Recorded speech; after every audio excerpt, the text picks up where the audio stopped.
Chapter 1, The World of Strange Tales 10 years later. Dragon Nation Chosen Ones, Xiao Huahua, Lu Ruiying, Yi Bufan, all members perished, no one survived. Dragon Nation ranked 6th in this round, national luck points reduced by 6, remaining national luck points are 6, if national luck becomes negative, the country will be destroyed. Starting random selection of Dragon Nation Chosen Ones, re-entering the Strange Tales dungeon, drawing. The live stream turned grey, showing corpses lying in pools of blood, the light screen shattered completely. Damn it, our Dragon Nation has ranked last 4 times in a row.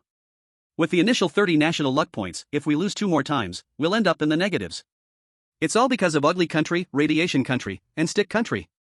These 3 countries' chosen ones have joined forces to resist us, how else would we always end up last? Our Dragon Nation is too weak. We don't even have a single cursed artifact, and no life-saving means. Ugly Country not only has a mid-level cursed artifact, but they even spent 10 national luck points to increase 1 more chosen one. They keep snowballing, getting stronger and stronger. If this continues, our Dragon Nation will surely be destroyed. Who will come and save us? The entire Dragon Nation was filled with complaints, watching as all their chosen ones perished, with faces full of anger and frustration. They wished they could enter the Strange Tales world, clear the dungeon, and take first place to increase their national luck.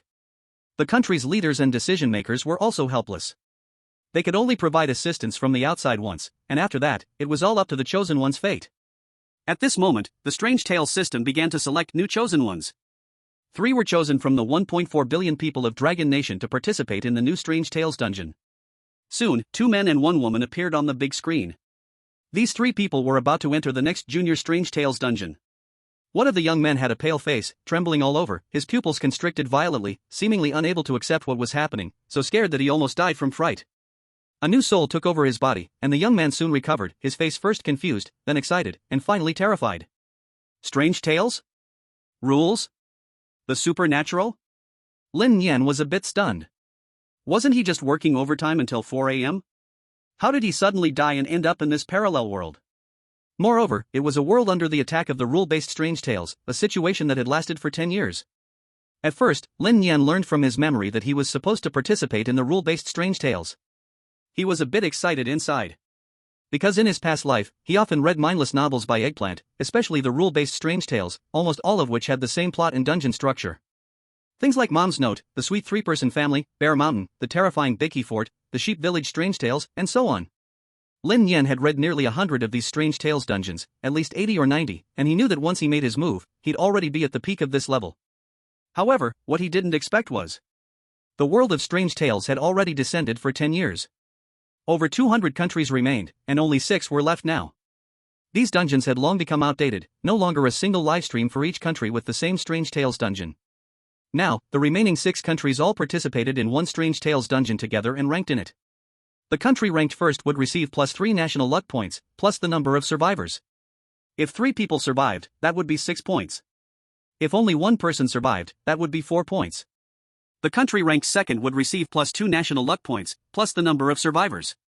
And so on, with the 3rd place receiving plus 1 point, plus survivors, the 4th place receiving no points, the 5th place losing 5 points, but survivors could offset some, and the 6th place would lose 6 points, with survivors also able to offset some. All countries started with 3 chosen ones, but could spend 10 national luck points to buy up to 5 chosen ones, as long as the country's national luck was above 40 points. Ugly Country had ranked first 4 times in a row, earning a total of 17 points, spending national luck to buy 1 more chosen one slot. Now it is 4 people. Dragon Nation and Deja Nation are the most miserable, every time they are old 6 and old 5, and every time it is total team death, no one survives. The most basic reason is still that, led by Ugly Nation, Radiation Nation and Stick Nation all follow his lead, many people join together, the chance to survive is naturally the biggest. The key is, these beasts also trip others up, this is what causes Dragon Nation to be the lowest every time, as long as they join the Strange Talk dungeon, it is almost certain death. The original owner, this guy, was scared to death alive, this is what caused Lin Nian to borrow the corpse and return the soul. Now, the Rule Strange Talk version is updated, the previous kind of eager searching for rules, and writing down rule content is no longer needed, the Strange Talk dungeon is completely simplified, only 3 rules, as follows. Rule 1, the strange cannot be killed, and cannot be seen by naked eyes. Rule 2, all methods that can deal with the strange can at most only drive away, confine, delay, trap, and so on. Rule 3, all methods to deal with the strange must bear the law of power decrease, after each use, the power will slowly weaken, until it completely disappears. It is just these 3 rules, people of the whole world already can recite them backward, Lin Nian finished reading very quickly. According to the rule content, it can be seen that the strange in the Strange Talk dungeon has had some kind of change, a bit similar to ghosts. Sure enough, one version one god, generation after generation versions are strange. The current strange has no form and no substance, even harder to grasp and deal with, naked eyes cannot see, so there is no way to make targeted measures in advance. Even if you have strange tools on your body, you will still die for no clear reason. In the Strange Talk dungeon, humans are the absolutely weak side. As long as the strange gets close, if you are not a special job person, there is only one ending. That is death. Luckily, as long as the national fortune points of any country do not exceed 50 points, they will only experience the beginner Strange Talk world, where the strange kills people with specific patterns. Above 50 points, below 70 points, the middle level Strange Talk world will open, the number of strange greatly increases. Above 70 points, below 90 points, the high level Strange Talk world opens, you may encounter large waves of strange tide, the danger index shoots straight up. Above 90 points, it is the unsolvable level Strange Talk world, the strange inside has no behavior logic at all, no rule killing, it is human hell. Reach 100 points, the Strange Talk dungeon completely ends, returning a bright and clear world to all countries. The above is the information content after the Strange Talk update. Besides this, there are other things. For example, strange tools. This thing can only be obtained in the Strange Talk world, and the way to get it is extremely dangerous. You need to spend 100 strange coins in the strange shop, buy a strange catching bottle. It needs very strong operation, you must output face to face. Because to catch strange, you must get close to the strange, and even need some prediction, a slight mistake, and it is the ending of restart. After successful capture, the strange catching bottle will randomly become a beginner strange tool. There are 3 types. The first type is drive away type. This type, as long as you feel the strange approaching, you can use it, automatically drive away the strange within 3 meters around yourself, cannot be used for more than 10 seconds, must be put away. Otherwise, the longer the time, the strange may break free from the restraint and regain freedom. The second type is fusion type. This thing needs to merge into the chosen person's body. Usually it keeps the look of an ordinary person, at the critical moment completes transformation, makes the chosen person's body show mutation, can transform to attack strange to reach the effect of driving strange. Also cannot exceed 10 seconds, must be put away, otherwise the longer the time, the strange may bite back. But this fusion type, compared to the previous one, is a bit stronger, has stronger drive strange effect. The third type is special type. This type of strange tool has different effects, some may be warning, when the strange approaches it will make an alarm. Some may also be invisibility, flash move, and so on. User is skilled in translating Chinese fiction into emotionally engaging English, ensuring that translations are direct while also making the content accessible to a wide audience. They aim to convey the tone and emotional impact of the original work without changing the narrative structure or vocabulary. Anyway, it doesn't have the effect of driving away the weirdness, but it can still save lives. Chapter 2, Special Counteracting Weird Professions. 4 consecutive dungeons, but the Dragon Country hasn't obtained a single beginner-level weird tool.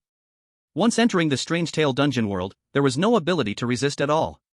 When attacked by the weirdness, they almost perished, with a very high death rate. In contrast, the Ugly Country rolled like a snowball, obtaining a medium-level weird tool, greatly increasing their combat power. The medium-level weird tool has a stronger and longer-lasting ability to drive away the weirdness, and obtaining it requires certain luck and opportunity. First, to upgrade a beginner-level weird tool to a medium-level one, you need to luckily encounter a goat head altar in the dungeon, use one beginner-level weird tool as an offering, and add some weird coins, then you can obtain the medium-level weird tool.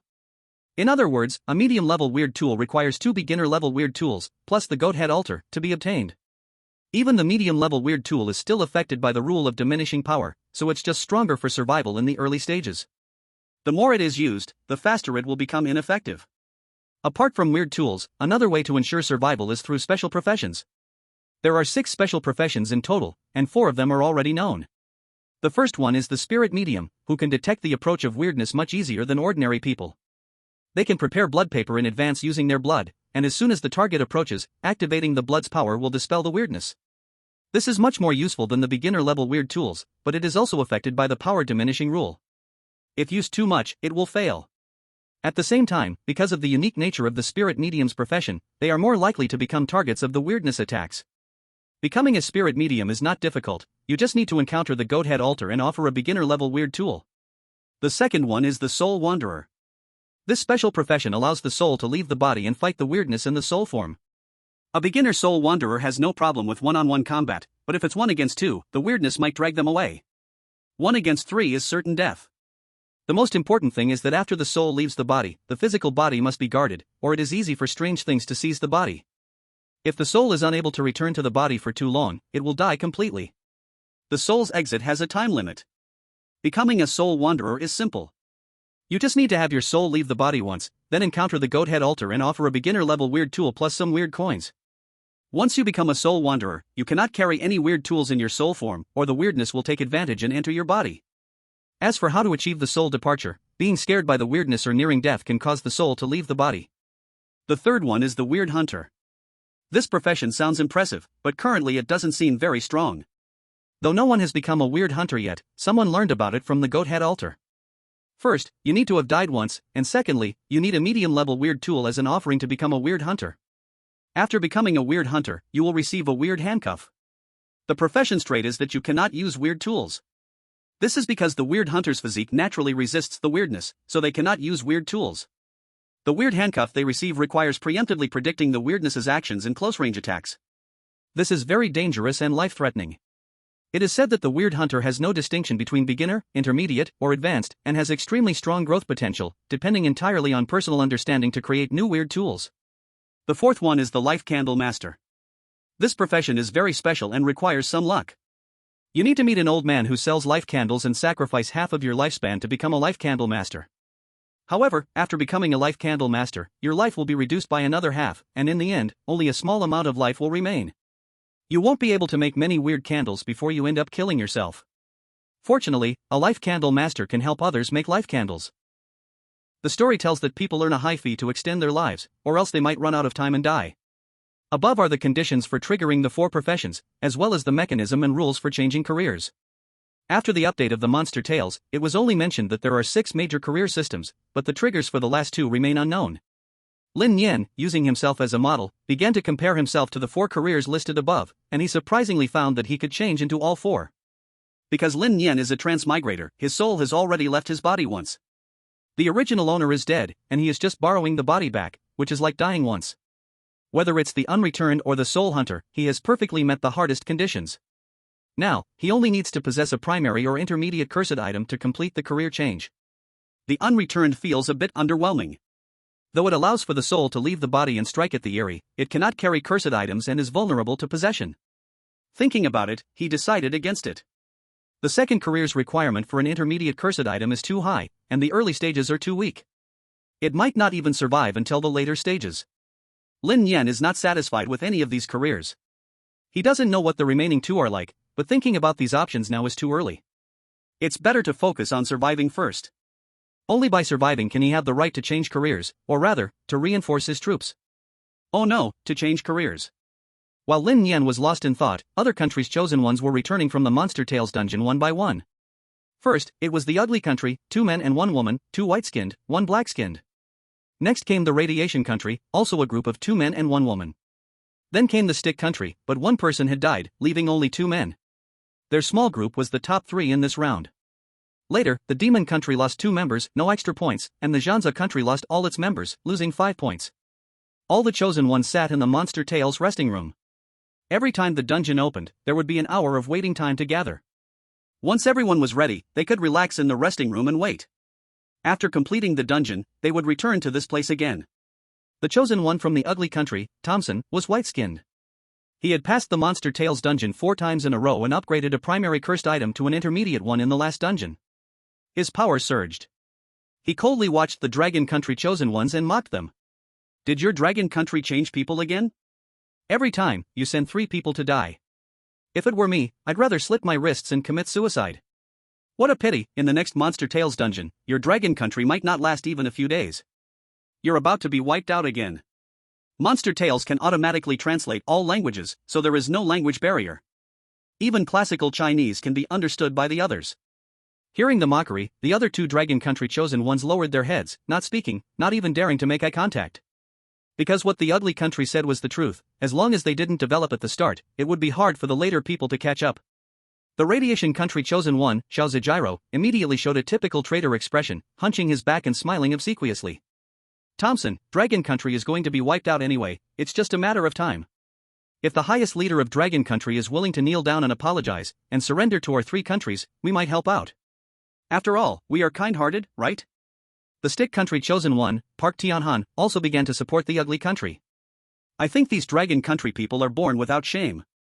They always steal our culture. Even if we help them, they'll definitely think it's their own achievement. A country like this should be destroyed. The three countries collectively pressured the Dragon Country Chosen Ones, and the other two Dragon Country Chosen Ones were silent, their faces ashen. Lin Nian stood up, neither humble nor arrogant, and said, "Humph, our Dragon Country still has 6 points. It's a long way from being destroyed, so it's not for the three of you to talk nonsense. The situation is still undecided. Who will be the dark horse, and who will be the fool, it's still hard to say.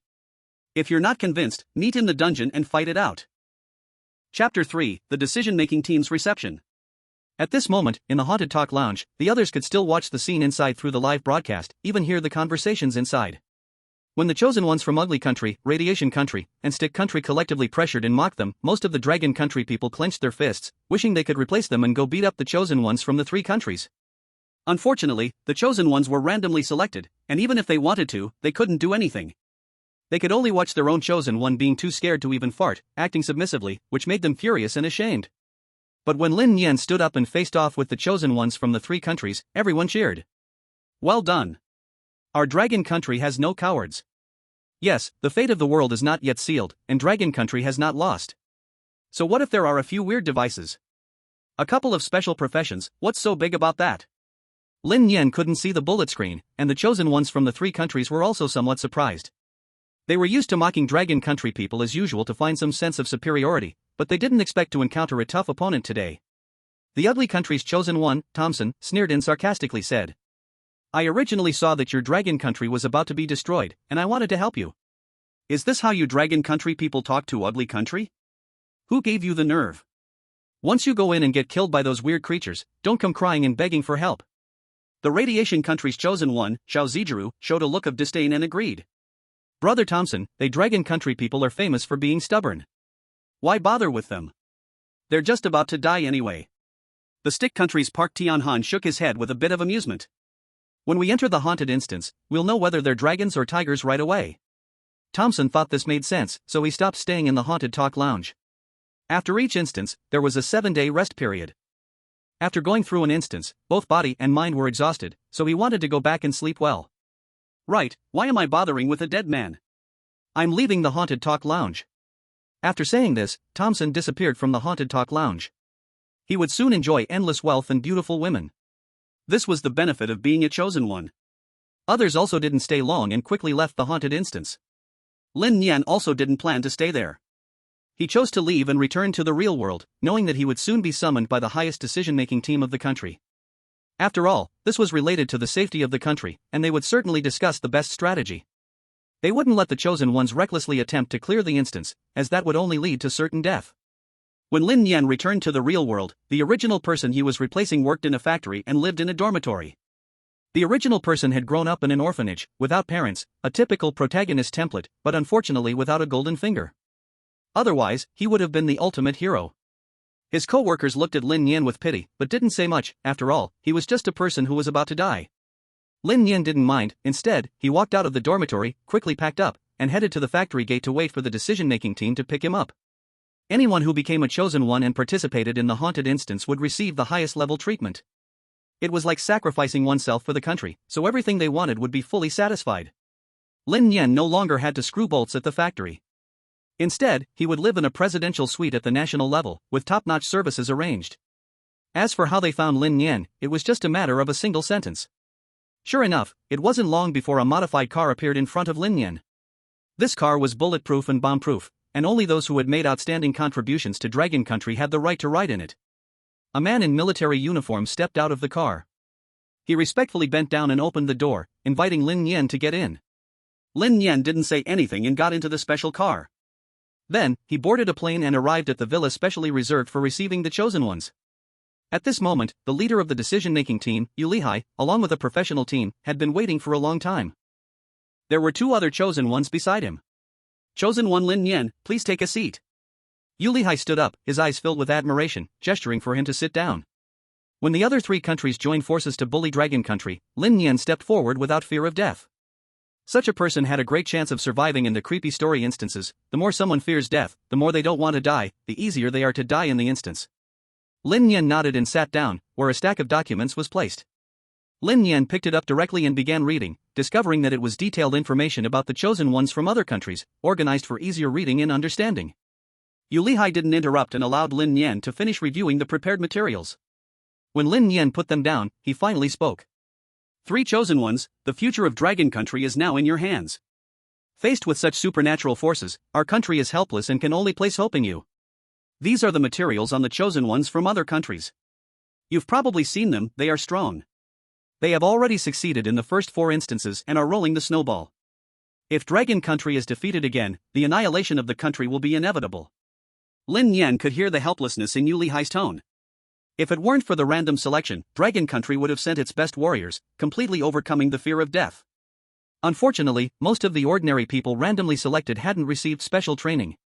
Many couldn't handle the terror of death, and plenty of them had even pissed themselves out of fear. Some even died from fear, and this was completely normal. Since Lin Nian had traveled here, even without any special abilities, he decided to give his all and fight for the glory of Dragon Country. Rest assured, General, when it comes to life and death, I will do my best. Moreover, how could our Dragon Country, with its thousands of years of heritage, be trampled by a country that has just risen in the last 100 years? The hardship is temporary.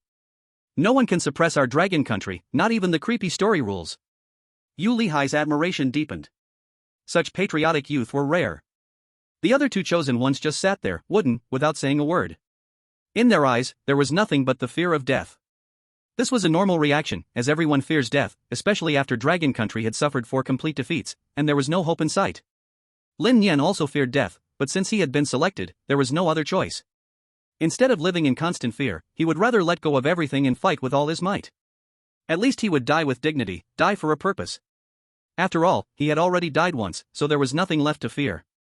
Yu Lihai didn't want to waste time and proceeded with the upcoming plan. For the next few days, you must watch 2 hours of creepy movies every day to build courage. Then, watch the footage of previous story instances and learn from their experiences. Although you may not gain much, it will still be of some help. At night, you'll have free time. If you want to eat something or do anything, I will arrange it for you. We will try to offer you the best service. As for your families, they will also receive the highest level of treatment. Don't worry about the instances. The country will be your strong backing. Chapter 4, the night before entering the creepy story instance. Next, Yu Lihai earnestly gave a speech emphasizing the precautions about the creepy story instances and the hidden clues and rules analyzed by the country after the previous instances. Only Lin Nian listened attentively and took notes, thinking that perhaps the information would be useful later. The other 2 chosen ones were a man named Wang Lipo, who was about 26 or 27, and likely an ordinary person. The woman was named Chu Yan, and she reeked of cheap perfume, with thick foundation on her face, looking like a regular at nightclubs. As a member of the national decision-making team, Yu Lihai naturally observed their behavior. The expressions were all visible, and the other 2 chosen ones, aside from Lin Nian, were also quite unsatisfied. He also knew that there was no need for a heavy hammer to hit a loud drum, so he decided that today's conversation would end here, and he would educate these 2 chosen ones later. Alright, today's conversation is over. If you need anything, feel free to bring it up, and we'll try our best to meet your needs. Yu Lihai stood up, ready to leave. What needed to be said had been said, and there were still 7 days left to slowly train these new chosen ones. Once Yu Lihai had left, Wang Lipo and Chu Yan completely let go of themselves. They immediately took out their phones to think about what they wanted and what they needed to do. Time was running out, with only 7 days of leisure left. Especially since they still had to train during the day, if they didn't enjoy themselves now, there would be no chance later. Lin Nian shook his head, knowing that he couldn't rely on these 2 teammates. He decided to leave and watch videos of past dungeon runs by himself, absorbing some experience and lessons. In particular, catching weird things with the strange bottle was something that required repeated watching. He wanted to become stronger, and obtaining strange artifacts was the foundation. Without them, survival would be a problem, let alone advancing to a new class. Wang Lipo watched Lin Nian leave and instinctively grabbed his arm, asking, "Lin Nian, where are you going? It's the last few days, aren't you going to enjoy yourself a little? Are you really going to try to fight the chosen ones of the 3 kingdoms? I thought you were just angry for a moment, but it looks like you're serious?" Lin Nian furrowed his brow and shook off his hand. "Don't touch me. What I've said is naturally true. Do you think I would joke in public? If you want to enjoy yourselves, I can't stop you, nor do I want to. I have my own plans and ideas." Wang Lipo obviously didn't like Lin Nian's determination and seriousness. It was like everyone else had chosen to lie down and relax, but here you were, pushing yourself so hard. What if you succeeded? This was the very thing that made Wang Lipo uneasy. He felt both afraid that his brother would suffer and worried that his brother would end up driving a Range Rover. So, Wang Lipo decided to pull Lin Nian down with him. They should all indulge together. With a tempting smile, he said. Lin Nian, brother, listen to me. When there's a flower, pick it. Don't wait for the branches to be empty. Since we can enjoy the best treatment now, why not go have a good time with me at the heavenly world? Otherwise, when death is near, you'll regret not enjoying anything. Xu Yan, while buying the designer bag she wanted, also persuaded. What good is working harder? None of us have a single strange artifact.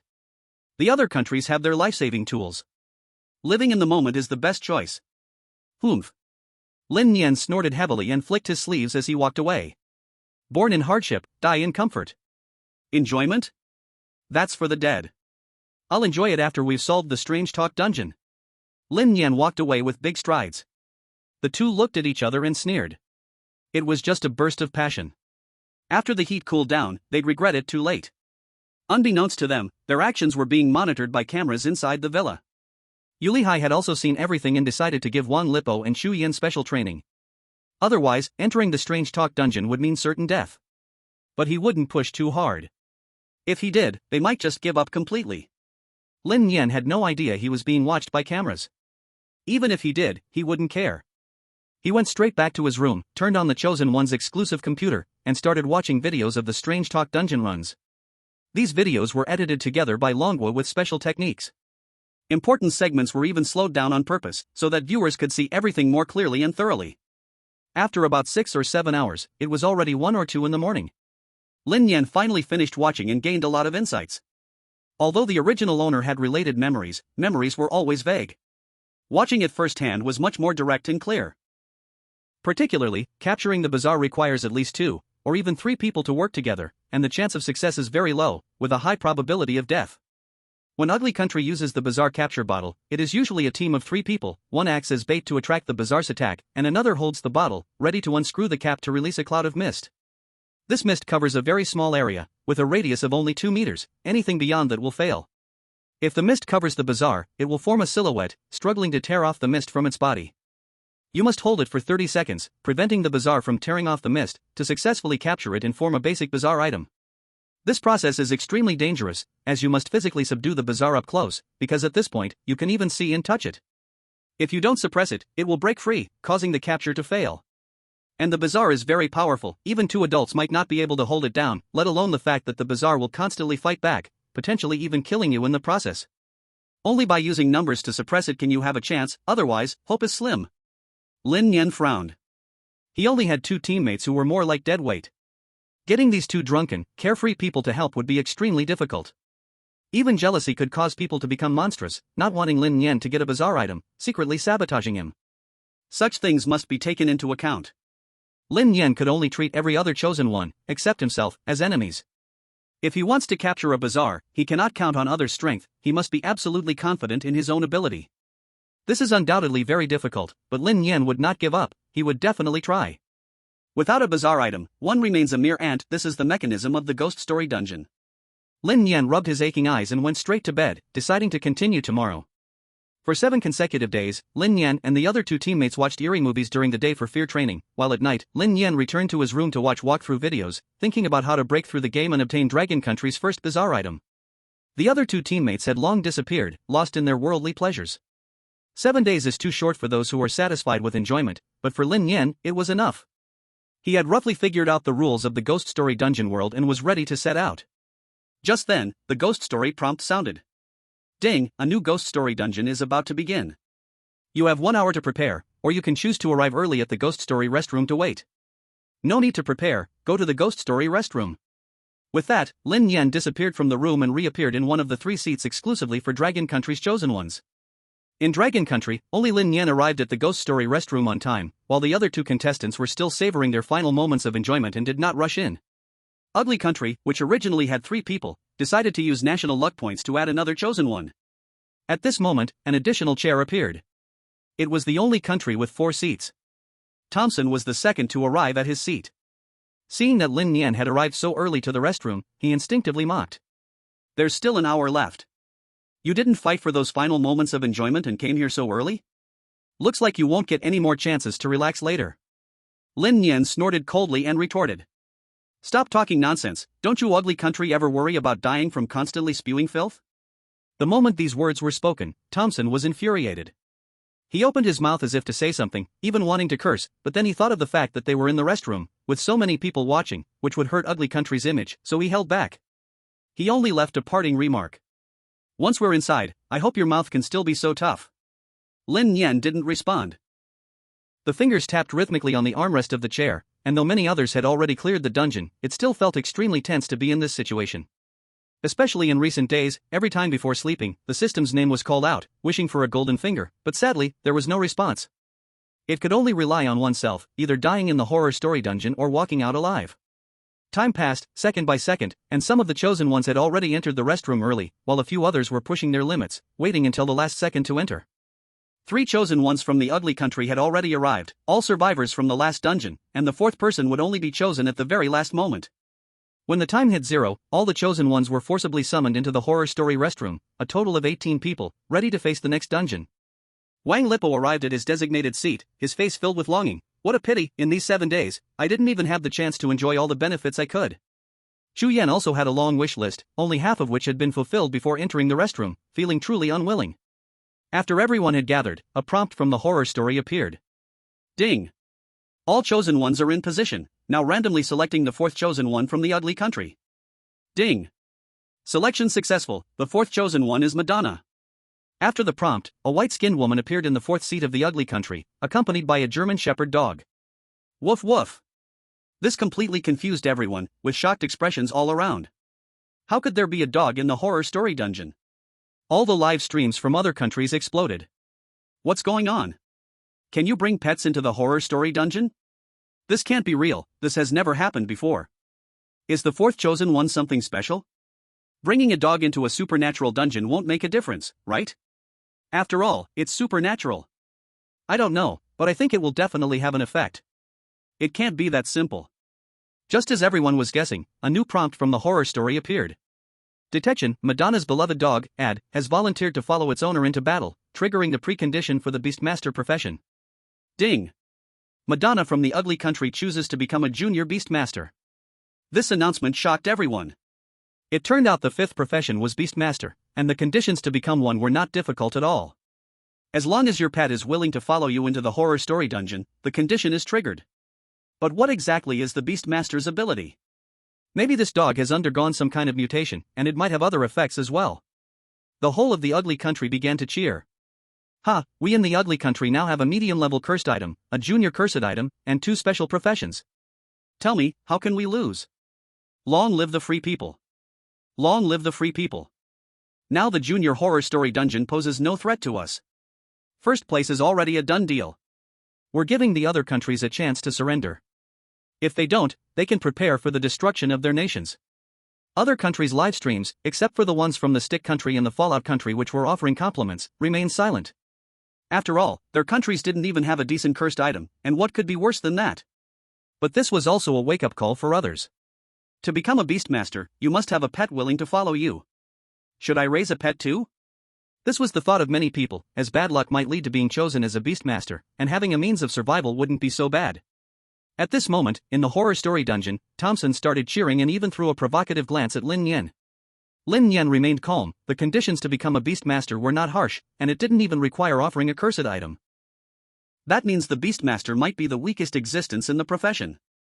After all, it's just an ordinary dog, perhaps with some special function, but its effect is minimal. At most, it would bear death for its owner, and then that's the end of it. It's impossible for a dog to fight the eerie creatures, right? Even if it could, it should be the mid-level or high-level Beastmasters. Low-level professions are always weak in the beginning. While Lin Nian was pondering, a strange talk prompt popped up. Detection shows that the Ugly Country has already obtained a mid-level cursed artifact. Its effect is particularly outstanding in the beginner dungeon, increasing the number of eerie creatures by 20%. There's also a chance of being attacked by 2 eerie creatures simultaneously. As soon as this prompt appeared, everyone's expression changed. 2 eerie creatures attacking at once would accelerate the decay of the cursed artifact or the player's strength. It would cause the chosen one's survival space to shrink dramatically. Even with a mid-level cursed artifact, overuse would render it ineffective. This is no longer fun. The Strange Talk dungeon won't let players pass easily. Even without increasing the dungeon's level, the difficulty of the beginner dungeon has increased. Even the chosen one from the Ugly Country had a stiff smile on their face. The Strange Talk dungeon doesn't care about that. A new prompt appeared. Ding, teleportation starting, new dungeon generated. Hell bus. Ding, teleportation completed. As the sound of the prompt disappeared, all 19 chosen ones vanished, reappearing on a large bus. This bus had a total of 40 seats, all of which were occupied, with only 19 players among them. Each person's seat was randomly assigned, and Lin Nian's seat was in the 5th row, by the window on the right. Information about the dungeon appeared in his mind. Strange Talk dungeon name, Hellbus. Level, beginner, difficulty increased by 20%. Content, this bus is about to enter the abyss of hell. Try to escape from this bus. Reward, successfully escape, earn 200 Eerie coins. Ding, entered the beginner Strange Talk dungeon, earning a 100 Eerie coin base reward.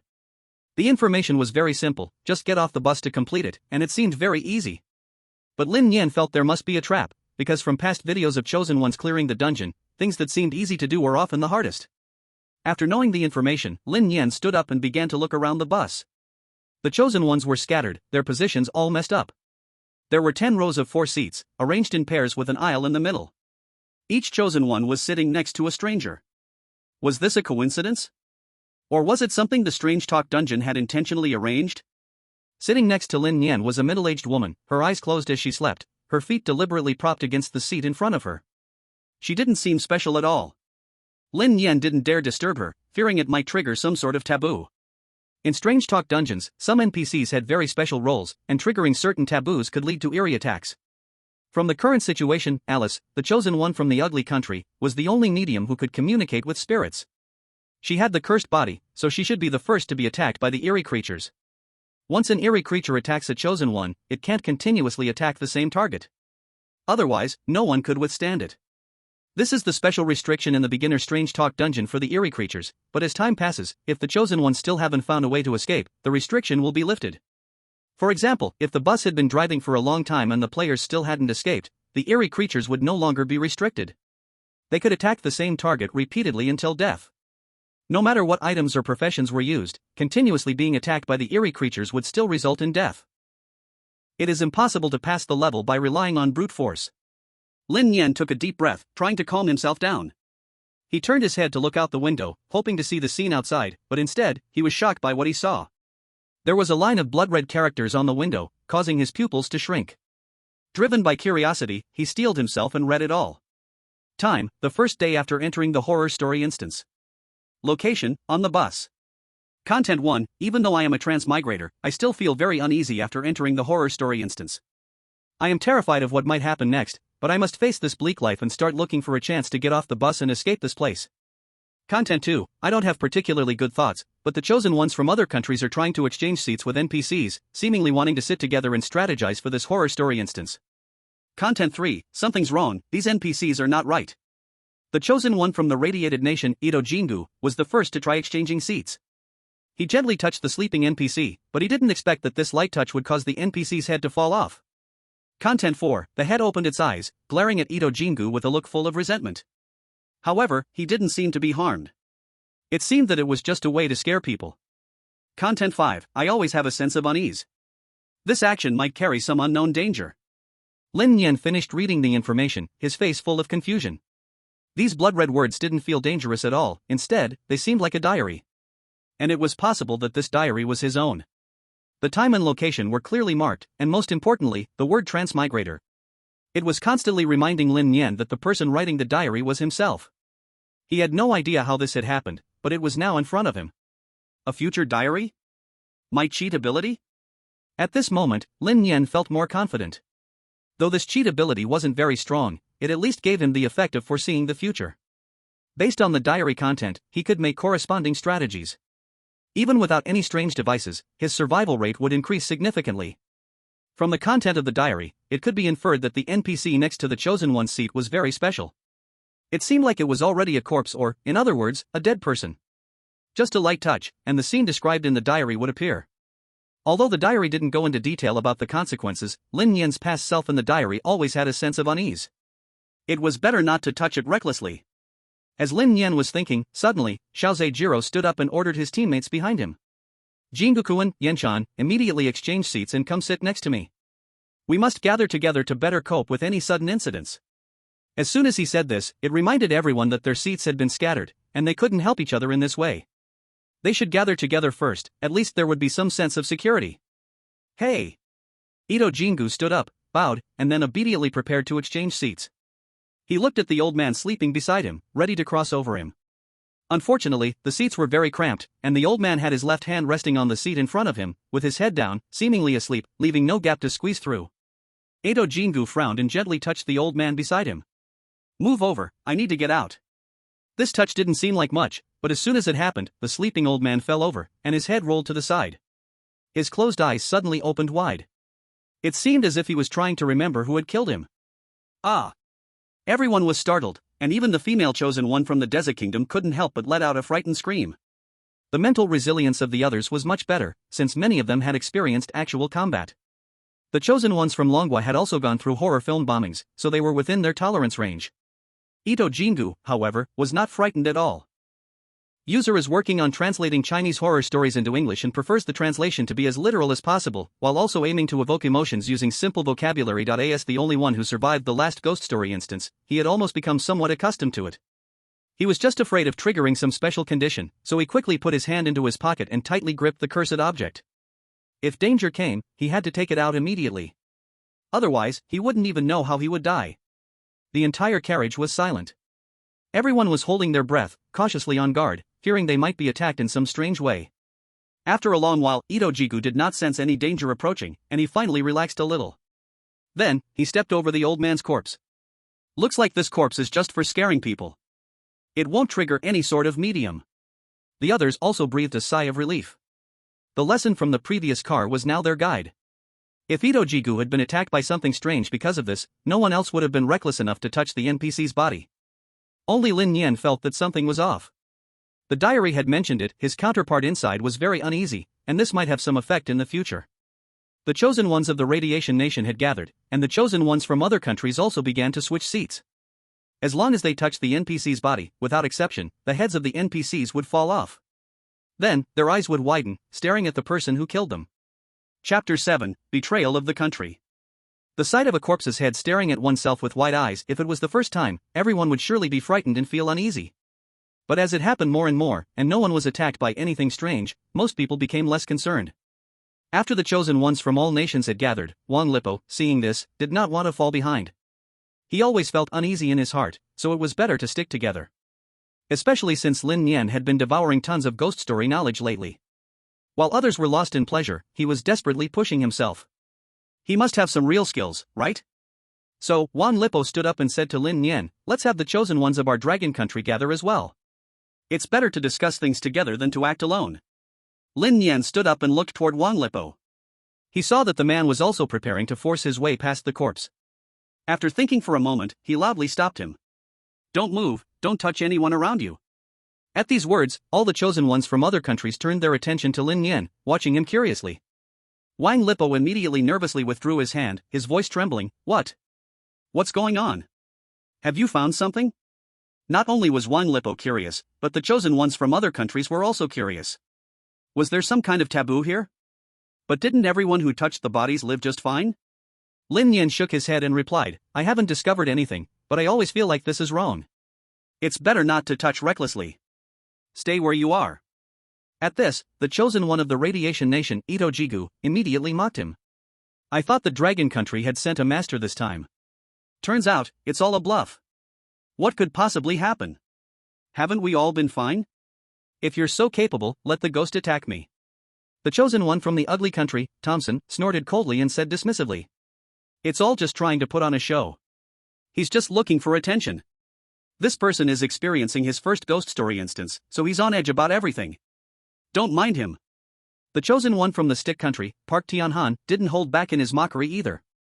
You dragon country folks love to put on airs. If I didn't know better, I'd think you were the one who'd experienced 4 ghost story instances. But you're just a little chicken, scared to death by any slight sound or movement. Lin Nian didn't care about these insults. Instead, he repeated to Wang Lipo. If you trust me, then stay in your seat and don't move. Because you're from the dragon country, that's why I'm warning you. Wang Lipo knew that Lin Nian was giving this advice because they were from the same country. If it had been someone else, Lin Nian wouldn't have bothered to warn them. Lin Nian probably wouldn't lie about something like this. He could only nod. Lin Nian didn't answer, but sat back in his seat. However, Xu Yan, sitting in the back row, couldn't hide her sneer. After saying this, she stood up and left her seat, heading straight towards the territory of the ugly country. Xu Yan had always been a Western-adoring, foreign-worshipping chosen one. Before becoming a chosen one, she was already fond of the free and proud ugly country. She even longed for a cross-national romance. Before entering, she enjoyed all the resources that the dragon country had to offer, only to embrace the ugly country once she stepped in. This kind of thing was not new in the news. She wasn't the first to take the leap, but certainly not the last one. Everyone's gaze stopped on Xu Yan as they watched her walk up to Thompson from the ugly country. As soon as these words were said, most of the chosen ones showed an expression of as expected. The previous dragon country chosen ones had been tough, refusing to beg for mercy. But they were wiped out in an instant, and now finally someone couldn't hold back. This was perfectly understandable. Outside the livestream, the chat exploded in anger. Damn! Why did they let such a foreign-worshipping person into the creepy tales instance? It's infuriating. If we could voluntarily declare our allegiance, none of this disgrace would have happened. No way, the ugly country and the radiation country have been constantly brainwashing us in dragon country. Even though it looks peaceful now, the battle in the spiritual domain has never stopped. Yeah, to destroy a country, you first break the men's spines and make the women shameless. The livestream was full of righteous indignation, while people from other countries flooded into Dragon Country's livestream to mock them. This Chu Yan, a chosen one from Dragon Country, betrays us. It won't be long before the other two chosen ones follow in her footsteps. I think whether they betray or not, Dragon Country will always be the eternal number 6. Thompson from the ugly country will definitely pretend to accept Chu Yan's betrayal, then use her as cannon fodder. I think that's possible. There's a good show coming up. In the highest command room, Yu Lihai watched the livestream and clenched his fists. He originally thought Chu Yan was just a gold digger, but now he realized she was a traitor to her own country, humiliating herself abroad. But there was nothing he could do. He couldn't control what happened inside the creepy tales instance. All the burden had to fall on Lin Nian's shoulders. He turned to give orders. We only have one precious chance for a hint. It must have a dramatic effect. Soon, the analysis came in with a conclusion. I suspect Lin Nian thinks this. Maybe nothing will happen now, but that doesn't mean nothing will happen later. At the moment, only a few people haven't touched the corpses, like Thompson from the ugly country, Ozawa Jiro from the radiation country, and Park Tianhan from the stick country. They stayed seated, and their teammates pulled the corpses away. But if we don't touch the corpses, how can we even leave our seats? What should we do? Should we just turn around? The think tank still didn't have enough information to analyze why Lin Nian did this. They could only keep watching. Perhaps there will be something gained. Inside the copy, the ugly Thompson looked at Chu Yan walking over, pointing to the seat beside him with a hint of humiliation. Your name is Chu Yan, right? Your choice is good. Our ugly country is famous for being a peace-loving nation. Naturally, we will give you protection. But there are already 4 of us seated here. You can stand beside and listen. Chu Yan's face was full of excitement, even her breath felt a little fresher. She nodded obediently and stood quietly beside them. Even though there was a seat less than a meter away, she didn't dare to cross any boundaries. Chapter 8, Plans and Deployment. Thompson looked at Chu Yan with a cold smile, thinking that this cheap Brazilian steak was just what he needed. If danger came, she would definitely be the first to be sacrificed. Protection? That was impossible. If there were survivors from Dragon Country, their rank might rise. How could they annihilate the country then? After dealing with Chu Yan, Thompson whispered to his teammates. The mission in this copy is simple. The goal is to get off the bus successfully. Any good suggestions? Alice, understanding the captain's thoughts, tapped on the glass. I think it's nearly impossible to get off the bus normally. Maybe we can break the glass and jump out. But that's the dumbest way. No one knows if jumping out really counts as getting off the bus. Medina, holding a German Shepherd, looked like a newbie. I have little experience, I won't offer any opinions. Finally, there was only John, the black-skinned member. His race was known for being strong but simple-minded. He shrugged. I will follow the captain's instructions, you all decide. Thompson saw this and knew he had to discuss with Alice. He glanced at the driver's seat. To make the bus stop, we need to go to the driver's seat and brake, then open the doors. This regular method might not work, but at least we can try. Alice agreed but thought it was too dangerous to get close to the bus. She immediately took out a knife, pricked her finger, and pulled out a stack of white papers from her body. She casually scribbled a few symbols and handed one sheet to each of the 3 teammates. My blood has a warding effect against evil, but it only lasts for an hour. It's to prevent any unforeseen events. If we are attacked when we go to the driver's seat, I will activate my medium ability and help disperse the evil forces. Even though Thompson had a mid-level cursed object, he didn't refuse. Having a cursed object only meant some level of safety, but many times, they didn't even have one available. The medium's ability to ward off evil was instant, and they could sense the presence of evil even earlier than others. This was an advantage and allowed for quicker reactions. Beside them, Xu Yan, seeing Alice handing out the blood-drenched papers to the teammates, showed a weak expression and pleaded. "Sister, could you give me one too? I've already betrayed Dragon Country to join you, I'm one of you now. I'm begging you, please?" Alice glanced at Xu Yan briefly but didn't give her one. Instead, she casually made up an excuse. "Since you say you're one of us, you expect protection without contributing anything to the team? That's impossible, but I can give you a chance. When we go to the driver's seat, you'll lead the way and test the driver. We'll protect you." Xu Yan heard that not only was Alice not giving her a life-saving method, but she also wanted her to take the lead. She was furious. "I joined you because you seemed powerful and I wanted protection, but now you want to use me as cannon fodder?" Even so, Xu Yan didn't lose her temper. She could only brace herself and agree. She knew that only by taking a risk could she integrate into this team. "As long as I take this risk once, I can gain protection. That's the best deal." However, all of this was just Xu Yan's self-deception. The other side is merely using her, while she is lost in fantasies that she cannot escape. Indeed, Western medicine works quickly. On the other side, in the radiating nation, Kojiro Ozawa also gathered his team to start discussing. They were not talking about how to clear the dungeon, but about how to completely wipe out the Dragon Kingdom's chosen ones, making them the lowest of the low. Because clearing the dungeon has always been the Dirty Nation's job, there's no need to worry about that issue. It has always been done this way, resulting in the Dragon Kingdom being eliminated every time. Even if the Dragon Kingdom knows, they cannot do anything, because the Ghost Tail dungeon is filled with uncertainties, hard to defend against. Now that the Dragon Kingdom's chosen one, Xu Yan, has already sided with the Dirty Nation, this woman will clean up afterward, first eliminating Lin Nian and Wang Lipo, and the Dragon Kingdom will surely perish. Kojiro Ozawa cast a wicked glance at Lin Nian, already imagining the tragic end of the opponent. Ito Jikumi said with a wicked smile. "Lord Kojiro, before we ruin these Dragon Kingdom people, I think we can extort them a good sum first. You are a candle master, you can make cursed candles using your lifespan. Only the chosen ones can trade their lifespan, so we must suck out Lin Nian's bone marrow. Directly sell a cursed candle for 20 years of lifespan, plus 100 cursed coins to the Dragon Kingdom, what do you think?" Kojiro Ozawa gave a thumbs up, admiring him. This idea is good, although a cursed candle has a cursed effect, its duration is only 5 seconds. Even if he lucks out once and dodges the attack, the second time will be his death. Dying also lets us make a big profit. Jikumi, your brain is quite good. Ito Jikumi, complimented, hypocritically flattered. It's all thanks to Lord Kojiro's excellent teaching. San Jingyan looked at the two men who harmonized well and threw out a core question. Kojiro-kun, Jikumi-kun, what you are saying is only in theory, what if Lin Nian and Wang Lipo don't agree? Kojiro Ozawa waved his hand without concern. If they don't agree, so be it, after all, our goal is to eliminate the Dragon Kingdom. In the end, the three nations will join hands to clear the Ghost Tail dungeon, splitting the world into 3. Next, it will be up to you, Yenchan, to persuade them. It's said that the Dragon Kingdom people won't fall for various cruel tricks, but they fall for beauty. Alright.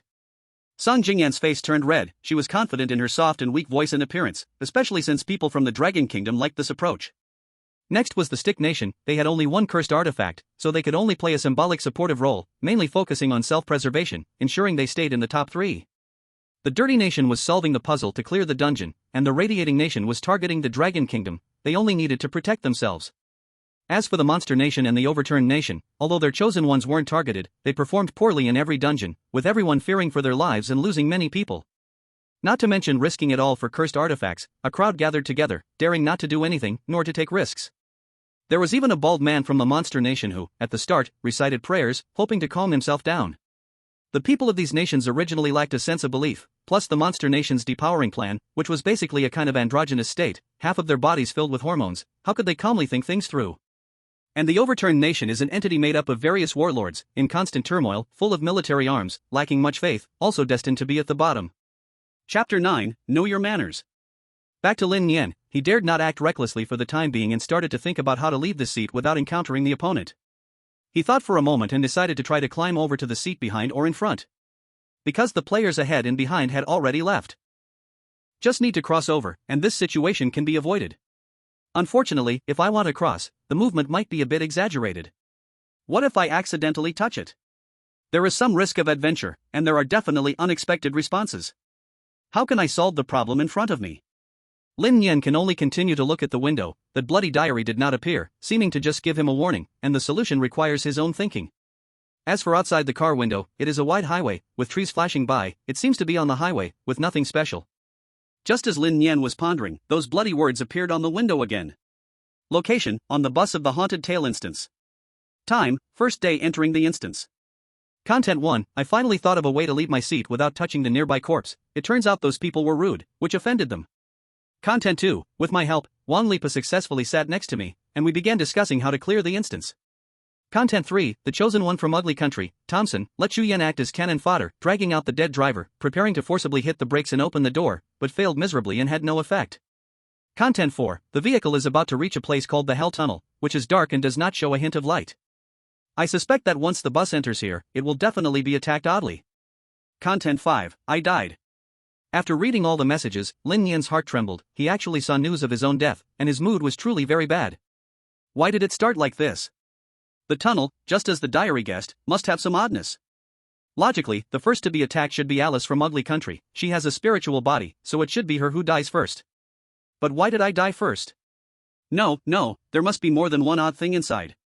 Lin Nian had a terrifying thought. The number of oddities must have increased, and there might even be two oddities attacking one after the other. In this case, the risk of death rises sharply, and he must think of a way to break the situation. Lin Nian felt a surge of tension. He urgently needed a means to save his life. Otherwise, he would have no power to resist against the oddities. But first, he had to free himself from this seat. Lin Nian began to recall the first sentence word by word. The diary mentioned that others were rude, which led to this situation, so how could he be polite? But the other party is a dead person. Is politeness useful? Holding a spirit of trying, Lin Nian decided to give it a shot. He stood up and gently requested the middle-aged woman beside him. Auntie, could you swap seats with my friend Wang Lipa? Thank you. As soon as he said this, all the chosen ones wore a baffled expression. Lin Nian was actually talking to a corpse, and he was very polite about it. Wasn't this like playing the lute to a cow? The chosen one from radiation country, Ozawa Jiro, couldn't help but laugh. Lin Nian, are you crazy? Can a dead person hear what you say? If she understands, I'll eat a pound of dung. Park Tianhan from the stick country hurriedly echoed. You dragon country folks just love to do these fancy things, which are of no use. Lin Nian ignored the mockery from Park Tianhan and Ozawa Jiro, still standing by, using one saying, courtesy begets courtesy. He was extremely polite, even without urging. After a long while, the middle-aged woman suddenly stood up and walked toward Wang Lipo's seat. Everyone was shocked. What kind of operation is this? A corpse actually understood Lin Nian's words and even took the initiative to give up the seat? What is going on? Thompson also noticed the movement. After all, the bus was this small, making it hard not to pay attention. At this moment, seeing Lin Nian actually call upon the corpse, while Wang Lipa was still in a daze, he suddenly saw the corpse beside him stand up on its own, as if making space for him to get out. Wang Lipo didn't dare to delay, hurriedly stepping out and moving towards Lin Nian's position, feeling a surge of admiration in his heart. It seemed that Lin Nian's last-minute preparations were indeed useful. He realized he couldn't indulge in luxury every day anymore and should study the dungeon clearance videos. In the live chat from different countries, questions flooded the screen. What the heck, how did Lin Nian think of this? Is this something a normal person could think of? He actually shows such respect to the dead? What's the use? It seems useless, right? Yeah, it's just switching seats, really not useful. Do you all remember Ozawa Jiro's 1-pound poop eating? Yu Lihai kept his eyes glued to the screen, a flicker of hope igniting in his eyes. This Lin Nian had a strong mind. Perhaps this time he could change the fate of Long was 6. Lin Nian, go for it. Yu Lihai silently cheered for Lin Nian, continuing to watch the livestream. Once Lin Nian and Wang Lipo successfully sat together, he immediately excitedly asked. Lin Nian, how did you think of this method? Also, did you already guess the consequence of damaging the corpse? Lin Nian showed no hint of pride on his face, even a trace of joy was absent because he knew he was going to die. Now that they had successfully switched seats, what difference did it make? Lin Nian also hadn't clarified this matter. Setting it aside for now, he needed to ponder how to avoid the certain death they would encounter in the tunnel. Thompson looked at Lin Nian swapping seats and withdrew his gaze. So far, this method of Lin Nian had no effect. It would be better to try to get the bus to stop first. Chu Yan, go over, pull the driver out and slam on the brakes. Thompson commanded without mercy, treating her like a piece of cheap Brazilian steak, without considering her as a human. Chu Yan knew these ugly American people wouldn't dare to do it, wanting her to be cannon fodder. Naturally, she refused. I won't go, there's not a bit of life-saving means, going there is just sending myself to death. Unless you give me a piece of that blood-covered paper. Thompson frowned slightly, this woman was a bit disobedient, and even if he tempted her, it probably wouldn't work. So he gave Alice a look. Give her a piece of your blood paper.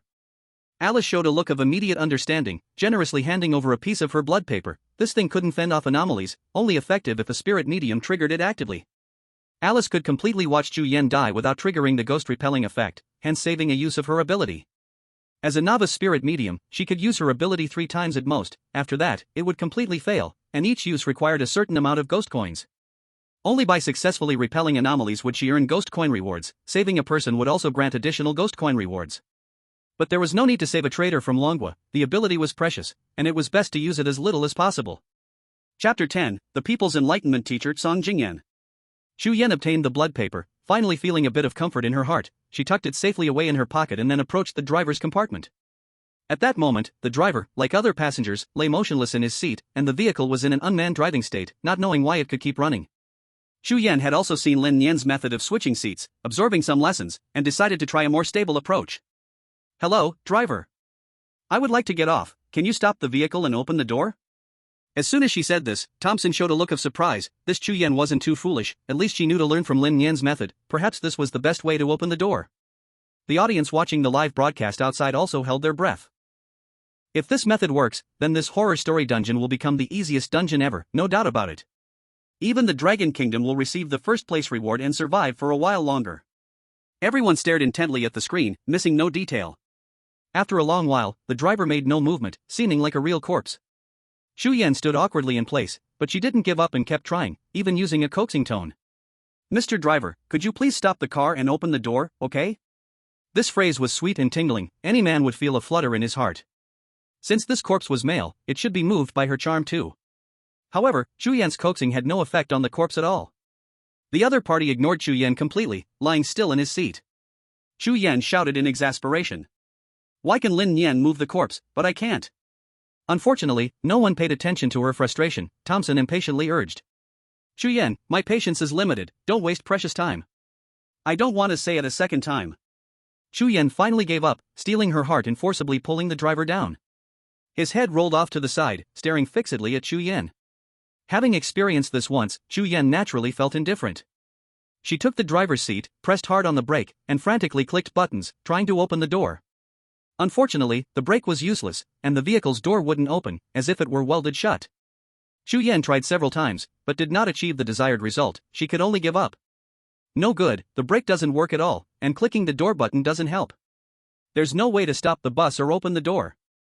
This situation made everyone's heart sink. If the door didn't open, how could they leave this bus? Could they really only break a window? This method should not be lightly attempted unless absolutely necessary.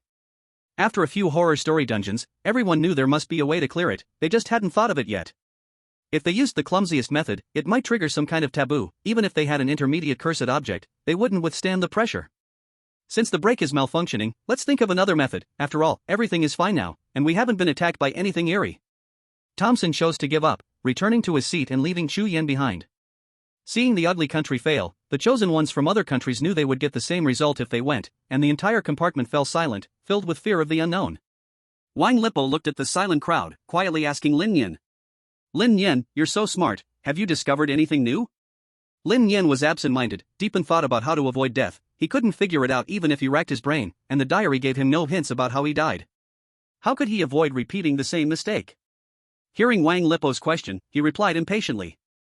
Don't disturb me, I'm busy. Oh. Wang Lipo obediently sat back down, not daring to ask Lin Nian again. At that moment, the chosen one from the radiation country, Aoyan, left her seat and walked towards Lin Nian, having tidied her hair to appear kawaii before approaching with a slight pigeon-toed walk. Two Oni-chans from the Dragon Kingdom, I wonder if you need a way to save your lives? Aoyan got straight to the point, aiming to sell the cursed candle at a high price. Lin Nian's thoughts were interrupted. Looking at Aoyan, the National Enlightenment mentor, he sensed she had other intentions, frowning and asking. Speak plainly, don't use that annoying high pitch. Aoyan's expression darkened. Faced with a doubling blow, what once worked flawlessly failed at Lin Nian's place today, and she could only release her voice and respond. In our radiation nation, there is a life candle maker who can produce strange candles. Once lit, they won't suffer bizarre damage for 5 seconds. If you need, our radiation nation can sell them to you at a low price. As soon as these words came out, Wang Lipo became a bit excited, because before entering, Yu Lihai had said that if they were in desperate situations, they could trade lifespan for strange candles with radiation nation people. But these greedy radiation nation people had big appetites, they liked to suck the marrow and then kill completely. It's best not to trade with radiation nation. This was said by Yu Lihai himself, because someone had tried it in the previous dungeon and was cleaned out by the chosen ones from radiation nation, and not only did they lose everything, but they also didn't survive. How much lifespan for one strange candle? Wang Lipo asked tentatively. Lin Nian had a particular thought: if she couldn't think of a way to break through, perhaps she could exchange some lifespan for a strange candle to save her life. But if the other party asked for a king's ransom, it would be better to die. Song Jingyan raised her lips with a smug smile. It seemed that the two chosen ones from Dragon Country had such intentions, then it was good to raise the price. She held up 2 fingers. 2 years? That sounds good, give me 3. Wang Lipo was overjoyed. Strange candles were also affected by the power decrement law, but this law targeted individuals, only the first 3 were effective, more than 3 would lose effect. Lin Nian held a skeptical attitude. You radiation nation decided to act human this time? Song Jingyan shook her head, still showing the number 2. No, it's 20 years for one strange candle. Now the 2 were not common anymore. Creating one strange candle required 1 year of lifespan, and it could only last 5 seconds. And it needed a certain prediction. As long as the bizarre creature made a move, lighting it at the right moment could ensure safety for a short time. But hell, the production cost was 20 years, this heart wasn't just black. Wang Lipo immediately cursed. Damn, what a devilish merchant, you must be crazy for lifespan. Even if I die, I won't buy a strange candle. Lin Nian also dismissed this idea. Those dog-like radiation nation people were too shameless, they were simply up to no good. They were probably thinking of trying to squeeze the last drop of value from before they dug their own graves. Chapter 11, Purchasing Capture Bazaar Bottles. Thinking of this, Lin Nian suddenly had an enlightening moment and guessed a possibility. Perhaps she wasn't killed because she was chosen by the bizarre creature, but because of the targeting from the radiation nation. This point had not crossed his mind, but from the videos watched earlier, it could be concluded that the people from Radiation Nation would deliberately target those from Dragon Nation, leading to the death of the chosen ones. It seemed that this time, Kojiro Ozawa was probably using the same method, and when Lin Nian rejected the purchase of the strange candle, when the coach entered the hell tunnel, he intentionally attracted the bizarre creature to himself when attacked. The success probability was very high. Once the strange candle was lit, it could disperse the bizarre creature and reveal a general outline. All he needed to do was hold the candle to drive the bizarre creature towards him, then extinguish the candle before achieving the dispersing effect. He would surely face the bizarre attack. Thinking of this, Lin Nian's gaze gradually turned cold. These Radiation Nation people really were unrepentant. Their eagerness was because they refused to settle in the island country. They wanted to move from that barren region to our Dragon Country's land to thrive. This kind of thing, Radiation Nation had been doing for a long time, now more rampant than ever, hoping the Dragon Country would be destroyed. Song Jingyan, go back, I will not trade for a strange candle. Lin Nian's voice was very cold, even carrying a kind of hostility, making one feel as if they had fallen into an ice cave. Song Jingyan, as the National Enlightenment teacher. She was quite confident about her appearance and demeanor, but she didn't expect it wouldn't work on Lin Nian. Most people would have turned into a pig-like figure by now. Originally, Sang Jingyan wanted to persuade her further, but seeing Lin Nian's murderous glare, she ultimately gave up on the plan and returned to her own team in defeat. How is it? Ozawa Jiro asked immediately. Did the chosen ones from Longwa agree? If they are sensible, they can keep the 2 of them alive for a little longer. Sang Jingyan bit her lip and shook her head. They refused, seemingly our asking price was too high. Ito Zamura frowned slightly and asked cautiously. 20 years is indeed a bit much, have you considered lowering the price? A little lifespan is better than nothing. Sang Jingyan shook her head again and exaggerated. Don't even think about it, these 2 hate our radiation country deeply, they wouldn't agree even if we lowered it to 5 years. They also said that even if killed by the weirdness, they would never be easy on us. Ozawa Jiro became angry upon hearing this, his eyes filled with murderous intent. It seems that unless these Longwa people taste some suffering, they won't understand their current situation. In the world of bizarre tales, without special powers, there's a 90% chance of being killed by the weirdness. Since they don't know the interest, we can't be blamed, let's find an opportunity to get rid of them. Ito Zamura also agreed very much. What you say is absolutely right, now we are only in the early stage of the instance, without encountering strange attacks, it's very normal. What comes afterward is uncertain. Then the 3 stopped talking and sent someone to Thompson to discuss strategies for passing the instance. Back at Lin Nian's place, he watched Sang Jingyan swaying away with her enchanting figure, not having any special thoughts but thinking of a way to capture the weirdness. Wang Lipo looked at Lin Nian in a daze and joked. The person has left. why are you still watching? Although you are the national enlightenment teacher, it shouldn't have stolen your soul, right? Earlier I asked you to enjoy in heaven, you didn't go, now it's too late to regret. Lin Nian withdrew his gaze, a confident smile on his lips. Maybe our Longwu will have its own weird artifact soon. Do you dare to take a gamble with me? Wang Lipo was taken aback, and upon hearing the word weird artifact, he instantly became spirited. What method? As long as I can do it, I can even call you dad. If we can really obtain the weird artifact, in the future I will be your little brother, you tell me what to do, I will do it. Lin Nian wanted this attitude but didn't directly say it, instead, he asked. You should also have an initial 100 weird coins, right? Exchange for a weird capturing bottle for me, I want to capture the weirdness. Ah. Wang Lipo hesitated, after all, Lin Nian also had 100 weird coins, why should he use his weird coins to buy the capturing bottle? He asked unhappily. Don't you have weird coins? Lin Nian smiled and replied. Then do you dare to take the risk to catch the weirdness? What's the use in saving weird coins? Bring them along to hell? Wang Lipo was stumped, he could only grit his teeth and use his initial startup funds of 100 weird coins to purchase the capturing bottle. This was an opportunity given to players by the Weird Tale instance, only by taking the initiative to take risks could one survive in this world. Even if keeping it wouldn't help, once a person is dead, what's the use of having those weird coins? Here you go, I have already purchased the capturing bottle, now let's see your performance. Wang Lipo was quite self-aware, even if he had the capturing bottle, he wouldn't dare to use it recklessly as it required predicting the weirdness from a very close distance, which was too dangerous. It's better to leave it to Lin Nian, if he succeeds in obtaining the weird artifact, he would have a certain capital for survival, and then he could just hold on to the thigh. If he fails, Lin Nian would be the one to die, and he would only lose 100 weird coins, just to grasp an opportunity. Lin Nian held the capturing bottle, which was a transparent glass bottle containing a cloud of mist. As long as the cork is removed, it would spray out mist that captures the weirdness. Success shrouded in the strange could be considered half of success. The next half of the opportunity requires teaming up to suppress the strange. Very good, if I succeed later, you will help me suppress the strange. Lin Nian decided to take a gamble, he knew this was a rare opportunity. Of course, once the opponent reveals itself, just watch me. Wang Liping promised earnestly, he had seen the live broadcasts of capturing the strange and knew that suppressing the strange was dangerous, but it was certainly better than being bait to attract its attack. As everyone outside saw Wang Liping exchanging the capture bottle and handing it to Lin Nian, they guessed their intentions and began to discuss. Can Lin Nian successfully capture the strange? I don't know, but I see confidence in Lin Nian's eyes, he should be able to succeed. If he succeeds, Long Country will have its first strange artifact, which would be a milestone. Everyone should not be too happy too soon, the greater the hope, the greater the disappointment. Yes, capturing the strange requires lives to pay, and it takes several attempts to possibly succeed. Yu Lihai also saw this situation, his brows furrowed in thought, and his idea was to avoid taking too many risks and survive until the monster talk phase ended. Because Long Country's national fortune points could not withstand much tossing, but he also thought that even if he was lucky enough to survive, he wouldn't have much self-protection ability, and the next phase would still be just as difficult. He clenched his fists, regretting that he couldn't help Lin Nian, he could only instruct the decision-making group. Lin Nian is preparing to capture the strange, everyone be alert and carefully analyze everything inside. I want to use this valuable hint to help Lin Nian succeed. Chapter 12, The Strange Attacks from the Hell Tunnel. Buzzing.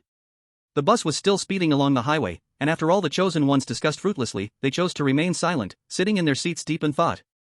How to change the current situation. Look, it seems that the intersection ahead has changed. It's a tunnel, the Hell Tunnel.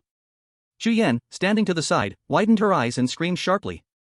Everyone was drawn to the source of the sound, peering at the tunnel ahead. There was not a hint of light, and the end could not be seen, it was pitch black inside, like an endless abyss, and death was beckoning to everyone. Thompson's expression gradually became serious as he began to instruct his team. Everyone be careful, this tunnel is not simple and might face an attack from the strange. Be ready to take out the strange artifacts at any time or trigger the blood paper effect. Alice also said seriously. Stay close to me, I can sense the strange in advance. If there is danger, I will give a warning right away.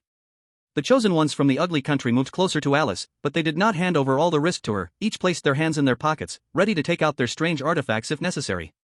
Seeing this, Zhu Yan also shamelessly moved closer but was squeezed to the outskirts by old Black John, seemingly intentionally.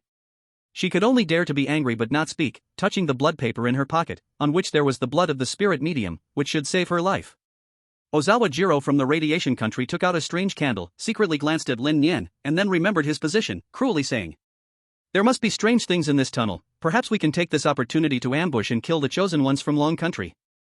You all come closer to me, the protection range of the strange candle is limited.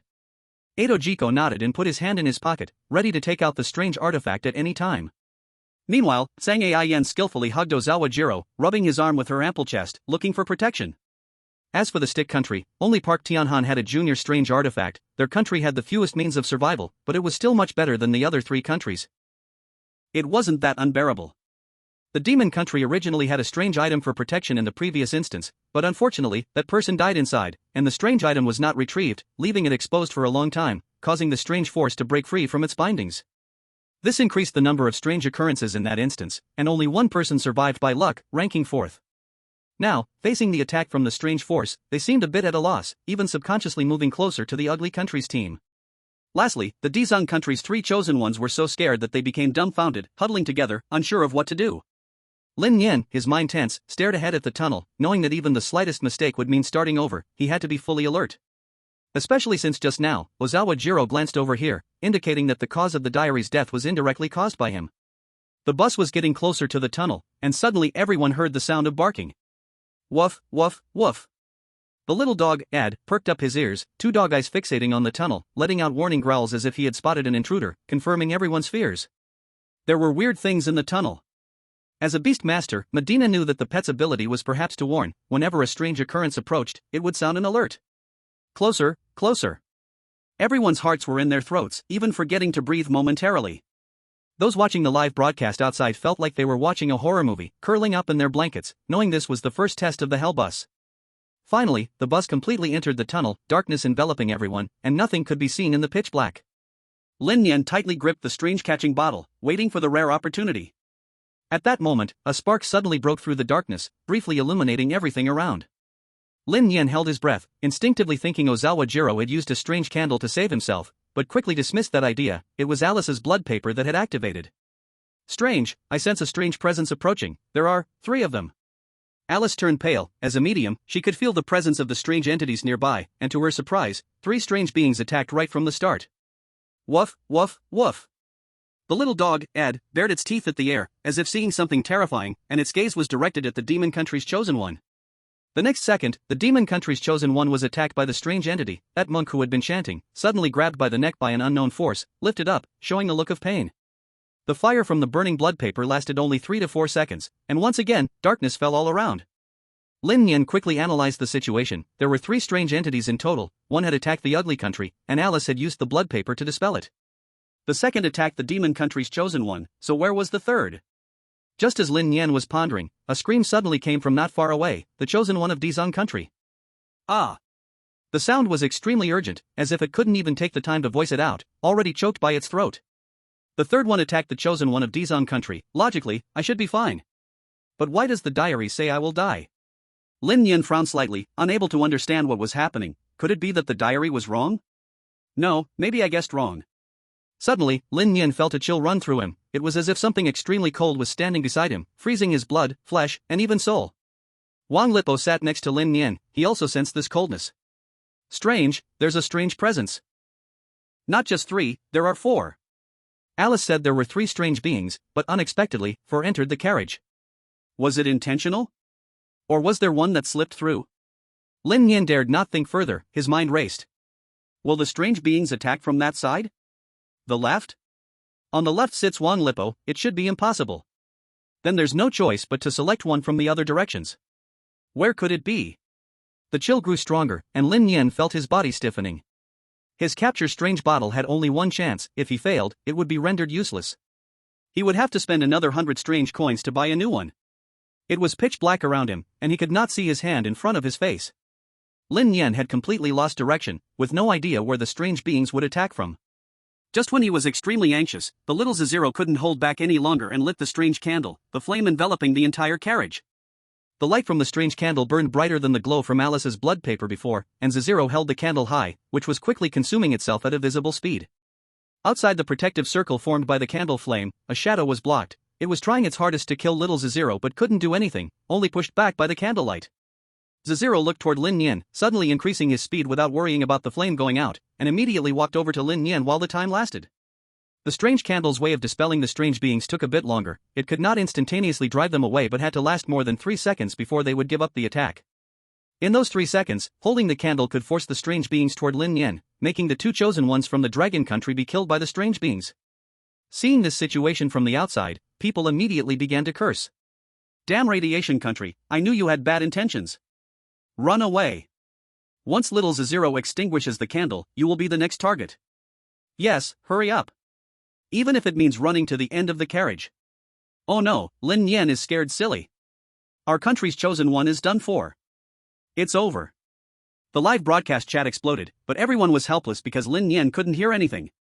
Wang Lipo was completely shocked, subconsciously shrinking back, but he had nowhere to retreat, unable to dodge little Zero's plot.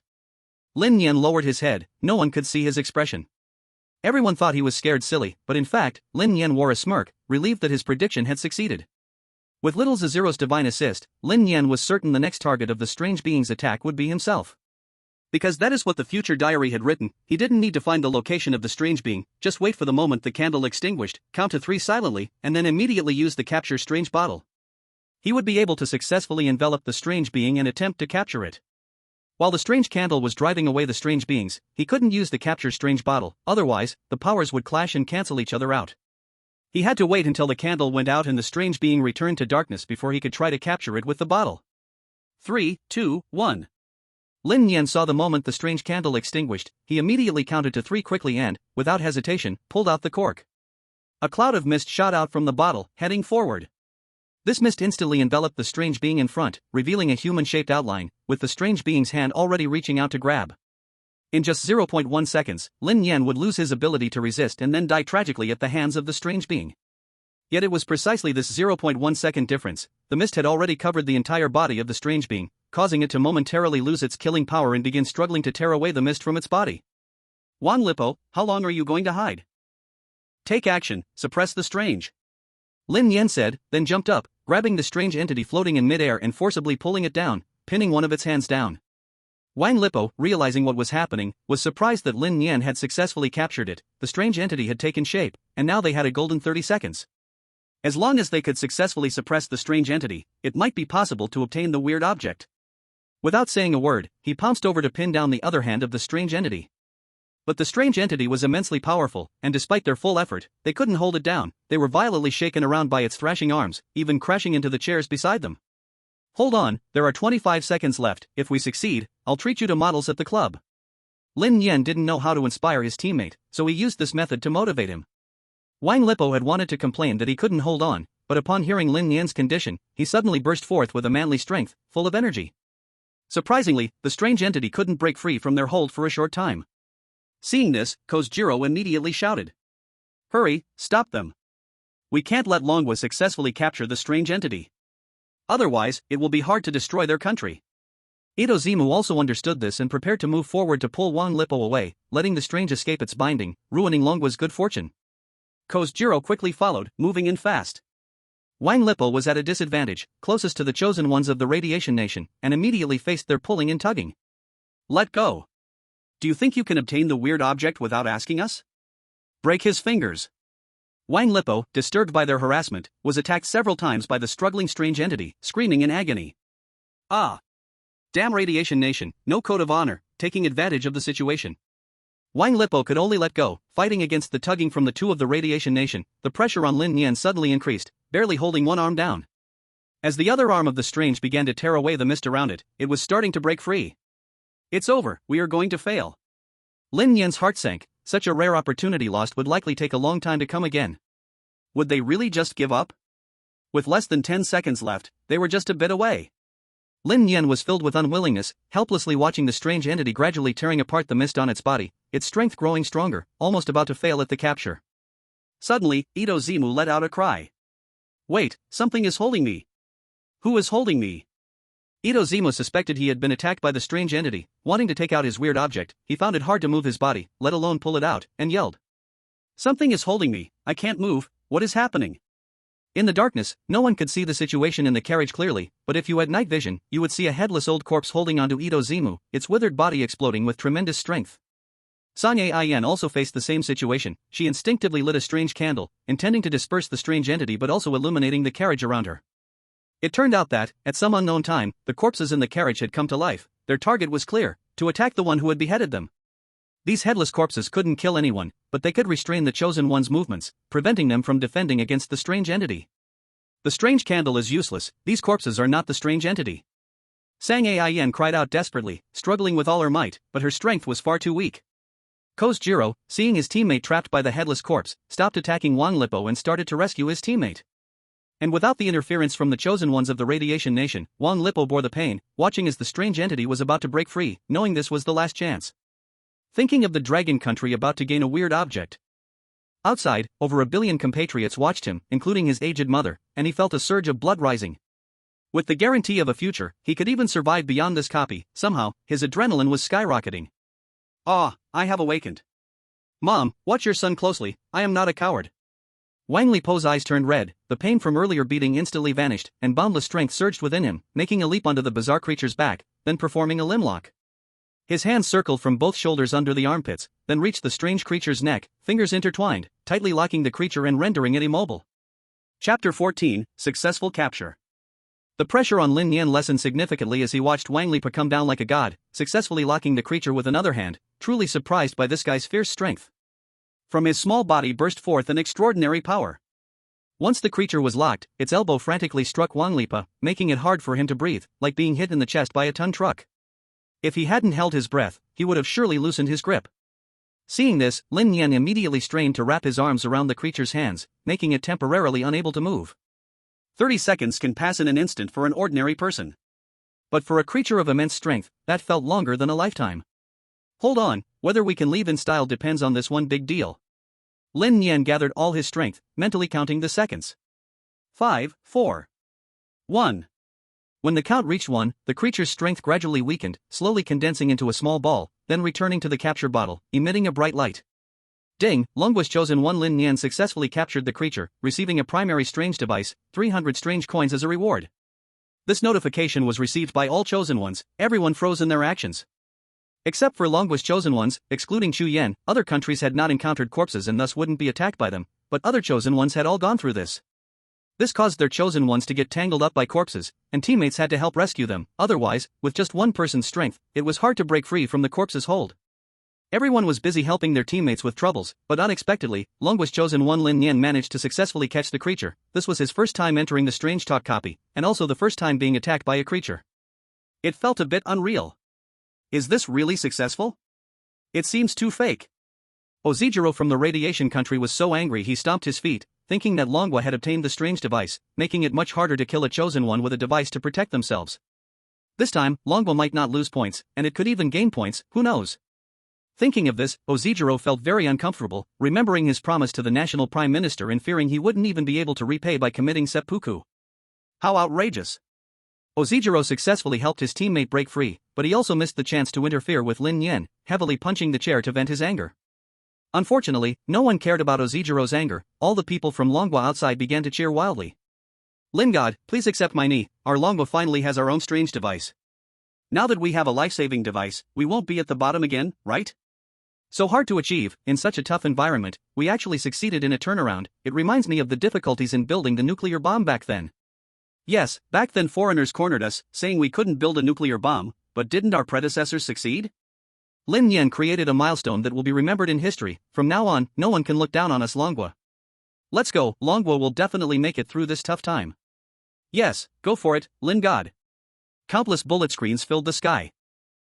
In the Ugly Nation, the Radiation Nation, and the Stick Nation, it felt as miserable as swallowing a fly, especially in the live broadcast room of Radiation Nation, filled with the nation's cursing voices. Little Zhexiang, what are you doing? How could you let Dragon Country obtain the strange tool? Come back and prepare to commit seppuku to apologize. Right, Dragon Country was about to be destroyed, and now, well, we'll have to wait even longer. Baka Yoru. The people inside couldn't hear the barrage of comments from the outside, but Lin Nian seemed to sense the attention of over 1 billion people. Knowing everyone was watching him, he must be shining on stage, and everyone must be cheering for him, right? Lin Nian never imagined that one day he could shine like a star. But for now, let's first see what this strange tool actually does. He looked at a finger in his palm, which was caught by the strange capture bottle, a randomly transformed item. It could be high heels or a small mirror. Some even took the form of a shrunken head. Anything could happen, and a finger was quite common. A piece of information about the strange tool appeared in Lin Nian's mind. Name, strange tool. Level, beginner. Type, exorcism type. Effect, taking this item out of your pocket, it automatically uses the strange tool to resist the anomaly. The longer it is out, the greater the chance the anomaly will break free from its restraints. Hint, each time taken out in a beginner-level dungeon requires paying 100 strange coins. If there are not enough strange coins, the exorcism effect cannot be triggered, but the conditions for the anomaly to break free still exist. After reading the information about the strange tool, Lin Nian immediately put the finger away. Exposed to the air, even defaulting to use, this setting was still quite troublesome. Fortunately, at the beginning of the capture, having it in hand didn't count. As long as it is hidden in a certain place, when faced with danger, putting it back into the pocket and taking it out can achieve the exorcism effect. But there can also be times of failed predictions, critical moments when the strange tool cannot be drawn out, leading to death. Right now, although they had not yet exited the tunnel, the anomaly had attacked the Chosen One, and there would be a certain vacuum period, so it was temporarily safe. Currently, only the Chosen Ones from the Monster Country and the Upside Down Nation had died. The Chosen Ones from other countries had not yet suffered disaster. In total, there were 4 anomalies. Alice used blood paper to disperse one, Lin Nian captured one, and the other 2 anomalies each killed a Chosen One. Normally, they would not suffer from consecutive attacks by anomalies. This is the restriction of beginner-level dungeons on anomalies. If it were a high-level or unsolvable dungeon, this would not be the case, as restrictions would be lifted, even disappearing. As for Lin Nian's successful capture of the anomaly, it would not lower the difficulty of the dungeon because a brand new anomaly would take its place. Otherwise, if players captured all anomalies, wouldn't they just run rampant in the dungeon? Strange Tales would not make such a low-level mistake. The number of anomalies is unaffected by capturing. At this moment, Lin Nian finally didn't have to worry about being attacked by anomalies. With no means of resistance, he could only rely on luck. He also no longer feared the Ugly Nation and Radiation Nation joining forces against him because they wanted to lure anomalies to attack others under the premise that others had no means of survival. And now that Lin Nian had the strange tool, it was as if they were mutually harming each other's chances of survival, which was not worth it at all. Lin Nian, Wang Lipo, I am tangled up with these corpses, come help me, we are all the chosen ones of Dragon Country. Just then, Zhu Yan's voice interrupted Lin Nian's thoughts, echoing in the silent carriage. She was currently entangled by 2 corpses, unable to move a single bit, and the chosen one from the Ugly Nation clearly did not intend to help, sitting in his seat to watch the show. The chosen ones from other countries also wore expressions of watching a good show. This Zhu Yan had previously fawned over the Ugly Nation, and now seeing Lin Nian obtain the strange tool, she wanted to come back for protection. How will Lin Nian choose? This is the voice of most people. Chapter 15, Lin Nian's unexpected action. In the dark compartment, Zhu Yan's desperate voice echoed. Besides the sound, almost no one spoke. The chosen one from the Ugly Country, Thompson, sneered coldly. This was exactly the effect he wanted. If the Dragon Country ranked in the top 3 this time, the base score would be 1 point, and that head of Zhu Yan would count as 1 point. Do not underestimate this 1 point. For the Dragon Country, it is a crucial lifeline. Letting Zhu Yan, this disruptor, delay Lin Nian's pace and consume his tricks was also a good choice. So, Thompson watched as Zhu Yan was trapped by the corpse and did not let his teammates rescue her, just to stimulate the sympathy of the Dragon Country, thus dragging Lin Nian to his doom. Xiao Zaixilan also showed a knowing expression. He turned to look in Lin Nian's direction. Even though he couldn't see the other's face in the dark, he could guess that Lin Nian must look very troubled. Even for the greater good, desiring that tiny bit of national fortune points, he had no choice but to save this disgusting woman. Unfortunately, in the darkness, Lin Nian's expression was entirely invisible, otherwise, he would have mocked them both. The chosen one from the Stick Country, Park Tianhan, was also very frustrated after receiving the prompt about Dragon Country obtaining a trick. He regretted not bringing anyone up to stop them. How could Dragon Country get a trick? This time, the ranking might drop to 4th place. While they wouldn't lose points, they also wouldn't gain any. This was truly unacceptable. The primary goal must be to let Dragon Country hit rock bottom again. Not only that, they must find a way to kill Lin Nian and seize the trick. Under the cover of darkness, everyone's thoughts were visible on their faces, but no one could see them. But at that moment, a glaring light pierced through the dark, shining inside the bus. The bus had burst out of the tunnel, and everyone once again saw the light. The whole scene inside the bus laid bare. The chosen ones from other countries acted in unison, all looking back at Lin Nian in the rear seat, as if wanting to know how he would decide. Lying in his seat, Wang Lipo was drained of energy by adrenaline. He felt like a puddle of mud, with no strength left. He did not know what choice Lin Nian would make and did not want to interfere with Lin Nian's judgment. He could only say, Lin Nian, I'll only say a few words. Once disloyal, never trusted again. Although I, Wang Lipo, am also a bastard, playing it cool and feeling jealous before entering the instance, I deeply know that the Dragon Country is my motherland, my home. As a citizen of the Dragon Country, I would rather die than betray my country. Lin Nian looked at Wang Lipo. This man had erupted with powerful strength at a critical moment and did not bring shame to the men of the Dragon Country, proving to be a good teammate. He had already regarded the other as one of his own. Because of the last sentence, Lin Nian was very much in agreement. Rather die than betray my country. Lin Nian didn't say much more. Instead, he stood up and walked towards Chu Yan. Thompson's smile was harder to suppress than the AK. It seemed that Lin Nian had to bow to reality for that tiny bit of national fortune points. Xiao Zaixilan looked like he was watching a good show, waiting for Lin Nian to save the person before mocking him coldly. The chosen one from the stick country, Park Tianhan, even laughed out loud, already preparing to pop champagne to celebrate. The barrage in the Dragon Country's live stream suddenly exploded. Lin God, don't. That kind of woman is not worth saving. Yes, you'll shame the Dragon Country, even if she dies in the instance, absolutely do not save her. Since she turned to the ugly country, she is no longer a citizen of the Dragon Country. Lin God, I know you are doing this for that tiny bit of national fortune points, but we, the Dragon Country, would rather not have that point than to save a traitor. Yu Lihai also saw this scene. Through the screen, he looked at Lin Nian's calm eyes. In an instant, he understood the other's thoughts, and a confident smile appeared on his face. Lin Nian, I have high hopes for you. I believe your actions won't let the Dragon Country down. Under the watchful eyes of the crowd, Lin Nian walked towards Chu Yan, who also saw Lin Nian and revealed a tearful expression, as if she saw hope, like an angel cloaked in holy light. At this moment, she felt she had been redeemed. Lin Nian, I knew you would come to save me. Don't worry, I was just pretending to rely on ugly country before. That's not true, you have to believe me. I am still a citizen of the Dragon Country. Please help me move these two bodies. Chu Yan spoke many things in one breath, feeling no sense of wrongdoing in her earlier actions. Everything seemed natural. It seemed that with just a few explanations, she could return to the past.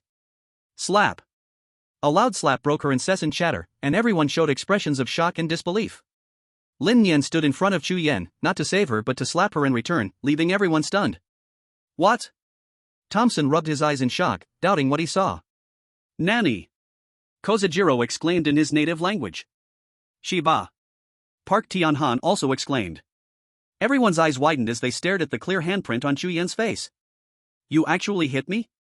Chu Yan covered her face, somewhat in disbelief. Her expression went from shock to quickly becoming twisted with anger. What right do you have to hit me? Who do you think you are? What did I do wrong? Slap. Lin Nian retaliated with another slap. The first slap was for the billions of compatriots in the Dragon Country. You belittled yourself and even easily sold out your homeland. This second slap is for your parents, who raised you with great difficulty, only to be talked about behind their backs in their old age. This last slap. Chu Yan quickly covered her face, not giving Lin Nian the chance to hit again. Although she was surrounded by two bodies, her hands could still move, but she lacked the strength to push the bodies away. She could only passively endure Lin Nian's slaps, and in a frenzied scream, she cried out. Why? What did I do wrong? I just want to live. Seeing that the other party was stubborn and unrepentant, Lin Nian lost interest in lecturing her, turning to walk away. Enough, there's no need to waste words with you. Your life or death has nothing to do with my Dragon Country. Even if I don't want a bit of national fortune, I will absolutely not help you survive to the next level. Lin Nian left gracefully, returning to her seat, where Wang Lipo had already regained some composure and gave her a thumbs up. Well done. Not only Wang Lipo thought so, but the Dragon Country citizens outside also cheered. Lin God. Lin God X 10,000. Lin God, I want to give you monkeys. As expected of you, doing what I really wanted to do. Sorry, I misunderstood you. I should have hit. Yu Lihai also showed a long-lost smile, his admiration undiminished. The country needs such ambitious people. Whenever the Dragon Country faces a national crisis, there are always a group of people who stand up and shoulder the sky. Chapter 16 The Dumbest Method. Inside the world of strange tales, the entire bus was silent except for Chu Yan's curses. The other chosen ones remained quiet. One chosen one from Upside Down Country had died, and one chosen one from Monster Country had also perished. Now, there were only 17 people left. 2 had died right at the beginning, and without any means of survival. That's how it was. Everyone withdrew their thoughts, trying to solve the puzzles in the bizarre tale to escape and leave this bus. Weird attacks like before would definitely happen again. As long as they couldn't find a solution, the chosen ones would surely exhaust all their means of survival and be weirdly killed. At this moment, one of the surviving chosen ones from Upside Down Country left his seat and walked towards Ozawa Jiro's position, shouting loudly. I am willing to trade 20 years of my life for a strange candle. Please sell it to me. I don't want to die. Ozawa Jiro looked at the chosen one from Upside Down Country. The other's conditions were extremely tempting. 20 years of life could produce 20 ordinary ghost candles. Logically speaking, he should be happy. If it weren't for the bizarre attack, Ozawa Jiro would definitely have accepted it gladly. But now it was different. 2 ghost candles had already been consumed, and as a beginner life candle master, he could only produce 5 candles in one instance. In the previous attack, Ozawa Jiro used one to dispel the bizarre attack, and due to panic, Yen wasted another one from a corpse attack. Now, only 3 candles were left for use. This meant the radiation country had only 3 chances left to save their lives and 1 piece of beginner ghost equipment. 6 chances to survive seemed like quite a lot. But without finding a way to get off the bus, the bizarre attacks would continue endlessly, until everyone was dead. 6 chances to survive were really not much, one could only say they were barely enough. Plus, since Lin Nian also obtained a ghost item that gave him a chance to compete for the top 3, it was even more impossible to exchange the ghost candles. Private Marseille, I will not exchange the ghost candles. Ozawa Jiro directly refused without leaving any room for negotiation. The chosen one from the Danza country had dull pupils, trembling uncontrollably, he clenched his fists as if his spine had been pulled out, plopping down into his seat. Ozawa Jiro's words were like a death notification, leaving no hope at all. He had thought of using brute force to snatch them, even to kill the chosen ones from other countries to take their life-saving ghost items. But that was impossible. The haunted instance imposed restrictions, and among the chosen ones, there was a special ban against stealing from others and deliberately killing or injuring other chosen ones. Ordinary scuffles and injuries didn't count against this rule. Otherwise, one would face the hauntings punishment, which was no different from death.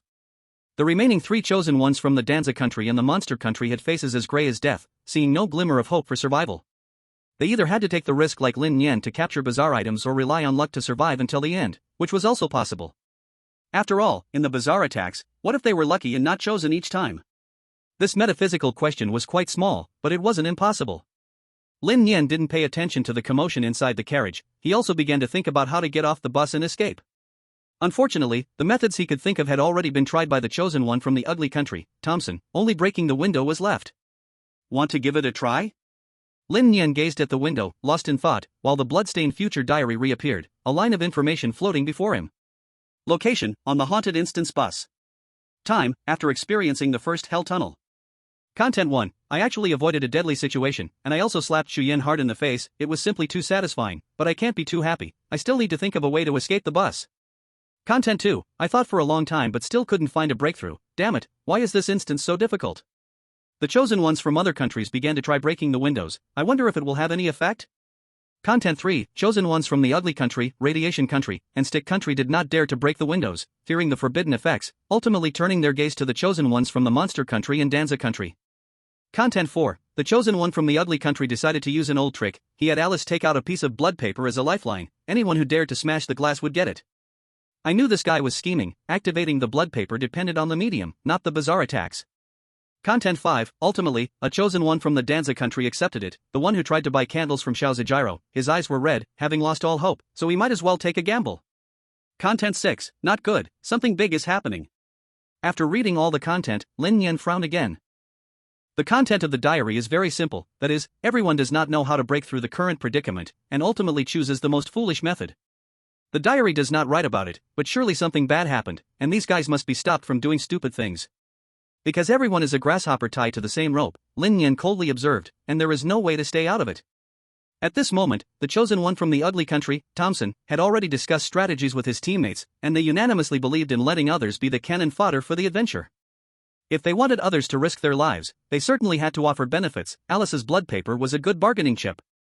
Even if these people knew the characteristics of the spiritualists, they were still willing to seek that bit of psychological comfort. Everyone listen, I, Thompson, have something to say, this concerns everyone's fate. Thompson stood up and surveyed everyone. He successfully captured everyone's attention, and they all stared at him. Only then did Thompson begin to speak with satisfaction. Previously, we from the ugly country tried to hit the brakes or use other methods to stop the bus and open the door, all these attempts have failed without exception. But we cannot just sit and wait, we must continue to try to have a glimmer of hope. So we decided to smash the bus window with the most primitive method and escape from the bus. After hearing this, Kojiro quickly echoed. Right, smash the bus window and escape together. Who wants to go? Park Tianhan understood the intention of the older brothers and immediately focused on the chosen ones from the Spring Nation and the Monster Nation. You guys go smash the bus. As long as you succeed, perhaps this time the ranking can achieve first place. The 4 chosen ones quickly shook their heads, they were not fools and certainly wouldn't be the ones to stick their necks out. Those with life-saving means wouldn't dare to try, if they did, they would truly perish. So the 4 quickly shook their heads in refusal. We're not going, not even if you beat us to death. Yes, why should we, the weaker group, go? Do you take us as scapegoats? Cannon fodder? If you want to smash it, do it yourselves. Chapter 17, The Door Opens. Lin Nian saw this and knew that things were developing towards the expected future, so he immediately stood up to stop it. We cannot break the glass. Everyone stopped talking and looked at the standing Lin Nian. Kojiro had long been displeased with Lin Nian and provocatively asked. Since you say we cannot break the glass, what is the reason? Or do you have a way to leave the bus? Thompson looked directly at Lin Nian and asked in a deep voice. Did you discover something? Just like before when we didn't touch the corpse, do you know something? Lin Nian was stared at by everyone but did not panic, instead, he appeared calm. I did not think of a way to leave, but everyone should think carefully. What if this most foolish method touches some kind of taboo? This will only accelerate our death. The chosen one from the stick country, Park Tianhan, sneered and questioned. Do we not know this? But now we are at a loss, everything must be tried. How can you know if you don't try? Thompson thought Lin Nian had discovered something but was disappointed to find it was just baseless speculation. He chuckled lightly and replied. Since you haven't thought of a way to get off the bus, why do you want to stop us from trying? Are we supposed to just stay inside and wait to be attacked and die? Moreover, I didn't ask you to go. If you don't go, naturally, someone will. Lin Nian frowned. He didn't have enough reasons to persuade these people. Should he reveal the future diary? That was absolutely impossible. That was his trump card. If others knew about the future diary, there would certainly be no peace in the future, and he would even be on guard all the time. But the diary clearly stated that when they smashed the glass, a big event has occurred, but how big it is, no one knows until the answer is revealed. Since you want to smash the glass, I will not stop you. Why not wait a little longer? Even if we face another strange attack, your life-saving methods can still hold for a while. Lin Nian decided to drag things out. Maybe when the future diary appears again, there will be a way out? Anyway, drag it out for as long as possible. Thompson thought for a moment and found it reasonable, so he did not reject it. Then let's think it over some more. There may be a turning point. Little Jiro saw that his older brother spoke up and didn't know what else to say, only able to glare fiercely at Lin Nian. At most, wait a little longer. If you still can't come up with a solution, we'll have to smash the glass. Lin Nian ignored little Jiro's words, then sat down and began to ponder. He must find a way to break the situation, or else if these people really smashed the glass, it wouldn't be fun. Wang Lipo had recovered a bit at this moment and leaned over to ask softly. Lin Nian, tell me secretly, did you find out something? About the seating arrangement earlier, did you realize that touching the corpse carelessly would provoke an attack? Lin Nian shook his head and explained. I don't know, I just have a gut feeling that it's not right. Moreover, shouldn't you politely ask before leaving your seat? This. Wang Lipo was left speechless, no longer entangled in that issue but looked at him with hopeful eyes. Lin Nian, now you have a junior bizarre object, you can't just stand by and do nothing. After all, I contributed a lot to this bizarre object. Lin Nian nodded seriously. Of course, I already consider you a qualified teammate. I will definitely do my best to protect you. Wang Lipo sighed in relief upon hearing this. That's good, I want to survive. I still remember you promised to take me to the club for pretty models. Lin Nian. While the two were talking, something unusual appeared ahead, and Alice's sharp voice broke the oppressive atmosphere. Look, a passerby has appeared in front of the bus. It's an old lady, she seems to be waving at us. Does she want to get on the bus? As soon as this was said, it immediately attracted everyone's attention, and everyone stood up to see the scene ahead. Lin Nian's heart sank. He had interfered with everyone's plan to smash the window, leading to a change in the future, no longer following the predetermined direction. This suddenly appearing old lady was not recorded in the diary at all. Is this a blessing or a curse? Ha! Lin Nian breathed out, no longer entangled in the question but looked ahead. Indeed, he saw an old lady wearing a red scarf, holding a basket, and hunching over as if waiting for a bus. Would the bus stop for that old lady? Would it rush past? These were the thoughts in everyone's mind. If it stopped, then there was a chance to escape this bus. Just as everyone was puzzled, little Jiro shouted excitedly. Ha, the bus is slowing down, it seems it's going to stop. Now's the time. Let's rush down while the old lady gets on. Thompson furrowed his brows tightly and expressed suspicion. Is getting off really that easy? I feel like there's something fishy about this, but we can give it a try. The other chosen ones didn't care whether there was something fishy, they were determined to rush out of the bus during the old lady's opportunity to get on. Such a rare and golden opportunity doesn't come often. The bus gradually slowed down, eventually coming to a stop, motionless in place, and everyone's hearts were in their throats. They all widened their eyes, staring at the bus door, forgetting even to breathe. Other countries' chosen ones crowded at the door, while Lin Nian did not join them. He believed that this opportunistic method could not succeed. But Wang Lipo could not wait any longer. Seeing Lin Nian unresponsive, he hurriedly urged. Lin Nian, let's hurry over. If we don't go soon, we won't be able to get off the bus in time. They are all ready to go at any moment. Sitting here isn't a good idea. Lin Nian shook her head and refused. You go if you want, I don't think it's that simple. Although I can't explain why, I can't rule out the possibility of getting off. Seeing his team members unmoving, Wang Lipo felt anxious. He looked at Lin Nian, then at the crowd crushed at the door, and finally chose to sit back down. Forget it, if I go now, I'll be on the outer edge. If it really is possible to get off, running over later won't be too late, let's just wait and see. Anyway, with you backing me up, I'm not too worried. Lin Nian glanced at Wang Lipo.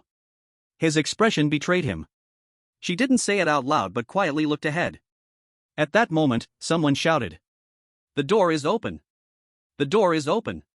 Chapter 18, The Old Woman Selling Matches. As the bus door slowly opened, everyone seemed to see a new dawn. The chosen ones from the country of Dianza were impatient, the 4 of them were blocking the doorway closest. As long as the door fully opened, they could get off.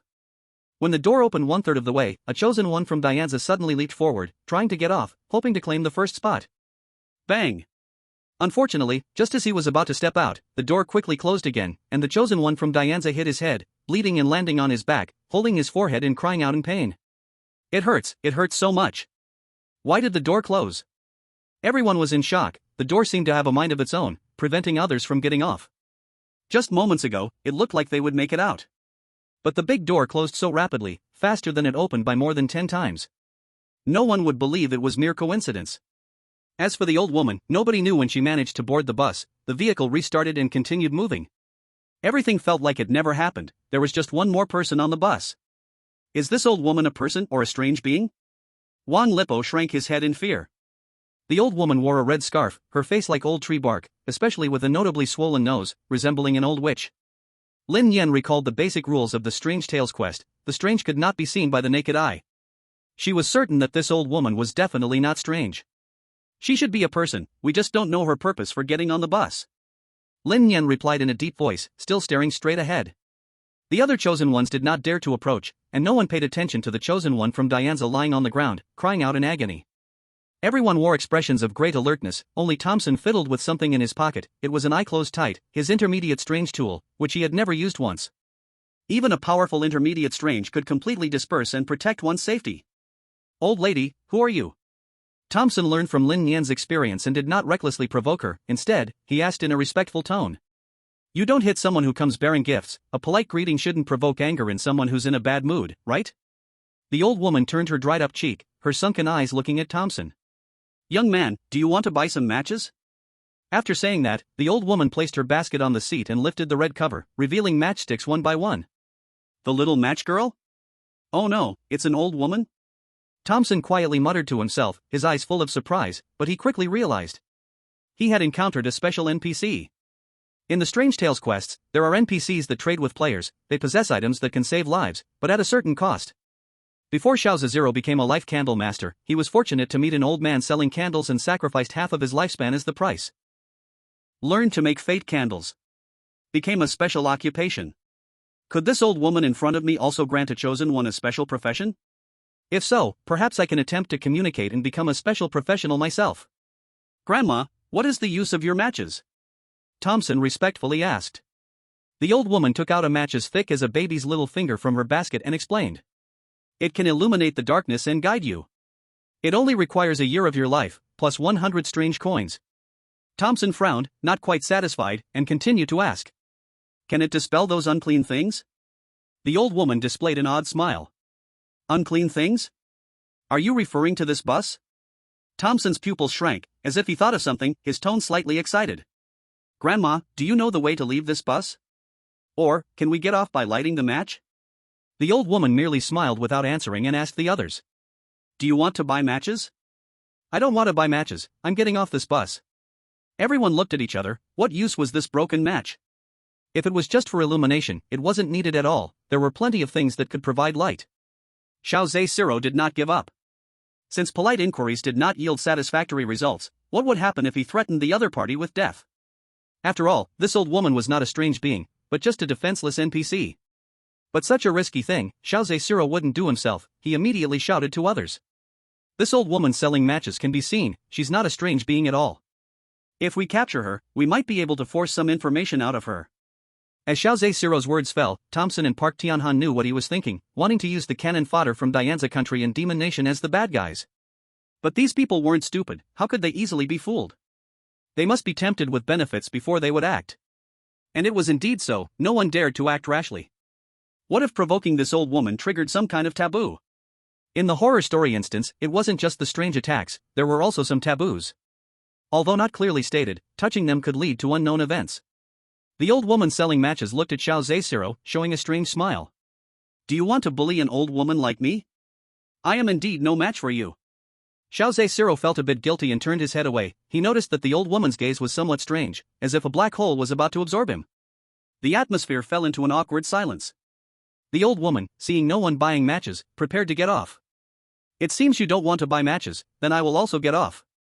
As her voice fell, the bus began to slow down again. This unique plot NPC was about to leave, and everyone was about to fall into a deadlock. Should they let her leave? Or snatch her things?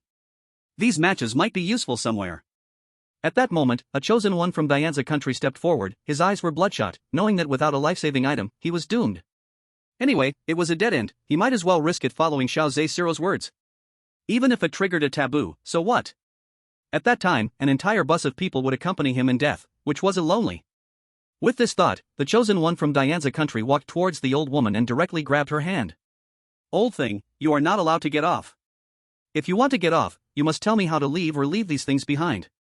The old woman raised her head to look at him, showing a strange smile. Looks like you want to rob this old woman? So what if we do? The chosen one from Dianza country's face was filled with hostility, he was already fearless and was about to reach out to snatch from her. Stop. Purchase matches. Lin Nian suddenly spoke out to stop, his face dark as he approached here, not wanting these people to mess around and thus increase the copy's difficulty. From the diary, Lin Nian learned that touching the corpse would lead to bad things. Smashing windows would also lead to bad things, so what about taking action against this old woman selling matches? Wouldn't there be taboos too? The bizarre talk copy needed to win with wisdom, not brute force. If Lin Nian didn't stop, he would also be implicated. Everyone looked at Lin Nian, and Xiao Zhe-Siro couldn't help but question.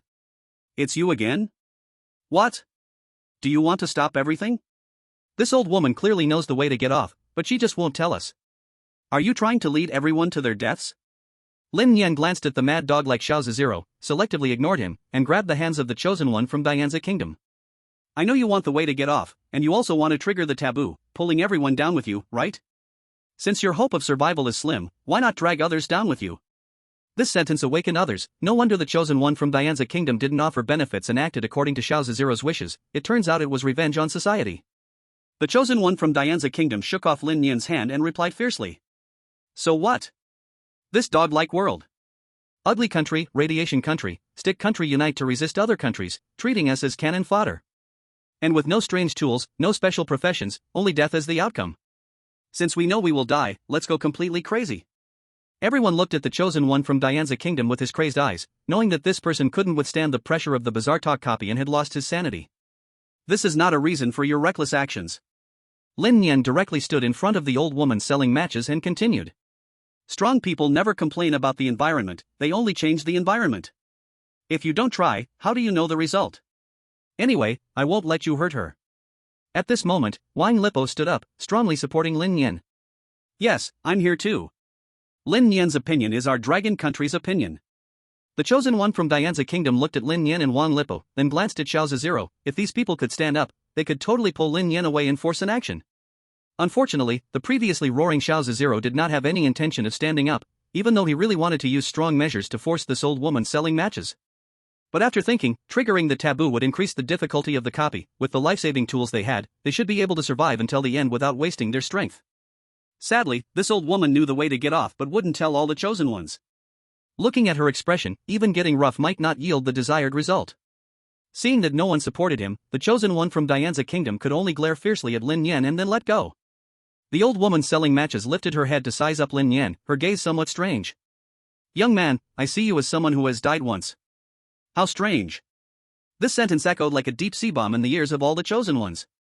Lin Nian actually died once, when was that? Could it have been when he was unknowingly fighting with the strange existence? But why was he fine now? The outside world was full of buzzing comments. Wow, wow, wow, alas, I'm not educated, but I understand 3 wows. Is this fake? My Lin God actually died once? Impossible, during the previous fight with the strange existence, Lin God wasn't even injured. Right, I kept staring at the big screen, how could he possibly have died once? Wait a minute, died once? Doesn't that mean, as long as there is a medium-level strange tool, encountering the goat head altar, one can become a hunter of strange? This profession is very special, with no rank limitations, possessing high potential, and requiring intermediate weird artifacts as sacrifices.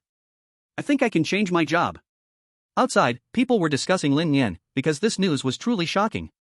But Lin Nian himself was very calm, because this matter would sooner or later be exposed. If he wanted to change to a weird hunter, he had to admit he had died once.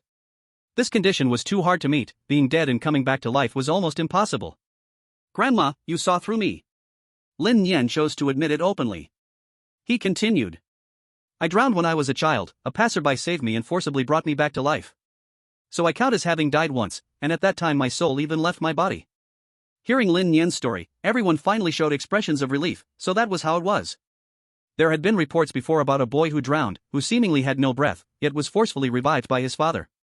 Such medical miracles weren't unheard of. Unexpectedly, Lin Nian just happened to trigger this, and it actually counted as meeting the condition. If that's the case, then even if he doesn't achieve the job change condition within the copy, he could still complete the job change? The old lady selling matches nodded, took a match from her basket. Young man, do you want to buy a match? Old lady, I find you agreeable, so I'll charge you 100 weird coins.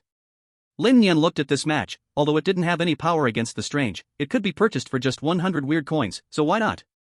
Maybe it would be useful later, so he took out 100 weird coins, bought one, and then put it into his pocket. Thompson frowned at this, he didn't expect Lin Nian to drive the price of the match down with his act, and he seized the opportunity to buy. Old lady, I'll spend 100 weird coins too, to buy a match. The old lady selling matches shook her head and raised a finger.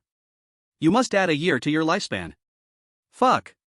Thompson was furious and questioned. Old lady, I have shown you respect, I didn't provoke you, right? Why are you charging an extra year of lifespan? The old lady selling matches didn't give a reason, but instead pointed at the side where Jiro was. You are still lucky, you buy a match, and the old lady only charges you 1 year of lifespan, that lewd man needs to give 5 years of lifespan. As for this person, no matter what is offered, I won't sell. Clearly, these people had angered the old lady selling matches, what price they paid depended on the person. Jiro wasn't too flustered, as a special profession, he had weird artifacts in the team to keep him safe. Even without the match, so what? So he decided not to buy, lifespan was very precious to Jiro. Thompson sighed with some regret.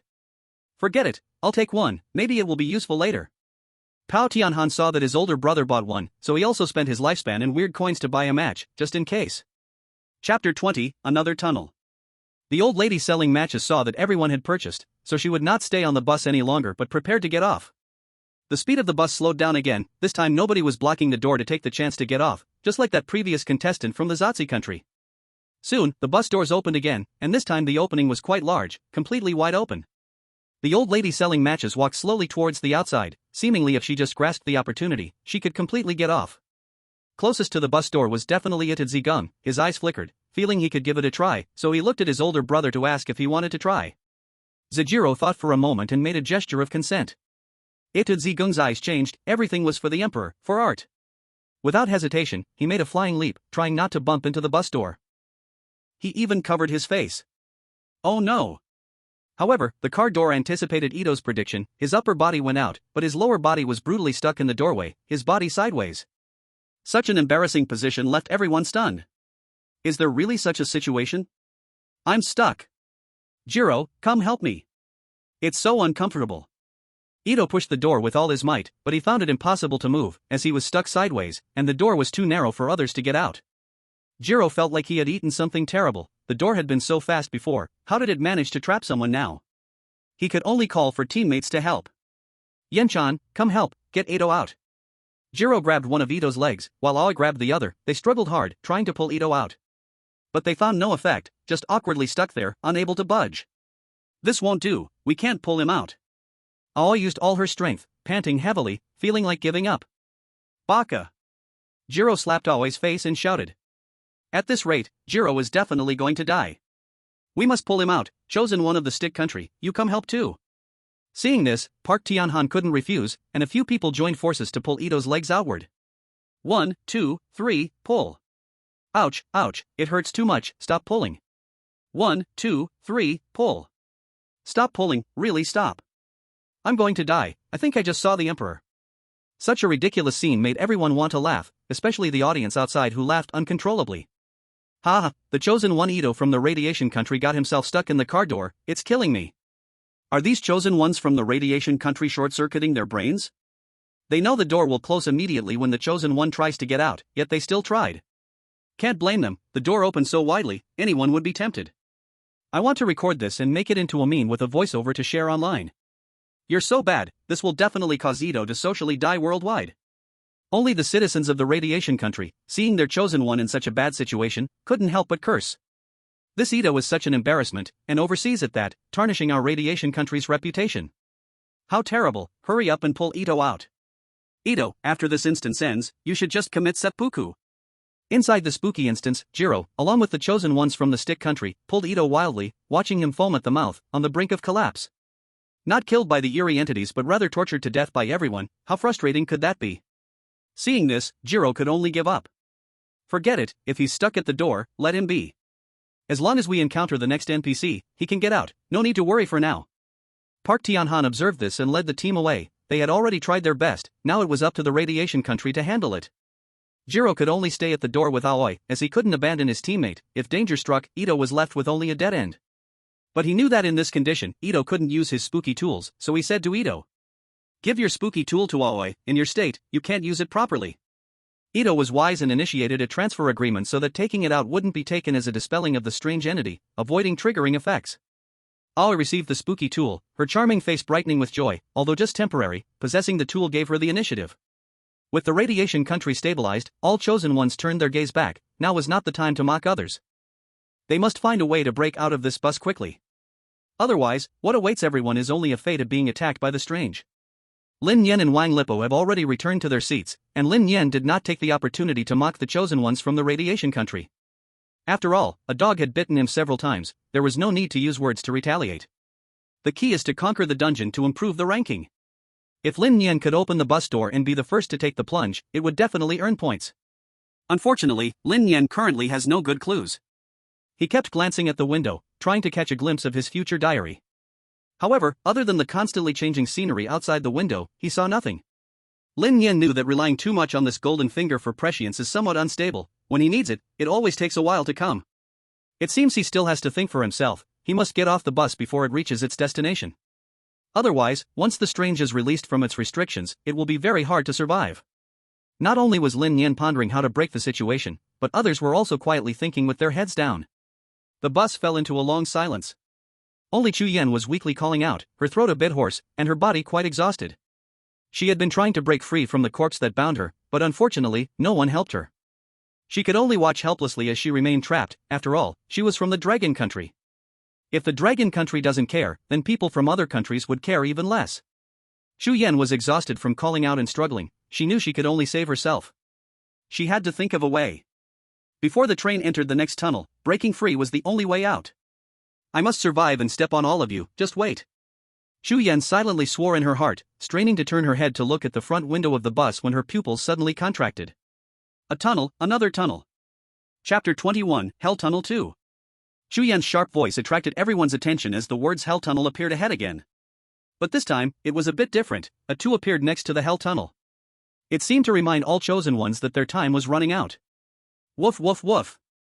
Medina's dog, Ade, barked at the front, seeming to sense danger and alerting its owner. Thompson's expression darkened as he looked at Old Black John. "This time, John, you take the strange tool to fend it off. We can't let Alice overexert herself." Old Black John made an okay gesture, putting his hand in his pocket, ready to take out the strange tool at any moment. As soon as Alice gives the order, he will take it out without hesitation. Having a medium in the team has its benefits. They can sense the strange presence faster than others and create targeted defenses. Ozawa Jiro's expression was tense. He glanced at Aoyen and then at Ito Shinkami stuck at the door before deciding. "Yenshan, you stand in front of me and use Ito Shinkami's strange tool. As soon as the enemy approaches, you take it out immediately. If you don't react in time, I'll light the strange candle." The National Enlightenment teacher Aoyen looked a bit nervous. Combating the strange puts humans at an absolute disadvantage.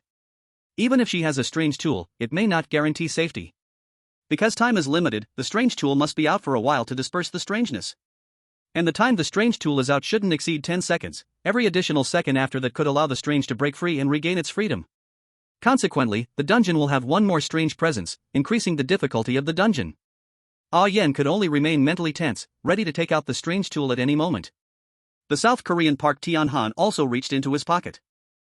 He said to his two teammates, "Get a little closer to me, prepare for the weird attack." The countries of Dianza and Yaran hid behind the carriage, hands clasped, trembling all over, silently starting to pray. "Don't pick me, don't pick me." Most people made corresponding countermeasures, but Chu Yan was panicking a lot, frequently looking back toward the front, realizing they were getting closer to the tunnel, and started struggling wildly.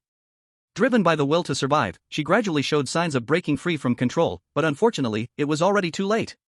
She could only shout loudly, "Save me, help me.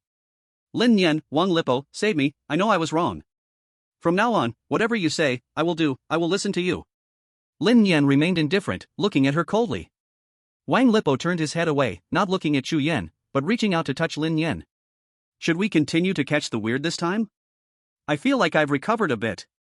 As long as no one interferes, getting the second strange object isn't impossible. Lin Nian looked at Wang Lipo speechlessly, asking, "I'll give you the strange catching bottle, you go catch it?" Wang Lipo quickly shook his head, explaining, "I don't have the ability like you, I'd probably be choked by the weird before I even knew it." "You succeeded before, this time you could say practice makes perfect." Lin Nian could predict the position of the weird entirely based on information from the future diary, guessing that Xia Zexiang from Radiant Nation wanted to kill with a borrowed knife. Thus, he predicted Xia Zexiang's prediction and saw the position of the weird, successfully catching it cleverly. Trying again this time would be a behavior seeking death, utterly unwise. If catching the weird could rely on skill, then at this rate, wouldn't the strange objects be everywhere? Lin Nian replied with irritation, continuing, "Before that was just good luck, I noticed Xia Zexiang's malicious gaze and guessed he would attack us. Now we don't have that good fortune, being able to protect you and me is already good enough, and you still want to continue to risk capturing the weird?" Wang Lipo could only choose to remain silent, realizing it wasn't necessary to take risks. Although he also wanted a strange object to save his life, thinking about it now, it was still a bit hasty. "Take it slow, strange objects will come, special professions will come, as long as we stay alive." While talking, the bus finally entered the tunnel, once again shrouded in darkness. Chu Yan felt a great disaster approaching, uttering a desperate curse. "Lin Nian, Wang Lipo, I curse you. I curse you to have no good death. Even if I die and turn into weirdness, I won't let you go." Halfway through Chu Yan's words, suddenly something choked her throat, making no sound, and she couldn't even struggle. Alice closed her eyes, starting to sense the surroundings. As a medium, she could perceive the existence and number of nearby weird objects. But she didn't know exactly where the weird was approaching from unless it was very close, making it clear to sense. This aspect gave her an advantage, providing a little more reaction time. She could gamble with the strange catching bottle, but the risk was too great. Using the strange catching bottle was equivalent to giving up the medium's ability to drive away the weird. This close contact could easily go wrong. So she didn't take the risk to catch the weird unless she had absolute confidence. Moreover, being in the dark, human perception was deceived, making it hard to tell directions, easily missing opportunities and leading to death. However, Alice still sensed the existence of the weird, reminding everyone, "Two weird ones are approaching us." John tightly gripped the strange object, his nerves tense as he stared at the darkness. As soon as Alice gave the order, he would take out the strange object and disperse the attacking weird. "John!" Alice screamed, and old Black John immediately took out the strange weapon, beginning to dispel the eerie presence, feeling himself silently counting. 10, 9, 8. 5. The 10 seconds he had just taken out were quite safe, so he had to count, ready to retract the strange weapon in time. John could even sense that someone was standing beside him, reaching out to strangle his neck. But fortunately, the power of the strange weapon took effect, causing that hand to retreat. John let out a sigh of relief, putting the strange weapon back in his pocket just in time, at the last second of the countdown. However, a flash of light suddenly appeared, briefly illuminating the entire carriage. It was Alice activating the blood paper function to dispel the eerie presence, causing the blood paper to burn. How could this happen? Didn't I dispel the eerie presence? John was in shock, not expecting to waste one of Alice's blood papers, following the law of diminishing returns. Alice's blood paper could only take effect once now. Chapter 22, Extreme Fear. In that brief flash of fire, the carriage regained a moment of light, revealing Chu Yan's head hanging high from the ceiling, blood flowing from her 7 orifices, displaying a strange smile while her eyes stared fixedly at Lin Nian's position. As for her body, it remained kneeling on the ground, surrounded by 2 corpses. Meanwhile, other passengers' corpses, hidden under the cover of darkness, re-stewed, approaching those they had previously touched, making the whole carriage appear very eerie. So far, it was already known that 3 eerie beings had attacked, with the ugly country suffering 2 consecutive attacks, one of which killed Chu Yen. And another eerie being seemed not in a hurry to strike, delaying its choice of a target, as if waiting for a perfect opportunity. The firelight from the burning blood paper quickly faded, and the carriage fell into endless darkness again. Who will it attack next? This was the question in most people's hearts. The ugly country had been attacked twice in a row. There was a 99% chance it would not be attacked a third time, leaving the remaining group to choose one among themselves. Those with life-saving means, clutching their strange weapons, had palms sweating from anxiety. And those without life-saving means either clung to teammates or prayed that the eerie presence would not choose them. Time passed second by second. It seemed that no one was attacked, and a glimmer of light began to appear ahead. It was the end of the tunnel, just a bit further out. If they could get out, they would be safe for a while. It seems a poor sucker was silently killed by the eerie presence. We should have made it through the tunnel this time. Park Tianhan felt some glee and took his hand out of his pocket. So far, the stick country hadn't been attacked even once, which had to be said was just too lucky. He still had plenty of strength left and had a chance to proceed to the finals. But before he could enjoy his happiness for long, he suddenly felt a chill approaching, freezing him to the bone, making his whole body tremble. Even his movements became stiff and difficult. Eerie presence. The eerie presence is here, and the target is me? Park Tianhan used all his strength, reaching into his pocket, wanting to swiftly draw out the strange weapon. However, to his shock, his right hand, placed back in his pocket, was held down by an invisible hand, refusing to come out. It's over. I was careless.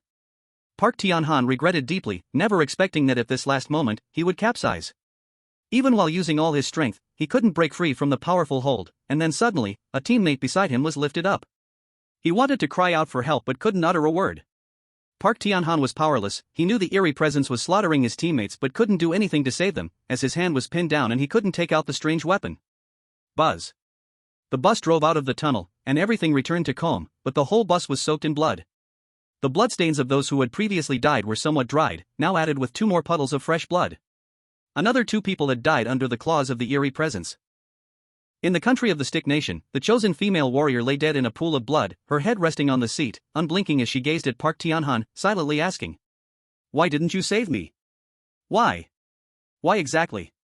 Park Tianhan finally regained control of his body, and even though he had experienced such scenes more than once, he still felt utterly unprepared. Jiang Jihuan grabbed Park Tianhan's collar and questioned, "Why didn't you save her? Did you just watch her dying in a strange way? Where's your weapon? Why didn't you use it?" 3 urgent questions shattered the silence in the carriage. Jiang Jihuan's face was filled with hatred, not out of sympathy for his fallen teammate, but terrified that he too could meet the same fate. Park Tianhan was also drenched in cold sweat, patting his teammate's hand. "Let go of me, I thought I was the one who died just now. Do you know how desperate it felt when my hand was held by something strange and couldn't be pulled out? I just didn't expect that the target wasn't me." As soon as he spoke, Jiang Jihuan regained a bit of his rationality, glancing at his right hand, which he had put into his pocket and still hadn't pulled out. On his right wrist, there was a dark handprint, caused by the strange attack. After returning to the break room, it could be removed with a mystical coin. "I don't understand. If what you say is true, why didn't the strange entity prioritize killing you?" Jiang Jihuan ultimately loosened his grip on Park Tianhan's collar. The other party wasn't lying and had no motive to stand idly by. Moreover, anything could be faked, but the black handprint left by the strange attack was undeniable. But since the strange entity knew Park Tianhan could take out a weapon, why didn't it attack him first but instead targeted a teammate? Park Tianhan most likely guessed this and offered a reasonable explanation. "The carriage is very dark, and since you guys were closer to me, it led the strange entity to shift its attack target." Or. Thinking of this, Park Tianhan's pupils shrank. Or like a hunter, it enjoys the thrill of the hunt. It's playing with me, wanting to slowly kill us. Everyone who heard Park Tianhan's words shivered. The feeling that life and death were beyond their control was truly unbearable. If they couldn't break free from the bus, such attacks would keep coming. Each time the strange entity struck, it would take away a chosen warrior, and if this continued, the probability of others being attacked would increase dramatically. Thompson also knew that time was urgent. They were currently in Hell Tunnel 2, and it wouldn't be long before they reached Hell Tunnel 3. In their hideous country, only Alice's powers had been significantly weakened, and there was only one opportunity left to drive away the strange entity. The other 2 weapons also couldn't hold out much longer. So, Thompson stood up and addressed everyone. "Everyone, let's break the window. We must get out of the bus as soon as possible, or else there will be no chance of survival." Ozawa Jiro was the first to agree. Exactly, if we keep going like this, reaching our destination only leads to dead ends, no amount of survival tools will be enough. Let's try breaking the window, maybe that will lead us to safety. Park Tianhan immediately followed. Then let's break the window, sitting here does no good. If this method doesn't work, we'll try the next one. All the contestants from the three nations unanimously believed that breaking the window was the best solution, but Lin Nian had to step in to stop them. No, we can't break the window yet. There may still be other ways to get out. If we really break the window, there may be no room to retreat. Hearing Lin Nian's refusal, Thompson shot a cold glance. Lin Nian. If you don't have a better idea, then don't stop us from trying to escape. How will you know the effect if you don't give it a try? Unless you can explain the dangers of breaking the window or find another way to get out. Chapter 23, Service Area. Lin Nian opened his mouth, wanting to say something, but realizing there was no way to stop these people, ultimately chose to give up. There was no way, only Lin Nian knew some details, and even he would not know what consequences would follow breaking the window. Since there was no way to stop it, he had to find a way to protect himself. Thompson saw Lin Nian speechless and began to organize people to break the window. That chosen one from the Dianza country, promised false benefits by the ugly country as described in the diary, was preparing to attempt to break the window. Lin Nian did not dare to stand too close and whispered to Wang Lipo. Let's go, let's stay a little further away. I always feel this approach is not good, there might be danger. Okay, I will listen to you. Wang Lipo was already completely convinced of Lin Nian, without hesitation, followed Lin Nian to the back row of seats. The chosen one from the Dianza country searched for something useful nearby and found a hammer on the bus, just right for breaking the window. It seemed to have been intentionally left in the vehicle, meant to assist the chosen one in breaking the window. Everyone felt that breaking the window was the only way out. Once everything was ready, the chosen one from the Dianza country raised the hammer high, aimed at one of the windows, and was about to bring it down with force. Woof woof! Suddenly, a dog's bark broke the silence, and everyone looked at the dog named Ad. This guy was growling at the window, as if something terrifying was outside. Medina, as a beast master, could sense her pet's emotions and immediately said to everyone, Ad seems to have sensed danger, breaking the window might be a problem. The chosen one from the Dianza country hesitated, no longer daring to recklessly smash the glass, and could only put down the hammer. Should we still smash it or not? Thompson looked at the barking Ad, revealing a thoughtful expression. The Beastmaster's abilities were weak, and they temporarily lacked the capacity to dispel the strange presence, as the conditions and limitations of this profession were minimal and even did not require sacrifices. But this dog could see things that ordinary people could not, indicating there was something outside the glass. What could it be? It was likely that a strange entity was lurking outside. Everyone had means to save themselves, so why should they hesitate? Moreover, once they broke the window, they could escape this bus. Taking a bit of risk was worth it. Smash it, after all, it's just a strange entity, we in the ugly country can handle it. Thompson issued the final order. After all, this attempt was for the Dianza country people, and the lives of others had nothing to do with him. The chosen one from the Dianza country touched the blood-stained paper on his chest, giving him a little confidence, and raised the hammer again, ready to smash open the bus. But at that moment, Lin Nian spoke up to remind them. Wait, what do you see ahead? It seems to be a service area. The bus is slowing down. As soon as the words were spoken, everyone froze and looked towards the front window of the bus. Indeed, they saw a service area, and the vehicle was decelerating, seemingly about to stop. Thompson suddenly remembered something. Every time they went through a tunnel, they would experience a special event. The last time, it was an old woman selling matches, which seemed useless. This time it was a service area, and according to normal logic, once they reached the service area, they would definitely get off the bus. If so, why smash the vehicle at all? For now, don't smash the window, we're about to reach the service area, maybe we can use this chance to get off. Thompson voiced his opinion, and the others surely thought of this as well. If they could avoid taking risks and safely get off, that would be perfect. But everyone felt things would not be so simple. After all, there was the precedent of the old woman selling matches, and it would probably be very difficult for the chosen ones to get off. This time, would it be similar to the situation with Ito's self-mutilation? As long as they didn't get stuck at the door, it would be fine. Everyone tacitly looked ahead, waiting for the bus to slow down. Stop! Ito Miyuki was stuck at the doorway, feeling the bus had stopped, and excitedly shouted. The bus stopped. We arrived at the service area. Finally, I can gain my freedom. After saying this, Ito Miyuki's face was filled with excitement, and added. I am closest to the door, the first one to get off, I can surely earn a higher rating for the Radiation Nation. As they say in Dragon Country, a loss may be a gain. While speaking, Ito Miyuki began to dance, pushing hard on the big door, trying to escape faster. Puff! When the bus came to a complete stop, a light sound came, and the door slowly opened. Ito Miyuki decisively rolled and rushed off the bus first, then shouted excitedly. I am out. I finally made it out. I am the first one to clear the dungeon. Ha, our radiation nation is number one. Ozawa Jiro looked at his teammate with disdain, got off the bus too, but did not receive the dungeon clearance prompt. Clearly something was wrong. The requirement was to escape from the bus, but everyone got off. Isn't that considered escaping? Why wasn't there any system prompt? This left Ozawa Jiro puzzled, and he could only give Ito Miyuki a hard slap. Baka, there's no system prompt. What are you so happy about? This slap woke Ito Miyuki up, and he showed a sudden realization. Yeah, I clearly was the first one out, but there's no prompt at all. What is going on? Ito Miyuki couldn't understand, began to look around, and realized there was something wrong with this service area. Outside, it was shrouded in fog, shadows emerging and disappearing within, as if they were about to rush in at any moment. While Ito Miyuki was pondering, the other chosen ones also got off the bus, beginning to assess their surroundings. It seems arriving at this special location and getting off did not count as completing the eerie story dungeon requirements. So what should we do now? Everyone was afraid to act recklessly. Lin Nian and Wang Lipo also got off the bus, his brows furrowed, filled with fear of the unknown. The future diary had not appeared yet, so he did not know what would happen next. Now that they were off the bus, they must have triggered some special event. Maybe they could peek inside the service area. Lin Nian, should we take this chance to escape? Wang Lipo whispered into Lin Nian's ear. Lin Nian looked at the enveloping fog and the countless shadows moving. Recklessly entering could bring unknown risks. So he shook his head and refused. I advise you to abandon that thought.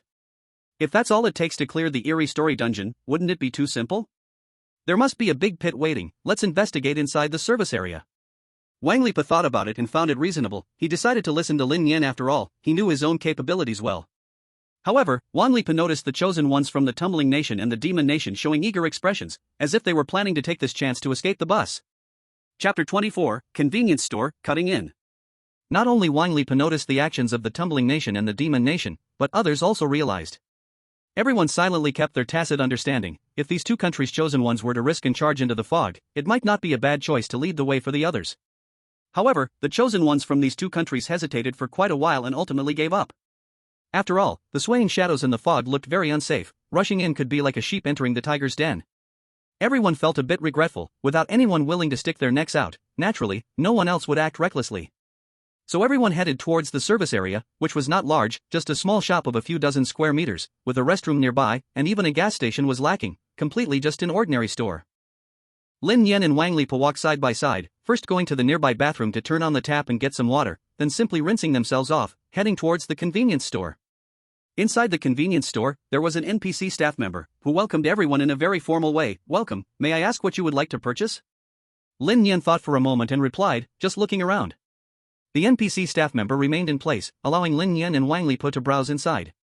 Other chosen ones also came in one after another, and the whole convenience store became packed with people. The store didn't have much. Apart from some food, there were also some tools, and no need to worry about money, as everything was paid for with strange coins. Wang Lipa glanced at the snacks on the shelf and quietly asked, Lin Nian, should we buy some food? Lin Nian rolled her eyes at him and replied, do you think we are going to have a long battle? Wasting strange coins on food is completely foolish. At this rate, if we go through a few more hell tunnels and still can't find a way to escape, it will be really dangerous.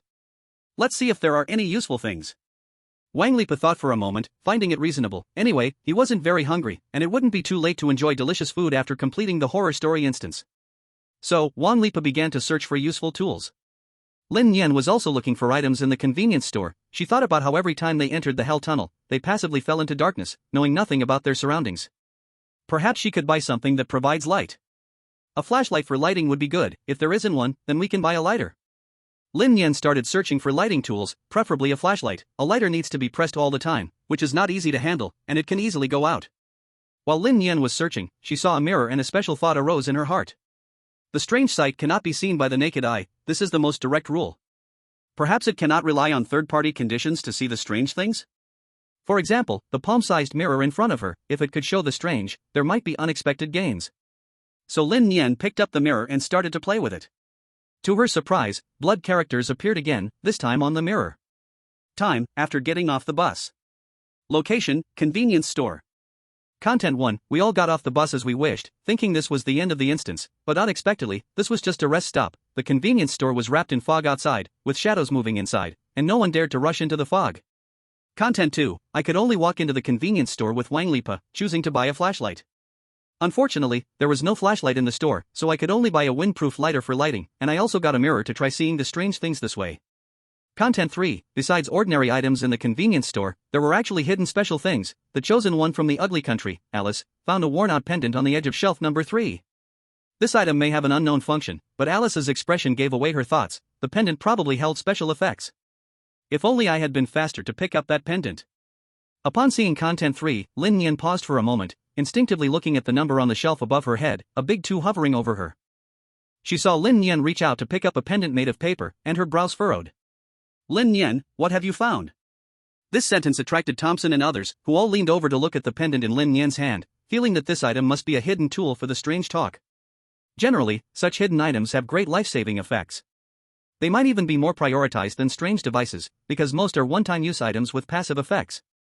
This can also be seen as a benefit for the chosen ones. In previous strange talk instances, there were lucky ones who received them. Now, the pendant in Lin Nian's hand clearly looked like a one-time life-saving item. It seemed like Lin Nian had snatched it away. Thompson's eyes turned, and he shouted angrily. Lin Nian, what does your dragon country mean by this? Clearly, this item was discovered by our ugly country first. How dare you snatch it? Lin Nian was indeed snatching someone else's opportunity. Thompson wasn't wrong in this, but he would absolutely not admit it. Instead, he retorted. Snatch? Does your ugly country still have any shame? I got here earlier than your Alice and found this thing. If Alice had found it first, do you think it would end up in my hands? Thompson was momentarily speechless. This was indeed the truth. He looked at Alice, questioning her with his eyes. Is what this guy said true? Alice could only nod bitterly, confirming that Lin Nian had indeed discovered it first, and he had arrived before her. Seeing this, Thompson could only snort coldly. Consider yourself lucky, we're leaving. Thompson knew that continuing to cling onto this matter would only waste time. Now the item was already in Lin Nian's hands, it was too late to say anything.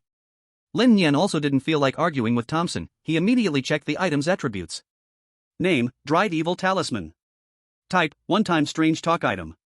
Effect, passive, this will bear 1 death damage caused by a strange attack for you. Introduction, exclusive output for strange talk instances, providing the chosen ones with a glimmer of hope, only valid in this strange talk instance. After reading the attributes, a smile lifted at the corner of Lin Nian's mouth. Although this item seemed very ordinary, it could not be compared to strange devices. But it had an ability that strange devices could not match, which was its passive effect. With this passive, Lin Nian could even risk capturing another strange entity. Even if he failed, it would only waste 1 life-saving opportunity. The ugly country could obtain 3 strange devices entirely because they had acquired this rare passive life-saving item in previous instances. Not fearing harm allowed them to now have such capital. Chapter 25, Individual Decisions. The audience watching the live broadcast outside was a bit confused. Lin Nian's behavior was too unusual, purposefully running over to pick up the protective talisman. This left everyone puzzled, and they began to discuss. What do you think? How does Lin God know there's a protective talisman there? He was at shelf number 2, logically, he shouldn't know there's one at shelf number 3. I also think that's reasonable. Could it be that Lin God is wall hanging? Left it open? If that's the case, does that mean there's a system daddy? Can we stop reading so many novels? But why did Lin God suddenly behave so strangely? How do you explain that? While everyone continued to discuss endlessly, one person suddenly stepped forward to explain. Everyone, didn't you see Lin Nian holding a mirror? Could it be that the reflection of the mirror inadvertently showed the protective talisman? Oh. It does seem to be the case. After all, we are in the third perspective. It's very normal that we can't see Lin God's perspective. I see, thanks for the clarification, big shot. I thought Lin God had a system. Thinking about it too, that kind of situation only exists in novels. Stop sending bullet comments, focus on watching the live broadcast. Back inside the instance, Thompson brought his teammates to a corner. Facing Alice, he asked. That pendant must be a one-time life-saving item, right? If we had this thing, combined with your professional skills, there would be a great chance to catch another anomaly and get the anomaly item. It's a pity that it was obtained by Lin Nian. Alice frowned slightly, looking regretful, and said. If Lin Nian hadn't discovered it early, it would definitely have belonged to our ugly country. But unfortunately, it's useless to say anything now. If Lin Nian tries to catch the anomaly later, let's work together with the radioactive country to ruin their good fortune. We can't let Dragon Country become stronger, otherwise, our ugly country's first place will be in jeopardy. Thompson looked at the chosen ones of the radioactive and stick countries in the distance, feeling that Ozawa Jiro and Park Tianhan were not very reliable. He finally set his eyes on Old Black. John, you are strong and sturdy, you can definitely disrupt Lin Nian and them. The anomaly item on you is for your own safety, you don't need to worry about the team for now. I have decided to use a mid-level anomaly item. Mid-level anomaly items not only increase the number of uses, but the first use can disperse regular anomalies for more than half an hour. If nothing unexpected happens within half an hour, we won't be attacked. Old Black John did not hesitate, patting his chest and assuring. Don't worry, I'll handle this, I will definitely not let Dragon Country get stronger. After getting the answer he wanted, Thompson took out a few lighters. This convenience store is very simple, besides food being the main item for sale, the lighter is the most useful. We each take one. After entering the tunnel, it will be dark, we can use the lighter for a brief light, and won't end up in complete darkness. When we get on the car later, we'll definitely go through the Hell Tunnel 3, and we absolutely cannot waste our energy again this time. The people from the ugly country nodded, expressing their understanding. Then John led the team to the checkout counter to pay. At this moment, Ozawa Jiro was also discussing with the chosen one of the radioactive country. He looked at Lin Nian, who was playing with a mirror in the distance, and said softly. The Dragon Country has obtained an anomaly item, their life-saving capability is very strong. It will undoubtedly be harder to kill the opponent using anomalies. Especially since Lin Nian got a pendant, which should be a one-time life-saving item, they will definitely use it to catch anomalies. We absolutely cannot afford to lose this time. If Lin Nian gets a second anomaly item, they could combine it into a mid-level anomaly item and possibly change job to anomaly hunter. Ito Shimiko was deeply troubled about Lin Nian obtaining the anomaly item, showing a vengeful expression. Don't worry, Lord Jiro, this time I will risk my life and absolutely not let the Dragon Country succeed. Otherwise, the Dragon Country will roll up the snowball and ruin the situation we have worked hard to create.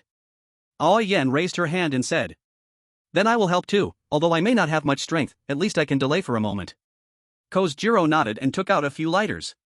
There's nothing useful in the convenience store, so let's just use the lighters to handle the darkness for now. If we experience darkness again, we can take turns using the lighters to light up, so we won't see nothing at all. Ito Shimiko and Aoi Yen nodded, then took their things and walked towards the convenience store door to check out. As for Park Tianhan and Jiang Jishuan from the Stick Country, their thoughts were similar to those of the radioactive and ugly countries, but Park Tianhan had a different idea when he saw Lin Nian pick up a pendant talisman. Park Tianhan whispered to his teammate.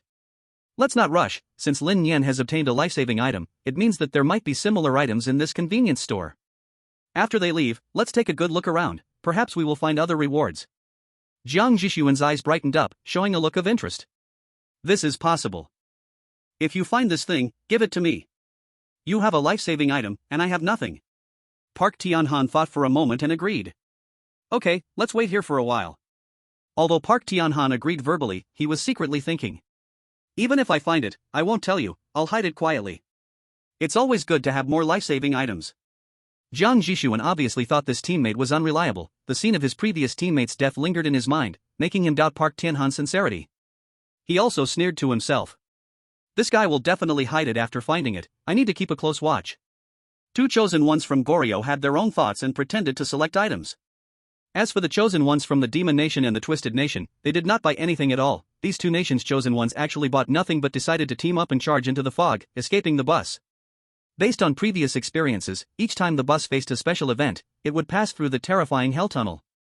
In this convenience store, there was nothing useful acquired, the probability of dying in the next Hell Tunnel was above 80%. Since death was certain, they figured it was better to attempt to escape from the bus in search of hope and a future. The chosen ones from the Twisted Nation and the Demon Nation were left with 4 people, they decided to band together, for strength lies in numbers, and maybe one person could escape. Such a move naturally attracted the attention of the decision-making group, which immediately sent a warning to stop their foolish actions. Unfortunately, the chosen ones entering the creepypasta instance were all randomly selected ordinary people who found it hard to maintain their rationality in the face of fear. They chose to ignore the warning and rushed directly into the fog, while the live broadcast from the two nations was shrouded in mist, obscuring any scene within. Occasionally, a scream would pierce through, suggesting that something terrifying lurked in the fog. Chapter 26, Is John dead? Returning to Lin Nian, he had just received the pendant and was ready to find a place to hide, then examined the blood letters in the mirror. At that moment, Wang Lipu approached, trying to ingratiate himself, and asked. Brother Lin Nian, did you pick up a one-time life-saving item? Look at me, brother, I don't even have a life-saving thing, can you let me use it? Please, from now on, I will follow whatever you say. Lin Nian thought for a moment, then pulled out the pendant and asked. Do you want to have this one-time life-saving item, or do you want to own a piece of your own amazing item? Answer me. Wang Lipu was taken aback for a moment and instinctively replied.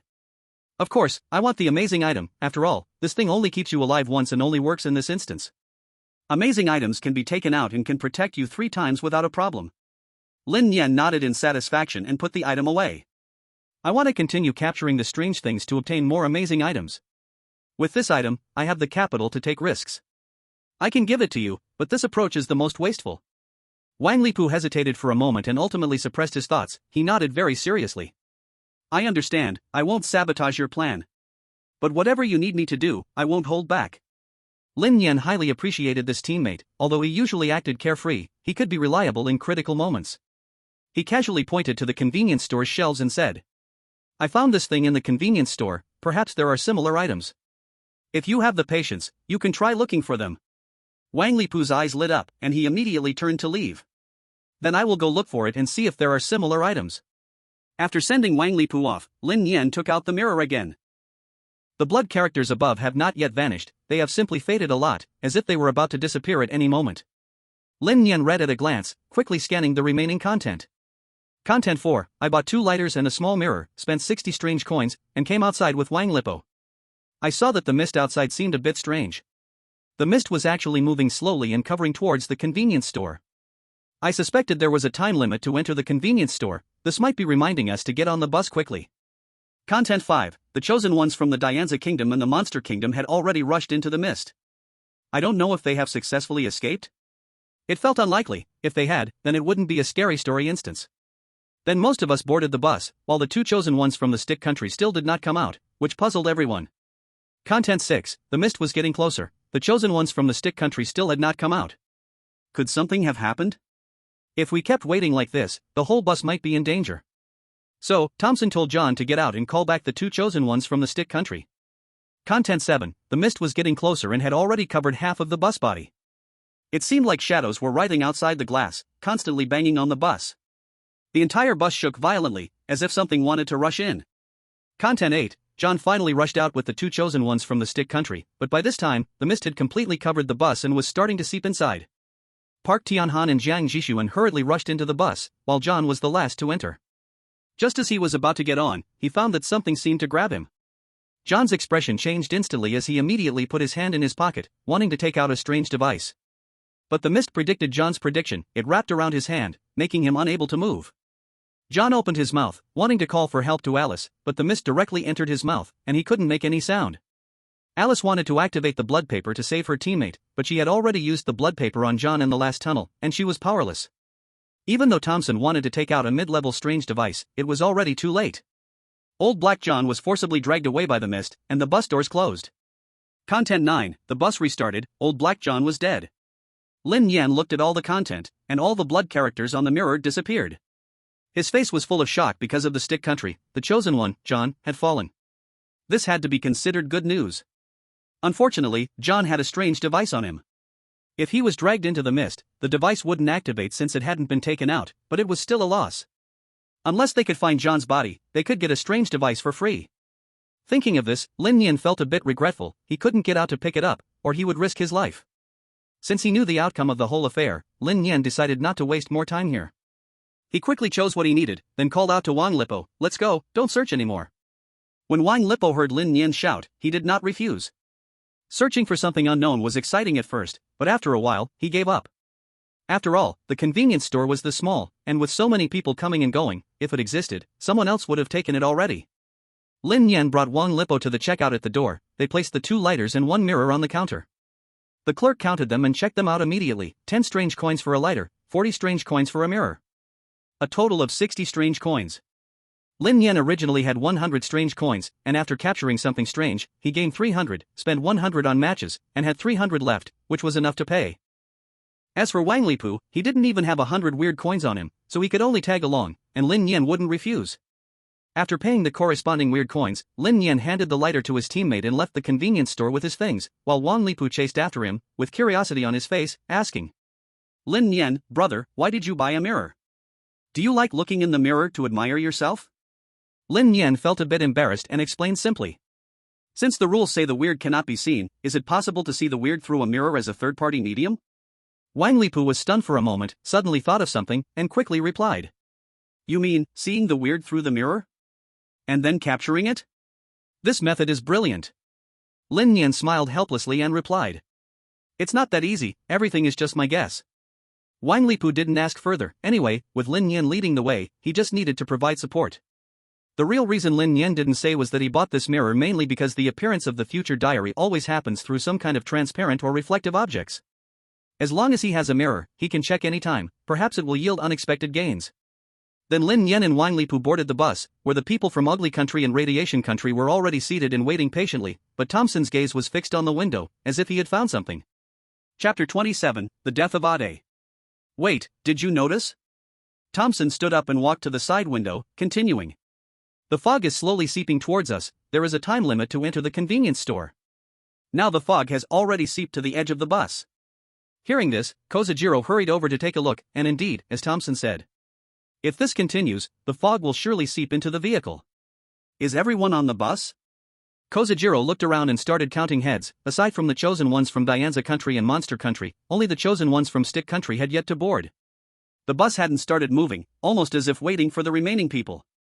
Thompson had already guessed what Park Tianhan and the others were thinking, which was simply waiting for everyone to leave, then searching for special life-saving treasures. This probability existed, but there was no need to take a risk for a possibility. John, you need to immediately call those two chosen ones from Stick Country back, be quick.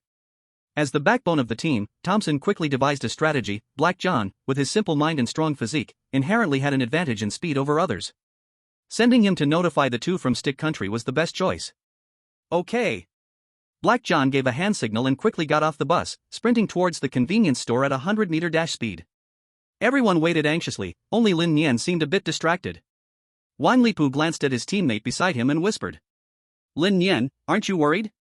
The fog is covering our bus. Lin Nian had been thinking about how to retrieve the weird item from Black John, but after considering it over and over, he realized it would require getting off the bus, and he didn't have a particularly good plan, so he was interrupted in his thoughts and looked at Wang Lipu. The fog seeping in still needs some time, moreover, the bus isn't far from the convenience store, so it's totally fine to run back before it seeps in completely. Lin Nian knew he couldn't show his foresight and instead gave a reasonable explanation. Wang Lipu also showed an approving expression and nodded. That's true, after all, the fog has only covered half of the bus, and it can't rush in, only seeping in through the door. Then Wang Lipu remained silent, not continuing to ask, and the whole bus became quiet. Thompson occasionally glanced at the fog that was seeping in beside them. I looked again at the convenience store, feeling an ominous premonition.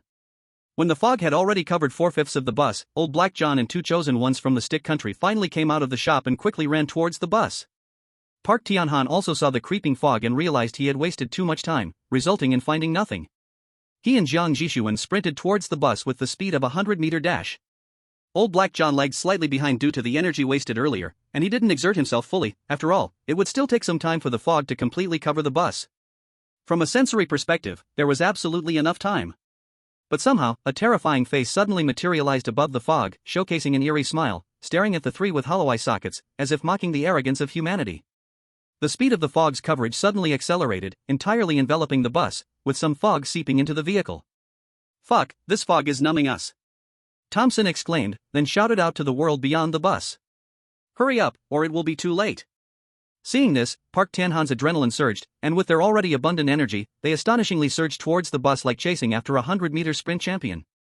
Even old John, giving it his all, couldn't catch up in such a short distance. Soon, Park Tianhan disrupted the fog and swiftly boarded the bus. Jiang Jishuan closely followed and got on the bus as well. Old Black John was just one position behind. Seeing the two ahead safely board the bus, his tensed body finally relaxed. Old Black John stepped onto the bus door with his right foot, wanting to lift his left foot up but found his whole body ice cold, a chill creeping up from behind. Especially his left foot, which completely lost sensation, unable to move even a little. There's something weird. Old Black John was battle-hardened and immediately sensed something was wrong. Instinctively, he reached into his pocket, preparing to take out a weapon to defend himself.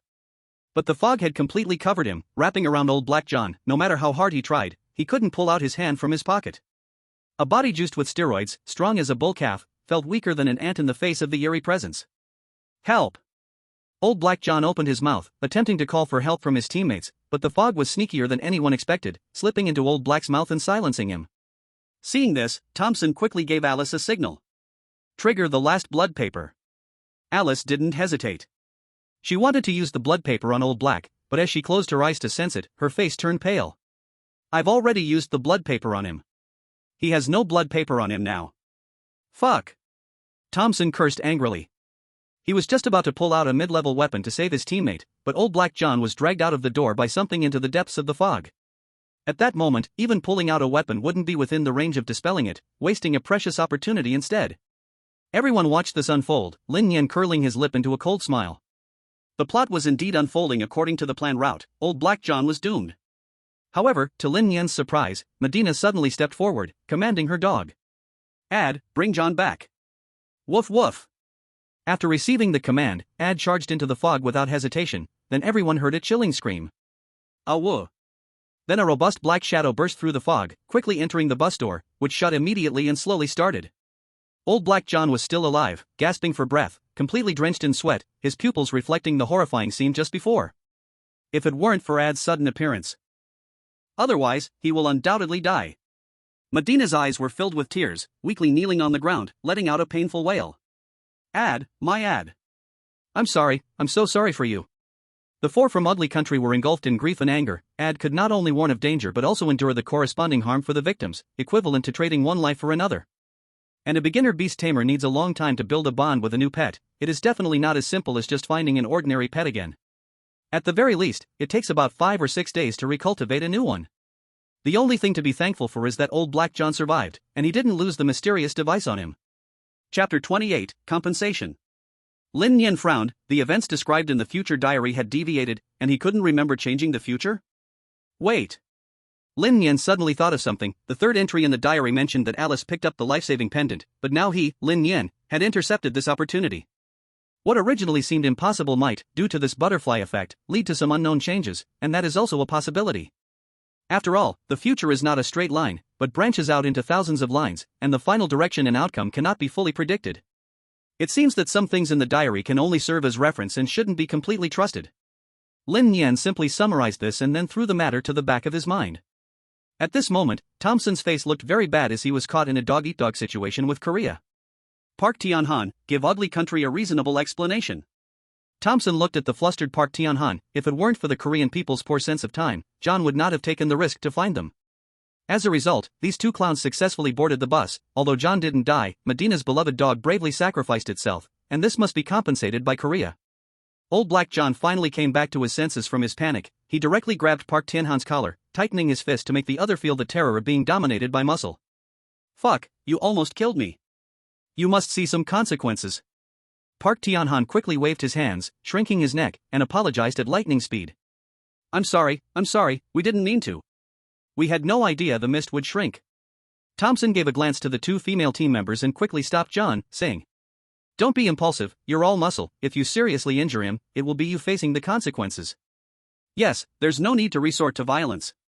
John, stand down. Old Black John's bloodline didn't allow him to calm down easily, but thinking about being sanctioned by the urban legends, he could only release Park Tianhan's collar and then punch the seat beside him. Bang! Fucking hell! Thompson breathed a sigh of relief and then coldly looked at Park Tianhan. To save you, we lost a dog. Ugly Country demands compensation from you. Park Tianhan looked at Thompson with a timid glance and extended a finger. 100 ghost coins, can that work? Thompson clearly wasn't satisfied with this and questioned. A life is worth 100 ghost coins? I'll give you 100 ghost coins, how about buying your life?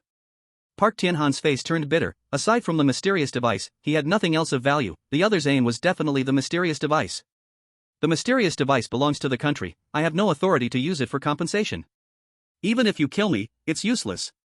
Park Tianhan clearly wouldn't hand over the mysterious device. Without it, he would be like the countries of Hatton and Demon Nationals, with his life and death no longer in his hands. Thompson also thought about acquiring Korea's mysterious device to give to Medina, but such a thing was obviously impossible, so he could only make a high demand. Ugly Country doesn't want your mysterious device, 500 ghost coins, and this matter will be settled. I also know you can't come up with it, so we can pay in installments. Okay. Park Tianhan breathed a sigh of relief upon hearing that no strange items were needed. 500 strange coins was an acceptable cost. Completing one dungeon gives a reward of 200 strange coins. As long as they pass this dungeon, the two of them can gather 400. After going through a ghost story dungeon, they can pay it off. Thompson, seeing this, decided not to waste more time on Park Tianhan. Since he couldn't squeeze any more out of him, there was no need to continue wasting time. Next, they had to face the Hell Tunnel, and there was no time to explain. So, the chosen ones from the ugly country and the stick country returned to their seats, and the carriage fell silent again. A total of 19 people were there. The people from the pie country and the monster country were basically all dead, one from the dragon country and one from the stick country passed away, leaving 11 people remaining. Next, the chosen ones from each country might face strange attacks. Because there were 4 strange beings in the tunnel, they would attack 4 times before stopping. If the chosen ones from the pie country and the monster country were still around, they could use their lives to block the strange attacks. But now, almost everyone left was an elite, so it was naturally impossible to fill the gaps with lives. Thompson knew that his team had a spiritualist and would easily face 2 attacks. He decided to use a mid-level strange item, so even if 2 strange beings attacked at the same time, they would be dispersed. The mid-level strange item was powerful. After its first use, there was a 30-minute safety period. This safety period was not absolute, being attacked multiple times by the strange would deplete it, but using it against the Hell Tunnel would be enough to ensure that everyone from the ugly country could safely pass. Once we enter the tunnel, I've decided to use the mid-level strange item. This will surely allow us to pass safely. No need to drain your strength anymore. Thompson revealed his thoughts to his teammates. Alice thought for a moment and didn't argue. I only have 1 use of my ability left, and John has 2. If we deplete our powers all at once, it will be hard to handle emergencies. That's true. Old Black John had calmed down now, he spread his hands. I'll go with whatever you say. Medina was still immersed in sadness, unable to snap back to reality for a moment. After all, it was her beloved pet dog from many years, sacrificed for the team, and it was naturally very painful. Seeing no one argue, Thompson put his hand in his pocket, ready to take it out at any moment. Meanwhile, over at the radiation country, Aoyen returned the strange item to Itoyu, who hadn't even warmed it up before it was returned. She felt uneasy inside. She really wanted to have her own strange item, but unfortunately, she simply lacked the courage and awareness to do so, and could only show a weak expression to trigger the protective instincts of the 2 beasts from the radiation country. Ozawa Jiro also knew about the danger they were about to face. He quickly analyzed. Self-castration Koan, the probability of encountering strange attacks is at least 60%, so you will be the main force to block the strange attacks. If you fail to use the strange item, Yenchan and I will step in to help. We might face 2 strange beings attacking at the same time. We must be cautious, don't end up like the stick country, where they had a strange item but couldn't use it, resulting in a teammate's death. Itoyu glanced at Park Tianhan and then said disdainfully. Don't worry, Lord Jiro, until we break out of the tunnel, I will definitely stay alert. I swear in the name of the Emperor of the radiation country. Ozawa Jiro nodded in satisfaction and then took out a strange candle for Aoyen. Yenchan, I only have 3 candles left, I can give you one. But I hope that nothing unexpected happens during our first experience in the tunnel. Aoyen nodded like a chick pecking at rice. Okay, I will definitely be cautious this time. With a lighter for illumination, there shouldn't be any accidents. After receiving the assurance, Ozawa Jiro finally nodded in satisfaction. The team is ready, prepared to face the 3rd Hell Tunnel at any moment. Chapter 29, Hell Tunnel 3. Park Tianhan saw that both the ugly country and the radiation country had made their plans, feeling that he should also say something. He recalled the previous failure, which had caused the death of teammates because he had not presented the strange device in time. This time, he absolutely cannot repeat the same mistake. Jiang Jishuan, when we enter the tunnel, if you sense something strange approaching and I cannot draw out my right hand, I will need your help. Park Tianhan felt that teammates should not just be decorations, they must actively contribute. How can I help? Do you want me to use the strange device for you? Jiang Jishuan's eyes wandered, occasionally glancing at Park Tianhan's pocket. If it were me, that kind of thing would never happen. Park Tianhan sneered inwardly, this teammate's thoughts were all over his face. He naturally would not entrust his life to a teammate with ulterior motives and instead stated his thoughts. If danger comes and I cannot draw out my right hand, you help me draw out the strange device. With a 3rd person's help, we can deal with the previous situation. Jiang Jishuan was somewhat disappointed, it turned out to be this bad idea. However, he could take the initiative to help draw it out. As long as he felt danger, he could use this excuse to cover up. So he agreed, okay, let's do it. After the meeting of the ugly country, Lin Nian was also a bit nervous. Wang Lipo saw Lin Nian constantly fiddling with the mirror and said helplessly, Brother Lin Nian, we're about to enter Hell Tunnel 3. Why are you always playing with that mirror? Hurry up and think of how to deal with the bizarre attack events coming up. Lin Nian's eyes showed a bit of disappointment as he put the mirror away. He did not see any future diary entries and would have to rely on himself next. Initially, Lin Nian thought of using future hints to predict the actions of the strange beings, then capture them and obtain another strange device. But now it seems that it is not so easy. Even with a protective talisman, there is a high probability of failure. Moreover, there were the ugly country, the radiation country, and the stick country, all eyeing them closely. They would definitely not allow the dragon country to obtain another strange device. Even if it meant paying some price, they would not hesitate. Thinking of this, Lin Nian looked at Wang Lipo and simply replied, "It's already been made clear that there are strange beings inside the tunnel, and we will be attacked by 4 strange beings. On average, each team will suffer an attack once. We just need to be a bit on guard." Wang Lipo stroked his chin and replied with agreement, "That is indeed true, but I think we can learn from the lessons of the stick country. The strange beings are very cunning, they will attack when everyone is relaxed. They might even hold down the chosen one's hand, preventing us from drawing out our strange devices." About this point, Lin Nian had also considered it. He waved his hand casually, "Don't worry, I have just found a necklace, so there will be no situation where I cannot draw out my device. Even if the target's attack is you, we are so close, I will definitely not watch you die." Wang Lipo felt completely relieved. All he needed to do next was hide by Lin Nian's side and get through safely. Perhaps he could last until the end of this instance. Then he could enjoy 7 days of the piling machine time. Before, he had to go through a series of training after being selected, so he had little time to enjoy himself. But if he passed this level, he could rightfully refuse training and start doing whatever he wanted. Just as Wang Lipo was imagining Lin Nian inviting him to a massage after they got out, someone suddenly said, "Hell Tunnel 3. It's coming, we're about to enter the tunnel." Everyone stared ahead at the front of the vehicle, which was dark like a gaping mouth, and the bus was like food being fed into it. This cycle had been experienced twice already, and everyone understood and began to feel tense, their hands gripping the strange device, dripping with cold sweat. The bus compartment was extremely quiet, everyone was estimating the time and distance. The bus was getting closer to the tunnel, the view ahead was gradually swallowed by darkness. In just a moment, the bus rushed into the tunnel, and darkness completely enveloped everyone. Click. Click. X10. Everyone subconsciously pressed down on their lighters with their left hands, the flame briefly illuminating the surroundings, slightly easing the tense atmosphere. Shrouded in darkness, unable to see anything, like blind people, most people found it hard to maintain their composure. But the lighter's flame was like a ray of sunshine in winter, giving a warmth like a spring breeze. Fortunately, the convenience store sold windproof lighters, so they didn't extinguish immediately, but the illuminating range was very limited. 11 people pressed their lighters at the same time, illuminating half of the bus was not a problem.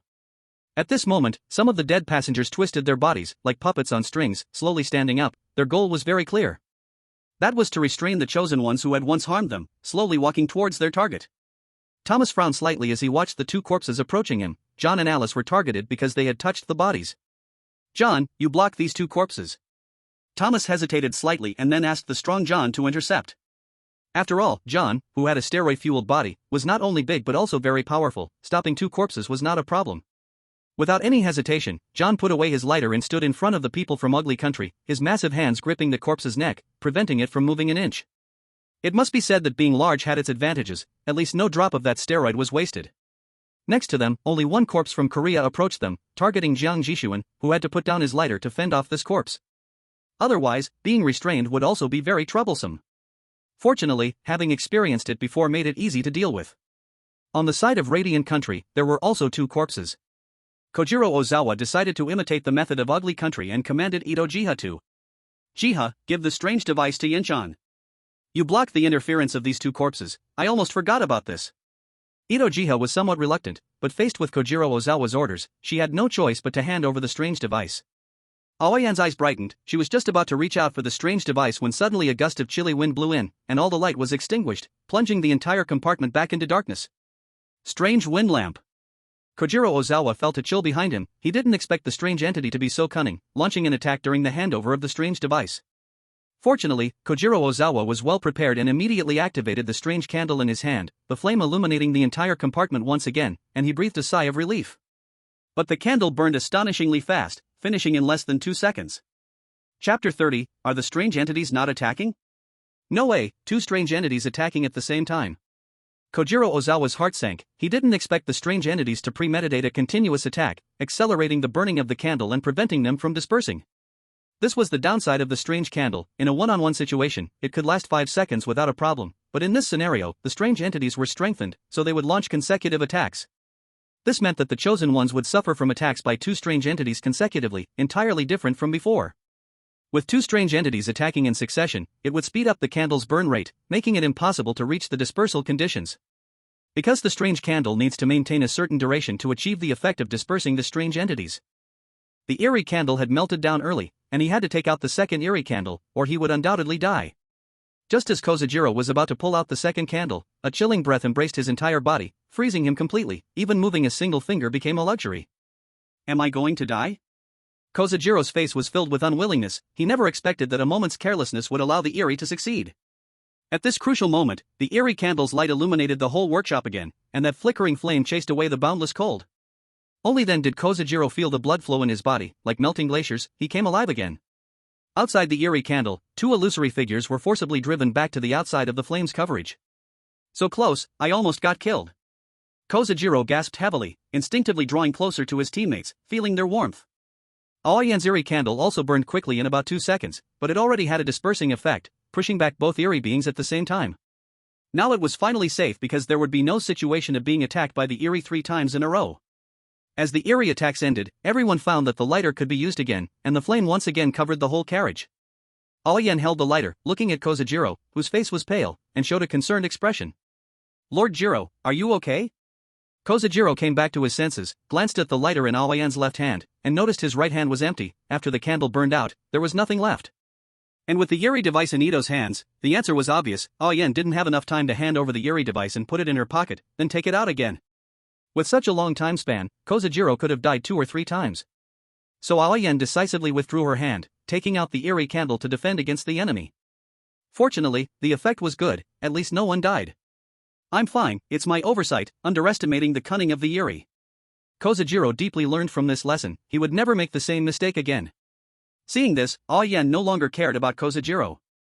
Ito took the initiative to take on the responsibility of intercepting the corpses since his teammates were fine. Although 2 Erie beings had not attacked yet, their target was definitely not their radiation nation anymore.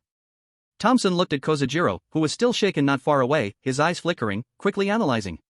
The 2 remaining Erie beings had not attacked, possibly choosing from the remaining 3 countries' chosen ones, or even continuously attacking the same one. If that's the case, just 1 Erie device is clearly not enough. Since the primary Erie device had no additional effects, it could not withstand multiple attacks. Unless the Erie attacked simultaneously, using the Erie device could dissolve the situation. But if the 2 Erie beings had a coordinated attack frequency, it would be troublesome. Someone would definitely die. The Korean nation had only 1 Erie device. Being attacked twice in a row would surely lead to death. The Dragon Kingdom's Lin Nian got a pendant that could save a life once, plus there was an Erie device. He could protect himself and his teammates under the intensity of 2 consecutive attacks. So, the target of the Erie's attack might be the Korean nation. Thompson's eyes narrowed as he looked at Park Tian-han in the distance. If he were the Erie, he would definitely target the chosen one from the Korean nation. Not only Thompson thought this way, everyone saw that the radiation nation had been attacked twice, and the same situation was bound to occur afterward. If they had to choose an opponent, it would be best to pick the softest target. Park Tian-han's hands were trembling. He wasn't sure who would die after resisting the first Erie attack, him or Jiang Jishuan. He could only gamble with luck. After all, no one could predict the second attack. Lin Nian did not worry too much, but instead thought of taking a risk. If faced with 2 strange attacks, perhaps he could try to capture one of the strange beings. But for now, it seemed that the radiation nation had already calmed down, and they definitely would not ignore the situation. After thinking it over, Lin Nian decided to give up on buying a strange capturing bottle. He did not have confidence in resisting the tricks of 3 countries while all the strange beings were attacking. Time passed by second, and the bus had not yet exited the tunnel. The crowd's hands, holding the lighters, began to tingle, and even the lighters became hot to the touch due to the prolonged high temperature. Only then did everyone realize that the strange beings wanted to wear them down. It was somewhat similar to enduring a hawk's watch, where the side that could not hold on would lose. Continuing to press the lighters like this was not a good idea. With so many people, it would be better to take turns to bring light, even if it meant a smaller coverage area. Thus, under such tense conditions, a light appeared ahead of the bus, and after a while, it would completely exit the hellish tunnel.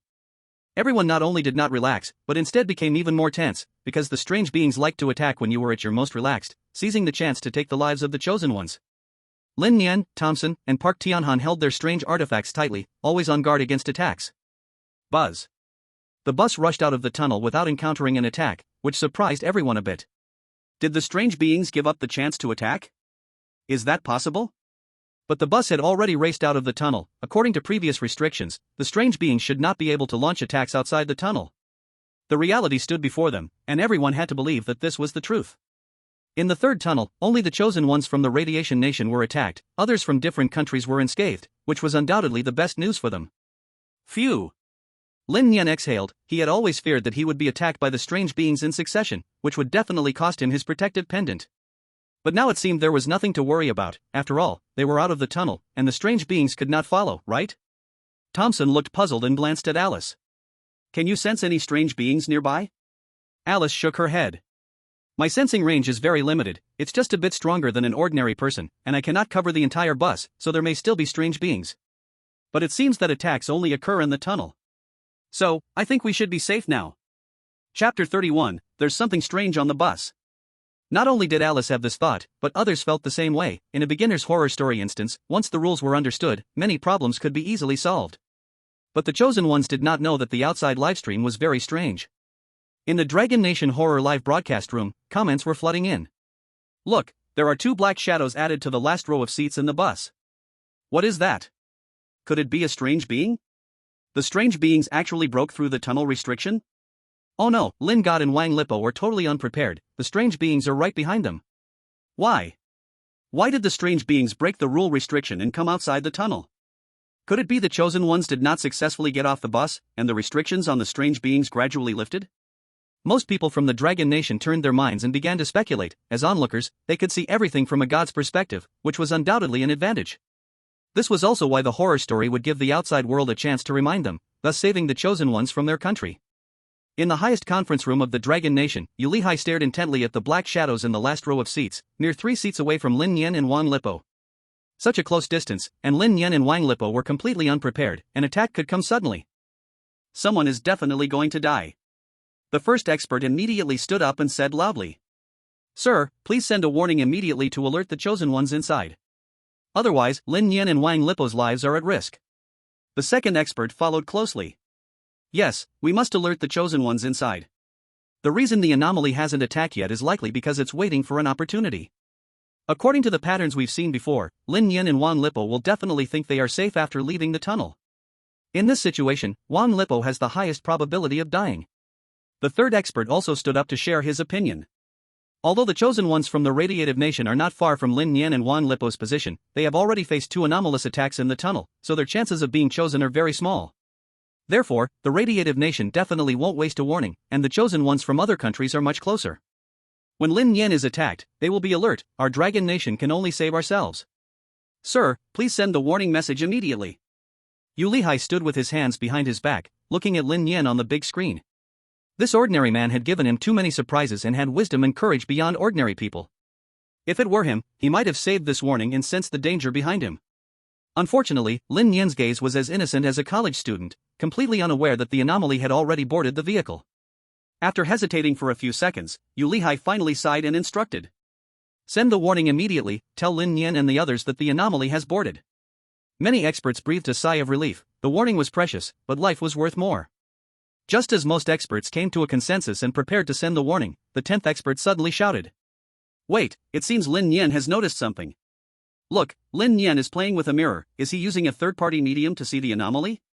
Perhaps we don't need to waste the warning.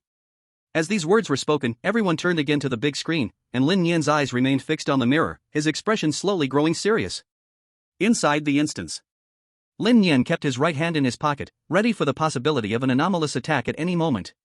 However, a long time passed without any attack, especially since he had exited the tunnel. He finally relaxed and pulled his hand out, then took out the mirror to play with, wanting to see if he could continue receiving the future diary. However, not looking was fine, but looking made him jump in shock. In the mirror, there was no anomaly, but those familiar blood characters reappeared. Time, after the 3rd tunnel. Location, on the bus. Content 1, only when the world of the Radiative Nation that suffered persecution is achieved, we successfully broke out of the tunnel and are no longer attacked. Now we are completely safe. Unfortunately, Ozawa Jiro actually didn't die. This guy is truly lucky. Let's draw a circle and curse him. Content 2, just as I completely relaxed, a line of subtitles suddenly appeared before me, seemingly a warning sent from the outside, and the content was, there is an anomaly in the compartment. I had doubts at first, but remembering the country's warning only comes once, it definitely wasn't a drill but something real, and it was right behind me. Content 3, my hair stood on end, and I instinctively wanted to reach into my pocket, ready to pull out the anomalous weapon, but it seemed the anomaly sensed my change and launched an attack without hesitation. Content 4, the life-saving effect of the pendant was triggered, instantly igniting and dispelling the anomaly's attack, but when I wanted to save Wang Lipo, I found his head had somehow suspended from the roof of the bus, bleeding from all 7 orifices and looking at me. It was as if he was saying, "Why don't you save me?" Content 5. I was very frustrated, wondering why I hadn't discovered it immediately. How could I let my guard down just because I left the tunnel? The anomalous attack has not stopped, I must stay alert at all times. Unfortunately, I am already powerless to turn the tide. Content 6. The chosen ones from other countries finally understood what was going on when they saw this. The rules of the bus and tunnel had changed, and it was no longer possible to reason by common logic. Content 7. Thompson knew that he could no longer hesitate. He decided to smash the window and escape from the bus. Now that there was no fog outside, he should be able to escape alive. Content 8. The window shattered, and the junior cursed object in his pocket began to vibrate violently. Lin Nian saw he was being attacked and that Wang Lipo had been tragically killed. Without any hesitation, he held the mirror in one hand and with the other hand, reached into his pocket and pulled out the cursed object. Wang Lipo noticed his teammate's strange behavior and exclaimed, "Lin Nian, why are you pulling out the cursed object?" These words were like a stone dropping into a calm lake, causing ripples. The chosen ones from other countries all looked over. Lin Nian's silly actions naturally drew much attention. Everyone was curious to know why Lin Nian was doing this. As soon as Wang Lipo finished speaking, he realized he had asked a very stupid question because a cold and sinister force attacked his entire body. It felt like a hand had placed itself on his shoulder, and his whole body became stiff, like a corpse. See cursed. Cursed. There is. Cursed. Wang Lipo's teeth trembled uncontrollably, his tongue was tied, and he couldn't speak a coherent sentence. Lin Nian didn't have time to explain anything. Fortunately, he had taken out the cursed object in time. The two curses attacked simultaneously, but were disturbed by the power of the cursed object, slowly retracting their hands. The cursed object in Lin Nian's hand was used for the first time, and it worked perfectly. Within 10 seconds, he successfully dispersed the attacks from the two curses without any issue. Chapter 32, The Third Incident. 1, 3, 8, 10. Lin Nian silently counted at a steady pace, and in the final second, he placed the cursed object back into his pocket. That coldness completely vanished. The two narrowly avoided the cursed attack. Ding, you used the cursed object to disperse the curse. You have earned 200 cursed coins. Ding, you used the cursed object to save your teammate. You have earned 300 cursed coins. Phew, it should be fine now. Lin Nian received the mysterious message and breathed a sigh of relief. He then looked at his teammate. Wang Lipo had tragically died in the journal, but now he had been saved by Lin Nian, changing the future. Lin Nian wondered if this would cause a butterfly effect? Wang Lipo, looking like a little woman, threw himself into Lin Nian's arms. "Lin bro, from now on, you're my brother. If you hadn't acted in time, I would have definitely been dead. Woo! I love you so much." Lin Nian pushed the smelly man away with a disgusted look. He had no interest in that, and didn't hide his thoughts. "I'm not interested in men, get away from me. As for saving you, I told you I would protect you. Even if the curse wants to kill you, I won't let it." Reluctantly, Wang Lipo left Lin Nian's embrace. He realized that the most correct decision in his life was to listen to Lin Nian's words and help him catch the curse. Even though the cursed object was in his hands, in the situation just now, he wouldn't have been able to react in time. Having the cursed object just gave him a bit more chance to survive. That was all. What exactly is going on? Thompson quickly brought his teammates over. Lin Nian had clearly been attacked by a curse, but the bus had already exited the tunnel. How could such a thing still happen? There is indeed a curse, and not just one. Alice closed her eyes and sensed. As a medium, her perception of curses was much stronger than ordinary people's. She could clearly sense that two curses had just stayed here. They were only temporarily driven away by the power of the cursed object. It wasn't just the chosen ones from Ugly Country who came over, the chosen ones from Stick Country also joined in. They were somewhat regretful that, in this situation, Dragon Country not only survived the cursed attack without any deaths, but they hadn't even activated a single-use item. Obviously using the power of the strange device, at the same time resisting the attacks of two strange creatures, in just 10 seconds, what incredible luck! Lin Nian looked at the crowd that had surrounded him. He knew he couldn't expose the existence of the future diary, so he had to give an explanation. Not just to explain to these chosen ones, but also to give a reasonable explanation to the ordinary people watching from the outside. Otherwise, with everyone talking over each other, it wouldn't take long for them to realize that Lin Nian was different from the rest. It's this mirror. Lin Nian took out the mirror in his hand and continued speaking. I was just playing with the mirror, trying to see the strange using a third-party medium. Little Zero quickly brightened up and asked. Did you really see the strange with this mirror? Otherwise, how could I accurately disperse the threat? If that's the case, we no longer have to worry about being attacked by the strange. Little Zero's words awakened everyone, confirming the strange with the mirror's reflection is a huge discovery. Everyone's thoughts started to wander. Maybe they could also get a mirror to try it out? Lin Nian naturally did not see the strange in the mirror, and he couldn't admit it directly, so he vaguely explained. I didn't see the strange, but suddenly saw what seemed like a dark shadow flash in the mirror, thinking it was an illusion, but then realizing there were still two strange creatures that hadn't attacked. So I was alarmed and instinctively took out the strange device to protect myself. Thompson looked at Lin Nian skeptically, believing only 3/10 of what he said, feeling that Lin Nian was hiding something and not telling the truth. Whether the mirror can see the strange can only be validated by the chosen ones, the outside audience cannot tell at all. If the mirror could see the strange, Lin Nian's behavior of hiding it seems to be meant to conceal this method, preventing others from imitating. Little Zero snorted coldly, contemptuously saying. Lin Nian, do you think saying this will stop us from using your method? Naive, do you really think we won't verify it ourselves and then try it? Park Tianhan also jumped in to agree. Using the mirror to see the strange isn't a big deal, even if you discovered it, can you register the copyright? Even if there is copyright, we can use it however we want, you have no say. Lin Nian faced the two's aggressive questions with indifference and replied. Now that we've come to this point, believe it or not, if you don't believe, got something to say, just say it. Do you have something else? If not, don't bother me. Oh no, even if you had something, don't come bother me. The chosen ones from the three countries exchanged glances. This Lin Nian was quite arrogant, as if everyone owed him something. Isn't it just good luck that he happened to see the strange with the mirror and then took out the strange device to avoid danger? It's just luck. Little Zero tossed out this remark and returned to his seat. Thompson stared at Lin Nian deeply and didn't say much. Since the strange had been pressured away, it seemed safe for now. Park Tianhan wanted to say something more, but Lin Nian shot him a glare, and finally, he pointed at Lin Nian and walked back. The bus fell silent again. After experiencing the third tunnel, there was now a vacuum period, and they would experience a special event. What would happen next? No one could know what the third special event would be, but continuing to wait like this was not a solution. Thompson glanced at the glass, deciding to wait until after the special event before deciding to break the glass, trying this dumb method to escape. And so, time passed second by second. The bus showed no signs of stopping, nor was there a special location or passengers getting on. Everyone was puzzled. Why hadn't the third special event appeared yet? Is there really no special event this time? This possibility cannot be ruled out. Thompson finally couldn't stay calm any longer. If he kept waiting, he would definitely go through the fourth tunnel and had to get off before that. Just after Thompson stood up, the black screen TV on the bus suddenly began to flicker, and sound began to emerge. Zzz. The TV seemed to have a poor signal. The picture flickered continuously, sometimes clear and sometimes snowy, making it hard to distinguish the images inside. Everyone was drawn to the content on the TV. Thompson sat back down, deciding to see what this TV was up to. Soon, the TV picture stabilized completely. It was a news interface, and a formally dressed female host was reporting the news. A major accident occurred on the city's highway, a tunnel collapsed, and a bus was completely buried. The bus driver and 40 passengers have all perished. Here is the list of victims along with their appearances. As the female host finished speaking, a group photo appeared on the screen, showing each passenger's appearance and their names. Thompson, Alice, Park Tianhan, Kojiro, Lin Nian. Chapter 33, The Significance of the News Event? The TV displayed not only the players' names, but also the bus driver's name, totaling 41 people.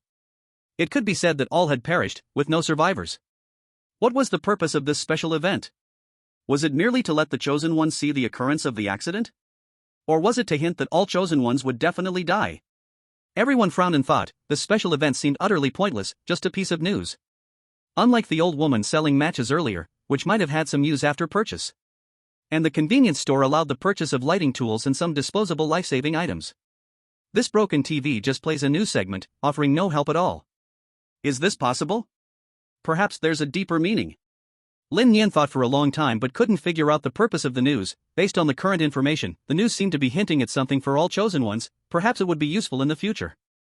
However, from the current results, it appeared that Lin Nian had saved Wang Libo in the diary, creating a time deviation. Originally, Thompson and the others were planning to break the window, but unexpectedly, the special event happened first. Would the events in the diary still occur? Lin Nian felt it might still happen, likely delayed. While Lin Nian was pondering, Wang Libo knocked on his own wooden head and decided to stop thinking, quietly asking. Lin, what do you think about this news? What do I think? Lin Nian glanced at Wang Libo. I look at it horizontally, vertically, think more, and speak less. Oh. Wang Libo realized his actions might have interrupted his teammates' thoughts and obediently closed his mouth. The ugly country team, Thompson looked around at his teammates and quickly asked. What do you guys discover from this news? Black John was the first to shake his head. I hate thinking the most, my muscles won't allow me to think. Thompson was embarrassed, directly excluding Black John. It seemed his brain was corroded by steroids. He looked strong and mighty, but his walnut was only the size of a raisin, indeed not useful. He then turned his attention to the remaining two female teammates. Alice thought for a moment and replied. I believe every event has its corresponding effect. The first event was selling matches. Perhaps we don't need it now, but that doesn't mean we won't need it later. The second event allowed players to buy lighting tools, and it also concealed life-saving items. As for this third event, so far, it's unclear what its purpose is. Thompson didn't get a satisfactory answer and turned to Medina. And you? Medina recovered some from her sadness and expressed her thoughts. No matter whether the third event has any effect or not, our goal is always to escape this bus. The sooner we escape, the better. If we keep going like this, I fear that in the next tunnel, the strange restraints will be completely lifted. Thompson strongly agreed. Instead of pondering useless things, escaping alive was the most important thing. Alright, then let's escape through the broken window before the next tunnel arrives. Thompson was determined and looked at Old Black John. Leave the window breaking to you, I'll cover you. Old Black John thought little of it. He loved doing such brainless things and started looking for a hammer inside the bus. Nearby, Park Tianhan from the Korean side eavesdropped on the conversation of the ugly country and learned they also didn't know the significance of the news, and at that moment, had no particular good plan. The ugly country is going to break the window to escape. Let's seize the opportunity to follow them. Park Tianhan's idea was simple, just tag along with the big shots and enjoy a free win, isn't that nice? Jiang Jishuan also thought it made sense. Yes, we are too weak, we must rely on the strong to survive. The two chosen ones from Korea didn't discuss much further and prepared to leave with the ugly country. Over at the radiation country, Ozawa Jiro and his team had also not come up with any conclusions. Not knowing the significance of the third event, Ozawa Jiro finally stood up and walked towards the ugly country.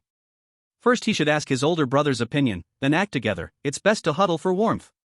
From the current situation, Ozawa Jiro's strange candle only had one left. Although Ito's strange tool could still be used 3 more times, it couldn't withstand the bizarre consecutive attacks. Unless, like Lin Nian, luck exploded, and both strangeness attacked at the same time, only that could perfectly dispel it. Ozawa Jiro knew that even if they survived the 4th hell tunnel, they might not survive the 5th, 6th, or even 7th, and everyone could perish. Such a thing was very normal. They could not continue to stick to old rules, must make changes. Escaping this bus was the top priority. Ozawa Jiro came before Thompson with a flattering smile.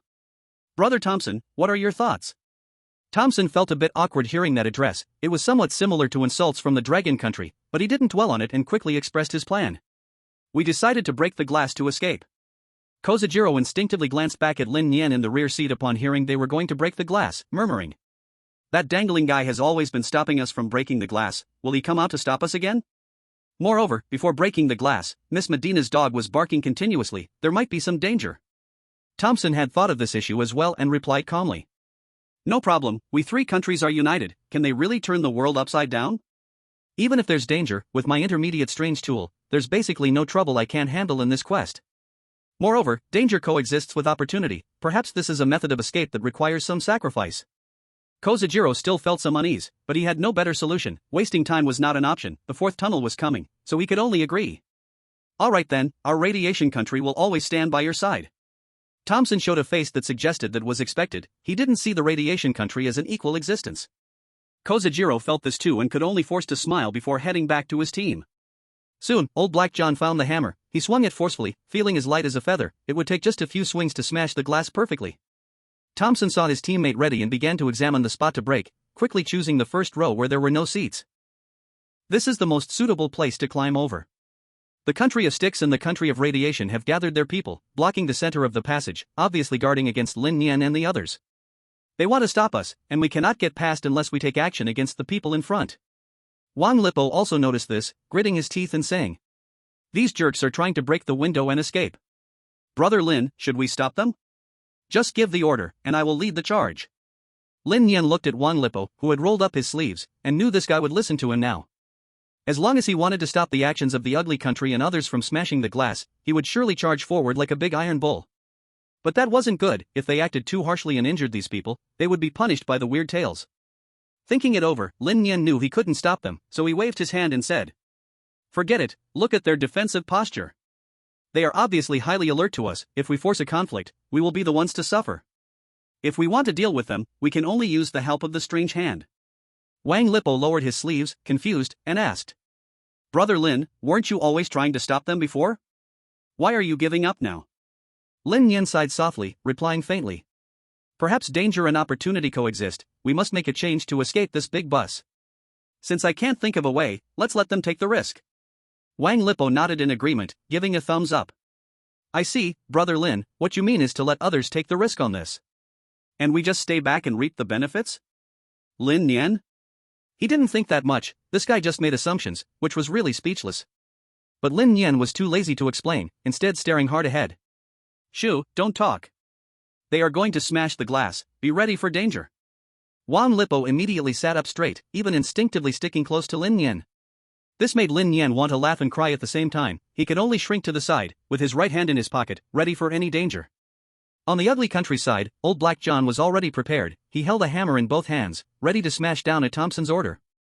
Thompson glanced at Lin Nian in the distance, saw he wasn't moving, then put his hand in his pocket, tightly gripping the intermediate strange tool inside. As soon as there was any sign of trouble, he would take out the strange tool without hesitation. Smash it! Thompson confirmed there were no mistakes before giving the order to old Black John. Old Black John heard this word, his muscles tense, and then he smashed down hard. Bang! The crisp sound was very jarring, everyone instinctively frowned, very annoyed by this noise. But their eyes didn't leave the window for even a second. They saw dense cracks appearing in the glass, which didn't shatter instantly, definitely made in Dragon Country, or it wouldn't be so tough. Wow, quite tough. Old Black was very confident in his steroid muscles and felt unsatisfied not to have shattered the glass with one smash, so he raised the hammer again and shouted. Smash for me! Bang! With the second smash, the whole piece of glass was instantly shattered, leaving only a little bit of residue stubbornly remaining. Done! Old Black John showed his teeth, which were completely opposite in color, as if seeking credit. But as soon as he finished speaking, a strong wind rushed in through the broken glass, and then everyone's ears filled with eerie laughter. Hee hee hee, keek keek. This kind of laughter was very creepy, and all their primary strange tools vibrated violently, as if they encountered a terrifying thing. They were afraid of what was outside the bus. This is an intermediate weirdness? Lin Nian suddenly awakened, remembering the contents of the diary. The vibration of the strange tool in his pocket was due to fear, making it act this way. The only thing that can make the low-level strange tools afraid is the mid-level strange. When faced with mid-level strangeness, low-level strange tools become a bit pressed, but they are not entirely ineffective. Only during the first use is the effect best and most obvious. The second use is also effective, but it must be risky. The strange tool must be out for more than 10 seconds to withstand the attack from the mid-level strangeness. More than 10 seconds, everyone knows what that means. The strangeness will break free, increasing the difficulty of the copy, which is undoubtedly something no one wants to see.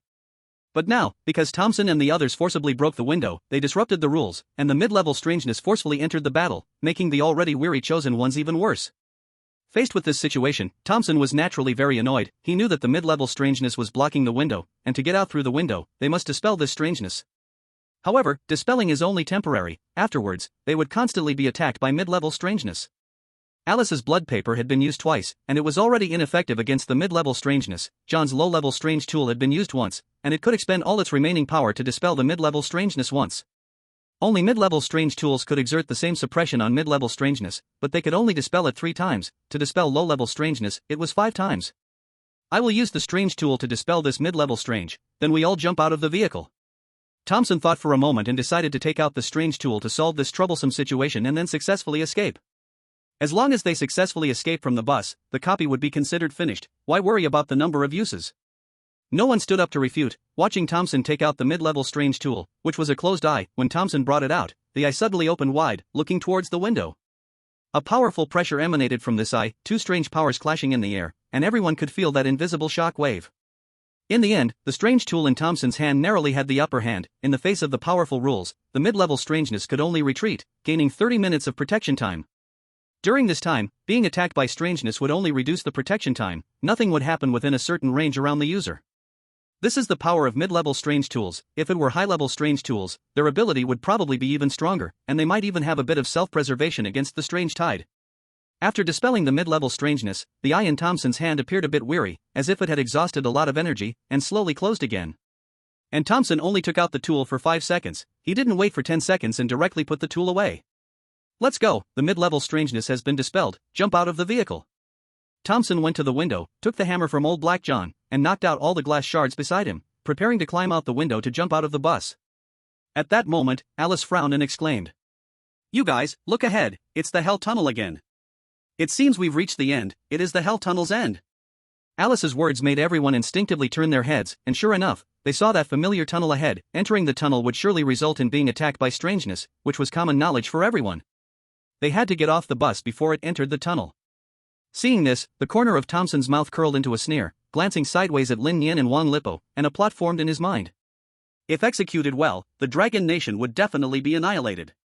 Chapter 35, is the Dragon Nation facing annihilation again?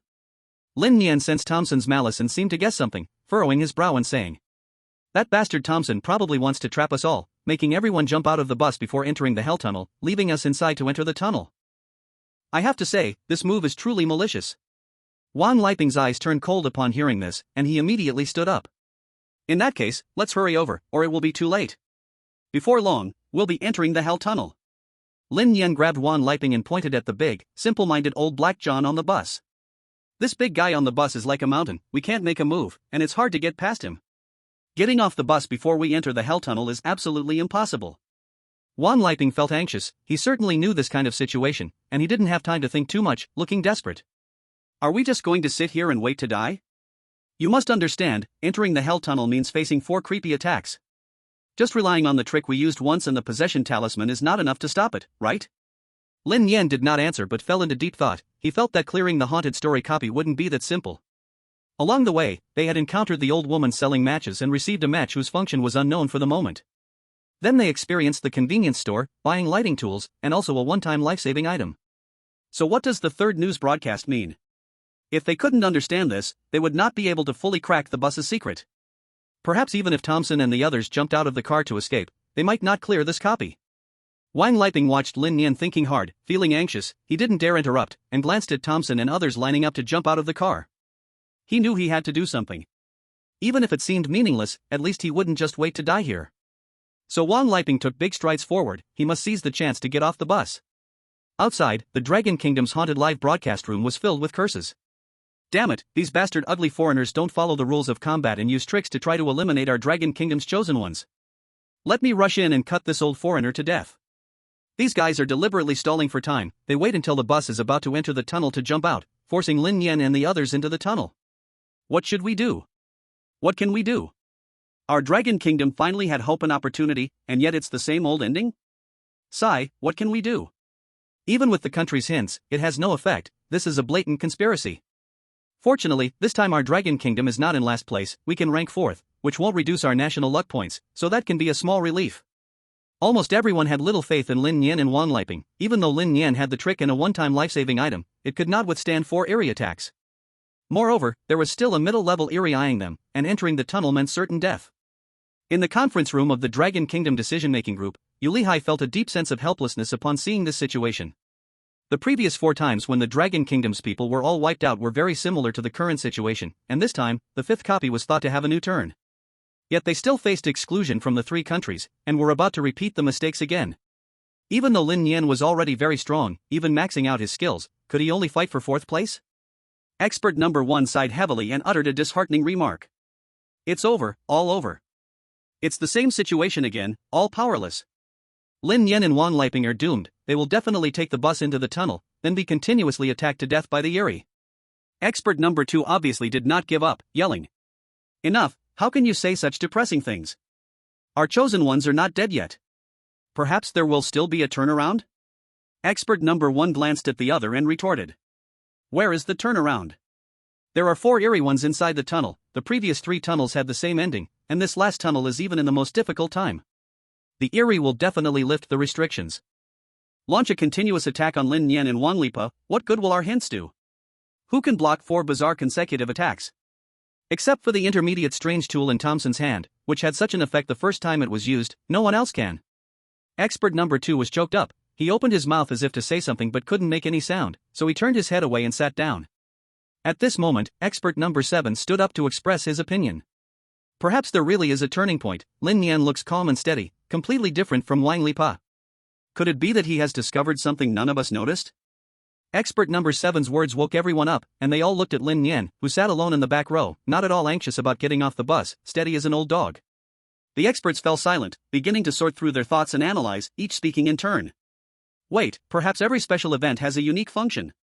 At this point, there's only the third special event, we don't even know what its effect is.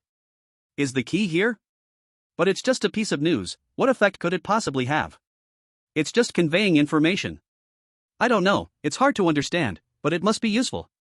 Yuli Hai also finally collected his thoughts, looking at the meeting room that resembled a vegetable market, he raised his hand and patted the table. Silence. All the experts quieted down, looking at this leader in front of them. I know you all have questions, but as long as our chosen one is still alive, we must think of corresponding strategies in every second. Yuli Hai's eyes were firm, and he continued powerfully. Immediately split into 4 groups, after the chosen ones from other countries jump off, quickly analyze their situation and relay the information to Lin Nian. We are Lin Nian's strongest support. Since he, an ordinary person, hasn't given up as the chosen one, how can we slack off and fall behind? Yuli Hai's words were like a calming pill, reinvigorating the entire Dragon Country meeting room, as everyone's eyes shone with determination, each taking their duty and fighting until the last moment. Indeed, since the chosen one hasn't given up, how can the elite leaders of Dragon Country simply abandon hope? Yuli Hai revealed a satisfied smile, then his gaze fell on the live broadcast, silently praying. Lin Nian, I have high hopes for you, please don't die in there. Dragon Country needs people like you. Such words, Lin Nian could not hear, Wang Lipa had already clashed with old Black John. Chapter 36, Lin Nian's Judgment. Get out of the way. Wang Lipa raised his head and looked at the big guy in front of him, their gazes met. Facing the steroid-induced giant, Wang Lipa felt no fear at all, only a thirst for life. Just because you say get out of the way, I will? Who do you think you are? Old Black John clenched his fist on purpose, making his pectorals shake slightly, displaying his brute strength. When faced with strangeness, old Black John was meek, but in front of a fellow human, steroids gave him immense confidence, so of course, he struck hard. Wang Lipa knew he couldn't go head-to-head, he had to outsmart this big guy. He decided to crush him intellectually and mocked. With all those dead muscles, do you really think I'm afraid of you? In this instance, what can you do to me? Hit me, go ahead, you rubbish, you waste. After saying this, Wang Lipa even leaned his face forward for old Black John to hit him. As long as the beast determined it was successful, the opponent would face due consequences. How could old Black John endure such humiliation? Steroids controlled his brain and dominated his body, he grabbed Wang Lipa by the collar. Fuck.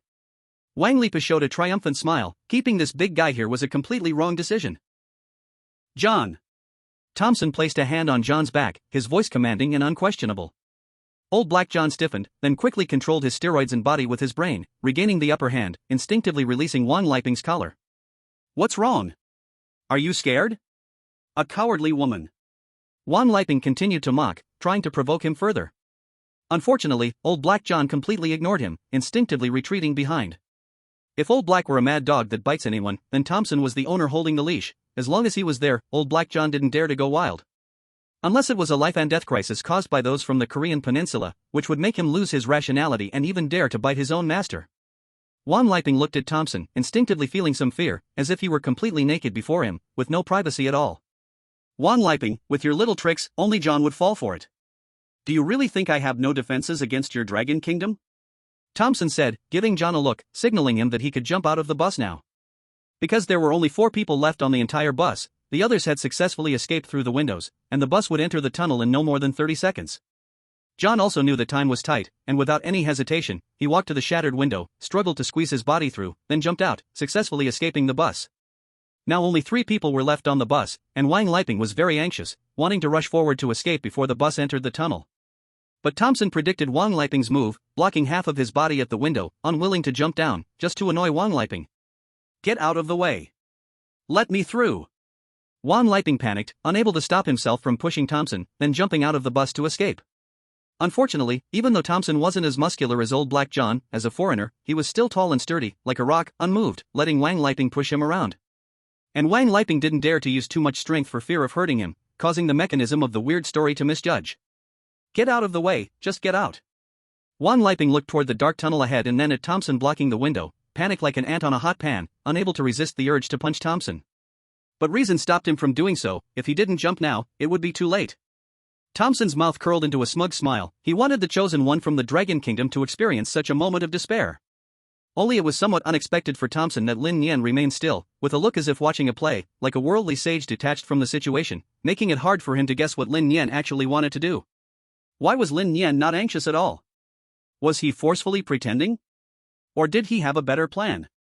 Thompson's gaze shifted unpredictably. No matter what Lin Nian wanted to do, once they entered the tunnel, they would undoubtedly be beaten to death by strange things. Even if there were strange items, they wouldn't survive because there was no way to block so many strange attacks. Lin Nian, although I don't know what you're planning, I know that entering the tunnel, the chosen ones from the Dragon Kingdom will certainly die. Thompson stepped on the window, pretending to climb over. Alright, no more talk, don't reincarnate in the Dragon Kingdom next time. But Lin Nian snorted softly, then raised an internationally recognized gesture, as if everything was under his control, watching Thompson jump out of the bus while the bus plunged into the tunnel, darkness once again enveloping everyone. Wang Liping saw this and hurriedly took out a lighter for light, urgently calling Lin Nian. Brother Lin, come down with me quickly. If we don't escape now, it will be too late. But Lin Nian hurriedly stopped him.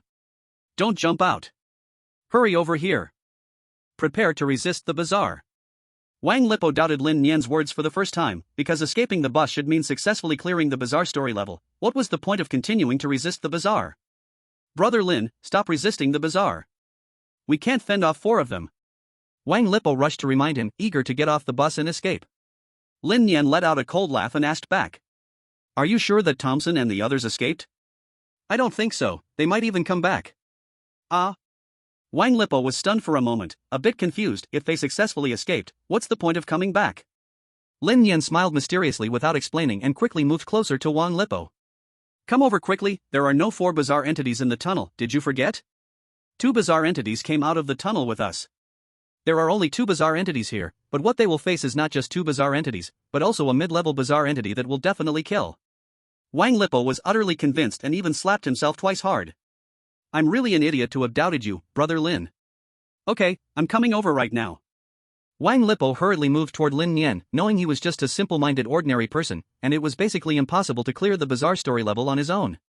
Only by holding on to a strong person could he survive, and Lin Nian was calm under pressure with a powerful ability to adapt, undoubtedly a strong person. Lin Nian was also a bit worried about Wang Lipo and quickly approached him, taking 2 steps at a time, afraid of an unexpected turn of events. But an unexpected event still happened. A cold wind blew by, and the flame of Wang Lipo's lighter suddenly went out, plunging the entire bus into darkness. Bazaar. The bazaar had come. And there were 2 of them. Chapter 37, The Resurgence of the Bazaar. Daddy Lin, save me. Wang Lipo was so scared he almost lost control of himself. Although he couldn't see ahead, he knew where Lin Nian was. Just a few steps would bring him to safety. Lin Nian's heart sank further. He quickly put his hand in his pocket, ready to pull out the bazaar artifact, while his other hand incessantly pressed the lighter, trying to illuminate with its flame so he could see what was happening. Unfortunately, this windproof lighter was utterly useless. After pressing it 2 or 3 times, not even a spark came out, which was frustrating. Lin Nian knew that Wang Lipo was right in front of him and had to save him within seconds, or Wang Lipo was definitely doomed. At this moment, Wang Lipo's shoulder was held down by a bazaar hand, and his mouth was covered. His body was completely immobile, unable to make a sound or see Lin Nian's position. He thought he was surely going to die, but the bazaar didn't seem to strike immediately. Instead, it was pulling him back, clearly fearing Lin Nian would come to save him. The bazaar was cunning, possessing an intelligence not weaker than that of humans. With such a short distance, Lin Nian could definitely arrive in time and then use the bazaar artifact to disperse it. So it didn't have time to kill, only dragging the person to a safer place to deal with. 1 step, 2 steps, 3 steps. Lin Nian silently calculated the distance, preparing to take out the bazaar artifact to forcibly disperse the bazaar before reaching Wang Lipo's extinguished position.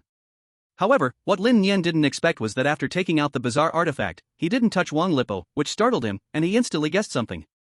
The bazaar was dragging him. It wanted to deal with Wang Lipo in a safe place. This thought barely crossed his mind. Lin Nian wasted no time in continuing to move blindly forward. He had to save Wang Lipo. Otherwise, he alone could not successfully catch the second bazaar entity and obtain the second bazaar artifact.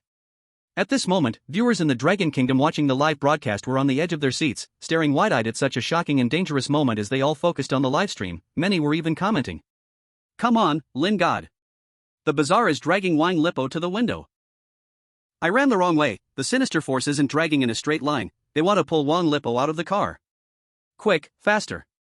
It's over, Wang Lipo is doomed. Inside the scene, darkness covered Lin Nian's sight. He could not see, so he couldn't sense his location and could only act on instinct. They had walked to the very end of the bus, yet they still hadn't encountered Wang Lipo. Lin Nian's heart trembled as he vaguely guessed the sinister force's intentions. Wang Lipo was completely immobilized. Half of his body was already dragged out of the car window, about to fall headfirst and die a pitiful death. Wang Lipo felt immense regret. He regretted why he was so impulsive? Regretted doubting Lin Nian's words, regretted not keeping his composure, otherwise, this situation wouldn't have happened. There was once an opportunity in front of me, but I didn't cherish it, and now I can only regret. If heaven could give me another chance, I want to tell Dad Lin 8 words, in the next life, I will still be your son. Wang Lipo had completely given up. If he had the awareness of being a son, he wouldn't have acted so recklessly. Just as Wang Lipo was about to fall, that chilling sensation suddenly faded. A strong, powerful hand grabbed his clothing and pulled him up with force.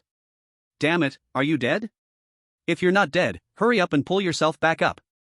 Lin Nian's gritted voice came through. He held the sinister object in his right hand and grabbed Wang Lipo's clothing with his left, keeping Wang Lipo, whose half-body dangled out of the window, suspended outside the car, barely achieving some kind of balance. Wang Lipo's body recovered at that moment, and he proactively reached out to grip the curtain, crawling back into the car. Lin Nian breathed a sigh of relief and let go, but he did not put away the sinister object. Because it takes some time to disperse the sinister force, and just now, taking out the object too early meant there wasn't enough time to completely disperse the sinister threat. Although Lin Nian did not know how many seconds the object had been out, it should be around 10 seconds. But Lin Nian didn't dare to put it away. The prompt that the dispersal was successful hadn't appeared, indicating that the sinister force hadn't given up. Lin Nian could only grit his teeth and continue holding the sinister object, but it seemed that keeping it out for too long caused it to begin to burn, like a fierce flame igniting in the palm of his hand. The sinister force is awakening. Lin Nian's heart trembled. Keeping the object out for too long allowed the sinister force to awaken, gaining the strength to break free from the capturing bottle. He had to retrieve it in time, otherwise, this scene would have one more sinister force, making the current situation even more hopeless. Every 0.01 seconds was a kind of torment. Wanting to take it back but unable to do so felt unbearable. Lin Nian gritted his teeth and continued holding the object, forcibly dispersing the sinister force that was targeting Wang Lipo. The sensation in his palm became increasingly pronounced. The severed finger that had turned into the sinister object not only grew hot but even seemed to come alive, trembling slightly as it tried to escape Lin Nian's grasp and gain freedom. Lin Nian's hand was first burned by flames, and now it was pierced by biting cold. Completely losing feeling, the sinister force was about to fully awaken. Hiss hiss hiss. At this critical moment, the pendant on Lin Nian's right hand suddenly ignited, a warm power enveloping his entire body, and began to suppress the sinister object in his hand. Only then did Lin Nian regain feeling. The severed finger calmed down again, but this was just temporary. If it remained out much longer, it would awaken again. Ding, you used the sinister object to disperse the sinister force and rescue your teammate, earning a reward of 300 sinister coins. When this prompt appeared, Lin Nian immediately put away the sinister object, placing it in his pocket, and then discreetly purchased a capturing bottle. Because the sinister threat's attack was not over. There was only one sinister force attacking Wang Lipo, and another one was lurking in the shadows. Like a venomous snake waiting for the right moment to strike, ready to feast on its prey. Who will it attack? Lin Nian's thoughts raced quickly. This strange creature hidden in the darkness, where would it strike from? It might choose to attack Lin Nian, or it might go for Wang Lipo. Capturing the strange being requires extraordinary foresight. Just a slight mistake would mean death. The audience outside saw Lin Nian successfully disperse the strange creature and rescue Wang Lipo, letting out a collective sigh of relief, but then noticed Lin Nian purchasing the capture device, silently preparing for battle. It seemed that the real contest had just begun. Lin Nian dispersed one strange creature. The life-saving artifact suppressed the creature's revival, but the strange device could not be used repeatedly in a short time, or there was a high chance of another revival. It appeared that he could only gamble with his life now. Chapter 38: The Second Strange Device. Is Lin God going to capture another strange creature? Who do you think the strange creature will attack? I don't know. The strange creature is very cunning. It could attack from anywhere. Lin God is gambling with his life. Now, although there is no interference from the radiation country, Lin God has also lost his life-saving trump card, making it hard to predict the creature's attack. Damn it, I think Lin God might be attacked because he poses the greatest threat to the strange creature. You are right, because the strange creature thinks that way too. Countless viewers watching the livestream discussed fervently. No matter how they analyzed it from outside, they could not help in the slightest.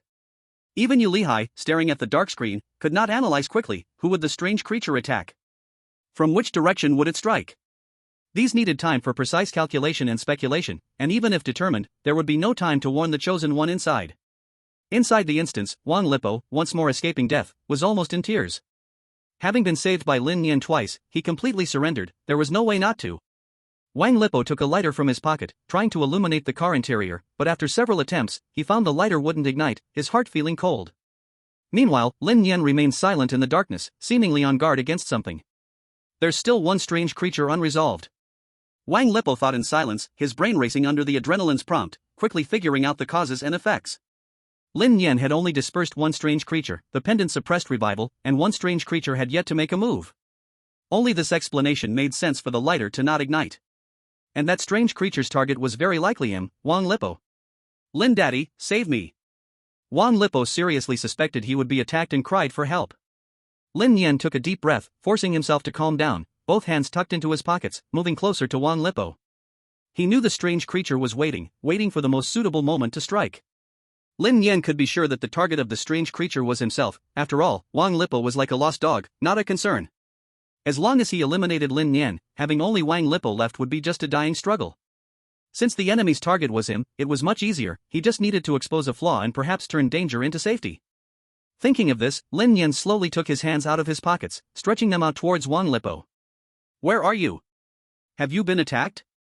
Wang Lipo heard Lin Nian's call in the darkness and instinctively began to respond. I'm here. There's still one strange creature, it hasn't attacked. Do you think I will die? Hearing Wang Lipo's voice not far off, Lin Nian calmly replied. Stay put, don't move, I'm coming. With that said, Lin Nian crouched down, beginning to search forward. Yet his nerves remained tightly wound. Now his hands were out of his pockets, making it impossible to quickly retrieve the strange tool. The eerie thing should have attacked by now. Why? Why was it still not making a move? Cold sweat dripped from Lin Nian's forehead. This psychological game was like walking on a tightrope. One misstep meant instant death by the eerie thing. Time ticked away, second by second, until Lin Nian finally touched Wang Lipo, who instinctively lunged towards him. In an instant, he knocked Lin Nian to the ground, his left hand pinned down and unable to move. It's coming. Lin Nian was taken aback, not expecting Wang Lipo to be so reckless, creating such a massive opening. If he were the eerie thing, he would definitely strike. Sure enough, that chilling sensation returned, quickly enveloping the two, rushing towards Lin Nian's neck, seemingly trying to strangle him alive. Wang Lipo also felt the coldness and tried to get up quickly, but it felt as if 1,000 weights pressed down on his back, leaving him immobile, maintaining this humiliating position. He knew his recklessness gave the eerie thing a chance to strike. Most importantly, the target of the eerie thing was not him, but Lin Nian beneath him. A hint of a smile appeared at the corner of Lin Nian's mouth as his right fingers dug into his sleeve, allowing the capture bottle to slide out. He gently pressed the stopper and aimed it straight ahead, enveloping both Wang Lipo and the eerie mist. The eerie thing fully manifested under the mist, one hand pressing on Wang Lipo's back while the other moved to strangle Lin Nian's neck. If successful, in just seconds, Lin Nian's head would be completely gone. Unfortunately, its hand halted less than 10 centimeters from Lin Nian, and the capture mist enveloped it, temporarily sealing its power and preventing such a miraculous act. Wang Lipo, take it down. Lin Nian shouted at the stunned Wang Lipo. Oh. Wang Lipo finally reacted, not realizing Lin Nian was so powerful, even predicting the eerie thing's prediction, successfully capturing it. Next, it was 30 seconds of suppression time. If the suppression succeeded, a beginner-grade eerie tool would emerge. Moreover, Wang Lipo clearly remembered that Lin Nian had promised him this beginner-grade eerie tool as a gift. Thinking of this, Wang Lipo seemed possessed by the spirit of a warrior. He sprang up quickly and dove forward, forcefully pinning the eerie thing. The eerie thing's strength was surprisingly powerful, beginning to struggle swiftly. He couldn't hold it down alone. Don't be cowardly, I'm coming. Lin Nian quickly got up and rushed over to suppress the eerie thing, choosing one of its hands to immobilize so that it couldn't tear away the mist enveloping it. One person couldn't suppress it at all, but two could just barely manage. Moreover, with previous experience, Wang Lipo was now very skilled and used the long-lost deadly scissor kick, not only forcefully suppressing one of the eerie thing's hands but also locking its head with his legs. Lin Nian found it much easier on his end as he successfully suppressed the eerie thing's other hand. The two big men pinned the eerie thing to the ground. 30 seconds passed quickly, and the strength of its struggles gradually diminished until it completely disappeared. Ultimately, it transformed into a mirror, appearing in Lin Nian's hand, and a prompt popped up. Ding! Dragon Kingdom's chosen one Lin Nian successfully captured the eerie thing, obtaining a beginner-grade eerie tool and rewarded with 300 eerie coins. As this prompt appeared, the other chosen ones in the dungeon turned pale, even unable to believe it. Lin Nian, while facing the attack of 4 eerie things, was still able to capture one? Wasn't this just cheating? In such a desperate situation, a normal person would think survival was impossible. Because among so many dungeons, no new chosen one has ever captured the strange twice in the same instance. Chapter 39, The Idiot Country Uses Hints. On the other side, Thompson and the others jumped from the bus successfully and completed their regrouping, thinking they had successfully escaped the bus. However, they did not receive the corresponding prompt, which left them puzzled. Isn't the goal of this instance to escape the bus? They have done that, so why haven't they cleared the game? As Thompson and the others pondered, news arrived about Lin Nian successfully capturing the strange and receiving a reward. Ding! The chosen one from Dragon Country, Lin Nian, successfully captured the strange, receiving a primary strange item and a reward of 300 strange coins. Everyone who received this message changed their expressions. They thought Dragon Country would definitely meet their end in the tunnel. Not dead is one thing, but successfully capturing the strange? What the hell is going on? Impossible, absolutely impossible. There are 4 strange beings in the tunnel, and Lin Nian only has 1 strange item and a one-time life-saving tool, which is not enough to defend. Ozawa Jiro let out an angry roar, looking like a raging bull, veins popping as he continued to shout. Moreover, Lin Nian isn't a spirit master, capturing the strange only relies on prediction. Managing to predict once could be luck, but predicting twice is definitely not a matter of luck. Everyone heard Ozawa Jiro's words, falling silent as they began to think hard. After a while, Thompson suddenly slapped his forehead, realizing. No, there aren't 4 strange beings in the tunnel, there are only 2. Because 2 of them followed out, and those of us who didn't enter the tunnel might face strange attacks. We might even have to face the threat of intermediate strange beings. As soon as he said this, everyone suddenly understood. It really was like that, they had oversimplified things. And in that moment, everyone thought jumping off the bus would mean escaping, they didn't expect such an outcome. So what should we do now? Park Tianhan raised his hand and asked weakly. Thompson thought for a moment and made a shocking decision. We need to go back, we must return to the bus. Huh? Everyone's mouths dropped open in confusion, even thinking that Thompson, their big brother, had gone mad. They had just escaped and now must go back? Why did they jump off to escape then? Ozawa Jiro tentatively asked. Brother Thompson, are you serious? Are we really going back? Park Tianhan stepped forward, quickly refusing. Going back means we will face the darkness directly. Besides, we don't know how long the tunnel is, we will be like headless flies. Thompson looked at them, countering. To be honest, at the very last moment before leaving, I saw Lin Nian's confident expression and had a strange premonition. He seems to have discovered some secret. And this secret is on the bus, related to whether we can clear the spooky instance. Ozawa Jiro and Park Tianhan exchanged glances. They were hesitant at first, but now it seemed they had no choice but to go back. Because the secret to clearing the game was on the bus, and Lin Nian had gotten it first, they were no different from headless flies or fools? After a long silence, Alice suddenly proposed. Why not use hints to know what Lin Nian is doing? The 3 of our countries have the advantage the Dragon Country doesn't have. That is 3 hints, which can be taken turns to maximize benefits. This proposal was indeed very good, after all, they were all in the same boat, with a clear goal to completely bring down Dragon Country. Park Tianhan smiled and agreed. So who will be the first to apply for hints? After Park Tianhan finished speaking, he noticed that the chosen ones from the ugly country and the radiated country were both looking at him, and his mouth twitched. It won't be our idiot country going first, right? Thompson's unquestionable voice echoed. What do you say? Do you still need me to teach you? Park Tianhan had a MMP in his heart, not knowing whether to say it or not. The ugly country and the radiation country bullied honest people, he had no way to refute and no strength to resist, in the end, he could only voluntarily apply to use a hint. This hint could be actively requested by the chosen one within the dungeon, or decided by a vote from the national decision-making group. Park Tianhan did not hesitate and actively applied for the hint opportunity, quietly waiting for the national decision-making group to send a message. Soon, a line of simple text appeared in his retina. Lin Nian was attacked by 2 strange entities, the bus in the tunnel has changed, and Lin Nian is fiddling with the passengers' bodies. They seem to have discovered something. As soon as this hint appeared, Park Tianhan widened his eyes, showing an expression of disbelief. There really are secrets in the bus, and the bus in the tunnel is completely different from the one outside. Looks like we have to go back. Thompson showed an expression of as expected and said coldly. To be honest, we only checked the bus that came out of the tunnel, we never checked during the night. If that's the case, it makes sense. Ozawa Jiro also turned his little head and quickly analyzed. What could the bus in the tunnel have? Could it be the secret to getting off correctly?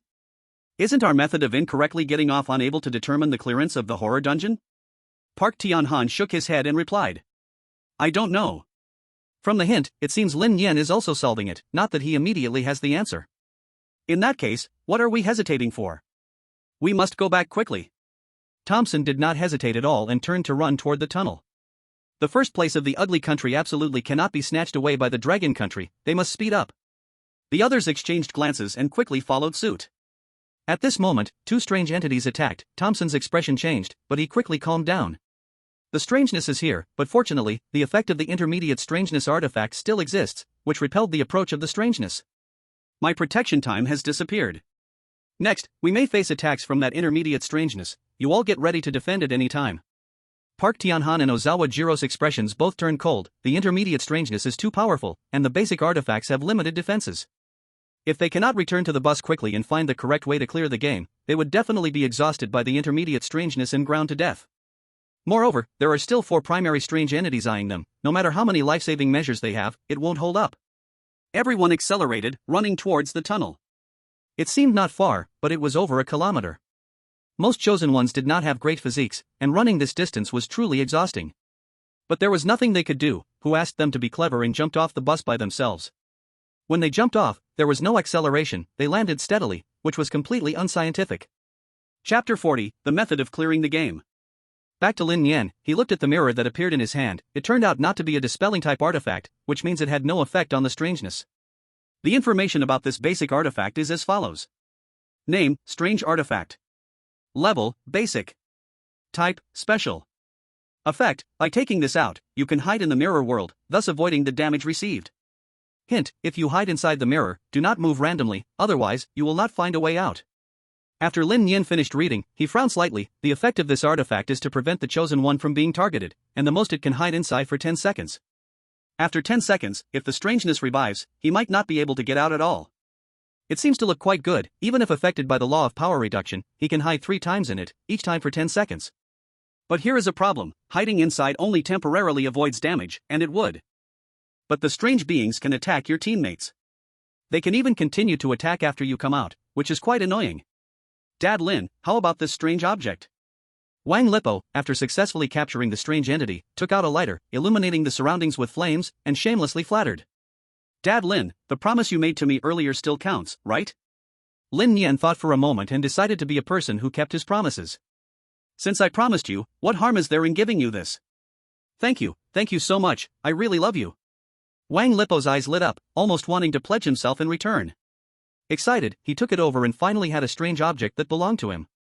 With this thing, facing strange attacks would no longer leave him defenseless. Unfortunately, this strange object was not of the dispersing type, which had some shortcomings in dealing with strange beings, but it was still acceptable. After handing the item to Wang Lipo, Lin Nian also took out the lighter to illuminate the entire bus, starting to check the whole bus. At this moment, Lin Nian realized that the bus had completely stopped at some point, seemingly having reached the terminal station. But the bus's door remained tightly shut, showing no signs of opening. Lin Nian shifted his gaze from the bus door and carefully examined other parts of the bus, soon discovering a strange phenomenon. That is, the bus inside the tunnel was completely different from before, with everyone's names actually appearing on every seat. Not only that, but behind those corpses sprawled all over the bus, there was also a label similar to a name, its purpose unknown. Lin Nian instinctively crouched down, trying to tear off the name behind an NPC passenger, but found that it seemed to be printed on, not some kind of sticker. Brother Lin, what are you looking at? Why aren't we getting off the bus? Wang Lipo, satisfied, put away the strange object and then noticed Lin Nian carefully examining the corpses, instinctively leaning over. Lin Nian glanced at Wang Lipo, sneering. What did you just call me? Brother Lin? Wang Lipo scratched his head, a bit confused, not understanding what was wrong with this name. Lin Nian pointed to the ground. After leaving the strange talk copy, you call me Brother Lin, I will not bother you. But now, in the strange talk copy, what should you call me? Wang Lipo's face showed embarrassment, knowing the implication behind Lin Nian's words, awkwardly replied. No way, do I really have to call you Dad? That was just in a moment of desperation, right? Don't mess around, we are brothers who share life and death. Lin Nian, however, did not agree and couldn't be bothered with this shameless guy. I don't have a son like you. Wang Lipo. After teasing Wang Lipo, Lin Nian continued to focus on the names behind the corpses, feeling that this must have a purpose, even a deeper meaning. Wang Lipo, somewhat curious, pointed to the dark red names and asked. Brother Lin, did you discover something? But no matter how I look at it, it's just names, not very meaningful. Lin Nian seemed to have thought of something and suddenly stood up. I've already figured out how to clear this strange talk copy. It turns out that the truth the strange entities want to hide is so simple. Wang Lipo was a bit confused, scratching his head. What the hell? Why couldn't I think of that? What exactly should be done to clear this copy? Lin Nian pointed to the corpses on the ground and then to the names on the seats, smiling as he said. After entering the tunnel, we only knew to evade strange attacks, the truth was actually hidden in danger. The strange talks requirement is to escape this bus, yet Thompson and the others clearly escaped the bus but still did not receive a clearance prompt. Don't you find that strange? Wang Lipo still couldn't make the connection, banging his head with frustration. I still can't understand, what does this have to do with those corpses? What does the name have to do with anything? Absolutely nothing. Lin Nian covered his face inside. How can this silly teammate be so foolish? He pointed at the name on the seat he was sitting in. Look, not only do the corpse NPCs have names, but we also have names stuck on our seats. Do you think this is a coincidence? Wang Lipo, who wasn't too foolish, showed a look of sudden realization. They forgot one thing, that is, their names. And names only appear inside the tunnel. To leave the bus, you must tear off your own name to truly leave. That's right. Lin Nian snapped his fingers and continued. Escaping from the bus, smashing the glass, was too easy to accomplish. What if we added some restrictions? What if the chosen one had to risk danger to find clues? Wang Lipo felt like he had become Sherlock Holmes at that moment and replied instinctively. So this explains why the strange thing attacked us in the tunnel. The purpose is to interfere with our judgment, making us believe that the tunnel is only dangerous, with nothing else. But since we need to leave with names, how do we open the bus door? Good question. On this point, Lin Nian had also figured it out and explained casually. Actually, opening the door is quite simple, just like swapping seats with me. You just need to politely ask the driver to open the door. No way. Wang Lipo refuted bluntly and even provided an example. That method has already been tried by Chu Yan, and her sweet voice didn't work. Why should we succeed? If that were the case, Chu Yan would have succeeded on her first try. Lin Nian smiled mysteriously and pointed at the two passengers next to Chu Yan's corpse and asked. If she did such a thing, do you think she would be forgiven? These corpses are passengers on the bus, they could be said to be a part of the entire bus. Wang Lipo's pupils shrank, and he seemed to guess something. Yes, these corpses and the bus are one unit. Offending one is like offending everyone. Wang Lipo felt a bit pleased, as if he had found the answer. According to this reasoning, the reason Chu Yan's request didn't get a response is that she acted improperly and was rude, so the door couldn't open. But if that's the case, wouldn't it be fine for us two to ask the driver to open the door? Do you really think so? Lin Nian's eyes sparkled under the lighter's glow, containing some intriguing meaning. Isn't it? Wang Lipo clearly had his own beliefs and explained with conviction. We asked the driver to open the door, and then tear off the names inside the bus, and... As he spoke, Wang Lipo froze in place, hitting upon a point he could not traverse. That is, names only appear in the tunnel, and the first tunnel had no light source, completely unaware of the existence of names. Following this reasoning, in the first tunnel and second tunnel, the chosen one couldn't know the existence of names, so they couldn't get through, and eventually, they would return to the bus. Matches. Could the matches be to help us illuminate the darkness to find the names?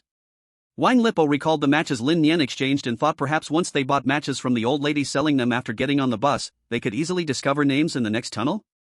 Wrong, the matches are not for lighting. Lin Nian shook his head and continued. The matches must have another use, the specific use is unknown for now. But it is certain that the second special events convenience store has a light source, right? So the effects of both cannot be the same.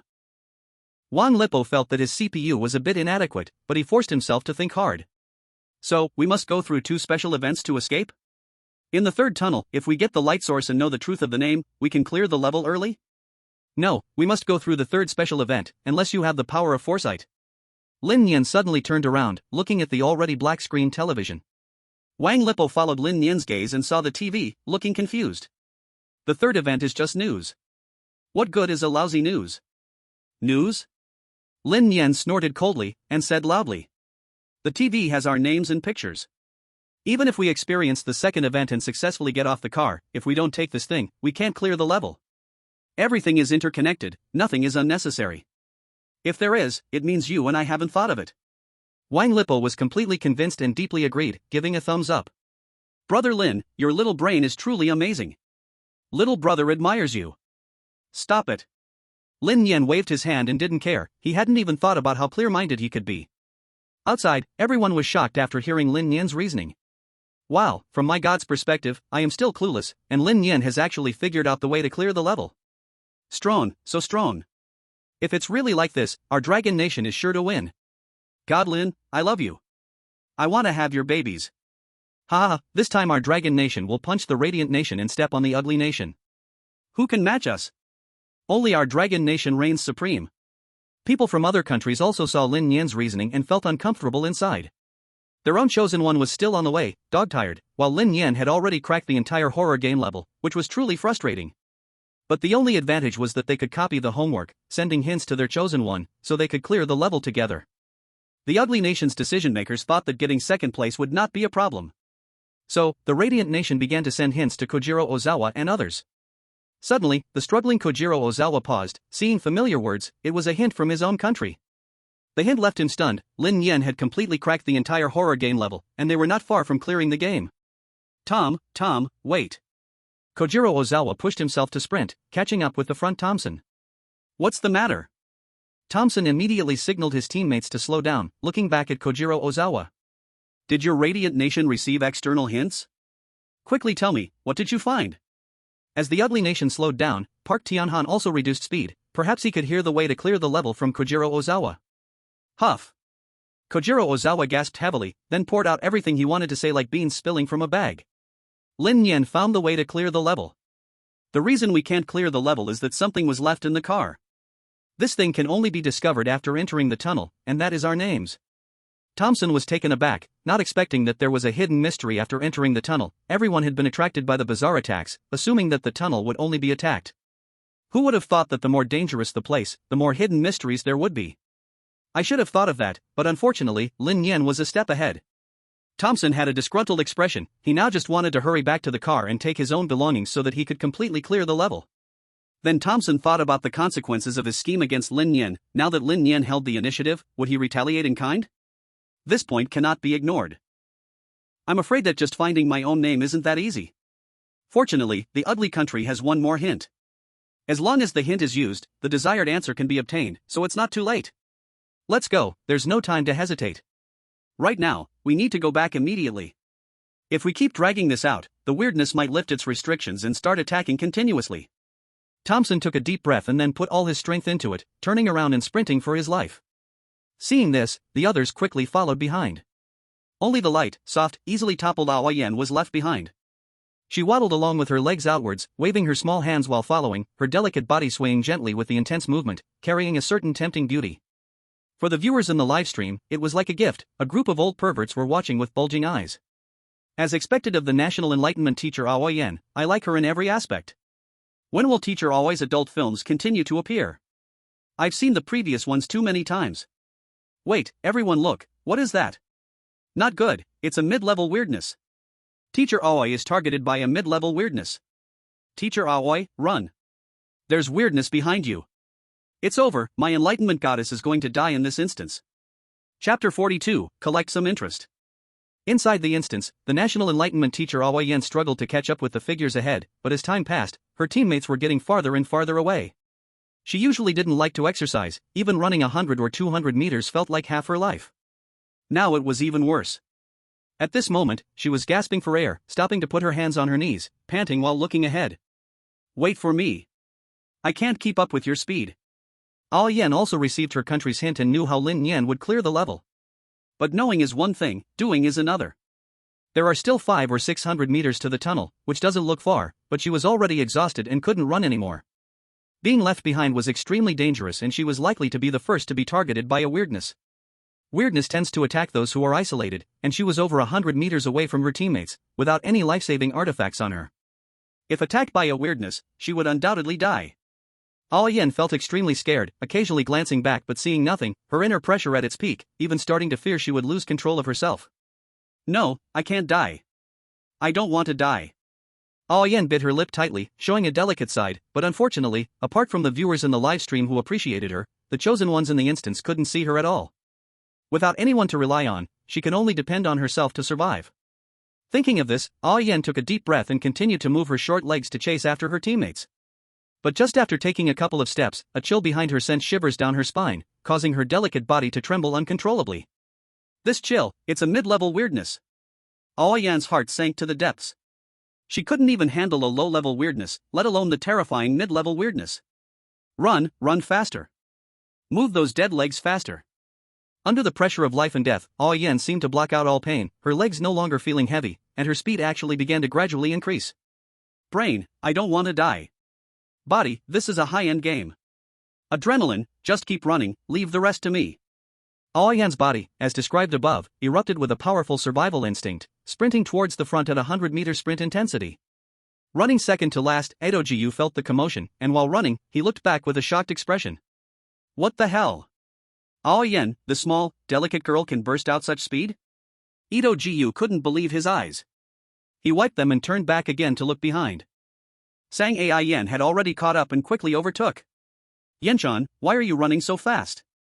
Itid Zigong was a bit puzzled. He tried to speed up to catch up, but unfortunately found that under the thrill of life and death, the distance was slowly widening. Sang Aiyan ignored Itid Zigong, still swinging her little legs, chasing after the leading contestant like her, but was on fire. It was urgent. Seeing that Sang Aiyan didn't respond, Itid Zigong decided to keep quiet and picked up his speed. But not long after, that biting cold hit him, and he instantly guessed the reason. The intermediate anomaly is coming. Itid Zigong shivered, and his steps involuntarily quickened. Even his other hand slipped into his pocket. His anomaly device hadn't been used once yet. Facing the intermediate anomaly, he still had the strength to fight. If he couldn't run away, he would have to use the anomaly device to save his life. But after using it this time, he could only use it once. The second use could perfectly fend off a primary anomaly, but against an intermediate anomaly, he would face the danger of the anomaly reviving. Run, I must run faster. Itid Zigong could only curse his parents for not giving him 2 more legs. At this critical moment, he felt weak, and his legs trembled, not only unable to run faster, but even slightly slowing down. He couldn't understand why that woman, Sang Aiyan, could unleash such powerful strength and speed, already running in 4th place. No, I can't get away, I can only use the anomaly device. Itid Zigong's speed slowed down, his palms were sweating, and he had to take out the anomaly device immediately when the anomaly attacked, or he wouldn't be able to disperse it. But the anomaly was very cunning. It seemed to know that Itid Zigong had an anomaly device and didn't attack for a long time, just sticking behind him, as if waiting for something. Itid Zigong thought the anomaly was holding back, but suddenly remembered that there were only 2 primary anomalies in the tunnel, and there were also 2 primary anomalies outside. So the reason this intermediate anomaly hadn't attacked was probably waiting for its teammates. If it attacked him twice in a row, Itid Zigong would undoubtedly die. Thinking of this, sweat poured down his forehead like raindrops. He couldn't continue to stalemate, he had to catch up with the main force ahead. Under this pressure, Itid Zigong noticed that his waist no longer hurt, and his legs no longer ached. Suddenly, he surged forward, slowly catching up with Park Tianhan and Jiang Jishuan, the 2 chosen ones from the Gokuk. Strange, are you guys from the radiation country? Why are you suddenly running so fast? Park Tianhan looked speechless. Being overtaken by Sang Aiyan was one thing, but now he was also overtaken by Itid Zigong, this pretty boy. It was truly unexpected. Itid Zigong wouldn't kindly tell these 2 chosen ones from Gokuk. He understood now that as long as he ran faster than his teammates, he didn't need to run faster than the anomaly. So, Itid Zigong quietly overtook Park Tianhan and Jiang Jishuan, chasing after Kojiro Oz. Although Park Tianhan didn't know the reason, he guessed something. There must be an anomaly lurking behind, and running at the back made it easy to be attacked by anomalies. He instinctively increased his speed, chasing towards the front. He couldn't fall behind, or with 2 primary anomalies and 1 intermediate anomaly, no one could withstand it. It was certain death. Thus, on the highway, a life and death race began. On the other hand, Lin Nian was as steady as an old dog and even decided to prank the 3 countries. Lin good, don't we just have to tear off our names and move the TV to escape from here? Wang Lippo walked to his seat, easily tore off his name and put it in his pocket, ready to move the TV, feeling extremely excited, finally able to clear this damned dungeon. Next comes 7 days of heavenly enjoyment. Lin Nian gently nodded, directly approached Thompson's position, and tore down his name. No rush, ugly country, radiation country, stick country are targeting us everywhere, it's time to collect some interest. You and I will tear down their names together, act quickly, we must do this before they come back. Chapter 43, Using Matches. Why tear off their names? Brother Lin, are you confused? Wang Lippo was a bit taken aback, helping others tear off names, don't they need to come back at all? You're silly. Lin Nian displayed a look of disappointment, scolding him. Since they dare to make things difficult for us, why shouldn't we make things difficult for them? Tear off their names, then hide them separately, we can waste their time. Even with hints to help, we can waste their hint opportunities. Anyway, we absolutely won't let these beasts have it easy. Wang Lippo suddenly understood, showing an expression of quick comprehension. Hiding things, I'm good at this, I guarantee they'll doubt their lives looking for it. Now was the safe time, the 2 had enough time to hide the names of others, thus delaying their progress. Lin Nian and Wang Lippo took about a minute to separate and hide all the chosen ones' names from the 3 countries. After finishing all this, Lin Nian moved all the bodies back to their original positions and reattached the fallen heads before requesting. Mr. Driver, can you open the car door and let us out? In the pitch-black tunnel, the surroundings were silent. Lin Nian spoke such words to a soulless corpse, feeling somewhat chilling. The driver seemed to hear Lin Nian's request. The corpse moved slowly and pressed the car door button. The previously closed door finally opened completely. This is the correct way to exit the car. Mutual respect is the most basic etiquette. Thank you. Lin Nian simply expressed his gratitude and, along with Wang Lipo, took their names and the forcibly dismantled television, holding a lighter, stepped into the darkness. This endless tunnel made it hard to find direction, and they didn't know their goal. The two could only brace themselves and move forward, possibly finding a way out and successfully clearing the instance. Not long after Lin Nian and the other two walked, Thompson and others, exhausted, arrived near the bus. They hurriedly got on and searched for their names, but found the seats were empty. Fuck, our names were hidden by Lin Nian in them. Thompson punched the bus seat. Even though he had already anticipated it, he still couldn't stop it and could only vent his anger on the bus. Little Zero's face turned pale, panicking as he said, "What do we do now? Just now, we wasted 2 uses of our strange artifact against 3 bizarre attacks, and 1 person died. If we continue to waste time, we'll definitely keep being attacked. We must quickly find our names and escape from this bus." This life and death race led to one unavoidable death. That was Jiang Jihuan from the Stick Country. Even with Idu's perfect cooperation with Park Tianhan, repelling 2 strange attacks, they couldn't save Jiang Jihuan because there were too many bizarre entities. If there were only 2 bizarre entities, protecting teammates would not be a problem. Who knew that after breaking the window, they would face an intermediate bizarre entity? Knowing that getting off would be so easy, they wouldn't have rushed to break the glass. Alice took a deep breath and expressed her suggestion. "We can only use the last hint, otherwise, wasting a lot of time looking for names could lead to uncontrollable danger. You must know that the Bazaar's restrictions seem to still be in place, not fully lifted. If we delay too long and get attacked in turns by 5 Bazaars, how many people do you think can survive until the copy is completed?" Everyone fell silent, and Thompson showed a troubled expression. He felt that there were definitely more trials ahead, and if he used hints on such trivial matters now, there would be no way to cheat later. But names were torn down and hidden in every corner of the bus. Even with so many people searching, it would take a lot of time. Then let's just use the hint. Thompson finally made up his mind, no longer wasting time on such matters. The chosen ones from the Radiation Nation and the Stick Nation all breathed a sigh of relief, as this was beneficial for everyone. Just as Thompson was about to ask for a hint, the body on the seat moved again. They purposefully approached the person who had touched them before. This cycle had not yet ended, as if it could only be resolved through death. Seeing this situation, Thompson's brows furrowed again. It seemed that his choice was correct. If he wasted time searching for his name, he would have to contend with the body. This was too disadvantageous for them. Fortunately, the hint from the Ugly Nation had already arrived, and the 4 of them accurately knew the specific location where the names were hidden. As for the bodies, they would let the chosen ones from the Radiation Nation and the Stick Nation hold them back. After spending about 3 minutes, they finally found everyone's names, quickly got off the bus, and headed deep into the tunnel, determined to catch up with Lin Nian and complete this horror copy before him. They couldn't lose the throne of first place. Back with Lin Nian, he and Wang Lipu wandered aimlessly for a while, realizing that if they continued down this path, they would have no idea when it would end. As for that matchstick, Lin Nian did not rush to use it. He guessed that Thompson and the others should have already gotten on the bus, then asked for hints to find their names. In that case, even if the outside people knew the matchstick's effect, they would have to waste 1 hint opportunity, so now was the perfect time to use it. "Brother Lin, can we take out the matchstick to use?" Wang Lipu obviously learned how to make things difficult for the Ugly Nation. All this way, he had not urged Lin Nian to use the matchstick. Now he was a bit anxious because how long could they go on like this before it would somehow end? "It can be used now. I believe Thompson and the others have already used hints to get their names. Whatever happens after we use the matchstick, they must also waste a hint opportunity to know." Lin Nian did not hesitate. He took out the purchased matchstick and, according to the old lady's introduction, after using it, it would illuminate the path and guide the direction. The specific effect was unknown, only after using it would they understand what kind of effect it had. Lin Nian placed the matchstick under the lighter, easily igniting it, then extinguished the lighter. As he raised the matchstick to disperse the darkness, a green arrow symbol appeared. Could this arrow symbol be the guide to life? The two looked at each other, their hearts filled with joy. As long as they followed the arrow symbol, they would definitely be able to complete this copy. Then, Lin Nian and Wang Lipu quickened their pace, rapidly moving down according to the arrow's guidance. Because the matchstick could not last long, they had to find the way out before it extinguished. But after walking for a while, the arrow symbol changed, adding a yellow arrow symbol and a red arrow symbol. It seemed there were extra opportunities. How should they choose? Chapter 44, Goat Head Altar, Second Job, Sun God, Shadow God? Brother Lin, there are 3 paths. How should we choose? Wang Lipu looked at the 3 swaying arrows in front of him, feeling both the opportunity and challenge. Lin Nian stroked his chin, pondering a moment before pointing to the green arrow. The green arrow indicates a path of life. If we follow it, we can definitely complete the horror copy.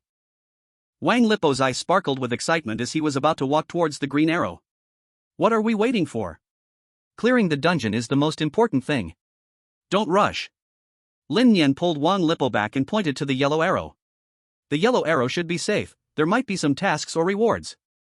Wang Lipo immediately turned around and walked towards the yellow arrow. No hesitation. We definitely want the rewards, we can't leave them for the ugly country. Lin Nian still didn't move and continued pointing at the red arrow. Red usually means danger, taking this route might lead to great horrors. But at the same time, there are other opportunities. Wang Lipo quickly waved his hands to reject the idea. Absolutely no way down the red path. We are trying to clear the horror dungeon, and there's no need to gamble. Besides, our country's score does not allow us to take risks. Lin Nian thought for a moment and found the reasoning reasonable, summarizing it in one sentence. Play it safe, don't gamble. If there were plenty of life-saving methods, he would even brave the fire and mountains to see what dangers and rewards lay on the red path. Unfortunately, Lin Nian had no disposable life-saving items left, and his mysterious artifact could only be used once, while Wang Lipo's artifact was not a dispelling type and could not protect teammates. In this situation, forcing their way down the dangerous route would be a suicidal act. Then let's go down the yellow arrow path, we need to move quickly. I suspect the ugly country has already chased us down. Lin Nian no longer hesitated and started jogging towards the direction indicated by the yellow arrow. Wang Lipo followed closely behind, feeling a little excited, unsure of what they would encounter. They didn't run for long when Lin Nian and Wang Lipo's eyes shone with golden light, they really found treasure. Lin Gu, it's an altar, a goat head altar. Wang Lipo was extremely excited, he clearly knew the effect of the altar. With this thing, a primary mysterious artifact could be upgraded to a medium mysterious artifact. Or they could offer sacrifices and then unlock a special first reborn profession, which was also quite good. Lin Nian was also very excited. With the altar, they might try to upgrade their primary mysterious artifacts to medium ones and then switch occupations to become a mysterious hunter? Holding such a mindset, the two quickly arrived in front of the altar. Two chosen ones, congratulations on finding me. What kind of sacrifices will you offer this time? The goat head on the altar suddenly opened its eyes, two strange flames surveying Lin Nian and Wang Lipo, and spoke in a hoarse voice. The two did not respond immediately but quickly approached and examined everything in front of them. The altar was made of red bricks, with many dried bloodstains on it, looking ancient and mottled. Most importantly, a dried goat head hung over the altar, giving off a somewhat terrifying vibe. This thing frightened quite a few people when it first appeared in the horror dungeon. However, when someone discovered that the goat head posed no threat to chosen ones and was even beneficial, everyone gradually learned of its existence. Lin Nian locked eyes with the flames in the goat head sockets, feeling as if his soul was about to be sucked in, and quickly turned his head, diverting his gaze. Ha! The goat head let out a surprised sound, carefully examining Lin Nian, a little shocked. Not only have you left your body, but you've also died once. That's quite rare, you can become a mysterious hunter, but do you have a medium mysterious artifact for the sacrifice? It's okay without it, you can settle for being a primary irreversibly lost person, do you have that thought? Lin Nian felt exposed and was not surprised. After all, anyone here could do it, let alone this goat head altar. Luckily, the goat head did not know about things like the future diary, it seemed there were some secrets it could not see through. I will not become an irreversibly lost person, I have some ideas about being a mysterious hunter, but I just don't have a medium mysterious artifact. Lin Nian rejected firmly, as the restrictions of being an irreversibly lost person were too high, he needed to protect his own body in the early stages, unless he proceeded to the second rebirth. The ram also agreed, smiling as he replied. Indeed, the returnless people have significant drawbacks. Unless you complete a second transition to become a yang god or a yin god, you will be burdened by the flesh. The hunter of the bazaar may be weak in the early stages, but their potential for growth varies by person.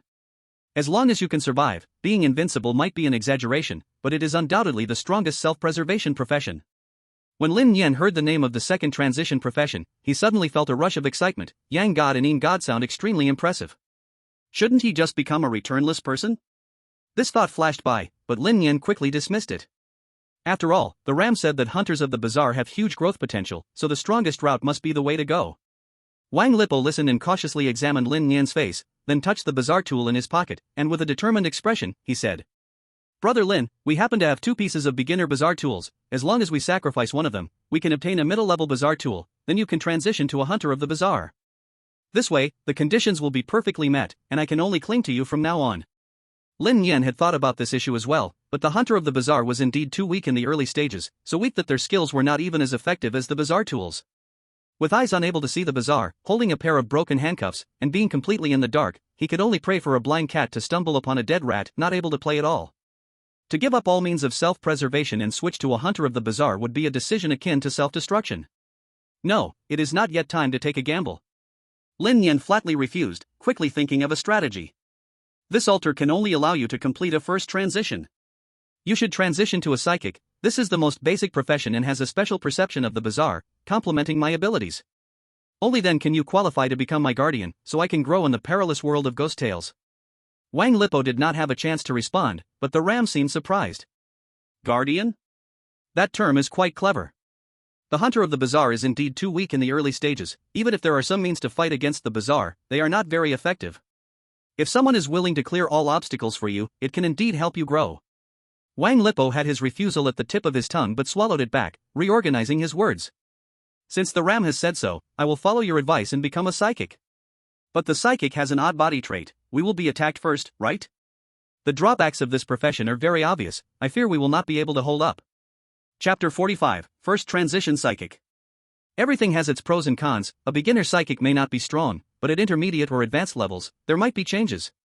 Lin Nian looked at Wang Lipo with a determined expression, his tone leaving no room for doubt. Use your bazaar tool as a sacrificial offering, and then become a psychic.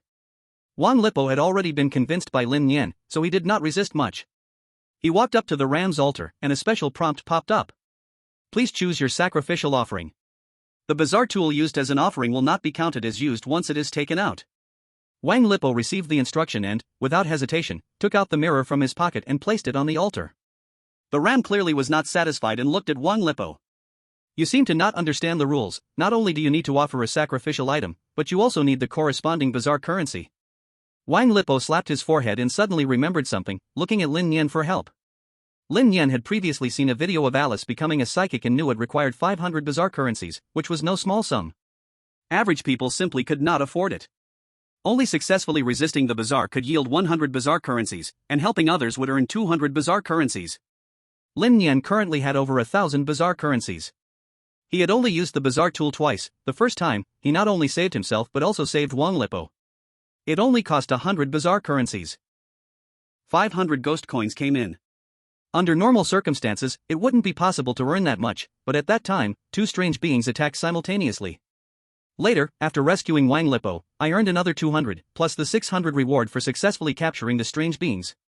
After deducting the cost of the ghost capture bottles and other items purchased from the convenience store, I still had 1040 ghost coins left, which was undoubtedly a terrifying number. To upgrade a primary ghost tool to a mid-level ghost tool, it costs 1000 coins, which is just barely enough. Lin Nian could certainly do this, but upgrading without ghost coins to pay the price wouldn't change much. It would only make the effects stronger, able to deal with stronger strange beings.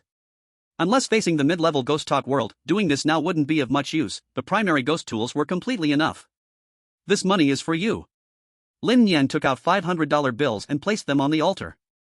The goat head finally showed a satisfied expression. The $100 bills vanished without a trace, while the ghost tool on the altar suddenly shook violently, seeming to be terrified.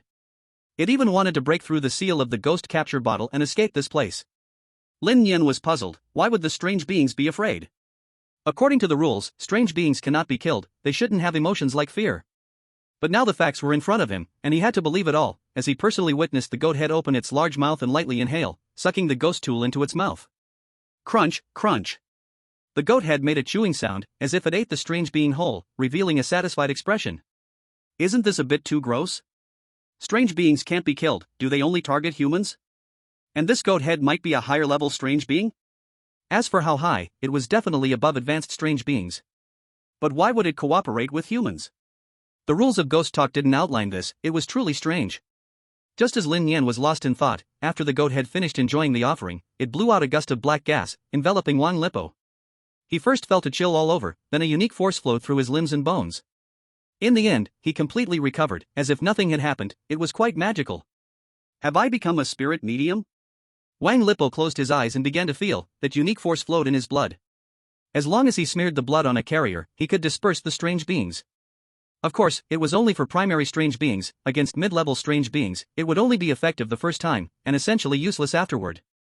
This could be seen as a disadvantage of being a professional. It wasn't as powerful as the ghost tools. The ghost tools could also disperse mid-level strange beings the second time, but it required bearing the risk of the strange beings reviving. At that moment, all the chosen ones received a related notification sound. Ding, Longbush chosen one Wang Lipo has completed his first transition, becoming a spirit medium, reward 100 ghost coins. This notification stunned the likes of Thompson, who had just stepped down from the vehicle. Longbush chosen one had completed a job change, and they had definitely encountered the goat head altar. If it weren't for choosing the wrong way to clear the level, this goat head altar should have belonged to their ugly country. F***CK. Thompson cursed loudly. Just from one dungeon, Longwa had obtained so many good things, and now they had even completed their transition, their strength gradually approaching his team. Alice frowned slightly. No, we haven't gained anything good from this dungeon. In the next dungeon, we must risk capturing strange beings and then look for the goat head altar. Otherwise, we'll be caught up by Longwa sooner or later. Ozawa Jiro displayed a hatred for evil. How can this be? Longwa was originally supposed to be annihilated. If this trend continues, they will only grow stronger like a snowball. We in the radiation country can't just sit back and do nothing. We can't be complacent over a little achievement. Ito Jikumo, however, looked somewhat puzzled. He asked in confusion. Lin Nian has 2 primary ghost tools. Logically, he should upgrade a primary ghost tool to a mid-level one first, but it's better to change jobs to a monster hunter. Why help someone else to become a professional? That's not logical. Thompson snorted coldly and simply explained. Actually, it's very simple. Upgrading to an intermediate strange weapon costs 1,000 strange coins, while changing jobs to a monster hunter requires another 500 strange coins. He can't possibly earn that many coins in such a short time without going through several dungeons. In the end, monster hunters are quite weak in the early stages. If he bankrupts himself to change jobs to a monster hunter, I wouldn't even worry. I could even find a chance to eliminate him. And do it using the hands of the strange. Everyone suddenly understood, and after Thompson's explanation, everything became clear. Wait, if he's short on strange coins, why doesn't he change jobs to a requiem? Park Tianhan unexpectedly said, as if he had thought of something. The requiem profession feels pretty good too, and it only requires one basic strange weapon. Helping an unrelated citizen of our country seems a bit too generous, doesn't it? I don't believe those petty-minded dragon country people would be so generous. Everyone looked at Park Tianhan with disdain. Don't we know the nature of your country? Saying others are petty-minded, but your country is truly the petty-minded one, okay? You have to snatch away registered patents for everything and then say it's yours. Where do you get your confidence from? Thompson didn't want to continue getting involved in these matters and took out a match. We've been walking for a while, but we still can't find the exit. Maybe this thing will be useful. After all, it's something we bought at the start of the event, said to point the way. Perhaps Lin Nian and the others used this thing to find the goat head altar. Ozawa Jiro felt a bit awkward when he saw the match. He had offended the old hag, which meant he needed a lot of life to buy matches, so he hadn't bought any. Now he finally realized he was wrong. Luckily, Brother Thompson knew to keep something in reserve, or else it would have been terrible. Chapter 46 The Sixth Profession, Gambler? Park Tianhan saw the match and remembered that he also had one, deciding to keep it for emergencies. When Thompson used the match, the familiar green arrow appeared, pointing the way for everyone.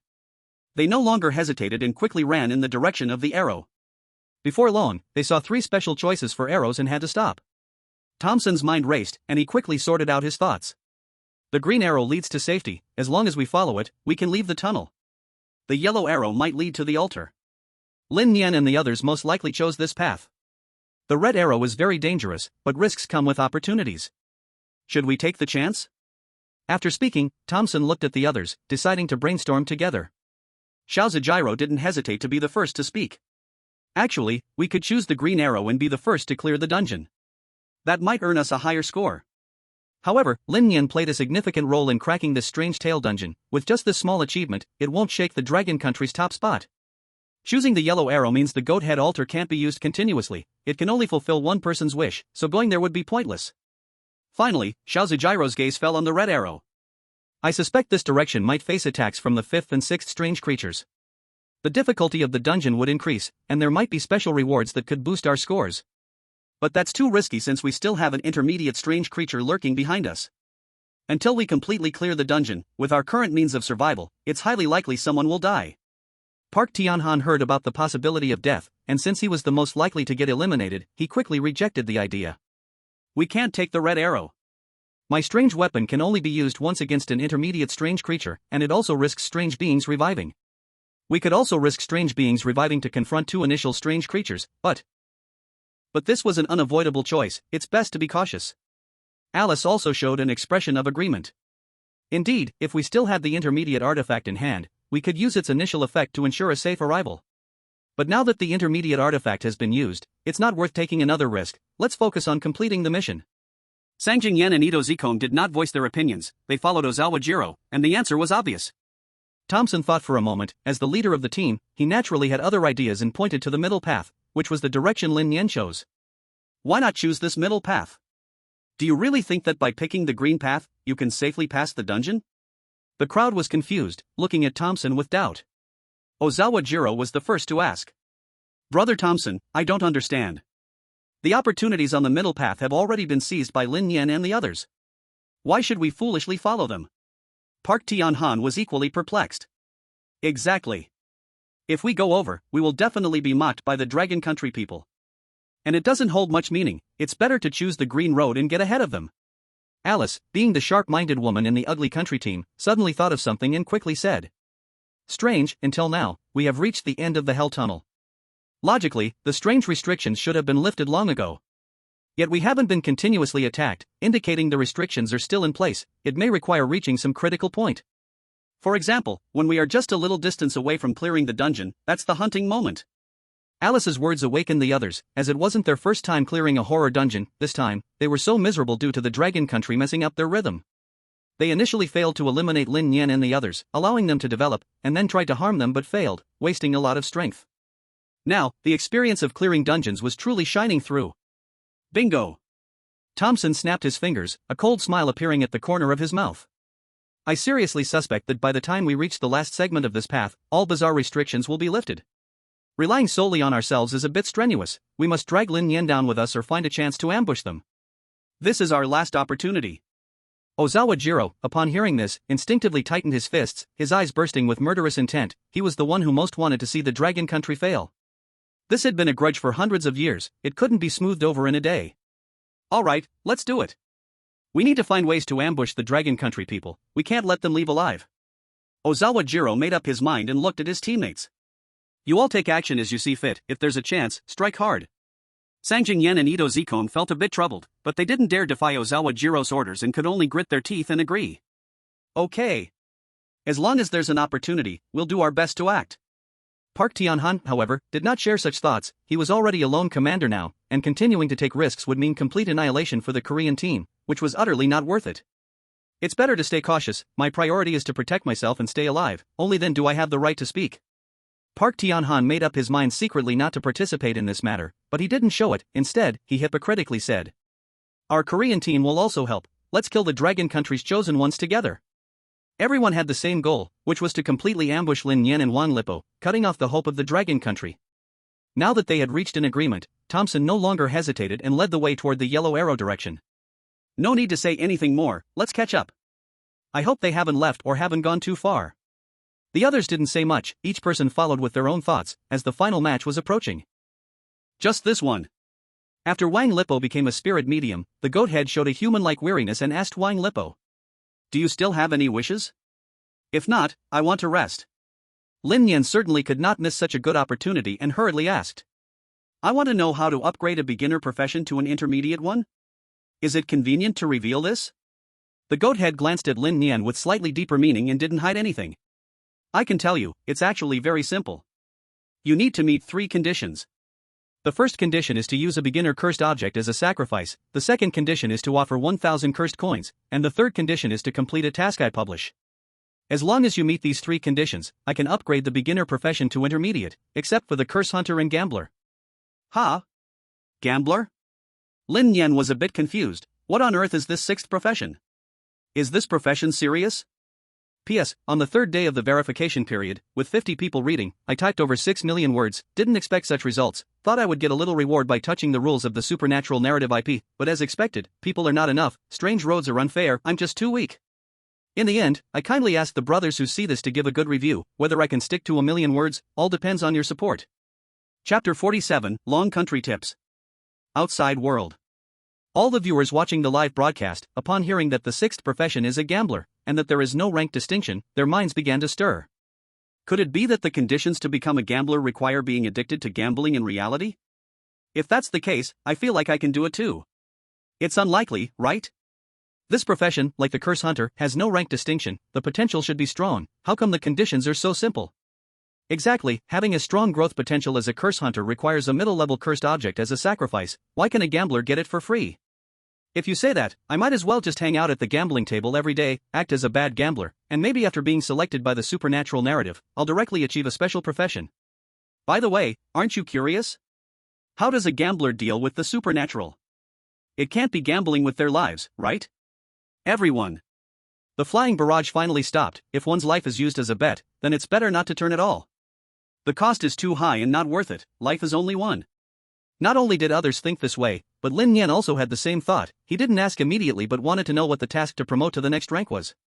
Does the task to become an intermediate professional have any special requirements? If I want him to become an intermediate spirit medium, how would you publish the task? Lin Nian quickly asked. He knew there wasn't much time left, and Thompson and the others must be on their way. The goat head smiled maliciously and said, "The task is actually very simple. As long as you decide to promote the profession level, I will tell you." "How about it? Do you need to promote?" "Then offer the sacrifice in cursed coins." Lin Nian had already guessed that the goat head would not answer. This guy is very cunning, deliberately revealing some information to arouse others' curiosity, so he can better hold on to the chosen one. Lin Nian doesn't have enough cursed coins in hand right now and doesn't dare to rashly accept the task, or else it would be in vain. He can only change the topic and ask, "If I want to switch to gambler, what conditions do I need? Can I complete a first transition here?" The goathead's two soulfires stared intently at Lin Nian, sneering. "You want to extract information from me? You're thinking too naive. I can't offer the first transition for a gambler, but for the second transition, you can take the transition task from me." Lin Nian didn't hear any useful information but didn't feel discouraged. He continued to throw out bait. "Is it true that a gambler uses their life as a bet? And then gambles against the supernatural? So, losing a bet means death? Winning a bet means living?" The goat head looked disdainfully and said lightly, "No, this is just your assumption. Wait until you encounter it, then we will talk. Alright, I need to rest now, other chosen ones are coming." As soon as the words were spoken, a powerful force of rejection emerged, and both of their bodies could not help but retreat 10 meters away. The goat-headed altar disappeared quickly like a mirage, as if it had never existed at all. Damn!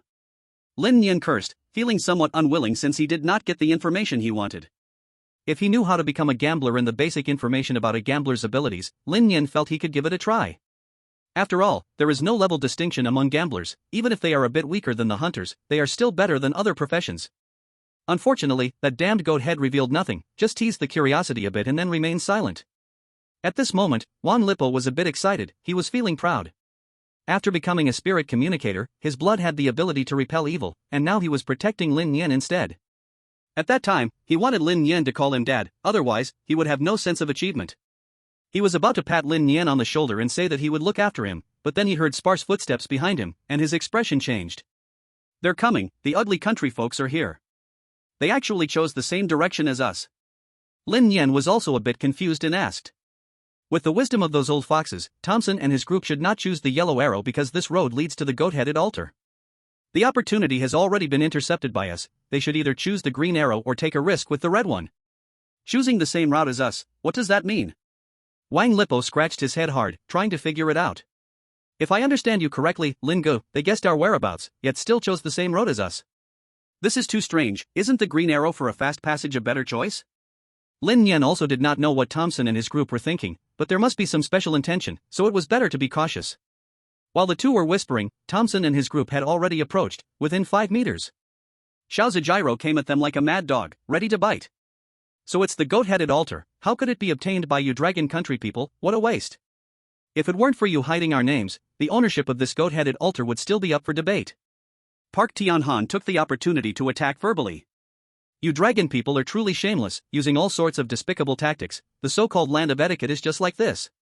Lin Nian completely ignored these two clowns. They were just two dogs clinging to the ugly country, and he looked directly at the dog owner, smiling. "Did I stop you from breaking the window? Who prevented our dragon country from getting out of the car? Since you are unkind, don't blame us dragon country for being unjust." Wang Lipo also supported Lin Nian. "Right, it's you who blindly mess around and still want to put the blame on us? Do you really think everything is up to you? Now our dragon country is..." He and Wang Lipopo both suddenly opened their eyes wide, a special text floating on their retinas. The dragon country actually gave a hint at this time. Chapter 48, The matchstick is about to burn out. Outside, in the Dragon Country conference room. Chief, I propose to use a hint to warn Lin Nian and Wang Lepopo to be careful of the ugly country and others. The number one expert stood up at this moment, surveying everyone, giving his reasons. The mission has reached its final stage, the strangeness has yet to lift its restrictions, and there are probably even more difficult levels waiting for them. Lin Nian and Wang Lepopo are both experiencing the mission for the first time, feeling confused by their involvement. If we don't remind them to guard against the ugly country, they might get tricked and killed in the mission. The whole conference room was very quiet, all the experts were thinking seriously, because the number one expert's words made sense. Looking again at the live feed showing Lin Nian and Wang Lepopo, they did not notice the intentions of Thompson and others, completely unaware of why Thompson chose the yellow arrow's path. It was time to remind the chosen ones inside, to let them be careful and pass through the final level calmly, and then seize the championship, successfully completing the strange talk mission. At this moment, the number 2 expert also stood up in agreement. I support number 1's proposal. Keeping the hints doesn't accumulate, it's better to use their true value. Giving Lin Nian and Wang Lepopo a reminder might change the situation. Then other experts stood up one after another, all in agreement. I agree. Support number 1. Please allow it, Chief. Yu Lihai stood with his hands behind his back, facing all the experts. His gaze remained on the live broadcast, his aged eyes flickering uncertainly. After a long while, he finally responded. Okay, collect the content you want to send, merge it into a hint, and send it to Lin Nian and them. All the experts let out a sigh of relief, starting to brainstorm, then condensed it into several dozen words and sent it away. Inside the mission, Lin Nian quickly received the message. He finally understood why Thompson chose the yellow path. It turned out that in each mission, when it was about to pass, the strange restrictions would be lifted, thus launching continuous attacks. Lin Nian had seen such things in videos before but had never experienced them personally, so he hadn't considered this point at the moment. And it was precisely this point that was the best opportunity to eliminate the chosen ones from other countries. Unfortunately, most of the chosen ones from the Dragon Country didn't survive to this point, they were tricked and killed by the people from the radioactive country early on. Now Lin Nian and Wang Lepopo had come this far, it was the last chance. An opportunity to wipe out the Dragon Country.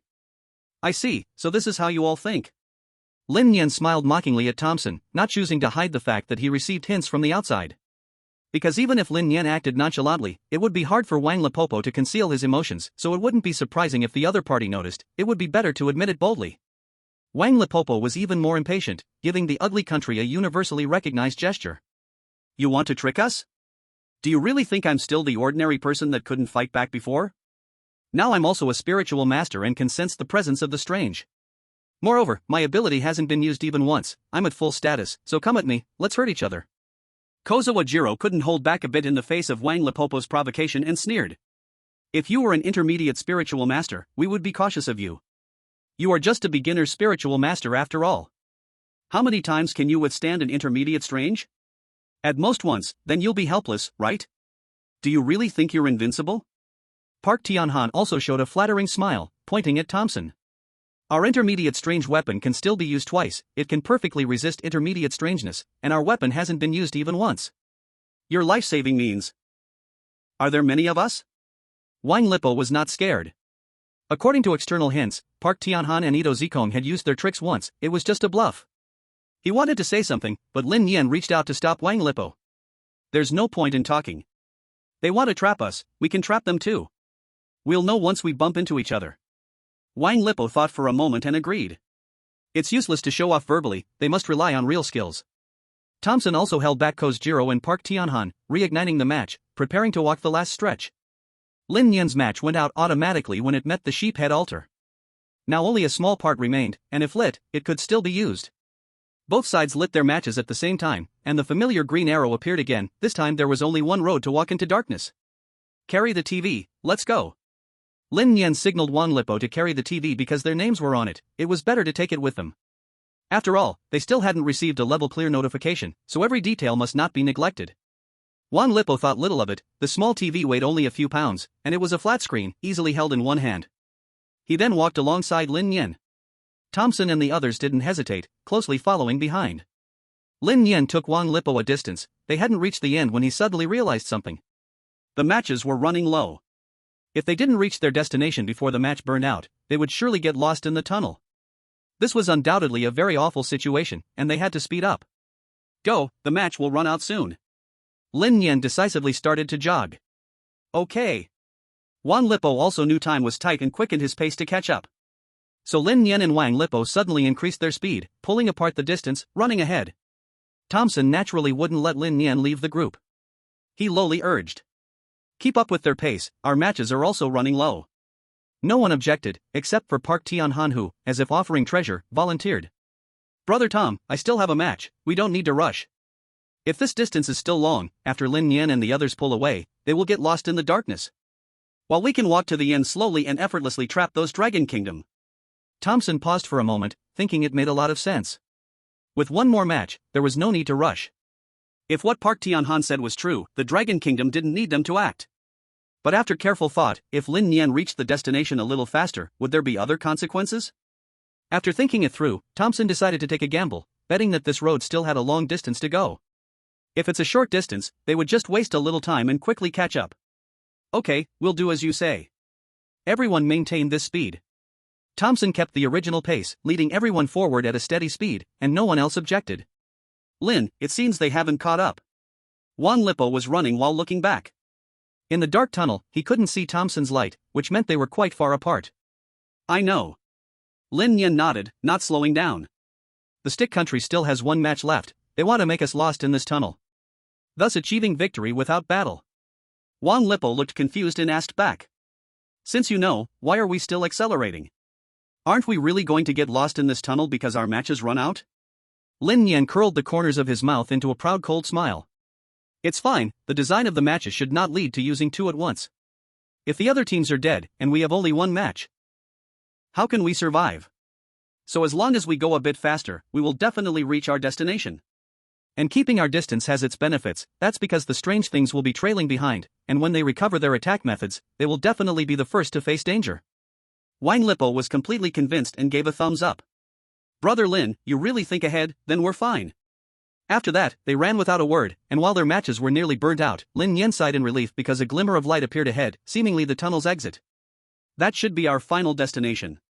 Lin Nian's tone was somewhat serious, slightly tense, completely unaware of the danger that was about to come. Wang Lipo also put away his playful smile and started searching for something to hold blood, eventually tearing his clothes to prepare blood to fight against the strange beings. The two of them quickly exited the tunnel, but the scene they imagined did not appear. The sky had turned black without them noticing, and the blood-red moonlight fell on the ground, making the surrounding look a bit eerie. What was more bizarre was that the ground outside the tunnel was not a road but a patchwork of writhing flesh and blood, with severed limbs scattered around, seemingly possessing consciousness and slowly crawling. What the hell? This is the real hell. Lin Nian saw this scene and felt his stomach churning. It was his first time encountering such a bloody scene. Not to mention the ground made of flesh and blood, even those severed limbs were enough to cause a strong impact. Moreover, there were bloody intestines, a split open heart, and eyeballs bleeding everywhere. It was too beautiful to look at. Wang Lipo was also frightened, and he couldn't help but take 2 steps back. My goodness, what is this shape? Is our final journey really to walk through this sea of corpses and blood? I can't do it, especially since these disgusting things are still moving. Lin Nian also felt a toothache. What should they do now? Do they really have to walk on this? Once they step on it, the restrictions from the strange beings might be lifted, leading to an endless attack on the chosen ones who were about to escape. So they couldn't act rashly, they should wait for Thomason and the others to come, experiencing the pain together. This thought mirrored Thomason's previous actions. Don't rush to step on it, I suspect that once we walk on it, the strange beings' restrictions will be thoroughly lifted. Let's wait until they arrive and go together. Lin Nian pulled Wang Lipo and took a step back. Wang Lipo naturally wouldn't be reckless, instead, he took a few steps back. Brother Lin, your thoughts align with mine. Even if I were at my best as a spiritual master, I would probably still struggle. Lin Nian did not continue speaking but stared blankly at the scene of the sea of corpses and blood, realizing that something had to be done before Thomason and the others arrived to increase their chances. Thinking of this, Lin Nian took out the mirror he had purchased earlier, wondering if the future diary would give any hints. When Lin Nian held the mirror, blood characters had already appeared without him noticing, and he quickly browsed through it. Time, the end of the first eerie story instance. Location, Hell's Blood Road. Content 1, Wang Lipo and I arrived at the final location of the Hell Tunnel early. It is surrounded by the sea of corpses and blood, making it impossible to open our eyes, but I know that to clear the instance, we must overcome our psychological barriers and walk through here. Content 2, the entire Hell Blood Road is only about 100 meters long, it should be easy to walk through. Normally, at a sprinting speed, it would take around 10 seconds to clear. But this road is very soft and mushy, there's no solid ground to stand on. Moreover, the severed limbs around obstruct the way, it will take several minutes to walk this distance. I and Wang Lipa decided to wait for the arrival of Thompson and the others. These guys used the second matchstick and slowly made their way here. At this moment, they were also stunned by the scene in front of them. Finally, they understood why this instance was called Hellbus. Everyone was ready, standing at the starting point. At Thompson's command, everyone stepped forward with their right foot, stepping onto the bloody path laid out before them. A shrill scream seemed to pierce through the eardrums and into the soul. Everyone instinctively covered their ears, but the scream vanished, replaced by a new voice. Don't leave, stay with us. Stay and be with us. You can't leave. These voices lingered in our minds, affecting our concentration and attention. Even the images before our eyes began to double, as if we saw a fierce ghost standing before us, reaching out its hand to strangle our necks. I acted decisively, biting my tongue hard. The sharp pain felt like electricity coursing through my body, waking me up somewhat. However, Wang Lipa wasn't so lucky. He instinctively activated the blood paper, wasting a chance to resist the eerie forces. I slapped the back of his head hard. This finally helped him regain some clarity. It wasn't just us affected, everyone else was similarly shaken, and the whole team fell into chaos. Aoyan was especially scared silly, wandering aimlessly toward the sides of the road, as though she wanted to return to her mother's embrace. And Xiao Zijiru was a tough guy. He actually went so far as to hurt his own weakness, the sharp pain twisted his face, but it brought back his sanity. He did the same to Ito Zimu, and she too regained her clarity. Aoyan, however, covered her back, and all the chosen ones from the radiating nation returned to normal. Compared to us, Thompson was much more composed. He used his willpower to break free from the illusion, then quickly saved his teammates. No wonder he had cleared 4 instances, he really had extraordinary abilities. Alice and Medina were saved by Thompson, but old Black John had very little willpower. His brain was corrupted by steroids, turning him into a scarlet beast, heading toward the sides of the road. Even when Thompson used all his strength to strike old Black John, it had no effect. He even tried hitting his grapes, but it still didn't work. It seemed like the raisins had lost their usual power, and old Black John no longer had any of a man's weaknesses. Thompson had no choice but to abandon his teammate and retrieve the eerie object from him, helplessly watching old Black John ascend to a steroid-infused planet. Chapter 50, Everyone Assembled. Damn it! Lin Nian saw that Content 9 was gone. It wasn't that the diary hadn't described it, but the mirror in his hand had limited capacity and couldn't show too many words. In other words, the following content couldn't be seen at all, and this was a real problem. Lin Nian rubbed the mirror, trying to wipe away the bloodstains in front to reveal the remaining content. But unfortunately, it was all in vain. As Lin Nian wiped, all the bloodstains disappeared, as if they had never been there. Wang Lipa was puzzled and asked, Lingu, what are you doing with this thing? Are you trying to use it to see the eerie things? Lin Nian's face was filled with disappointment. Not being able to see the following content felt just as bad as being scratched by a cat's paw in his heart, like watching an adult film starring Oyen, only to reach the most critical moment, and then a prompt appeared saying that the rest of the content required payment to watch. Then, the screen went black, and nothing could be seen. This was exactly how Lin Nian felt right now. The bloodstains had completely vanished, and he could no longer view it again. All he could do was put it away and casually explain, I just saw that I had pimples on my face, so I was a bit upset. As for using this to see the eerie things, forget about it. With you, this medium, being here, is there still a need for a mirror?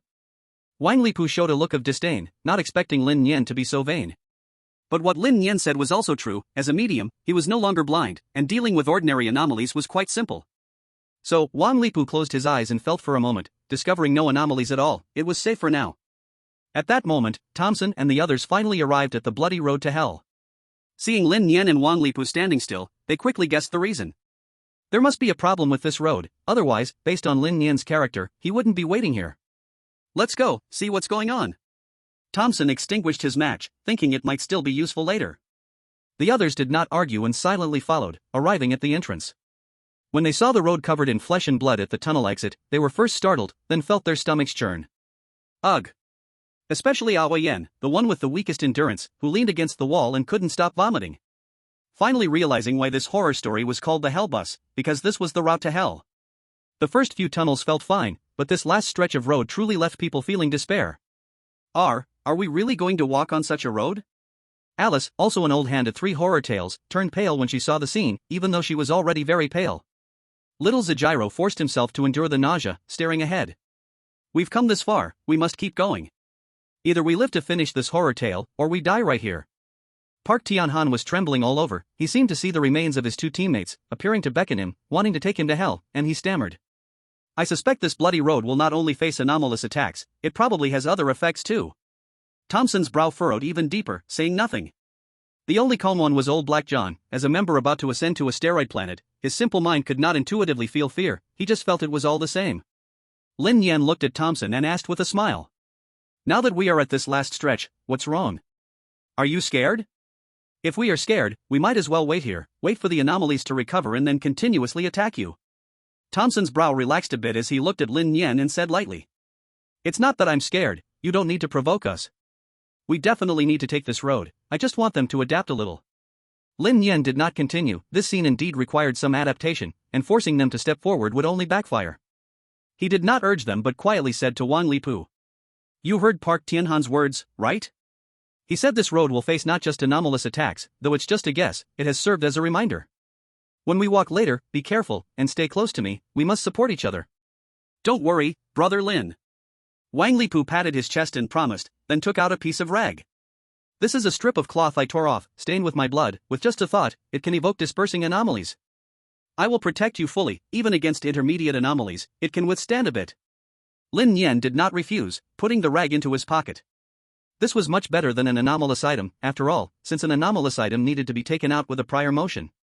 While the blood paper could activate instantly, with just a thought, it could be triggered. After getting ready, Thompson began to calm down his people, making final pre-battle mobilizations. But as time passed, the anomalies seemed to recover, approaching all the chosen ones. Alice and Wang Lipu said in unison. There are anomalies. They're coming. Everyone's expressions tightened, it seemed that there was no way to avoid the road. It is not worth wasting strength here.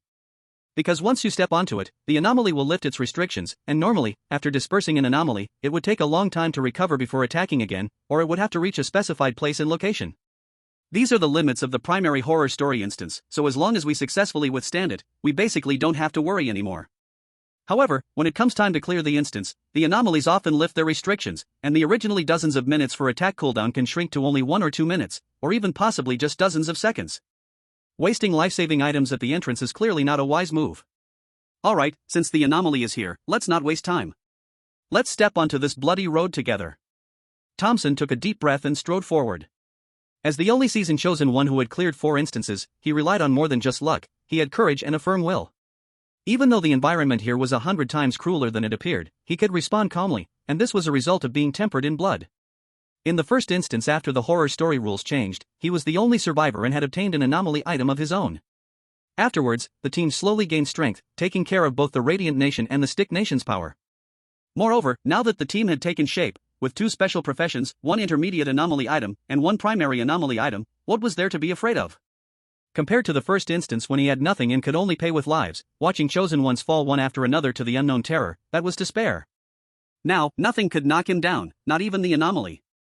Chapter 51, Weak Point Strike. Lin Nian looked deeply at Thompson. This white man would be his greatest enemy in the future.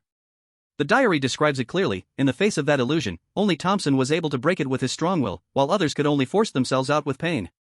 Let's go, let's catch up. Without hesitation, Lin Nian led Wan Lipos closely behind. Everyone stood side by side as the diary described, ready for action. Lin Nian and Thompson moved forward almost simultaneously, stepping onto the bloody road.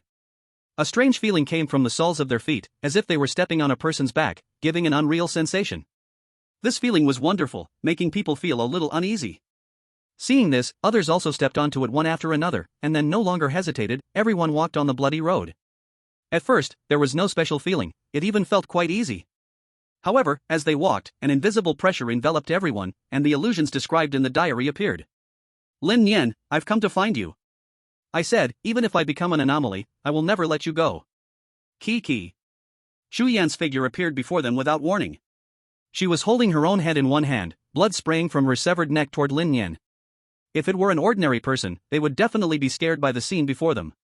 But Lin Nian had seen the future in the diary and knew he would face this trial.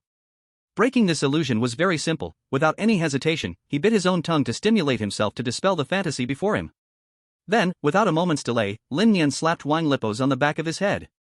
Smack! Ouch! Who hit me? Wang Lipos was awakened by the slap. He was still a bit dazed, quickly searching for the culprit. Lin Nian couldn't be bothered to explain. He pointed at the bloodstained cloth in Wang Lipo's hand, which was clearly a sign of activation. Wang Lipos suddenly realized, a look of relief on his face. Just now, I saw Chu Yen. She was coming after me, holding her own head. Subconsciously, I was about to trigger the blood paper to disperse her. Thankfully, Brother Lin acted quickly, otherwise, it would have wasted a use of power. Lin Nian did not say much, just pointed ahead. Hurry up! After speaking, Lin Nian charged ahead, swiftly leading the way. Wang Lipu rubbed his sore neck and quickly caught up. Behind them, Thompson also endured the corresponding illusions. He faced not just Chu Yen, but a siege of dozens of people. These people died in various ways, some were cut in half, some ripped apart like 5 horses sharing a corpse, and heads moving houses were a common sight. All were past chosen ones who had died, slowly surrounding Thompson, reaching out to grab his hands and feet. Thompson, you made me suffer so badly. I wouldn't have died if not for you. Return my life. Return my life. Blood debts must be repaid with blood. Countless ghostly voices swirled around Thompson's ears, but the scene before him couldn't shake him at all. Thompson looked coldly at everything in front of him, like a transcendent master, snorting heavily. A bunch of dead people dare to come and find me? If I could kill you once, what's stopping me from killing you again? Kill. As soon as this word was shouted, all illusions turned into mirages, broken with just a gentle poke. The scene before him restored to the bloody, fleshy road. Thompson did not explore further but looked at his teammates, discovering Alice wildly waving her arms. Don't come over. I didn't kill you. Get away. Thompson did not waste more words but delivered a powerful punch to Alice's abdomen. Under the pain stimulus, the illusion was quickly lifted. Then he replicated this method to wake up Medina, but it had no effect on old Black John, who was tough-skinned and muscular. This guy was surrounded by steroid-enhanced dead muscles, and normal strikes were useless unless they dealt special damage. Thompson glanced down, noticing old Black John's weakness. It was time to strike hard. Sorry, John. Thompson murmured, then delivered a heavy blow. Such strong defense. Thompson felt as if he punched steel. He realized he had underestimated. Old Black John went insane, his eyes bloodshot as he shouted. I'll kill you. I'll kill you. I want to kill you all. After saying this, old Black John swung his fist, nearly landing a heavy punch on Thompson's nose, but fortunately, he reacted in time to dodge the blow. Though chosen ones could not harm each other, that only applied between nations. Among chosen ones of the same country, the judgment level was much higher. Basically, if it wasn't serious, it wouldn't attract the punishment of horror tales. But just now, old Black John's punch would surely have broken Thompson's nose, and he would definitely face punishment. Forget it. Thompson stopped wasting time on old Black John. This guy had his brain corroded by steroids, with very low resistance to this illusion. Unless he broke free by willpower, it would be hard to wake up. So Thompson reached into old Black John's pocket, covered the strange object with his sleeve, then secretly took it out. Currently, this strange object still belonged to old Black John. Taking it out counted as using it, but it had no driving effect, so it had to be concealed, otherwise, it would count as usage. Once old Black John died, this strange object would become ownerless, and then he would decide who to give it to. Meanwhile, old Black John was unaware, slowly edging towards the bloody road's edge, consistent with the journal description, diving headfirst into the bloodwater, ascending to the steroid planet. On the other side, Ozawa Jiro faced the same fate. He was surrounded by several Dragon Kingdom people, all former chosen ones he had indirectly killed using the strange hand. And every one of them looked at him with vengeful eyes just before dying. The scene now is just like it was back then. It's fake, all fake. All you people from the Dragon Country deserve to die. Don't try to fool me. Ozawa Jiro swung his arms forcefully, trying to disperse the shadows, but it had no effect at all. So Ozawa Jiro slapped himself hard twice, but it didn't help much. Finally, he made up his mind and turned his aim towards his little brother. If the pain from a mosquito bite is rated a level 1, the pain from biting one's tongue is about a level 10, and the most painful, childbirth, is a level 13. Then the male's fatal part is a level 100, a pain that can kill a person, not a joke at all. The place Ozawa Jiro targeted is his own fatal weakness. Unless he takes a lot of steroids like old Black John to make it go away, he will definitely feel what it means to wish for death. Medium strength. Ozawa Jiro no longer hesitated, his quick knife slashed through with heavy punches, the intense pain surged through every cell of his body, and all illusions instantly vanished. Chapter 52, Is there such a trick? Ah! Ozawa Jiro let out a scream as if he were being slaughtered, admitting that he had hit too hard. At this moment, he squeezed his legs tight, struggling to stand steady. But thankfully, the illusions had all disappeared, and those dead people from the Dragon Country could no longer bother him. Ozawa Jiro looked at his teammates again and found Ito Jingu squatting on the ground, hugging his head, mumbling. Don't come near, it wasn't me who killed you, it was Ozawa Jiro. If you want to find someone, go find him. Hearing this, Ozawa Jiro became extremely angry. Without a second thought, he grabbed Ito Jingu and delivered a heavy punch, making him reach a self-castration level physically. Now it really lived up to its name. Ah ah ah. Ito Jingu also let out a scream like a slaughtered pig, rolling in pain on the road of flesh and blood, but thankfully, he recovered. With this experience, Xiao Zero became a bit addicted. He looked at Aoyan, realizing that this guy was not a man and was somewhat troublesome. But Xiao Zero quickly remembered a famous scene from an animation, walked behind Aoyan, put his hands together, with the index and middle fingers raised, and delivered a fatal move. Aoyan was instantly struck by lightning, instinctively covering his back, his eyes shifting from fear to clarity. This kind of move left billions of people dumbfounded, even forgetting to send bullet comments. Xiao Zero couldn't care less. He shouted. Hurry, there's no time to hesitate. Ito Jingu and Aoyan exchanged a glance, both with painful expressions, one covering the front, the other covering the back, quickly moved forward with their legs squeezed. In the end, only Park Tianhan from the Stick Country was left. 2 dead teammates appeared by his side, surrounding him on the left and right. Park Tianhan, why didn't you save me? Why? Why? I hate you, how can you live alone? Stay here, let's stay together. Park Tianhan looked at his 2 teammates beside him, feeling a bit guilty inside. If it weren't for his carelessness, the female teammate wouldn't have died. If it weren't for his fear of death, putting his teammates behind, perhaps they could have resisted the trick together and gained a chance to survive. But now it's too late, everything has become a foregone conclusion. Get away, all of you, get away. You're all dead. If you don't get away, I'll make a move. Park Tianhan's inner reprimand only lasted for 0.01 seconds, then it completely vanished. He waved his arms, wildly attacking the shadows in front of him. But he didn't notice that he was walking sideways, slowly approaching the edge of the road, about to fall into the endless pool of blood. In the Stick Country livestream, curses filled the air. Ah, what is this Park Tianhan doing? Doesn't he know he's about to die? Come back quickly, if you don't return, everything will be over. Damn it, it doesn't matter that he is dead, but the strange device on him is our last hope. Park Tianhan could not see the external barrage and had no idea that he was walking towards the edge of the road, just wildly waving his hands to attack the illusion, slowly moving forward.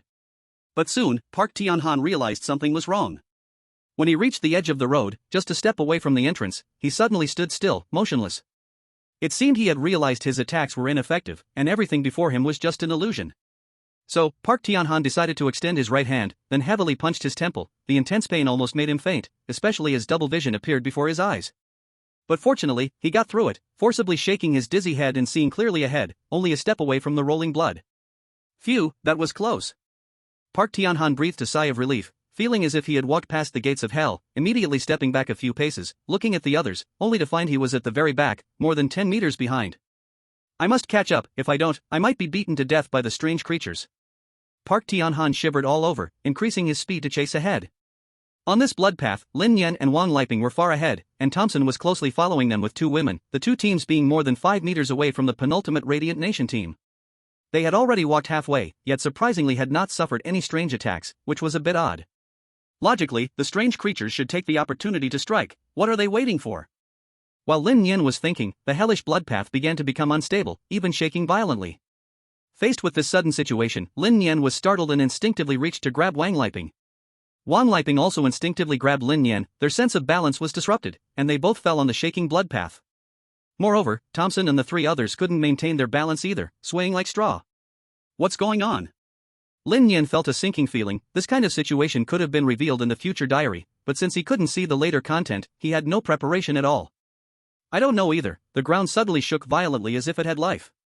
Wang Liping tried to stabilize himself but found the surroundings slippery and soft, and he couldn't stop moving. They both rolled towards the surging blood. Without a solution, they would surely die. Lin Nian had no choice but to forcefully stretch out his hand to dig into the stitched flesh, trying to stabilize his body. Wang Liping grabbed Lin Nian's clothes with one hand, while still holding a flat-screen TV in the other, unable to help but complain. Brother Lin, can you throw this broken TV away? It's so troublesome carrying it, I can't stabilize myself at all. No way. Lin Nian refused outright. Even though bringing the name out of the bus was a success, what if there were some unknown restrictions? It's still safer to bring it along to clear the stage. Although Wang Liping was very reluctant, he could only choose to accept it. Just as he wanted to struggle to stand up, his face suddenly turned pale. Strange creatures are coming. There is one. No, wait, there are 2. Hold on, there are 4, and one is an intermediate strange creature. Wang Liping's voice and tone changed as the number of strange creatures increased, his whole body trembling uncontrollably. With 4 strange creatures attacking, even Jesus would have to kneel. Lin Nian was also stunned for a moment, then thought of something and quickly ordered. Don't worry, the horror story instance has restrictions. At most, 2 strange creatures can attack us. Even if there are 4, there is absolutely no possibility of certain death. Hearing Lin Nian's explanation, Wang Liping relaxed a bit, but thinking about dealing with 2 strange creatures at the same time was still daunting. Especially when one of them was an intermediate strange creature. Chapter 53 The Final Meter. The truth was indeed as Lin Nian had guessed, the 4 strange creatures split into 2 waves and launched an attack on Lin Nian and Thompson's team. Lin Nian's side was at the front, and compared to Thompson's team, it was a bit weaker. The mid-level creature let out a chilling laugh and approached Lin Nian. Another low-level creature struck first at Wang Liping, as if they had agreed on this strategy to wear him down. Wang Liping had no choice. Even though he knew this was the case, he could only activate the blood-stained cloth. Flames ignited on him, and the strange attack was immediately dispersed. The mid-level creature followed closely and launched another attack on Wang Liping. Get lost! Wang Liping shouted. The burning cloth on him and the cloth on Lin Nian ignited simultaneously. They used the Spirit Master's power twice in a row to forcefully repel the mid-level creature, putting it into a brief cooldown state. Brother Lin, my strength is completely drained. Wang Liping's face was pale. He had just become a Spirit Master and didn't expect to be worn out in just 1 round. By normal logic, he could hold off for 1.5 rounds without any problem, but unfortunately, the appearance of a mid-level creature had greatly consumed the powers of the profession. Lin Nian gritted his teeth. He also had no way out. If he could see the content of the diary behind, this situation wouldn't have happened. He even thought that after they got out, he would buy a larger mirror. Unfortunately, if the mirror was too big, it wouldn't be convenient to carry and could easily break, raising the suspicion of others. That would not be good. Lin Nian had no choice but to give up this plan. Looking ahead, there were only the last 30 meters left. He quickly stood up and pulled Wang Liping up during a gap in the strange creature's attack. Even if the strange creature's restriction is lifted, there's a cooldown period of several dozen seconds after being dispelled. It cannot attack in a short time. We must seize this time and rush across this road. There's no time to explain, stick close to me. Wang Liping stood up, barely steadying himself, and nodded vigorously. Okay, let's rush over together. On the other side, Thompson's team was attacked by 2 low-level strange creatures. He quickly analyzed the remaining survival methods. The mid-level item could still be used twice and could dispel 2 mid-level creatures. Old Black John was already dead, and his item became ownerless, usable twice to dispel the 2 low-level creatures. Alice's Spirit Master's ability could still be used once. This meant that his team could still withstand 2 rounds of strange attacks. He had to use them in a way that ensured they would perfectly get through this crisis. Alice, keep your ability to protect yourself. I'll handle these 2 strange creatures. After analyzing, Thompson decisively took out Old Black's item, which was a toe bone, and dispelled the low-level creature. The attack of the second strange creature followed closely. They had no rhyme or reason left. They boldly consumed everyone's strength, as they only needed to wait a little while before they could attack again. Thompson pulled out another mid-level item from another pocket, using a cannon to swat a mosquito, dispelling this low-level creature. Since the mid-level creature had chosen to attack Lin Nian's team, there was no need to take that risk. It was better to use the mid-level item to dispel this creature, making its cooldown time longer. Yes, that's right, even though the mid-level item had lost the 30-minute protection time of its first use, it was a complete crush against low-level creatures, doubling the attack interval. Assuming the time for a low-level creature to be dispelled was 10 seconds, then for a mid-level item, it would be 20 seconds. Such a long time span. Then it can reduce a bit of pressure. The 2 strange beings were temporarily dispelled by Thompson, and their ugly country would not be attacked for now, as the primary Bizarre Tales instance was limited here. The last strange being had to choose either the Radiant Nation or Park Tianhan. The strange object in Park Tianhan's hand had dispelled a mid-level strange being once and could be used again 1.5 times. The third use would be effective, but it must take out for more than 10 seconds. Risking the revival of the strange being, it might be possible to dispel the strange being. Clearly, this last primary strange being chose Park Tianhan, and without much hesitation, sensing danger at the first moment, he took out the strange object and successfully resisted the strange being. Now, all strange beings entered a short attack cooldown period, and one of the strange beings had its cooldown time doubled. In the second round of attack, only 4 strange beings would initiate an attack. Lin Nian and Wang Lipo had no extra energy to think about so much anymore, as they had already walked 4/5 of the bloody path, leaving only the last 10 or so meters. There was a terminal station there, and it seemed that as long as they reached the destination, they could clear the instance. Hurry, the front is the terminal station, let's rush over. Lin Nian shouted loudly, holding his breath, pulling Wang Lipo to cross this last stretch. Wang Lipo also gritted his teeth. one hand holding onto Lin Nian's clothes, the other hand embracing the television. Now, only Lin Nian still had means to fight against the strange beings, but unfortunately, there was only one chance to use it, which could not fend off the mid-level strange being. If the mid-level strange being attacked now, both of them would undoubtedly die. However, this short distance of just 10 or so meters was an insurmountable chasm. Suddenly, dozens of arms appeared on the bloody path, quickly crawling towards the two, blocking their advance. Many severed limbs grabbed Lin Nian and Wang Lipo's ankles, clothes, arms, and other places, trying to weigh them down, not letting them leave. Lin Nian felt the heaviness of his steps, moving as slowly as a snail, inching along painfully. Wang Lipo also gave it his all, straining to move his legs, but he just couldn't speed up. 8 meters, 6 meters, 5 meters, 4 meters. Lin Nian silently estimated the distance, watching the hope of victory. As long as they could make it across, they could escape successfully. Wang Lipo was even more exhausted, as if he had been injected with adrenaline. His speed increased considerably. 3 meters more, heaven and earth, here I come. The distance was getting closer, and no one could stop them from reaching the shore of victory, not even the strange beings. And those severed limbs seemed to know that Lin Nian and the others were about to clear the level. Although extremely reluctant, they could only pull harder to hinder the two steps, even whispering soulfully, "Please don't go, okay? We are so lonely, let's stay together. We beg you, please stay, there's no hunger, no cold here, it's very warm." Lin Nian and Wang Lipo turned a deaf ear, only desiring victory. They were getting closer, just 1 meter away now. The dawn of hope was right in front of them. Unfortunately, a cold breath covered them, bringing with it a fatal resolve. Mid-level strange being. It's coming again. Chapter 54, Self-Movement. Wang Lipo's whole body trembled. The worst situation had indeed happened. The mid-level strange being's skill cooldown was restored and it attacked the two of them. He and Lin Nian were less than 2 meters away from the dawn of victory, and they just needed one leap to come through a perilous situation. Unfortunately, it was entirely impossible. So many severed arms grabbed them, not only delaying their speed but even attempting to move a little required all their strength. It's over, completely over. We cannot withstand the mid-level strange being. Wang Lipo felt like a deflated balloon. His body became heavy. A thought of complete surrender arose. Lin Nian felt the pulling force from behind him. He said nothing more and slapped back with his palm. "Get a grip. I haven't given up, so how can you look so down? So what if it's an intermediate anomaly? It's not invincible, move." Wang Liping was awakened by Lin Nian's slap. He looked at Lin Nian's determined gaze. That burning resolve to live ignited his spirit. Even inside, a special thought was born, one that said not everyone could die here, at least one person could survive and clear the eerie chapter. This person could only be chosen between him and Lin Nian because the intermediate anomaly could only take one. And the first person that came to Wang Liping's mind to survive was himself, but in a split second, he denied it. Because Wang Liping knew that even if he survived, he wouldn't have the ability to face the next chapter. He was just a fool, randomly chosen by the eerie chapter. Living until now was all thanks to Lin Nian's help. If one of them had to die, it could only be him, Wang Liping, and definitely not Lin Nian. He believed the people outside must feel the same way. "Lin, let me go. The intermediate anomaly can only take one. I'll buy you time to live." Wang Liping felt totally relieved. He prepared to shake off Lin Nian's hand and face the fear. "I'm just an ordinary person, without much cleverness or the determination to face death against the anomalies. All the achievements we have now are because of your support.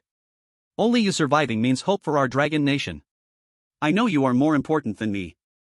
For the greater good, I am willing to sacrifice myself, let you live on, carry hope, and let our dragon nation stand tall. Everything for the dragon nation." Wang Liping didn't know what was happening. Tears fell from the corners of his eyes. He never expected that one day he could say such things, especially live to more than 1 billion people of the dragon nation. He believed his mother would definitely support his actions and would be proud of her son. Your son is a great hero, a hero for the motherland. For a moment, Wang Liping's thoughts were overwhelming. He thought of so many things. Even though it was extremely difficult to part, there were still so many things left undone. He wanted to keep enjoying delicious food and experience all the beauty in this world. But alas, there would be no opportunities left. Lin Nian didn't expect Wang Liping would go this far. His gaze became even more determined. "You're my brother, I'm sure of it. We are both not going to die, we will live through the chapter. I mean it doesn't matter who comes." As Lin Nian spoke, he pulled Wang Liping while putting his other hand into his pocket, tightly clutching a severed finger, ready to take it out without hesitation as soon as the intermediate anomaly attacked. Wang Liping wanted to persuade Lin Nian again because the primary eerie artifact he had used twice couldn't stop an intermediate anomaly. But Lin Nian's undeniable gaze warmed his heart. This must be the true meaning of friendship in difficult times. If he didn't recognize the situation, it would feel like he was betraying Lin Nian's determination. Alright, let's survive together. Wang Liping steadied himself, feeling the intermediate anomaly drawing closer, and reported the distance. It's less than 3 meters away from us. Closer, even closer. It's coming. Lin Nian didn't look back, completely surrendering his back to Wang Liping. As soon as he heard the words "it's coming," he took out the severed finger without hesitation. Even if it couldn't dispel the intermediate anomaly, it would definitely have some effect. As Lin Nian raised the severed finger high in the air, the powerful assault of the intermediate anomaly was indeed blocked 10 centimeters away. A fist's distance separated the two, and Wang Liping could even clearly feel the anomaly blowing cold air right next to his ear. As long as Lin Nian retrieves the strange device, the fatal attack will fall upon himself. The strange is blocked. Wang Liping initially felt a rush of joy, but then despairingly said, "But it's only temporarily blocked, it cannot be dispersed. As soon as the strange device is retrieved, it will launch an attack." Lin Nian's veins bulged all over, gritting his teeth and moving his legs, pulling Wang Lipa step by step towards the finish line, spitting out 3 words through clenched jaws. No. These 3 words seemed simple, yet they reflected Lin Nian's determination. Even if he had to risk everything, he would carry Wang Lipa to the finish line alive. Wang Lipa was very touched, his heart warmed. No one had ever gone this far for him, and now Lin Nian was doing just that. There's a saying, a woman beautifies herself for the one she loves, and a man would die for his close friend. This is probably how Wang Lipa felt right now. He again expressed his request, continuing to persuade. "Brother Lin, let me go, let me use my life to fill the gap of the intermediate strange attack, otherwise, we will both die. I'm just a nobody, ordinary among over 1 billion people in Dragon Country. Even if I die, it doesn't matter. But you are different, you are the hero who can free Dragon Country from peril. You cannot die, you must live and lead us to victory." Lin Nian suddenly turned his head, his eyes blood-red, staring at him. "I said, we will both live. Do you not understand my words? Don't make me say it a 3rd time." Wang Lipa locked eyes with those blood-red orbs, the symptom of bloodshot eyes from using all his strength. Lin Nian had never given up. He had been fighting for a thread of hope. How could he keep saying words of giving up? Wang Lipa suddenly realized, fiercely slapping himself, then showing a determined expression. "Alright, let's charge to the finish together." Lin Nian felt a significant lightness behind him, as Wang Lipa no longer slacked off and even became filled with passion, charging forward like a raging bull. Lin Nian felt much less pressure, as only 30 centimeters remained to the finish line. With just a little more movement, they could escape.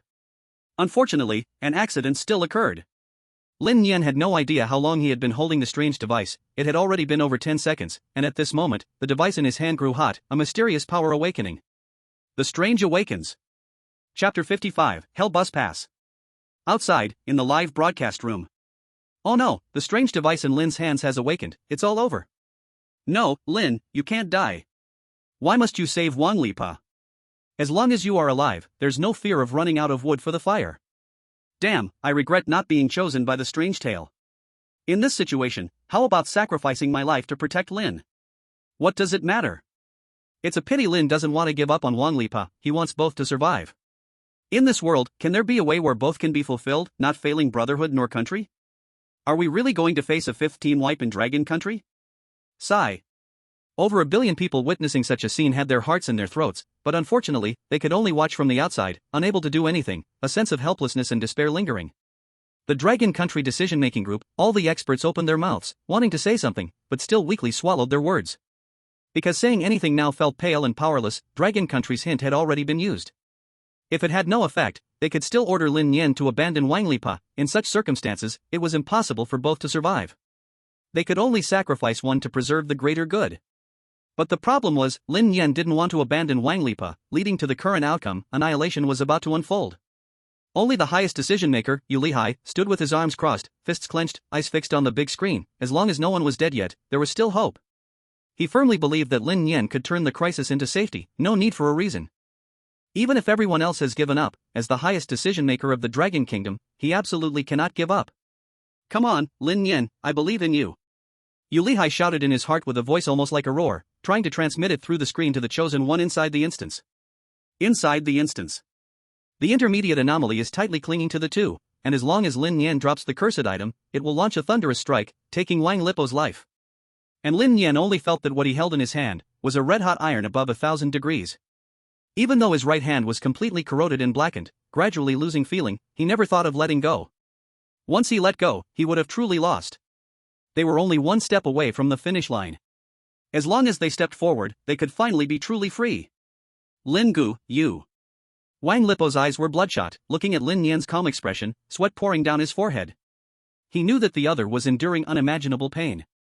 And all of this was because Lin Nian was desperately holding on, unwilling to drop the cursed item to save him. At this moment, a tear of emotion flowed in his heart, the primal force swirling in his body, and the severed arm pulling him back was no longer an obstacle. Charge, ah! Wang Lipo shouted, reaching out his hand to push Lin Nian hard. His right leg erupted with incredible power, instantly breaking free from those hands' grasp. Even though his pants were completely torn apart, he finally took a big step forward. Then with all his might, he pushed Lin Nian, who stumbled and charged towards the finish line. And Lin Nian, holding Wang Lipo's other hand, had never given up. In the moment they flew out, he pulled him along to cross the finish line together. The two of them fell heavily onto the hard floor. There was no blood or limbs here, and no anomalies, only the ordinary surface. The intermediate anomaly was blocked on the bloody path, letting out a soul-like roar, a sound only those involved could hear. It was a scream called helpless rage. Even if it could kill invisibly, erasing any chosen one in seconds, it still had to abide by the rules. It was over, it seemed everything was over, they had cleared the instance. Ding, congratulations on successfully clearing the hell bus, settlement is about to begin. Lin Gu, we won, we survived. Wang Lipo shouted happily, not expecting that both could truly survive. This feeling of surviving a disaster was too captivating. And Lin Nian's strong will also relaxed, but the cursed item of resurrection was not done yet. Because of Lin Nian's relaxation, it forcibly shook free of his charred fingers, ready to break all restraints and regain freedom. It's over, can we really not change the outcome of death? Wang Lipo quickly switched between joy and sorrow, not expecting that their hard work to the end would result in this. Lin Nian, however, appeared calm, even revealing a confident smile. I want to return to the Strange Talk Lounge. As soon as he finished speaking, Lin Nian's figure disappeared from the instance, along with the cursed item of resurrection. Wang Lipo's eyes widened, displaying an expression of disbelief, and he instantly understood something. This is using strange talk to suppress the anomaly? I am amazed, I truly am. There's also this kind of operation. Seeing this, Wang Lipo no longer hesitated. I also want to return to the Strange Talk Lounge.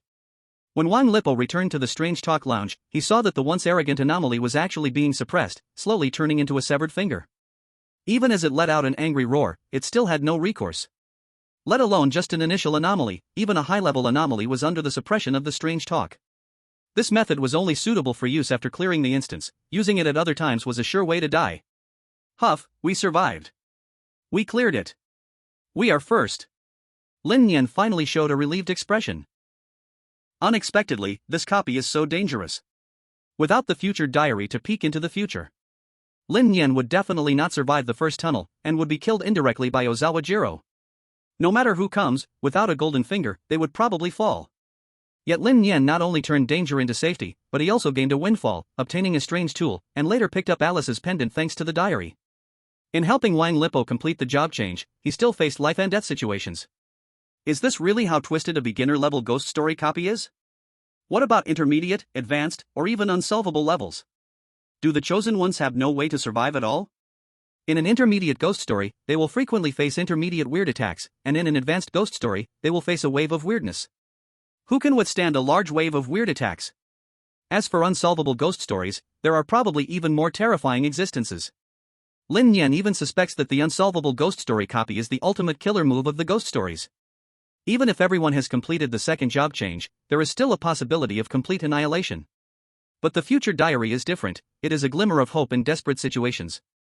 As long as one can foresee the future, many things can be avoided. He, Lin Nian, might lead his team to clear the unsolvable ghost story. Thinking of this, Lin Nian strengthened his confidence. He refocused his thoughts and fixed his gaze on the large screen, because the ghost story was not over. Only when others either clear the level or all die inside can it be considered truly over. Outside, over 1 billion people in the Dragon Kingdom wiped their cold sweat and began to cheer joyfully. Yay yay yay, we won. We are the champions. Finally, we got first place. Who still dares to say we are the 6th? Now we have finally accumulated some strength, no more worrying about falling into a box as soon as we go in. Chapter 56, Gradually Clearing. Inside the ghost story copy. Thompson watched helplessly as Lin Nian and the others cleared the copy, a feeling of powerlessness surged in him. He knew the streaming room and the ugly country must be filled with insults towards him. Clearly having such a big advantage, he played the good card so poorly, it was truly embarrassing beyond belief. This time, not only did they not wipe out all the people from the Dragon Kingdom, but they also allowed the Dragon Kingdom to take first place. he would definitely face questioning when he returned. Since first place was out of reach, he had to fight for second place. With Lin Nian taking the pressure up front, the intermediate weirdness had been held off for a long time, while the remaining 4 beginner weirdness were completely negligible. After Lin Nian left the Hell bus copy, Thompson had only 2 or 3 meters left. He faced the same situation, being tugged back by so many hands, unable to leave. But as long as he kept pushing, he could still move, just at a slower pace. When Lin Nian successfully cleared the level, the target of the intermediate weirdness fell onto Thompson's team. They had just faced 2 beginner weird attacks, but only used Alice's ability and the last of the beginner's strange tool. Thus, this intermediate weirdness could not attack the chosen ones of the ugly country within the rules. Now, there was still one chance to use the intermediate strange tool. Thompson looked back at the chosen ones from the radiation country and the stick country. To deal with the Dragon Kingdom in the copy, he needed these people as the front line. For this last chance to use the intermediate strange tool, Thompson decided to help these few useless ones share the pressure. Alice sensed the position of the intermediate weirdness. I want to dispel it, so it can't attack. Thompson tightly gripped the intermediate strange tool, knowing that his team was about to clear the level. Having faced 2 attacks from beginner weirdness, according to the rules, they wouldn't face weird attacks next, unless someone was looking for death. Alice guessed a bit of Thompson's intention. To protect the radiation country and the stick country, she readily agreed. Okay, it is right in front of us. It's already come back. It seems to want to go past me on the left, to avoid us attacking from behind. Alice closed her eyes, using all her strength to feel, and caught the movement trajectory of the mid-level anomaly. That's enough, let's change positions immediately. Thompson was very decisive, lifting his heavy left foot and taking a big step to bypass Alice, then unhesitatingly took out the mid-level anomaly device. The closed eye opened again, forming a pressure that accurately locked onto the approaching mid-level anomaly. After a 10-second staring contest, the eye showed signs of fatigue. Thompson quickly withdrew the anomaly device, and Alice's voice rang out. It has disappeared, temporarily dispersed. It can't attack for a short time. After achieving their goal, Thompson didn't hesitate to move forward with his teammates. Let's go, hurry up and get through this path, or the consequences will be dire. Alice and Medina exchanged glances, both immersing their minds in their feet, moving their heavy legs towards the finish line. Soon, Thompson led the team to the end of the road of hell, successfully clearing the dungeon, and received a notification. Ding, congratulations on successfully clearing Hellbus, preparing for dungeon settlement. After receiving the notification, Thompson pondered for a moment, deciding not to return for now but to stay and wait for Radiation Country to leave together. Kojiro was closest to Thompson and didn't expect his elder brother to be so righteous, helping to hold off the mid-level anomaly while the pressure was shared by Lin Nian and Thompson. He felt little pressure himself, just casually dealing with a low-level anomaly behind them. With 2 life-saving methods left, he was calm and steady. Kojiro led the team smoothly to the end of the Hell Road, but he did not get down immediately. Yanjing, you go down first. I will wait here with Zi Gongkuan. I want to help Park Tianhan share some pressure, or he's certain to die. Aoyama Yen did not refute, eager to clear the dungeon early. She jumped down without hesitation, landing firmly on the ground. Park Tianhan, seeing the people from Radiation Country not leaving immediately, showed a grateful smile. That's great, Kojiro-kun, Zi Gongkuan, you from Radiation Country are really good people. As brother nations, we should help each other. You wait a moment, I'm coming over soon. Kojiro made a disdainful expression. If it weren't for the anomaly device in Park Tianhan's hand, he would have no way to turn back and get it, so he had to keep this turtle alive. After all, Dragon Country has grown stronger, and he can't weaken his side's fighting power, still considering the allied nations. These were his inner thoughts, which Kojiro didn't express, choosing instead to remain silent. Park Tianhan also did not want to make things awkward and began to concentrate on moving. With the pressure shared by Radiation Country, he quickly reached the end, and the 3 jumped down together from the Hell Road. This time, a total of 9 people cleared the dungeon, while 10 remained trapped inside forever. In the low-level anomaly dungeon, the initial deterrent of having only 1 survivor was gone. Now, most of the chosen ones had strong life-saving abilities, making it easy to clear the anomaly dungeon. The challenge was whether they could unite. The difficulty was that not finding the clearing method could lead to a total wipeout. As long as one person found the method, others could easily complete the dungeon based on the hints from outside. Then, Kojiro and the others no longer lingered and chose to exit the dungeon, returning to the anomaly restroom. This time, the dungeon hell bus was completely over. When everyone returned to the anomaly restroom, they discovered that the whole room was once again filled with chosen ones. The anomaly dungeon had once again selected the next group of people to enter, with fresh faces from Yaoran country and Dianza country. It seems like the fate of dropping dead right at the beginning is a role I'm destined to play. And now, the country of the stick has 2 new chosen ones, 1 male and 1 female. The man wears glasses and looks to be in his 40s, a middle-aged man. The woman is in her 20s, with a gloomy appearance, looking like a homebody. Their names are yet unknown. The radiation country lost no one this time, which is rather fortunate. The newly appeared person from the ugly country is another old black man, similar to John, both ascending from the steroid planet, and he doesn't appear to be very smart either.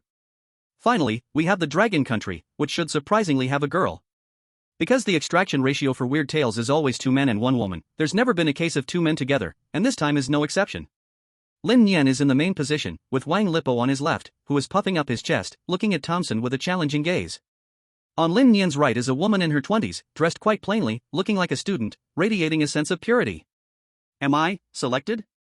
Zhao Qing's eyes flashed with surprise as she stared at everything in front of her, her delicate body trembling slightly, but after seeing Lin Nian and Wang Lipo, she sighed in relief.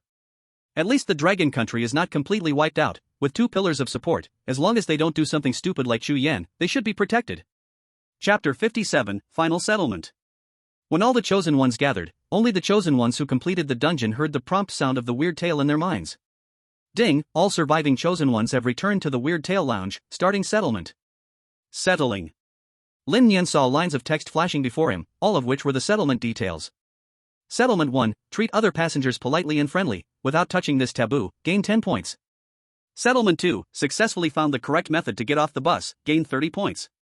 Settlement 3, found your own name and brought it off the bus, gain 10 points. Settlement 4, completed hidden conditions, brought down a television with a name, and successfully cleared the dungeon, gain 50 points. Settlement 5, 2 survivors from the dragon country, gain 20 points. Settlement 6, caught 2 strange entities, obtained 2 strange items, gain 20 points. Settlement 7, the first person to clear the dungeon gains 30 points. Final score, 170 points. After Lin Nian finished reading, he realized that the full score was not 100, as the final score needed the sum of the survivors' points to determine the final ranking. Wang Lipo's settlement also came out, and he shouted happily. Great! I have 150 points. Adding in your score, Brother Lin, will definitely be in first place. Lin Nian wasn't surprised, as the second person to clear the dungeon, Wang Lipo should have a bonus of 20 points, and subtracting the 20 for catching strange items, theoretically, he should only have 140 points. However, completing a class change also gives him a 10-point bonus, so a final score of 150 is not strange. Soon, the scores of all the countries were tallied, and a large ranking appeared. First place, Dragon Country 320 points. Second place, Ugly Country 170 points. Third place, Radiation Country 150 points. Fourth place, Stick Country 30 points. Fifth place, Monster Country 0 points. Sixth place, Dianza Country 0 points. Once the ranking was announced, the rewards were immediately settled and distributed. Ding, you have received 1,000 strange coins, including basic dungeon clearing reward of 200, Dragon Country ranking first 500, completing hidden conditions 300.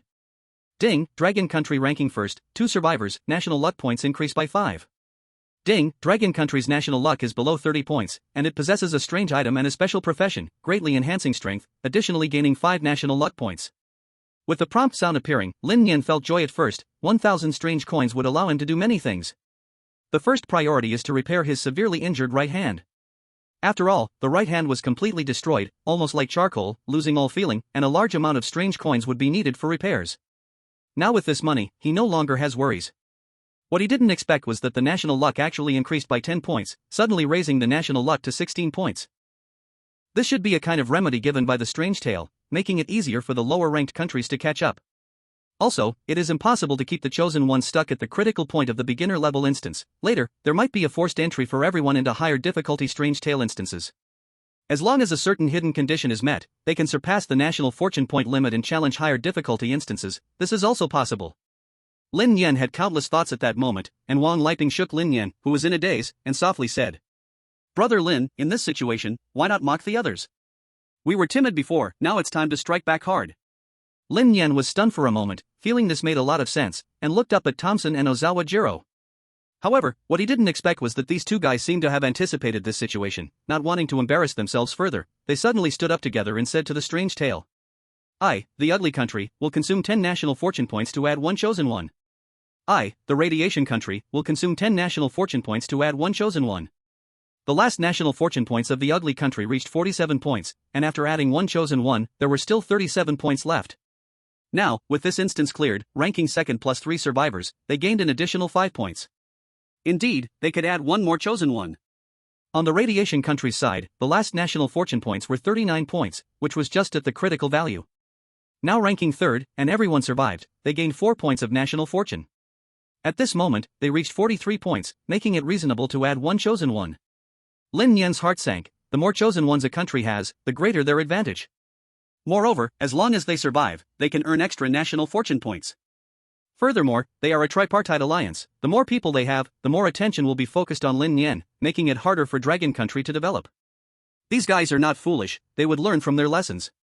It would be tough to replicate the last instance, and the upcoming instance's challenges would be even more difficult. While Lin Nian was pondering, the prompt from the strange tale sounded. Ding! The request to add a chosen one from the ugly country is rejected. To add a fifth chosen one, national fortune points must exceed 70. Ding! The request from the radiation country to add a chosen one is approved. Before the next instance begins, one chosen one will be randomly selected. As soon as these two pieces of news came out, Thompson's face turned ugly. He didn't expect the condition to add a fifth chosen one to be so high. What does reaching 70 mean? That means facing a high-level strange tale world, such a dangerous instance. Adding a newcomer would drag down the others, but once they developed, they would be a great help. Now Thompson had no other choice. He wanted to bring the numbers up and slowly nurture them, overwhelming Dragon Country with numbers. Unexpectedly misjudging, he ultimately had to give up. However, it was worth celebrating that the radiation country would add one chosen one, and there would be 4 people next, plus the ugly country and stick country, making it 11 people. Such an immense advantage would keep a close watch on Lin Nian in the next instance.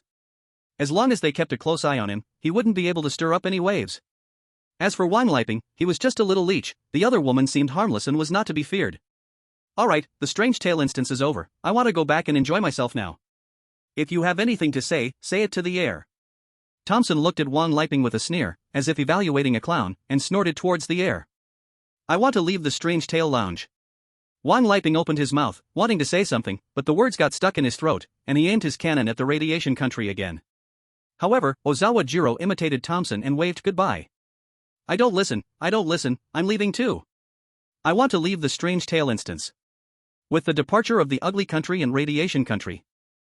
As others left the horror story lounge one after another, Wang Lipo had countless words in his heart but could not find a place to vent, so he finally sat back in his own seat.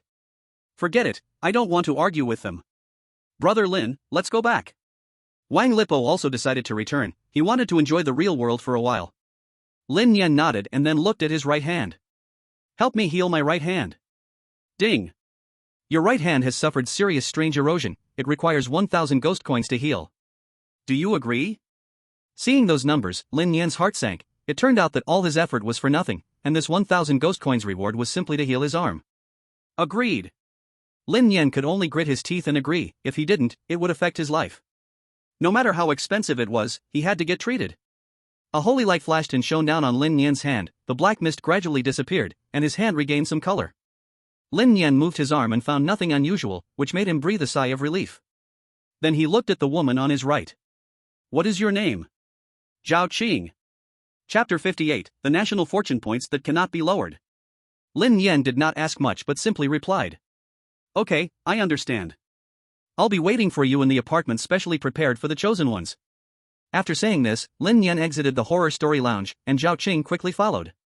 The lounge once again became empty, returning to a brief 7-day period of peace.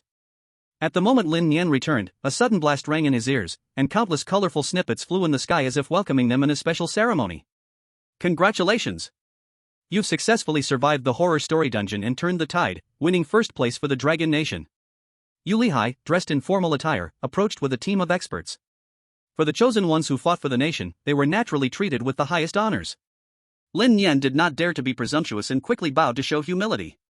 As a person from the Dragon Nation, it's my duty to bring glory to my country. This dungeon was passed through luck, all thanks to your support and help, sir. Yu Lihai knew Lin Nian was being polite and did not take it to heart. He patted Lin Nian's shoulder and said, I won't say much more. You all go rest first. After resting well, I'll host a banquet for you to discuss in detail. Okay. Lin Nian did not refuse. He felt dizzy right now, especially after coming out of the horror dungeon. This feeling was even stronger. He returned to his room and collapsed into sleep, which lasted for about 10 hours. When Lin Nian pushed open the door again, the banquet had already been set up in the center of the hall, featuring a dinner prepared by nationally certified 9-star chefs with all kinds of delicacies imaginable, far beyond the author's imagination. Brother Lin, you're awake? Juan Lippo casually approached him and then pushed him to the banquet table, skillfully pulling out a chair. The food is ready, just waiting for the main character. Lin Nian instinctively followed Juan Lippo to sit down, looking at the high officials and nobility present. He had never thought that one day he could eat at the same table with them. It felt like a dream, extremely unreal. But Lin Nian quickly came back to himself. He was different now, having experienced life and death trials in the horror dungeon. Was he still afraid of such a scene? He indulged, eating and drinking to satisfy the needs of his body. As the drinks flowed and the dishes circulated, Yu Lihai, the highest decision-maker, finally began to speak. I won't say much to celebrate, there are even harsher trials ahead. In the Hell Bus Dungeon, our Dragon Nation has achieved victory, but the Ugly Nation will definitely not let it go and will deal with us Dragon Nation even more rigorously. Lin Nian, the burden on you all has become heavier. With his words, the cheerful atmosphere became heavy. Lin Nian also composed himself, seriously looking at Yu Lihai and replying. I have also considered this question. This time we achieved such a great victory mainly because the ugly country underestimated us. After all, we Dragon country are always the first to be harmed by the radiation countries. Thompson and the others didn't expect that under the pressure of the radiation countries, I not only survived but also seized the opportunity to obtain a strange device. Everyone present was looking at Lin Nian. As a small character, he was a bit nervous. Seeing no one asking questions, he continued. So for the next copy, our Dragon country will definitely face a joint suppression from 3 countries, and they might even send people to specifically monitor our every move. They will rely on copying each other's work to deal with all special situations in the Strange Talk copy.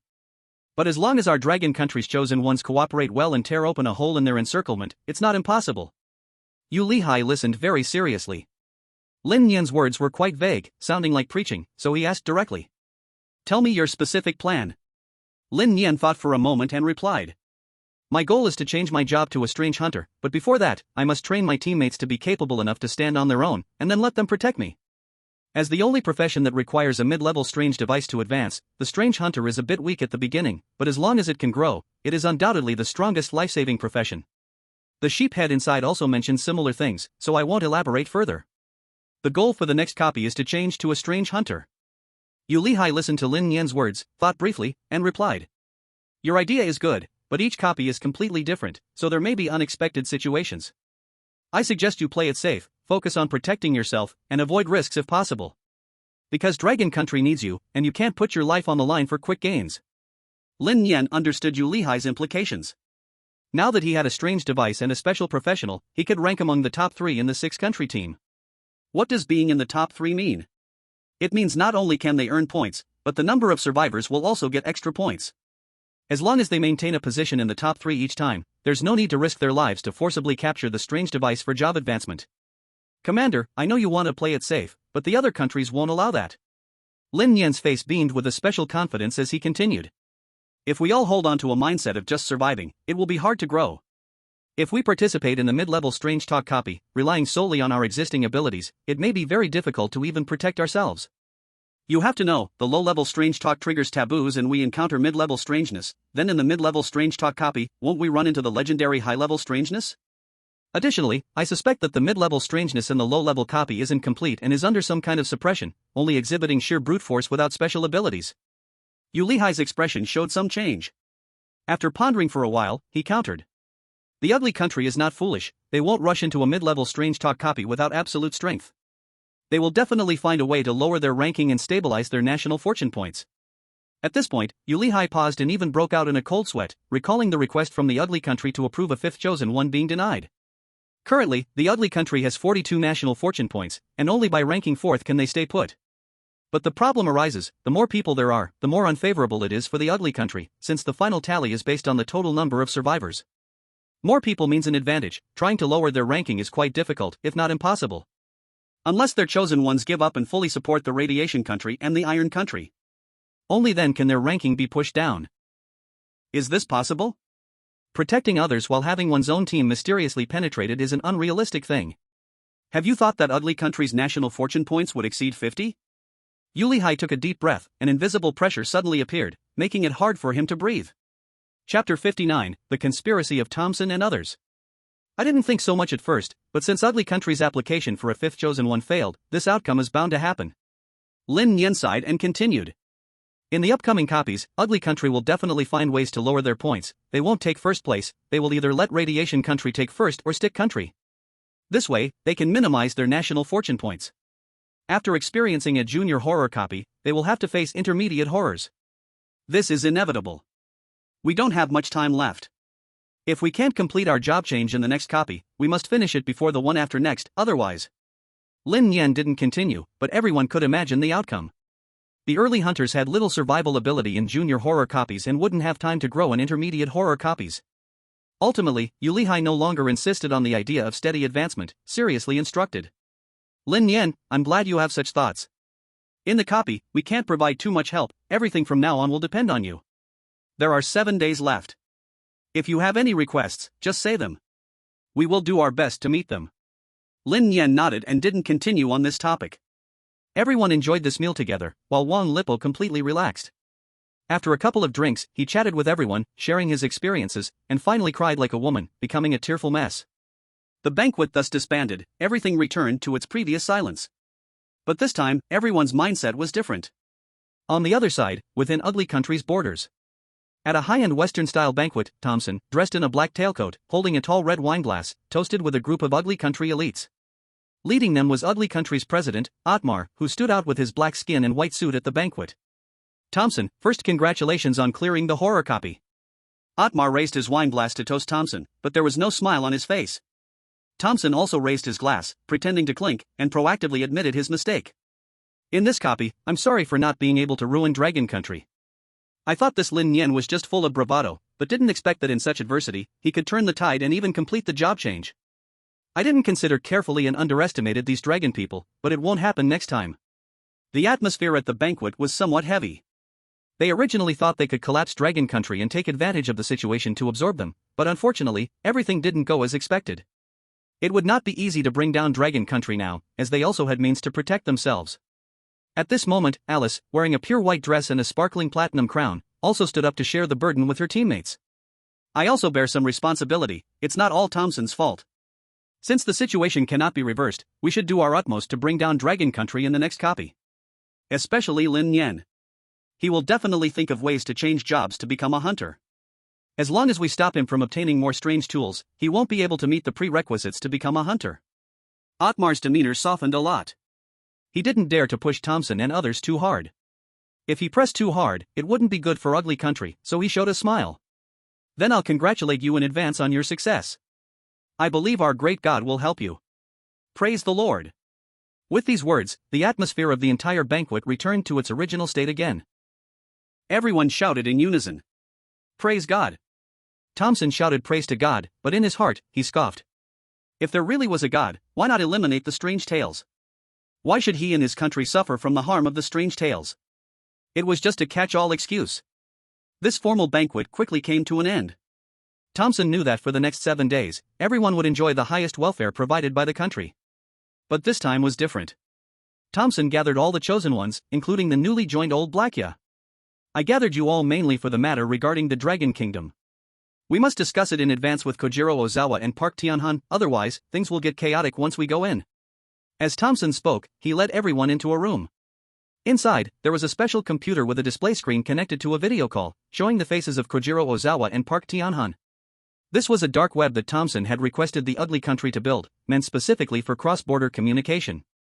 Although communication could also be done through phones and other means, it was easily monitored. The dark web provided more confidentiality. At this moment, all chosen ones from the 3 countries could use the power of the internet for remote video calls. Clearly, this sort of thing had been done before. Otherwise, how could they perfectly coordinate every time to take down all the chosen ones from the Dragon Kingdom? On the video interface, Kojiro Ozawa had a bright red handprint on his face, as if he had been slapped by someone. His eyes were filled with hatred. It was hatred towards the Dragon Kingdom. Because this time, he not only failed to wipe out all chosen ones from the Dragon Kingdom but even allowed the Dragon Kingdom to develop, earning him a severe reprimand from the Emperor of the Radiation Kingdom, even getting slapped. In the next instance, he must destroy the Dragon Kingdom, otherwise, he would have no way to explain himself to the Emperor of the Radiation Kingdom. Thompson, do you have any good ideas this time? Kojiro Ozawa looked at Thompson as he led his team inside and took the initiative to ask. Thompson led his teammates to sit down, crossed his legs, and looked at the computer display with a somber expression. From the last instance, I realized this Lin Nian is a bit extraordinary. If I think back carefully, since he captured the first bizarre creature, it seems everything has been in his calculations. The last instance gave us a painful lesson, this guy has real skills.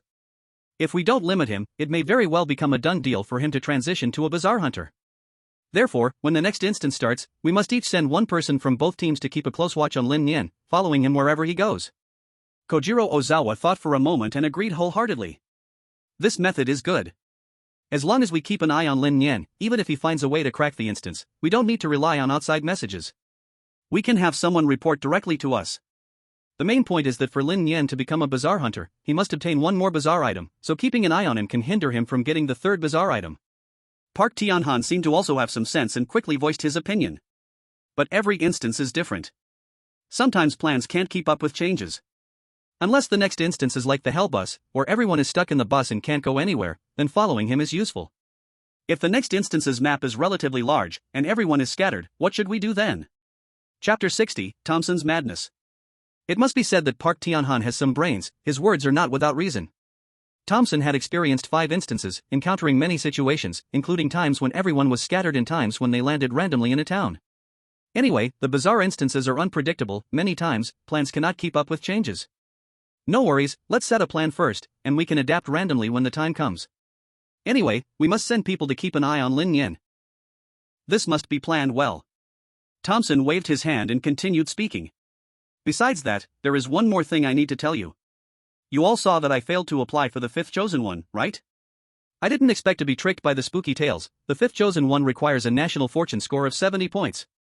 This is equivalent to having to participate in high-level spooky tale instances in order to add a 5th person. This is undoubtedly a challenge.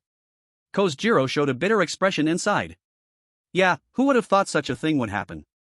Originally, the plan was for 5 people to gather and take on the intermediate spooky tale challenge, but now it seems we can't suppress the national fortune score anymore. Your country has 42 points of national fortune, at most. It can last through 2 basic spooky tale instances before needing to take on the intermediate ones. We must prepare in advance. Park Tianhan's face turned pale with fear when he heard about the intermediate spooky tale instance, and he clenched his fist and shouted.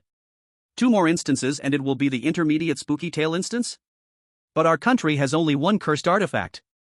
We don't even have a single special profession. What are we going to do? It's over, it's over.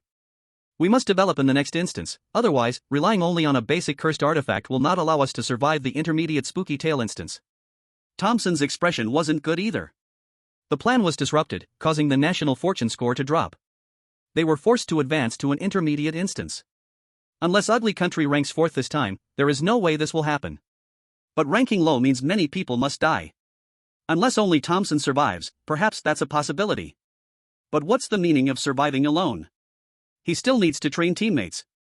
First of all, Alice and Medina are both professionals. If they die inside, it would be a huge loss for Ugly Country. Moreover, professionals can accept the mission to advance to intermediate when they encounter the next goat head altar. If they all die, they need to be reaccumulated and trained, which is simply not worth it. Since it can't be avoided, they can only brace themselves to challenge the intermediate spooky tale. After all, Ugly Country already has a cursed artifact at the intermediate level, providing decent self-preservation. Thinking of this, Thompson stopped entangling over this issue and first spoke to Ozawa Jiro. In the next instance, I hope you Radiation Country can take risks to capture anomalies to increase your country's combat strength. Or, raise the Candle Master level to intermediate, who knows, there might be new survival capabilities. If all else fails, get an intermediate cursed artifact to prepare for the intermediate instance. Ozawa Jiro nodded heavily and responded. I was thinking the same. With our current means, we would just be cannon fodder in the intermediate instance. We must grow stronger in the 2 instances and reach a level where we can calmly handle the intermediate instance. So in the next instance, I've decided to shift my focus to enhancing strength. As for tricking Dragon Country, we'll adapt as needed. Thompson didn't say much more and turned to Park Tianhan.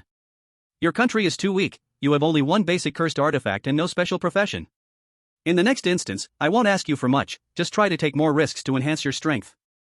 Otherwise, your country's outcome won't be much better than Dianza Country or Yaoren Country. Park Tianhan clenched his fists, full of fighting spirit, and replied. In the next instance, I will give it my all to enhance my country's strength as much as possible. Just to ensure we won't slow down your country in the intermediate instance. After all, we agreed to participate together in the unsolvable level spooky tale instances. Alright, let's leave it at that for today. Thompson gently nodded, closing the chat interface. Everything that needed to be said has been said. As for whether they can succeed, it depends on themselves. Ugly Country will not help. The fundamental reason for supporting them is still because Thompson doesn't have the confidence to lead the team alone to clear the unsolvable level spooky tale instances. Even if there are second job classes in the team, there's still a chance of dying inside. The urban legends won't let the chosen ones clear it so easily. There will definitely be a very high difficulty set. At that time, it will require the people from these two countries to serve as cannon fodder for Thompson, so he can clear the urban legends dungeon.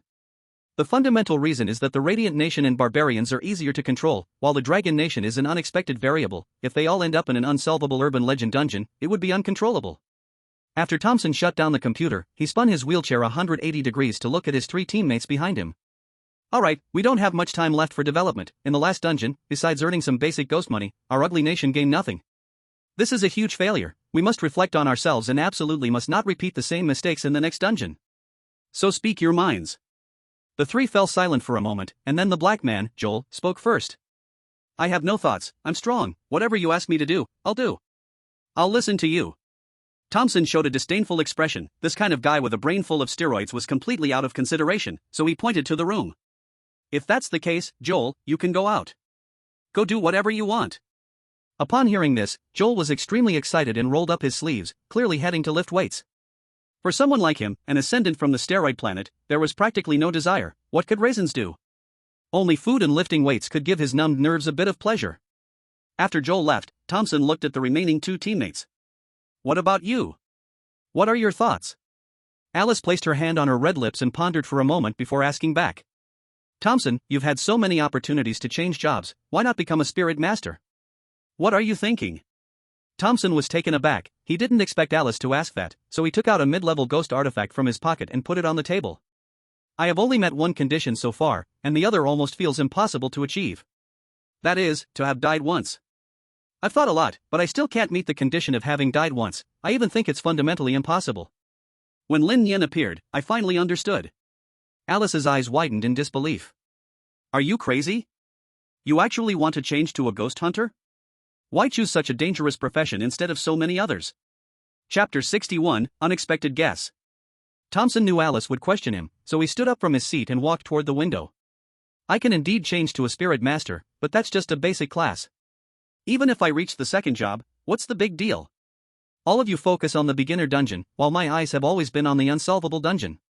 To lead everyone to completely settle the urban legends, a powerful class like Ghost Hunter is necessary. At this point, Thompson paused for a moment and began to give examples. If we rank all professions, then the easiest to obtain Spirit Master and Beast Tamer are at the very bottom. The Undead and Fate Lantern Masters are mid-level professions, while the top classes are definitely the Ghost Hunter and Gambler. These two have no level restrictions and rely solely on growth potential.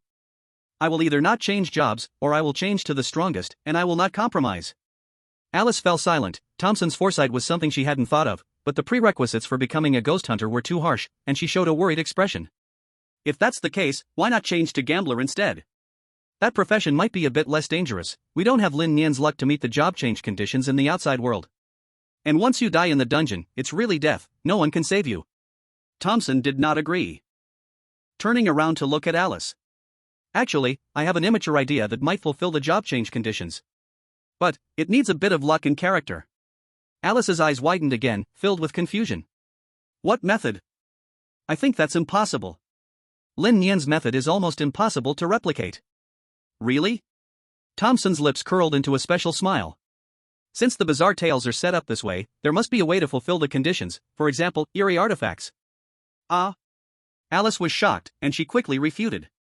Impossible, eerie artifacts only dispel. At this point, Alice did not continue, as if she thought of something. You mean, special types of eerie artifacts? If we are lucky, encountering a special type of eerie artifact that has resurrection effects? That's close. Thompson directly admitted, it doesn't even need resurrection, time reversal, life for a life, and so on, can all fulfill the conditions. Alice finally understood. She didn't expect that Thompson had considered this level. If not cutting corners, they just need to capture more eerie beings, and perhaps such types of eerie artifacts would indeed appear. Unfortunately, Thompson had passed through 5 such dungeons in a row without encountering such eerie artifacts. His luck was truly too bad. What if? Alice had a conflicted look on her face. She didn't want to crush Thompson's passion but thought about the intermediate bizarre tales they would face next, and ultimately gathered her courage to ask. What if you never encounter such types of eerie artifacts? What will you do? You wouldn't just give up until you die, right? Thompson shook his head, looking very carefree. Of course not. Since I can't change jobs, I'll look for the gambler's job change conditions. We can't all be low-level professionals in our team, someone has to take the lead. Alright. In the end, Alice chose to compromise and even decided to support Thompson. I won't stop you, after all, you are also thinking for everyone. In the next dungeon, I decide to take risks and capture a couple more eerie beings, maybe there will be something you want. Thompson showed a gratified smile, but inside, he felt a bit smug. He said this just to get his teammates to take risks. He had been steady and cautious before, which was fine, but now the situation didn't allow for that. They were about to enter the intermediate bizarre tale world, and if he didn't change to a ghost hunter or gambler before that, he wouldn't have that chance under the high pressure later. As a seer, Alice was naturally more sensitive to the eerie, so the risks of capturing eerie beings would be lower, but it wasn't without its own dangers. Normal people don't want to take risks, it's human nature. If that's the case, one must persuade the other with reason and feelings to become a qualified tool. After persuading Alice, Thompson turned his gaze to Medina. Nana, what about you?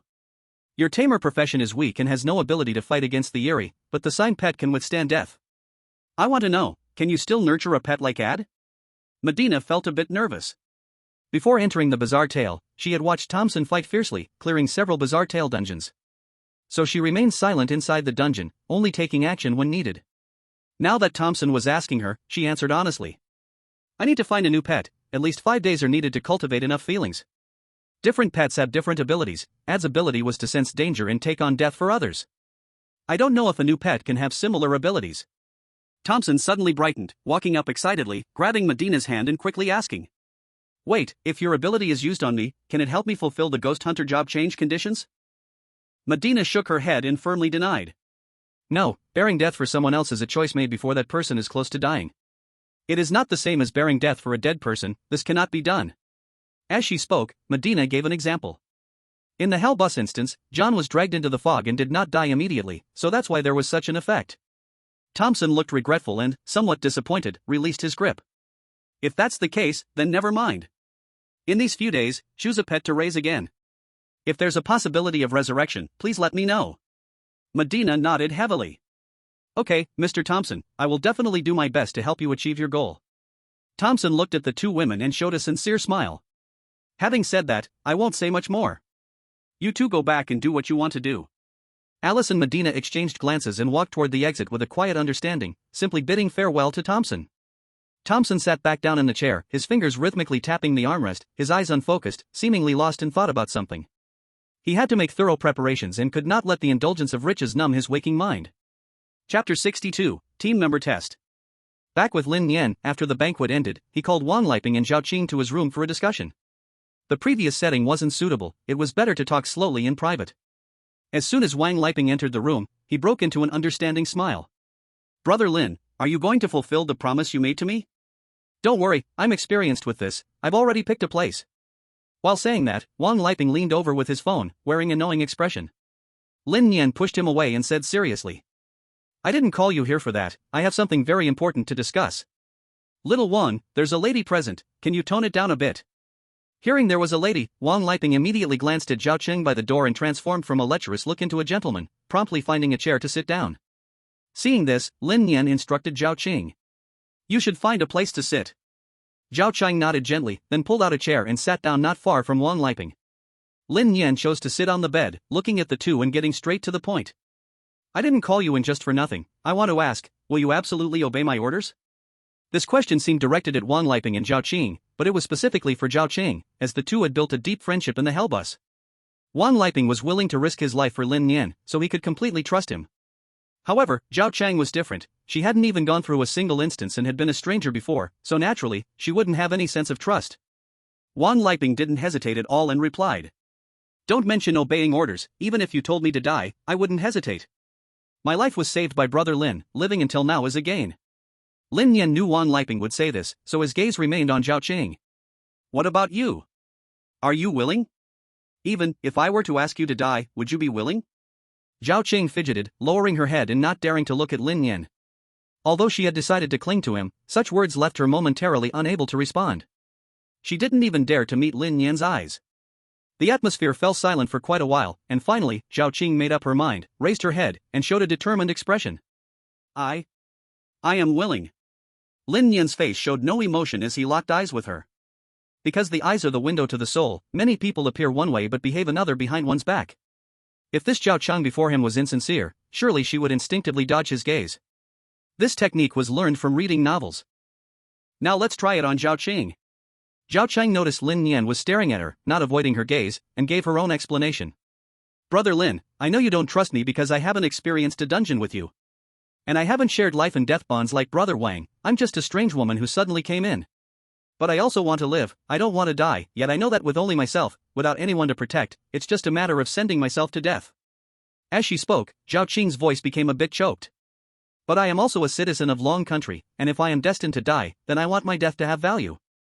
I won't cling to other countries like Zhao Yan to seek survival, those countries would love to see our Long Country perish, seeking help from them is like asking a tiger for its skin. So, even if you really want me to die, at least let me die with value. Lin Yan's gaze softened slightly. After the incident with Chu Yan, he had some doubts about this woman in front of him, but for her to say such words was definitely not something someone brainwashed by foreign cultures like Chu Yan would say. If Zhao Qing's answer didn't satisfy Lin Nian, he decided to abandon her and not waste resources investing in her. At worst, he could wait for the next dungeon, search for another chosen one, and see if he could join his team again. If not, he would continue to abandon them. Now, it seemed that Zhao Qing was almost qualified and could be considered for training. Very well, I acknowledge you. Lin Nian got off the bed, a smile appearing on his face. After entering the dungeon, both Wang Lipa and I will protect you. We will train you because it's difficult for me to clear the haunted dungeon alone, I need your help. Zhao Qing breathed a sigh of relief, clenching her delicate fist. I will also work hard, trying not to drag you down. Lin Nian gently nodded, then the smile faded as he got to the main point. Alright, enough small talk. Let me first share my plan and my guess. First, my plan is to obtain at least 2 strange artifacts in the next dungeon and complete the job change for Hunter. As long as we accomplish these 2 things, our Long Country will have a foothold. Of course, the ugly country won't allow us to do this, they will even send people specifically to monitor us, interfering with our every move. Wang Lipa clenched his fists and snorted. In the last dungeon, the radiation country did exactly that. If those corpses hadn't acted in time, we wouldn't have obtained the first strange artifact. I'll jot down this grudge for later, we'll settle the score. Zhao Qing quickly thought of her role, wanting to demonstrate her value. To capture the strange, you cannot rely on one person's strength alone. If the ugly country sends people to monitor us, even if we successfully capture the strange, it would be very difficult. Furthermore, we have succeeded twice already, so they will learn from their lessons and guard against us more. I think that if we want to capture the strange, we must choose a time when no one else from other countries is around. Lin Nian shook his head and smiled, responding. The strange isn't easy to capture, it's all about timing. If you miss it, it won't be as easy next time. But don't worry, the dungeon is ever changing, there will always be opportunities to slip in. And what I want to say is that while they can stop us from capturing, we can also take the opportunity to interfere with them, especially Thompson. His goal is likely to be the hunter as well. What? Wang Lipo's eyes widened in disbelief. Brother Lin, are you joking? Not everyone has your luck, for others to become hunters, they have to die first, it's almost impossible. Zhao Qing also showed an agreeing expression. Right, as long as he dares to try, he might really end up dead. Lin Nian, however, wore a mysterious smile and retorted. Since the sheephead altar has given this nearly impossible prerequisite, is there really no chance? Even if I don't have luck like mine, is it really impossible to achieve such a thing? For example, special types of strange devices. Chapter 63 Colorful Barrages. Wang Lipo and Zhao Qing widened their eyes at the same time, finally understanding Thompson's plan.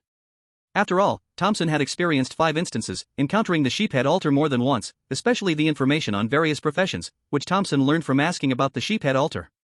Perhaps from that time on, Thompson had high aspirations and decided to change his profession to a hunter of strange devices. Now that the conditions for intermediate strange devices had been achieved, only the final push was needed. So that's why this hanging man has encountered the sheephead altar so many times without changing professions, instead letting Alice change to a spirit master. Wang Lipo revealed a look of sudden realization and continued. According to your speculation, Lin brother, Thompson and the others are waiting for an opportunity? An opportunity that can bring someone back to life, thereby fulfilling all the prerequisites for becoming a hunter of strange devices. And this condition must be completed in the next 2 beginner horror instance dungeons. Lin Nian did not deny it, but directly asserted. Thompson is proud and arrogant, his gaze has never been focused on the present. Whether it's beginner or intermediate dungeons, they are just a stepping stone for him. He just didn't expect that the 5th chosen one needs to reach 70 national fortune points, which disrupted all his plans. Fortunately, as long as we know his goal and take precautions, we can stop him. Zhao Qing showed a bitter expression, confused. How do we stop him? Our enemies are not just the Ugly Nation, Radiant Nation and Stick Nation will not stand by. If the conditions really are met, and their numbers are overwhelming, we three are simply unable to stop them. Lin Nian also thought about this issue. He could actually reach out for allies, forming a coalition with Skewed Nation and Demon Nation to resist the Ugly Nation's triangular alliance. But the problem is that the chosen ones from Skewed Nation and Demon Nation are utterly untrustworthy. Even if they agree, it's probably just a verbal promise. The principle of those not of our clan will have different intentions is something Lin Nian still understands. Especially if they unite, wouldn't he have to divert attention to protect these people? By then, these two nations' chosen ones would become a plague, only dragging him down. Strengthening his own people is the priority. After all, everyone shares a common identity and goal. Everything is for our own country, Dragon Nation. After much thought, Lin Nian ultimately decided to give up on this idea, simply replying, "Now that we cannot reach a conclusion, we will adapt once we enter the instance. This is all I wanted to say. Do you have anything to add?" Zhao Qing shook her head, replying first, "I don't have anything, I'll follow your lead." Wang Lipo, however, raised his hand, awkwardly saying, "Lin brother, I have no experience in capturing strange devices, could you please take the lead? After all, you are seasoned." Lin Nian's mouth twitched. This guy had become a spirit master, capable of perceiving the strange devices more accurately, yet still had a deep-rooted fear of them. This was certainly not acceptable, he had to overcome it. He directly refused. "No. You must overcome your mental barriers, or imagine it as a beautiful female ghost, maybe it will work wonders." Wang Lipo quickly shook his head, tearfully replying, "I really don't have a hobby for letting a female strange device take a maternity leave, I just can't do it. As soon as a strange device approaches, I feel an instinctive fear." Lin Nian naturally couldn't agree and asked sternly, "But what if we get separated?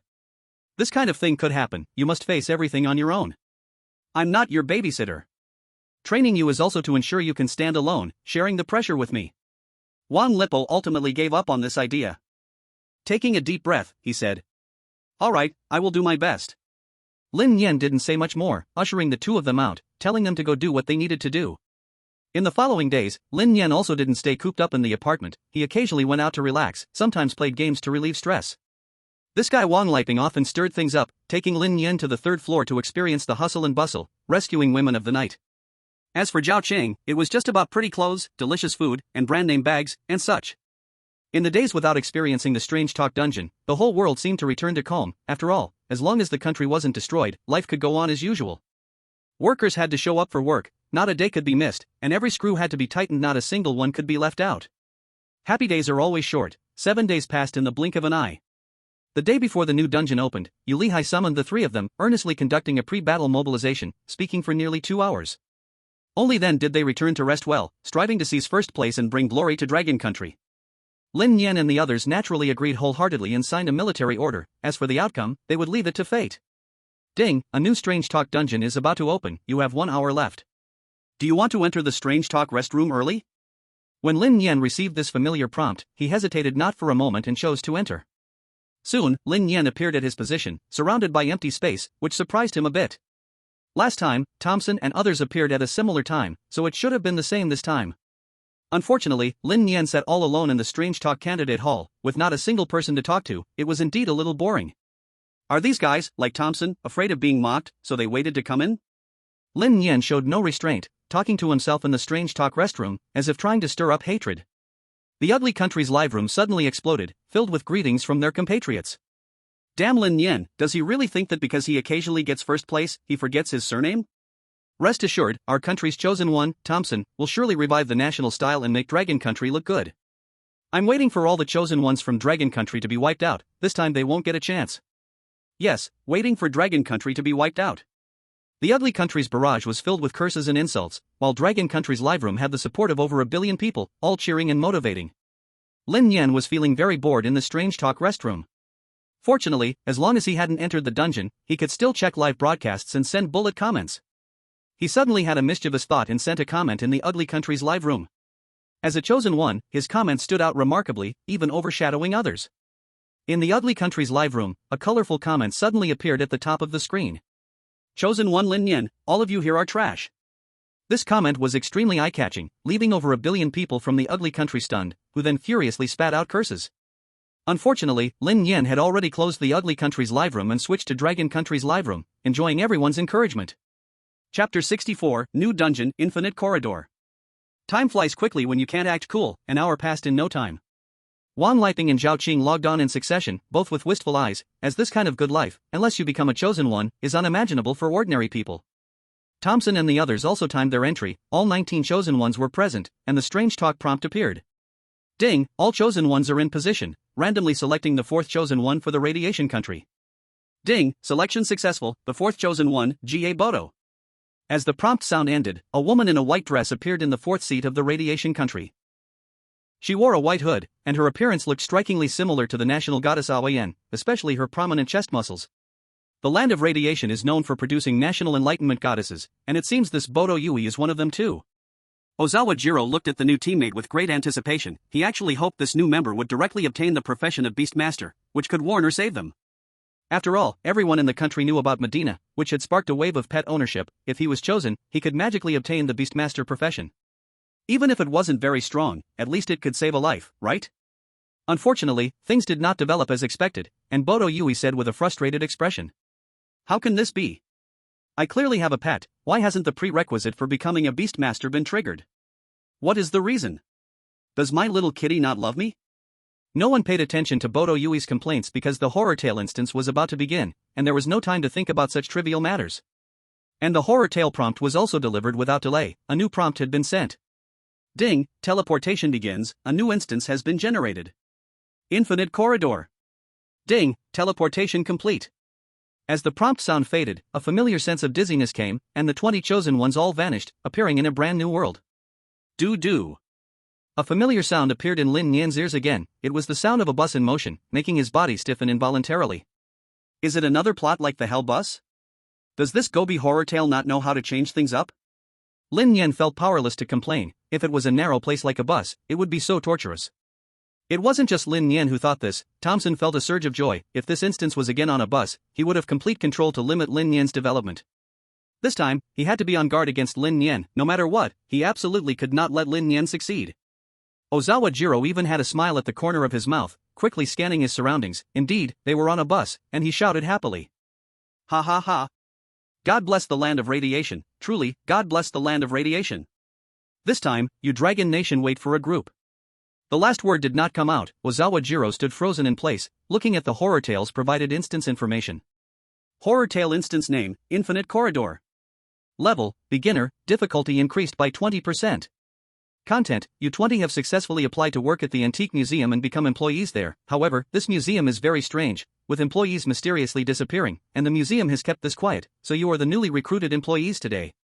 Requirement, uncover the secret of the Infinite Corridor, and successfully complete this instance.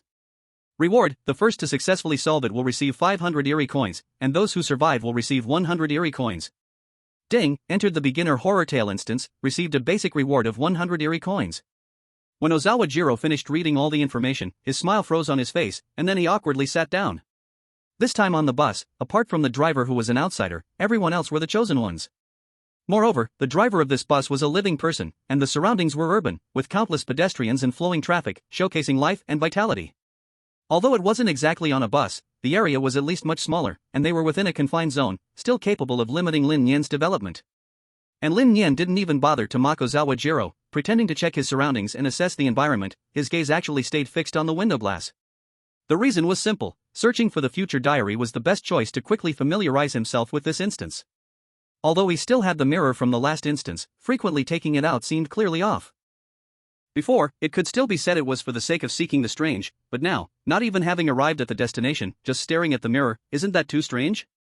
Soon, Lin Nian discovered the thing she had been longing for. The future diary appeared word by word on the car window. The bright red bloody words were a bit creepy, but they made Lin Nian feel assured, and she began to read quickly.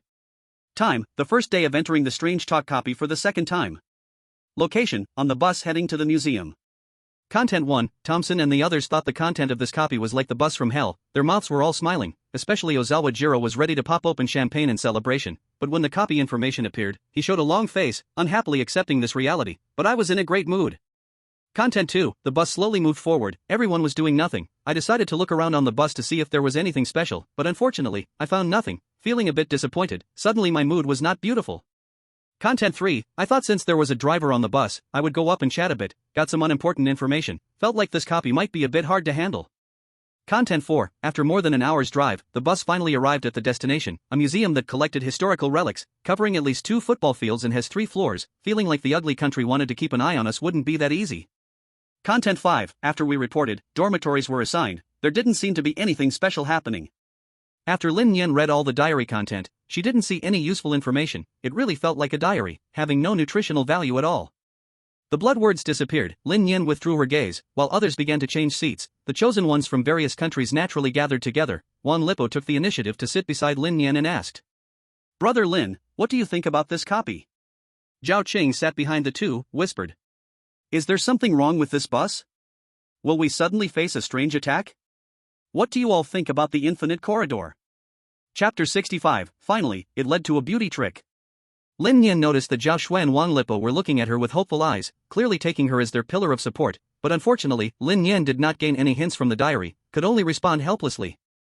"I also can't do anything, let's just sit tight on the bus until we reach the destination." Wang Lipo looked a bit disappointed. Since Lin Nian couldn't do anything, he felt he had no way out, so he began looking around, trying to find some clues.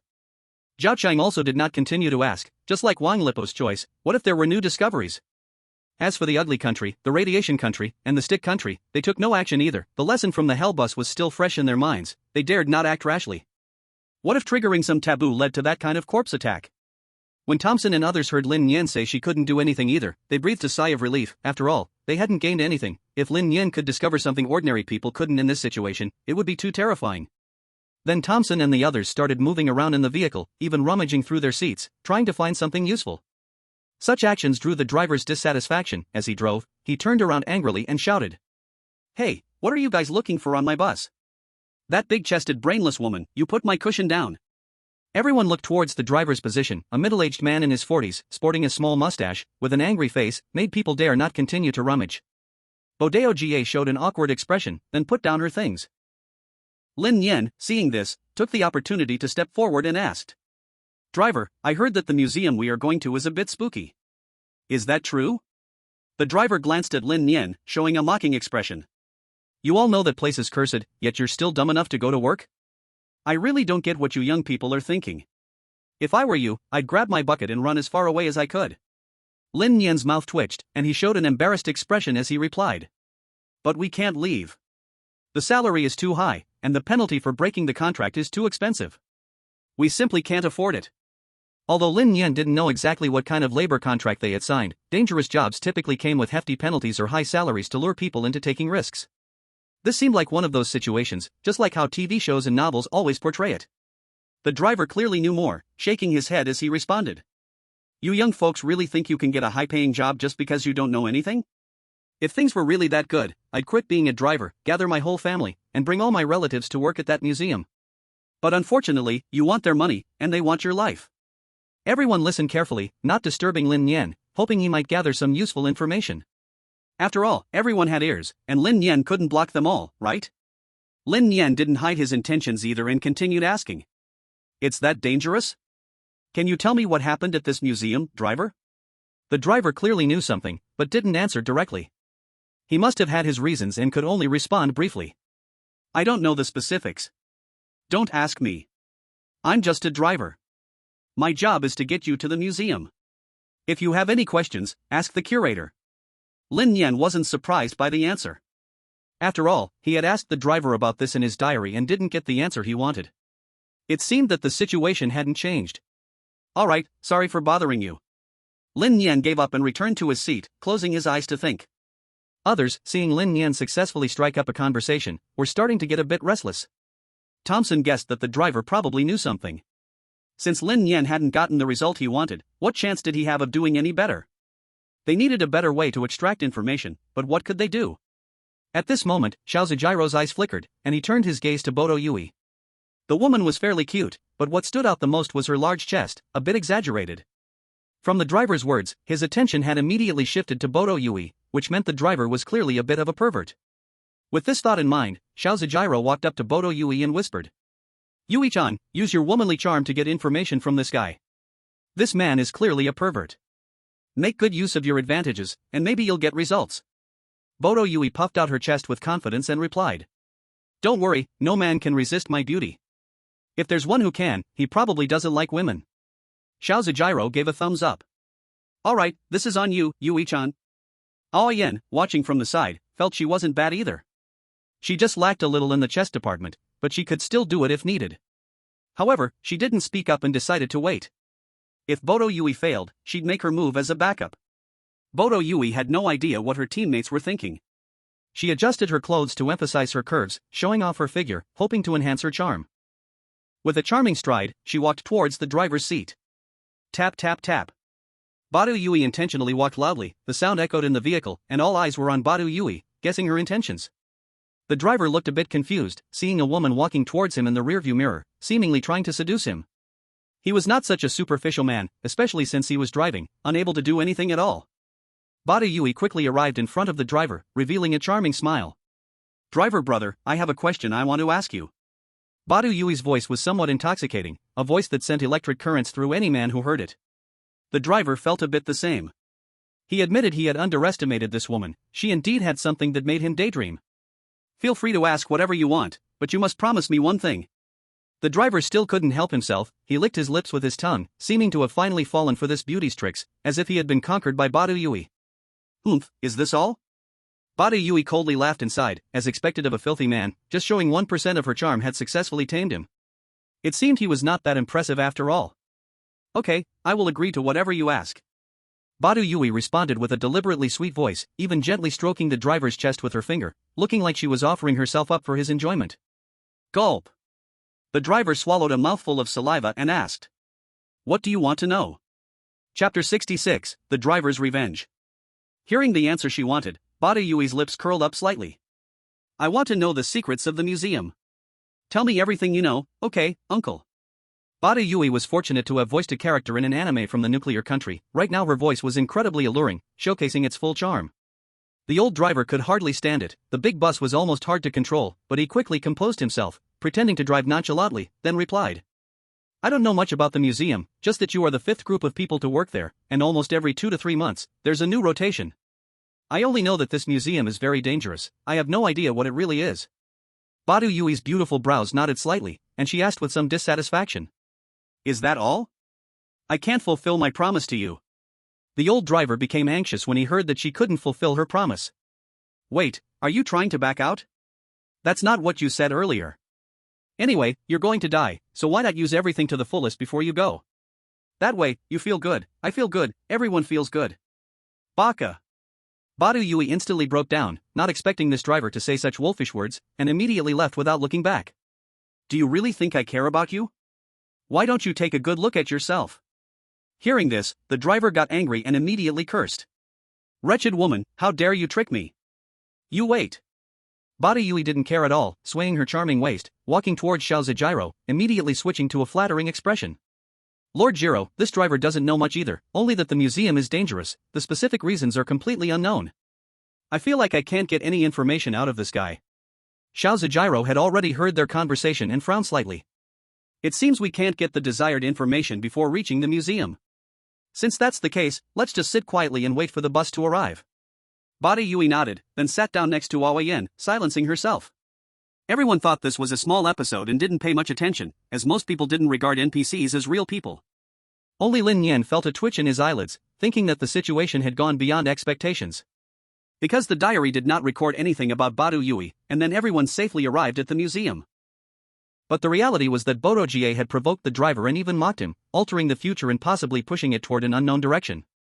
If it were Lin Nian, he would never betray his allies halfway, as that would only anger the other side and make things uncontrollable. Lin Nian would temporarily appease the driver and wait until they reached their destination to turn against him. But now, it was too late to say anything. Bodo Jie's brain seemed to be in her large chest muscles, and once she realized the driver was no longer useful, she immediately turned against him and even provoked him on purpose. This is getting dangerous. Thinking about this, Lin Nian waved at his teammates, signaling them to lean in closer. Wang Lipo's eyes lit up, thinking Lin Nian had discovered something, and quickly leaned in to listen, while Zhao Shui also stood up and bent down to hear. Bodo Jie is mindless, she intentionally provoked the driver. I suspect the driver might change the route to take revenge on us. Lin Nian whispered the organized answer. What? Really? Wang Lipo and Zhao Qing couldn't keep their composure, letting out surprised voices, catching the attention of others. Thompson fixed his gaze on Lin Nian, guessing he might have found some blind spot, quickly recalling the details of the whole situation and instantly guessed something. Perhaps what Lin Nian was saying was about the driver's revenge. But the driver was just one person, and they had more than 10 people on their side. What could this one driver do? Moreover, there was a strong ally from the ugly country, the old black guy Yule, a steroid planet ascendant, who should easily handle 1 against 10. Thinking that, Thompson's expression relaxed, and NPC's revenge could make Lin Nian so cautious seemed a bit over the top, didn't it? Thompson had guessed, but Ozawa Jiro and Park Tianhan were confused and hadn't even thought of the driver's revenge. The chosen ones from the countries of Dianza and Yaoran also felt a bit lost, not knowing what the dragon country had discovered. Wang Lipo and Zhao Qing covered their mouths at the same time, awkwardly looking around, like children who had done something wrong. They realized other chosen ones were looking at them and could only show apologetic expressions to Lin Nian. Wang Lipo was the first to speak, quietly asking, "Brother Lin, is what you said true?" Zhao Qing looked at the driver, who was focused on driving, and felt he wasn't that kind of person, uncertainly saying, "Brother Lin, over such a small issue, this uncle driver in his 40s wouldn't seek revenge, right?" Lin Nian wasn't too sure either and could only speculate in the worst direction. No matter if the other side would do it or not, it's better to be careful. Wang Lipo scratched his head hard, pointing at the bus. "Even if we want to be on guard, we are currently helpless, unless we jump out of the window like in the last copy." Lin Nian definitely wouldn't take such a dangerous action. Last time, Thompson and the others were forced into a corner, but this time it was just revenge from ordinary people, which shouldn't be that extreme. At worst, they could temporarily team up to fight back. "Forget about jumping out of the window, we can discuss that later. I mean, you two should be alert." Lin Nian firmly rejected Wang Lipo's suggestion and continued, "For now, let's just wait in the car. The bus should arrive at the destination soon." Wang Lipo and Zhao Qing no longer spoke, quietly sitting in their places, simultaneously pondering how the driver would take revenge on them. Time passed minute by minute, and finally, the bus came to a stop. It seemed they had reached their destination. Lin Nian thought it was bad, quickly checking outside the window, where there was no museum, but they had arrived at an unknown place, with 7 or 8 tough-looking men holding sticks and steel pipes surrounding the bus. From the looks of it, they were no different from gangsters. Not only Lin Nian noticed it, others also saw that there was no grand museum. Knowing this is the driver's revenge, the others only have 7 or 8 thugs, while we have 20 people, the advantage is on our side. But the others have weapons, and we are unarmed. It seems some may not be able to handle it. At this moment, the old driver stood up from his seat, with a malicious look at everyone. "I was planning to take you to the museum, but you all sent that woman to seduce me, deliberately trying to extract information from me. Using a beauty trick to tempt me is one thing, but she even mocked me, saying I am not worthy. Now you tell me, am I worthy? Or unworthy?" Chapter 67, It's not that I don't want to speak, but I've given too much. The old driver rolled his fists and looked quite threatening. Thompson just glanced at the 7 or 8 thugs below the car and coldly replied, "You think calling 7 or 8 thugs will let you bully us? With just these people? They are not even enough for you to handle alone." Black Ear moved his limbs a bit, his muscles twitched all over, especially at a height of 2 meters, he stood there like a towering pressure. At this moment, everyone finally understood, Yor's muscles, without a drop of steroids, are not in vain. Although he is not much good against the strange, dealing with these ordinary people is easy. The once arrogant driver suddenly sat down in a panic, then quickly opened the car door and got out. He didn't want to face this giant, but he couldn't help taunting as he got out. "This big guy does look tough, but I don't believe he's invulnerable. You all wait, the previous things won't just end like this. Especially that vile woman, I will make her know what a real man is." After speaking, the driver shot a deep look at Yui Porto, clearly harboring resentment. Thompson showed disdain, glanced at the open bus and the 7 or 8 thugs holding weapons outside, and ordered Black Ear, "Go, teach them a lesson, but don't let anyone die." Thompson was still cautious, trying not to trigger any taboos, just wanting to teach the local thugs a lesson. Receiving the command, Black Ear excitedly got out of the car, like a tank crashing into the 7 or 8 thugs. Even when someone hit him with a steel pipe, it didn't hurt. His sturdy muscles seemed like a natural armor, stronger than fat, indeed quite tough. The old driver had already thought about how to torture Yui Porto, who knows how she single-handedly took down 7 or 8 people. Realizing it was not good, he quickly ran away. At first, everyone didn't care, but Lin Nian suddenly shouted, "Don't let him get away, we don't even know where the museum is, and who can drive a bus." This awakened everyone. The other side wants to completely leave us in the wilderness, no wonder he ran so fast. "Yor, hurry and chase." Thompson reacted quickly and instructed Black Ear to pursue.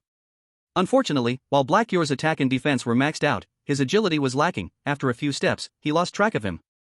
Moreover, this was the enemy's home turf, familiar with the routes, so shaking off the big guy was easy. The 7 or 8 thugs lying on the ground couldn't care about their pains and ran away in panic. Now only the chosen ones in the bus remained. Thompson originally thought teaching the other party a lesson would make them obedient. He didn't expect it to end like this. He looked around and asked, "Who can drive a bus?" Everyone present fell silent without exception. If it were any common vehicle, they could handle it. But this huge bus, if a muscle-bound guy messes around, he could really take everyone down with him. Seeing no one answering, Thompson decided to try it himself. He sat in the driver's seat of the big bus, his actions fierce and swift as a tiger, with the bus engine roaring wildly. After a bit of fiddling, he found that it could be driven, but controlling it was quite difficult, unlike a regular small car that felt easy to handle. "Get on the bus, I'll drive this big bus." Thompson didn't care anymore. He forced himself to become familiar with the controls and prepared to take the people on the road. Lin Nian directly refused. "Forget it, I'm afraid you'll take us all into a ditch." When Thompson heard this, he was unhappy and asked, "It's so remote here, we don't have our phones from this world, and we don't even know where the museum is. Do you want to walk there?" Lin Nian didn't explain, just waved at his own people. He knew the bus driver might retaliate, so he kept his eyes on the outside. He vaguely remembered the road they took here. "We, Dragon Country, won't participate anymore. You guys drive yourselves. Wang Lipo, Zhao Qing, let's go." Seeing this, Thompson initially wanted to ignore Lin Nian, but then he remembered how Lin Nian had tricked them during the last mission and realized he couldn't let Lin Nian out of his sight. What if this guy got some great opportunity again? Wouldn't that be a huge loss? Thinking of this, Thompson also got out of the bus and told Alice and the others, "Let's go, follow him. I want to see what this guy is up to. Anyway, if he can get out, we can learn from him." Shiro eagerly agreed. "Yes, this time we have to keep a close watch on Lin Nian, we mustn't let him get an advantage. He's obviously trying to shake us off, we absolutely cannot let him succeed." Thompson said nothing more and led the group to follow behind Lin Nian. The chosen ones from Diana and the Demon Nation had no leader and could only silently follow at the end. As Lin Nian walked, he confirmed his position and soon arrived at the highway. He had Zhao Cheng casually stop a taxi, then got in. Since they didn't know the location of the museum, taking a taxi was the best choice. As for the currency in this world, it was settled using strange coins. Strange coins could be considered hard currency, they would materialize and change into forms you wanted to see, so there was no need to worry about the other party not accepting the money. Once in the car, the taxi driver asked, "Where do you want to go?" Lin Nian signaled Zhao Qing to state the destination. After all, the driver was a man, and Zhao Qing was good-looking, suitable for negotiating with him. Zhao Qing made an okay hand gesture and said the destination. "We want to go to the Ancient Artifacts Museum. Please take us there, driver." Upon hearing Ancient Artifacts Museum, the taxi driver's face suddenly changed, and he braked sharply, fearfully saying, "You all get out, I won't go to that place." Lin Nian and the others were stunned for a moment, showing looks of confusion. Was this museum very famous in this area? However, they didn't get out of the car. Lin Nian thought for a moment and replied, "No need to reach the museum, just drop us off a few hundred meters away." Hearing this, the taxi driver's expression softened somewhat, but he still didn't want to take Lin Nian and the others. At this moment, Lin Nian used his trick of offering more money. "How about doubling the fare?" The driver's expression improved a lot, and then he explained, "It's not that I don't want to take you, but that place is really creepy." "Oh?" Lin Nian showed curiosity and hurriedly asked, "What's creepy about it? Can you tell us?" The driver obviously didn't want to talk about such taboo things, but Lin Nian anticipated his hesitation. "We'll pay more." Driver.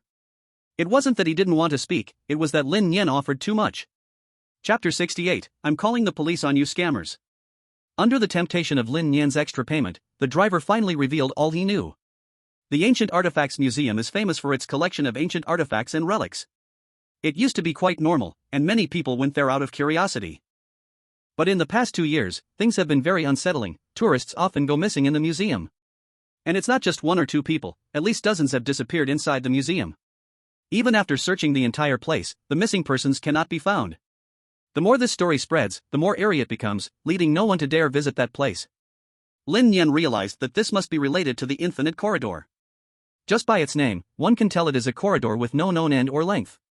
It's likely that all the missing people have died inside it. And the ghost story demands that everyone solve the secret of the Infinite Corridor to pass through. Unfortunately, the driver didn't seem to know much, so Lin Nian continued to ask. Since such a big incident occurred, it should have attracted government attention, right? Did they not send anyone to investigate? The driver showed a look of horror, his voice trembling. With such a big matter, they naturally sent people to investigate, even sending in troops. But alas, no one could discover the reason for the tourists' disappearance. Several people also mysteriously went missing, sadly, still to no avail. Some believe the museum is haunted. People dared not visit the museum and they even sealed it up. Wang Lipo felt something was off and asked in confusion. If the museum is sealed, why are they still recruiting administrators? Zhao Cheng followed up. Yeah, we are being hired for high salaries to be administrators. The driver had a look of pity, as if he were looking at the dead. No wonder you want to go to the museum, it turns out you are selected sacrifices. With such high pay, there's money to earn, but no life to spend it. As for why not seal it? Because it wouldn't matter at all, the number of missing persons continues to rise, even more rampant. People must be sacrificed to calm that mysterious power of the museum. Hearing this, the three felt a chill. They didn't expect this museum to hide so many secrets. But why did the driver remain silent in the presence of beauty? Perhaps it was because of some agreement with the museum that he couldn't reveal too much, or maybe he just didn't want to share the truth with them. It can be imagined that the charm of Ozawa Jiro was not much after all. Returning to the main subject, Lin Nian continued to ask about the previous topic. Is it true that only by offering enough sacrifices will the haunting matters of the museum calm down? Is there still hope for us? The driver nodded and replied. That's right, every so often, a certain number of sacrifices must be offered, all recruited from outside counties. There are special buses for this. I don't know why you ended up taking a taxi. As for being saved? It's absolutely impossible. It doesn't matter where you run, because once you sign up, you've already been targeted by the museum. Hiss. The three gasped, it sounded terrifying. This meant that even if they hid to the ends of the earth, they could still be dragged away by the mysterious power of the museum. Does a basic supernatural event have such power? If it's a mid-level supernatural event, perhaps that's possible. Because some mid-level supernatural abilities are not just destructive, they also derive some special powers. However, it's hard to guess what they are. But having a mid-level supernatural event appear in a basic ghost story dungeon, isn't that a bit too much? Mr. Driver, what else do you know? Lin Nian seized the moment to squeeze out any additional information the driver had. The driver shook his head and replied. I don't know anything else. Anyway, that place is very eerie. Even if I have to take a detour, I will absolutely not pass by the museum. What if that mysterious existence targets me? I might die without even a corpse left to find. Lin Nian felt a bit disappointed. It seemed the driver only knew this much. He only knew that there were strange things inside the museum. Every year, sacrifices are needed, and the higher-ups assume the museum exists, recruiting sacrifices from other provinces. The strange tales send them in as sacrifices, whether they can live depends on their own fate. Next, Lin Nian did not continue to ask questions, but kept looking out the window, trying to see the future diary. Unfortunately, there was nothing, and in the end, he could only adapt to the situation. The taxi stopped about 300 meters from the museum. The driver got out with an apologetic face and opened the car door. Walk a few hundred meters along this road, and turn left to get to the museum. I don't dare to get any closer. What if the great existence inside the museum takes a liking to me? Earning this little fare is not worth losing my life. Let's settle the fare, it's $300. Lin Nian frowned slightly, looking at the meter in the car, which clearly showed 50. This driver was trying to cheat them. Sir, that's a bit unfair, isn't it? Lin Nian did not want to be a fool. Earning ghost coins is not easy, so he wanted to save. The taxi driver was not flustered, responding reasonably. The fare is 100 with double rates, but answering so many of your questions, charging you 200 is not excessive, right? Moreover, you have the money but may not have the life to spend it, so why not help me out a bit? Lin Nian found the driver's reasoning quite sensible, but they were completely different from the previous people, so he didn't explain, instead signaling Wang Lipo to pay, smiling as he replied. Alright, 300 it is. But you misspoke, we might not die. Wang Lipo, after the last instant's settlement, had over 1,000 ghost coins in hand, and 300 was within his budget. He gritted his teeth and took out 300, slapping it on the hood of the car. Here you go, no need for change. The driver looked at the 300 cash in the car, feeling speechless, and raised his middle finger at the departing backs of Lin Nian and the others. Not even a surplus, yet putting on airs? Lin Nian was unaware of the taxi driver's action. Even if he knew, he wouldn't care, as it was just a casual encounter, and perhaps they would never meet again. Shortly after Lin Nian left, several tour buses arrived one after another, and Thompson and the others gradually got off the bus.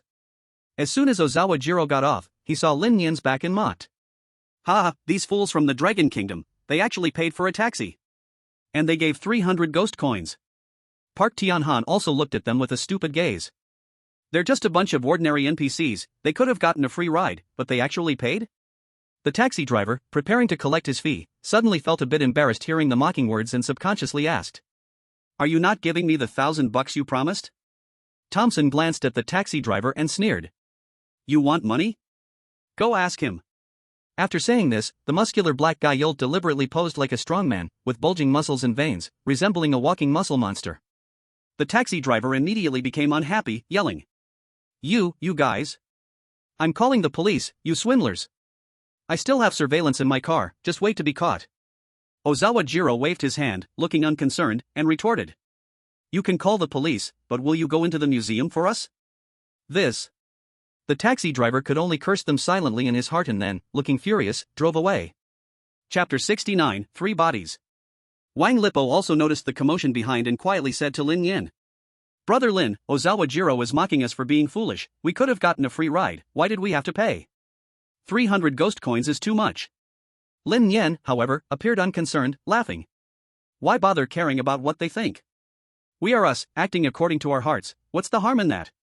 Wang Lipo was taken aback, he thought his education did not allow him to think this way. If they felt like uncivilized savages, just like those from the Radiant Nation, their hearts would be filled with guilt.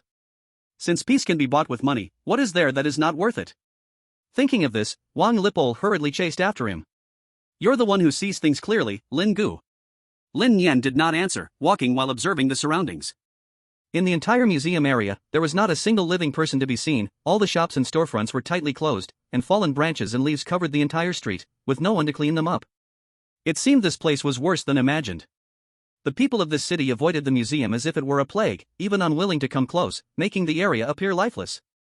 Lin Nian didn't mind, he was just concerned about how to deal with food and shelter since he planned to stay in the museum for a longer time. As Lin Nian pondered this, he unknowingly arrived at the museum entrance, which seemed out of place compared to the surrounding buildings. If the surrounding buildings appeared dilapidated as if no one had lived there for years, the museum was spotless, with even the floors gleaming like a gem, like a sanctuary in a wasteland, somewhat unusual. This is the museum? How come it looks less terrifying than the nearby buildings? Zhao Cheng asked curiously, examining the building before her. Lin Nian knew from his diary that this building was maintained regularly, which was why it looked this way, but he did not say this. Instead, he led the way inside. Want to know? Then let's go in and take a look. Zhao Cheng and Wang Lipo exchanged a glance and followed closely behind. It felt great to have a big shot leading the way. Lin Nian pushed open the museum's grand door, and three mummified corpses immediately caught his eye. These three corpses, dressed in ancient armor, sat upright on benches, holding rusty iron swords, their hollow eyes staring at the doorway, as if scrutinizing the visitors who entered. Lin Nian furrowed his brow. Under the gaze of the three corpses, he felt an unexplained discomfort, as if they were alive but merely pretending to be corpses. Was it just his illusion? Wang Lipo pointed at the middle corpse and trembled slightly as he said, Lingu, I can't shake the feeling that this corpse looks a bit like you. At this, Zhao Shui also pointed to the corpse on the left, I think this corpse resembles you, Wang Gu. No, all three corpses have some resemblance to the three of us. Lin Nian examined the three corpses closely. He couldn't make sense of it, the more he looked, the more they resembled their group. Was it a coincidence? Or was there some hidden clue within? Lin Nian didn't know, he could only quickly approach for a closer look. It was a shocking sight, the corpse's bones and flesh were moving at an incredibly slow pace, like an artist copying a model. Holy crap, these corpses are toxic. Don't look. Lin Nian quickly covered his face with his hands. Though he didn't know what was special about this, it was wise to tread carefully. Wang Lipo and Zhao Qing showed no hesitation, hurriedly covering their faces and fleeing from the eerie corpses. At that moment, Thomason entered the museum with a group of more than 10 people. With so many footsteps, it was obvious who it was. As soon as Thomason came in, he spotted the three shrunken ancient corpses, which immediately locked eyes with their hollow sockets, giving him a sense of foreboding. Alice noticed her teammates' unusual reactions. She looked up and also saw the three corpses but didn't think much of it, casually saying, it's just three corpses, who can they scare? However, as soon as Alice finished speaking, Kojiro immediately dismissed her statement with a gasp, wait, doesn't the middle corpse look a bit like Tom Go? Is it just my imagination? As soon as Kojiro spoke, everyone carefully examined the corpse in the middle, at first feeling nothing, but the more they looked, the more it resembled Thompson himself. Park Tianhan also sensed something unusual and pointed at the nearby corpse. This corpse seems like Kojiro, could it be my imagination too? Everyone turned to the nearby corpse, and indeed it bore some resemblance to Kojiro, this was truly bizarre. Thompson diverted his gaze and noticed Lin Nian and the others had their backs to the corpse, clearly having discovered something, and shouted to everyone. Don't look, turn your eyes away. These three corpses are somewhat strange. Others suddenly understood and realized that the corpses might be influenced by the chosen ones, slowly transforming into what others wanted to see. If they continued to look, could they really turn into Thompson or Kojiro themselves? This point was still up for debate, but there was also this possibility. After all, in a bizarre world, anything could happen. Thompson kept his head down and avoided looking at the three corpses, instead leading the team to the side, starting to inspect the museum's interior. Lin Nian didn't expect Thompson to be quite skilled at copying homework, but now that everyone had looked at the corpses, would it have any impact in the future? Moreover, such a huge museum was desolate, and no one was seen to greet them. How could they expect to perform the work of an administrator? Forget it, let's wander around. Lin Nian decided to lead the team to familiarize themselves with the layout of the museum. In case something went wrong, they wouldn't be like headless flies crashing around. Thompson's attention remained on Lin Nian. The last time Lin Nian operated at full strength and successfully snatched first place was still fresh in his mind. This time he had to keep a close watch on her. So Thompson followed the predetermined plan, giving Medina a look, signaling her to keep an eye on Lin Nian. Medina held a tiny cat the size of 2 palms, its fur pure white, comfortably lying in her arms. This was a familiar she had successfully contracted after spending several days in the real world. Such familiars are considered single-use items. If they die in dungeons, it's challenging to nurture a second one due to a lack of time. Only returning to reality allows enough time to cultivate a new familiar. Medina noticed Thompson signaling and gently nodded. Their team had already discussed who would keep an eye on Lin Nian before entering. They initially thought to send Old Blackware, but Old Blackware's mind was corroded by steroids, easily played by Lin Nian like a monkey, making him utterly useless. So they had to choose between Alice and Medina. Alice, being a spirit medium, was somewhat special and could easily be targeted by bizarre attacks, needing to stick with the group in critical moments. In the end, only Medina remained. She possessed a familiar and had also acquired an eerie artifact from John. Her strength vastly increased, making it no problem to keep an eye on Lin Nian and the others. Chapter 70, The Old Curator Su. Kojiro immediately understood his big brother's look and gave Ito Jikong a glance. They had agreed to each send someone to watch Lin Nian, and Aoki Hen and the newcomer Bode Yui had no means of self-protection. Sending them to watch Lin Nian would be like sending them to their deaths. After thinking it over, only Ito Jikong was the most suitable. After all, he had an eerie artifact to ensure his safety. Ito Jikong was extremely unwilling. He was somewhat timid. Following the team was best for him. But he couldn't resist Kojiro's intimidating presence and had no choice but to accept, temporarily teaming up with Medina to watch Lin Nian, spying on their every move and preventing them from acquiring more eerie artifacts. However, as soon as Lin Nian's group walked a few steps, they suddenly stopped, and an elderly voice unexpectedly rang out. "What's going on with you? Who let you in? Where is Tang Qingren? What is he doing?"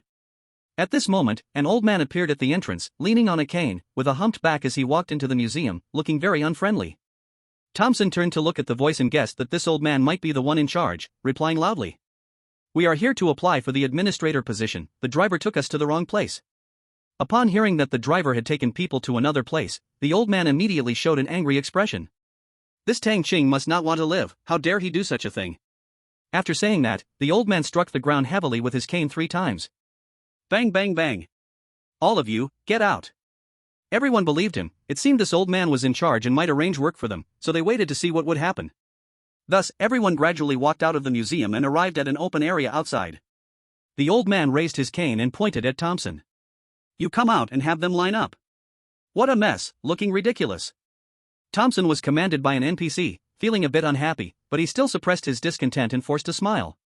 "Okay." Then he shouted to everyone. "Everyone stand in 2 rows, align perfectly, and line up."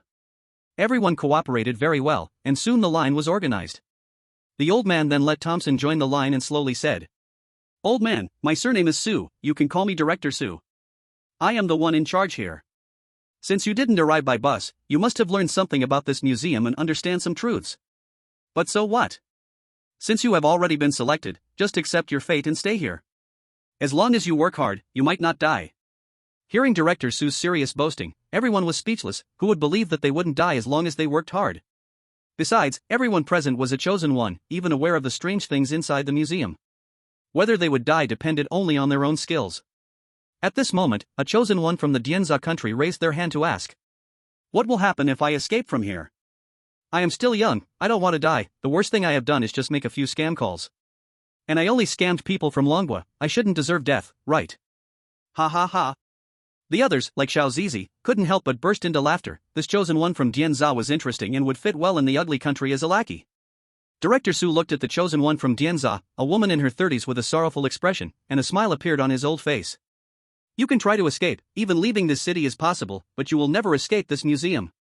The Dianza chosen one's face instantly turned pale, and she could only lower her head in despair. Seeing that the Dianza chosen ones received answers, Lin Nian raised her hand to ask. Director Su, I heard that we were chosen to be sacrifices, is that true? Is there a terrifying existence in this museum? Does it require human lives to appease its strange powers? Director Su's expression froze, and leaning on his cane, he walked in front of Lin Nian, his hollow eyes staring at her. Where did you hear this news?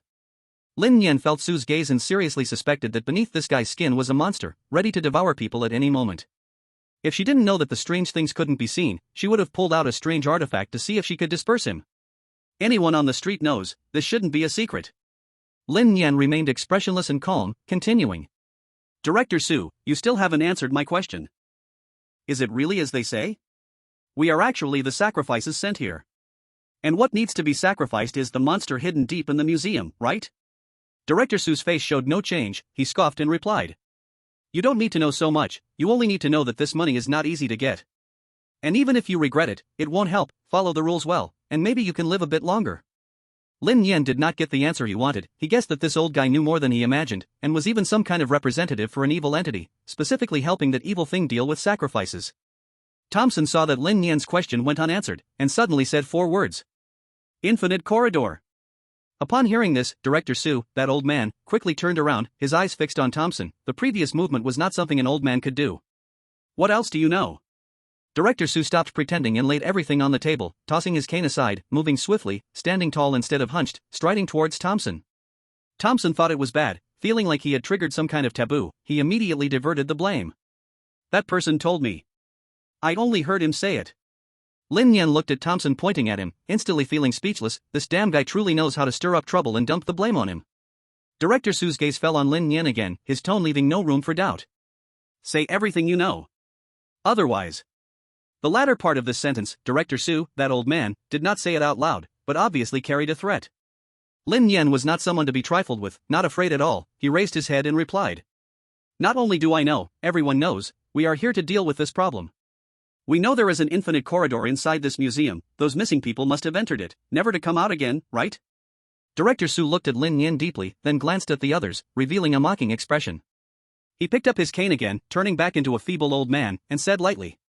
Since you all are clear, then I don't care about you anymore. Do as you will. Anyway, with human strength, it is impossible to deal with such a thing. No matter who it is. Chapter 71, Speculation. Old Su left without arranging any accommodation, seemingly annoyed by everyone's actions, preparing to let the chosen ones fend for themselves. Everyone looked at each other, unsure what to do. Lin Nian waved to Wang Lipo and Zhao Qing, ready to break away from the group, get familiar with the museum environment, and then address the issue. Medina and Ito Shimiko saw Lin Nian leaving, and the two formed a temporary team to follow him, determined to keep an eye on Lin Nian and not let him grow stronger. Lin Nian and the others walked ahead and also noticed the little tail behind them. Zhao Qing bit her lip, unable to help but complain. The ugly country and the radiation country specifically sent someone to watch us. They clearly want to interfere with our actions. Wang Lipo rolled up his sleeves, decided to use force for intimidation. Lin bro, should I go chase them away? Otherwise, being watched all the time isn't good. Lin Nian just glanced back, showing an indifferent look. It's fine, we do not yet have a clue about the mechanism of this scenario and the eerie methods of attack. They simply want to copy our homework or prevent us from getting stronger. Let's not worry about them for now, let's get familiar with the environment first. Wang Lipo thought for a moment and felt that made sense. Even intimidation would likely have no effect, so they might as well take it step by step. The three spent nearly half a day and finally got familiar with the layout of the entire museum. There was a building on the left side of the museum, with the words staff dormitory written on it, obviously the place for accommodation. Lin Nian walked straight in with her team and found that there was actually a dormitory manager in this building. It was quite strange. You are the new employees, right? The dormitory manager, an aunt who looked no more than 40, appeared a bit thin, with dark circles under her eyes, looking somewhat sleep-deprived and dispirited. Lin Nian nodded and replied. Yes, we are the new employees. We are not familiar with this place and don't have an onboarding process. Do we need to register for accommodation? The dormitory manager was not surprised by this, seeming rather used to it, as she took out a set of keys and casually said. There are 3 of you, right? You can pick one room each, or the 3 of you can choose the same room. The dorm has bedding and toiletries ready, no need to search for anything extra. Lin Nian didn't choose right away, looking at her teammates. How do you want to decide? One room each, or? Before Lin Nian finished speaking, Wang Lipo and Zhao Qing rushed to respond. Let's stay together. Lin Nian's mouth twitched, but he didn't refuse. The dormitory manager gave Lin Nian and her team a peculiar look, as if imagining some discordant scene in her mind. Lin Nian didn't care and casually chose a room on the middle floor, room 305, took the key and went upstairs. Mo Dana and Ito Zigong were watching from a distance. Seeing Lin Nian and the others go upstairs, they quickly followed. The dormitory manager looked at the two and was about to ask, but Ito Zigong pointed at Lin Nian's team and said, "We too are with them." The dormitory manager was stunned for a moment, revealing a look that begged more questions. "You young folks really know how to have fun, even foreigners are with you. It's a pity that a dormitory can only hold 4 people at most. Do you want to pick another room?"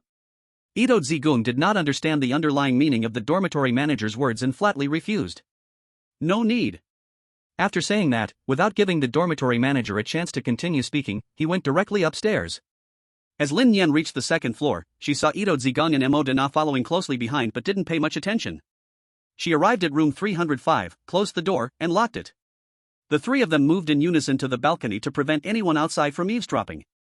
Lin Nian shut the balcony door and leaned on the railing, speaking slowly. "All right, I have a general idea of the museum's perimeter. Apart from not exploring inside the museum, we've covered just about everywhere else. We don't have to worry about food, clothing, or accommodation, but we know nothing about the secret of the infinite corridor. Maybe we need to enter the museum itself to uncover the truth. What do you think?" Wang Lipo thought for a moment and replied. "Based on the experience from the last quest, I feel that strange things like to strike at night. Perhaps we should do a nighttime exploration of the museum. This might lead to unexpected discoveries, but it could also be much more dangerous." Zhao Qing pointed towards the museum door and added, "During the day, it seems there are no opportunities. I just saw Director Su locking the main door, so we have to find another way in.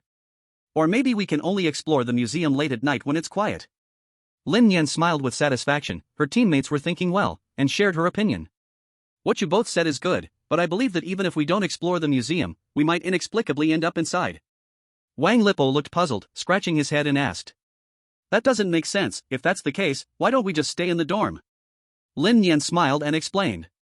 "Don't forget, that old guy Su did say, no matter where we run, it won't matter. As long as we are chosen by the infinite corridor, perhaps we can't escape, and in the end, we will mysteriously vanish. Because we are all selected sacrifices, we will definitely be pulled in." Wang Lipo showed a look of realization, gave a thumbs up and said, "You deserve to be called Lingu, your mind works really fast. Stop flattering me." Lin Nian showed a disdainful expression, then said seriously, "That is to say, even if we live together, there is a possibility of being scattered. It is even possible that someone gets pulled in alone. This is not without possibility." "Ah!" Zhao Qing let out a sharp scream, her face changed drastically, her delicate body trembling uncontrollably. "No, I don't want to be pulled into the infinite corridor alone. I have no means to save my life. Once I go in, I will definitely die. Brother Lin, you must save me." Zhao Cheng was just an ordinary woman. Thinking of facing such horror made her lose her composure in an instant. Wan Liping was calm and steady at this moment, taking out a few pieces of paper from his pocket, saying lightly, "No worries, I will take action. I am a spirit medium. As long as I sense something strange nearby, I can help you resist." Zhao Qing seemed to have found her backbone, holding Wang Liping's arms, showing a grateful expression. "Thank you, Brother Wang. I don't want to die, you must protect me." Wan Liping felt joyful carrying the girl, feeling a bit high-spirited. He was just about to say it's nothing to worry about when Lin Nian poured cold water on him. "Your paper can't save her at all. The sensing range of a spirit medium is limited, at most just a few meters. It only works within a few meters. If she gets pulled in, the distance will definitely not be far, and you won't be able to reach in time. We can't save her, she can only rely on herself." Chapter 72, Speculation about the Infinite Corridor. Zhao Qing's face turned pale. Lin Nian's words felt like a death sentence. She thought that as long as she held onto a strong leg, she could survive. Unexpectedly, reality dealt her a heavy blow. Even with Wang Liping as a spirit medium, he could not save her. Unless Wang Liping was a life candle master, capable of making strange candles to ensure her safety. But unfortunately, becoming a life candle master required some luck. Xiao Zizi only became one because he coincidentally met the old man selling strange candles. Wang Liping gently patted Zhao Qing's shoulder, wanting to say something but not knowing how to comfort her. After all, he had no solutions. Lin Nian knew she had to encourage her teammate, otherwise, the more afraid of death, the faster one would die, so she comforted. "You don't have to scare yourself too much. I'm just saying there's a possibility you might enter the infinite corridor alone. If I and Wang Liping go in with you, we will definitely find a way to protect you." Zhao Qing also knew Lin Nian was comforting her, forcing a faint smile. Okay, I understand. You don't need to comfort me. Lin Nian saw her expression, not understanding at all, so she had to use another approach. If it really doesn't work, then use the strange capture bottle, this can buy some time. As long as you predict it successfully. Zhao Qing's face looked a little better. She knew the effect of the strange capture bottle. The strange would be temporarily sealed, and she would be safe before the strange tore through the fog. With that said, Lin Nian knew there wasn't much use in continuing the conversation, so she turned to Wang Liping. Little Wang, I have a task for you. If you and Zhao Qing enter the infinite corridor, I hope you don't just think about saving your own life, you can take some risks to capture the strange. Whether Zhao Qing can have a strange tool, and whether I can change to a hunter of the strange, all depends on you. Wang Liping knew the seriousness of the situation. After going through 2 instances, the score for the ugly country would definitely exceed 50 points, and the intermediate strange talk would soon arrive. Thinking only of survival was no future. I know, I will do my best because I want to survive and clear the entire strange talk. Wang Liping patted his chest, making a promise as a man. Lin Nian knew no beating around the bush was needed, so she got up and walked toward the room. Alright, wash up, and rest well during the day. Nighttime is our battlefield. Wang Liping and Zhao Qing did not refute and followed Lin Nian's arrangement. Outside the door, Ito Zimiko pressed her ear against it, wanting to hear the conversation inside, but unfortunately, she couldn't hear anything. It seemed they were intentionally speaking very softly. Ito Zimiko, did you hear what they were talking about? Medina couldn't help but whisper the question. Ito Zimiko made a shushing gesture, closing her eyes and focusing intently on eavesdropping, but to no avail. In the end, she could only give up. I only heard them say they were taking a shower, then going to sleep. It seems there are no other plans. Medina looked a bit disappointed. She stroked the fur of the kitten in her arms and asked in confusion. Lin Nian and the others are sleeping inside. Are we two just going to stay here being idle? Ito Zimiko spread her hands, looking helpless. What can I do? I'm just as desperate. If we don't guard against that Lin Nian guy, maybe the Dragon Nation will grow stronger again. Medina knew this too. The lessons from the last instance were profound enough, and this time they had to thoroughly guard against the Dragon Nation becoming stronger. Seeing the other person silent, Ito Zimiko thought for a moment and said, how about you go report to the others? Let Tom know everything here? When Medina heard this, her face immediately lit up. Great. I'll go explain the situation here. You stay here for now.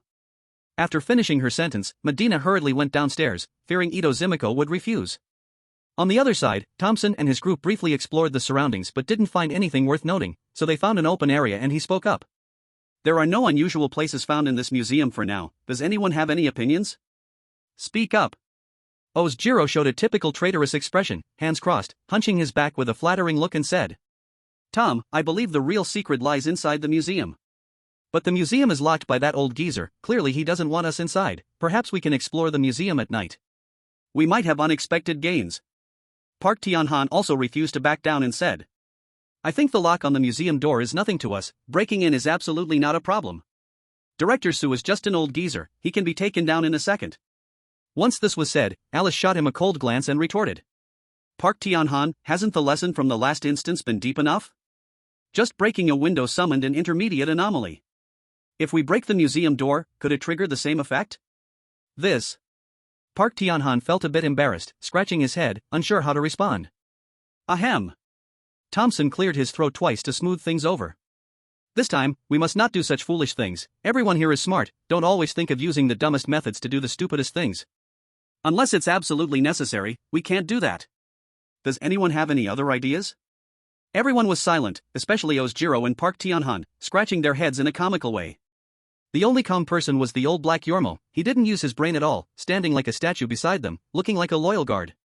Seeing everyone speechless, Thompson finally spoke out his thoughts. I think Ozawa Jiro's words aren't without reason. Anomalies usually attack at night.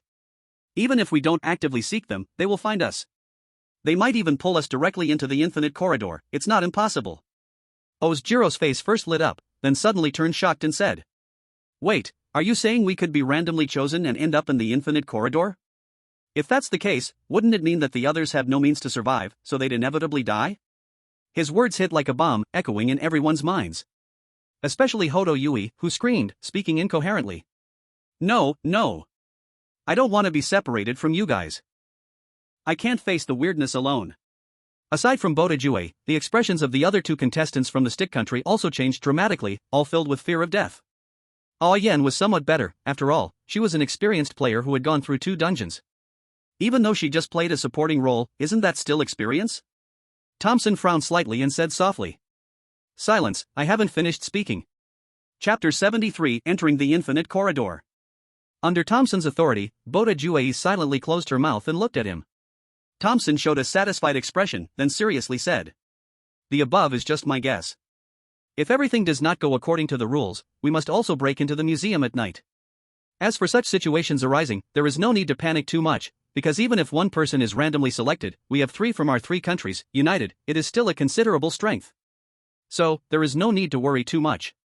As long as we get through tonight, we will grasp the basic rules. The primary ghost stories can still be easily cleared.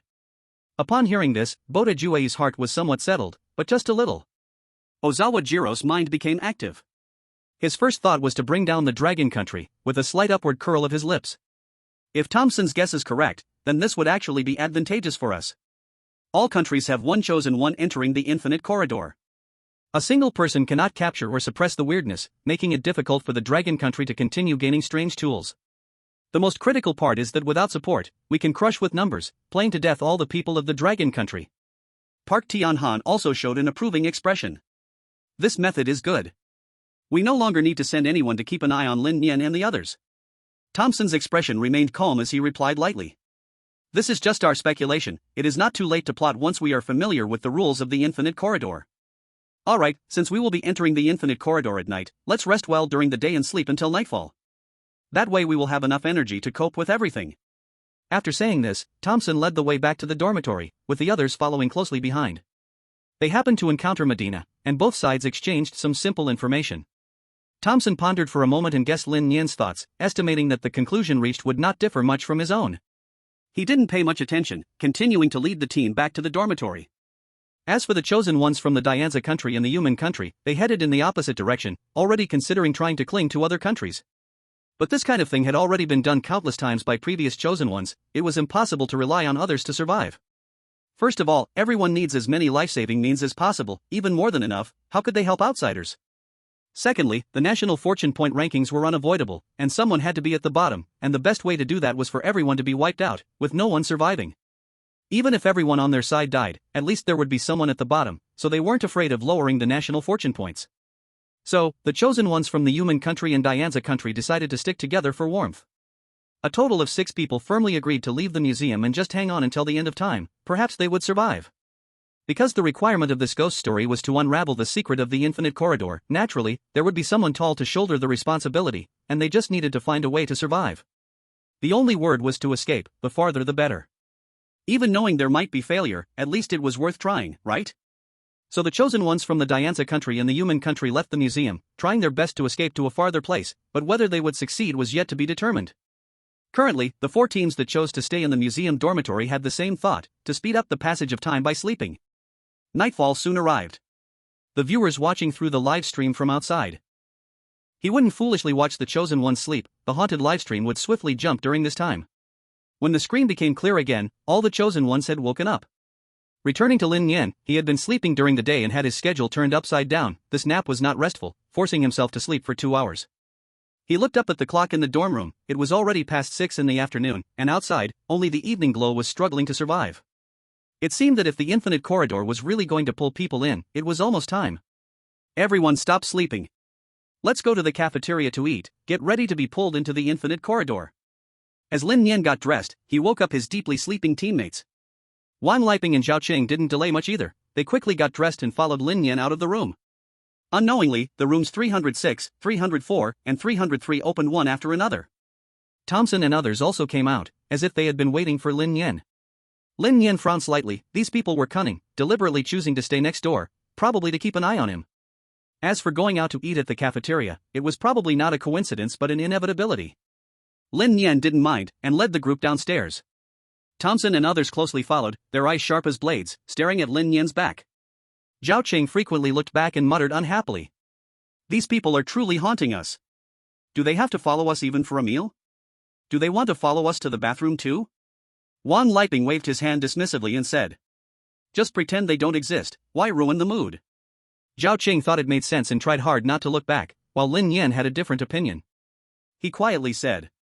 I suspect Thompson and his group are planning something, probably trying to use their numbers to cause trouble. If you all go in, be sure to be careful of their people. As for the rest, we will know after tonight. Wang Liping and Zhao Qing showed serious expressions, said nothing more, and together with Lin Nian arrived at the cafeteria. The cafeteria was spacious, but there were no extra staff. It turned out to be the dorm supervisor cooking. It was unexpected that she was multitasking, no wonder her dark circles were so heavy, she seemed to be a pure workhorse. Everyone took their trays and got their meals, eating quietly.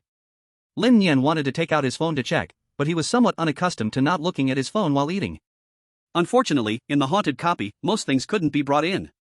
He could only focus on his meal, thinking about how to explore the museum.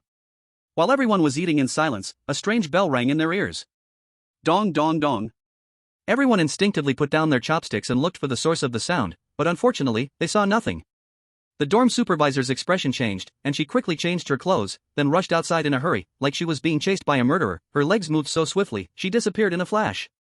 As everyone was still in shock, the surrounding space began to distort, and a powerful pulling force enveloped everyone, as if they were about to be sucked into a strange world. Originally, it was thought that only a few people would be pulled into the infinite corridor. Unexpectedly, everyone was within the range of the pulling force. Lin Nian reacted very quickly and ordered Wang Liping and Zhao Qing. Grab my hand, or we'll get separated. Wang Liping and Zhao Qing felt as if they had been granted amnesty, quickly holding onto Lin Nian's hands. Seeing this, Thompson immediately started copying and told the others. Let's all hold hands to prevent being pulled apart. No one objected. A dozen chosen ones held hands, forming a circle. Lin Nian was fully prepared and noticed that this force was going to last for a while, so he fixed his gaze on the clock above the cafeteria, which showed exactly 7 o'clock. It seemed that the time for the infinite corridor to pull people in was 7. It's important to prepare earlier in the future.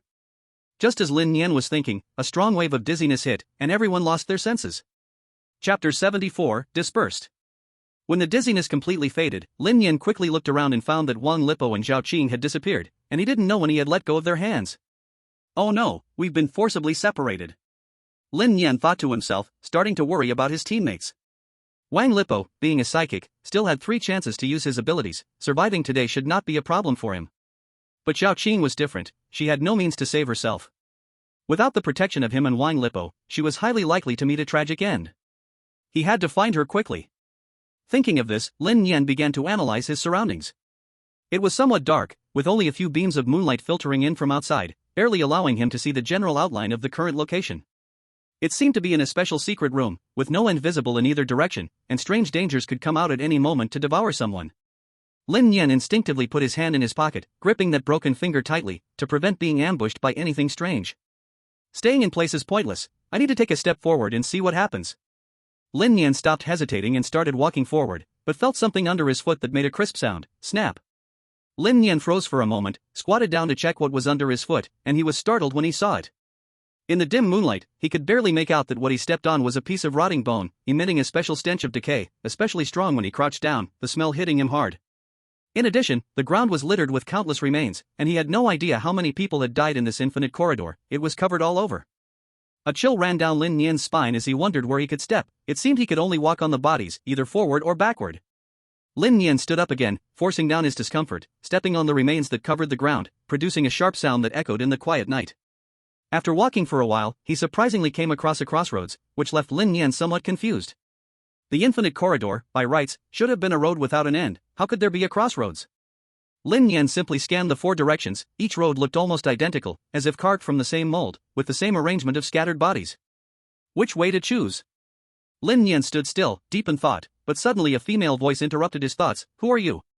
Lin Nian turned his head to look at the left path where a white figure appeared before him, looking somewhat familiar. He quickly recognized her. Ao Yan? Upon hearing her name, Ao Yan was initially pleased but furrowed her brows instantly upon recognizing Lin Nian's voice. The Radiated Nation and the Dragon Nation were enemies, to the death. If Lin Nian captured her, the consequences would be devastating. Without saying a word, Ao Yan turned around and ran back. Lin Nian didn't chase after her, because he wasn't sure if it really was Ao Yan, and since he didn't sense any strange attacks, what if it was a trap to lure him in? Since Ao Yan was to his left, Lin Nian decided to take the right path, going in the opposite direction from her, hoping to find his teammates. On the other side, Mo Dina had also separated from her teammates and appeared in an unfamiliar secret room. However, she was not in a panic. She placed the small white cat in her hand on the ground. This cat's ability was not like Ad's, which could take on death for others. Instead, it could achieve visual sharing with its owner, seeing things that were hidden by the rules. In other words, by using the cat's third-party perspective, one could see the strange things. Although the cat could see the strange, it had no dispelling effect itself. But it will also be fatally targeted by the strange beings, because the strange will not allow seeing their own existence. But this is undoubtedly a very powerful auxiliary ability.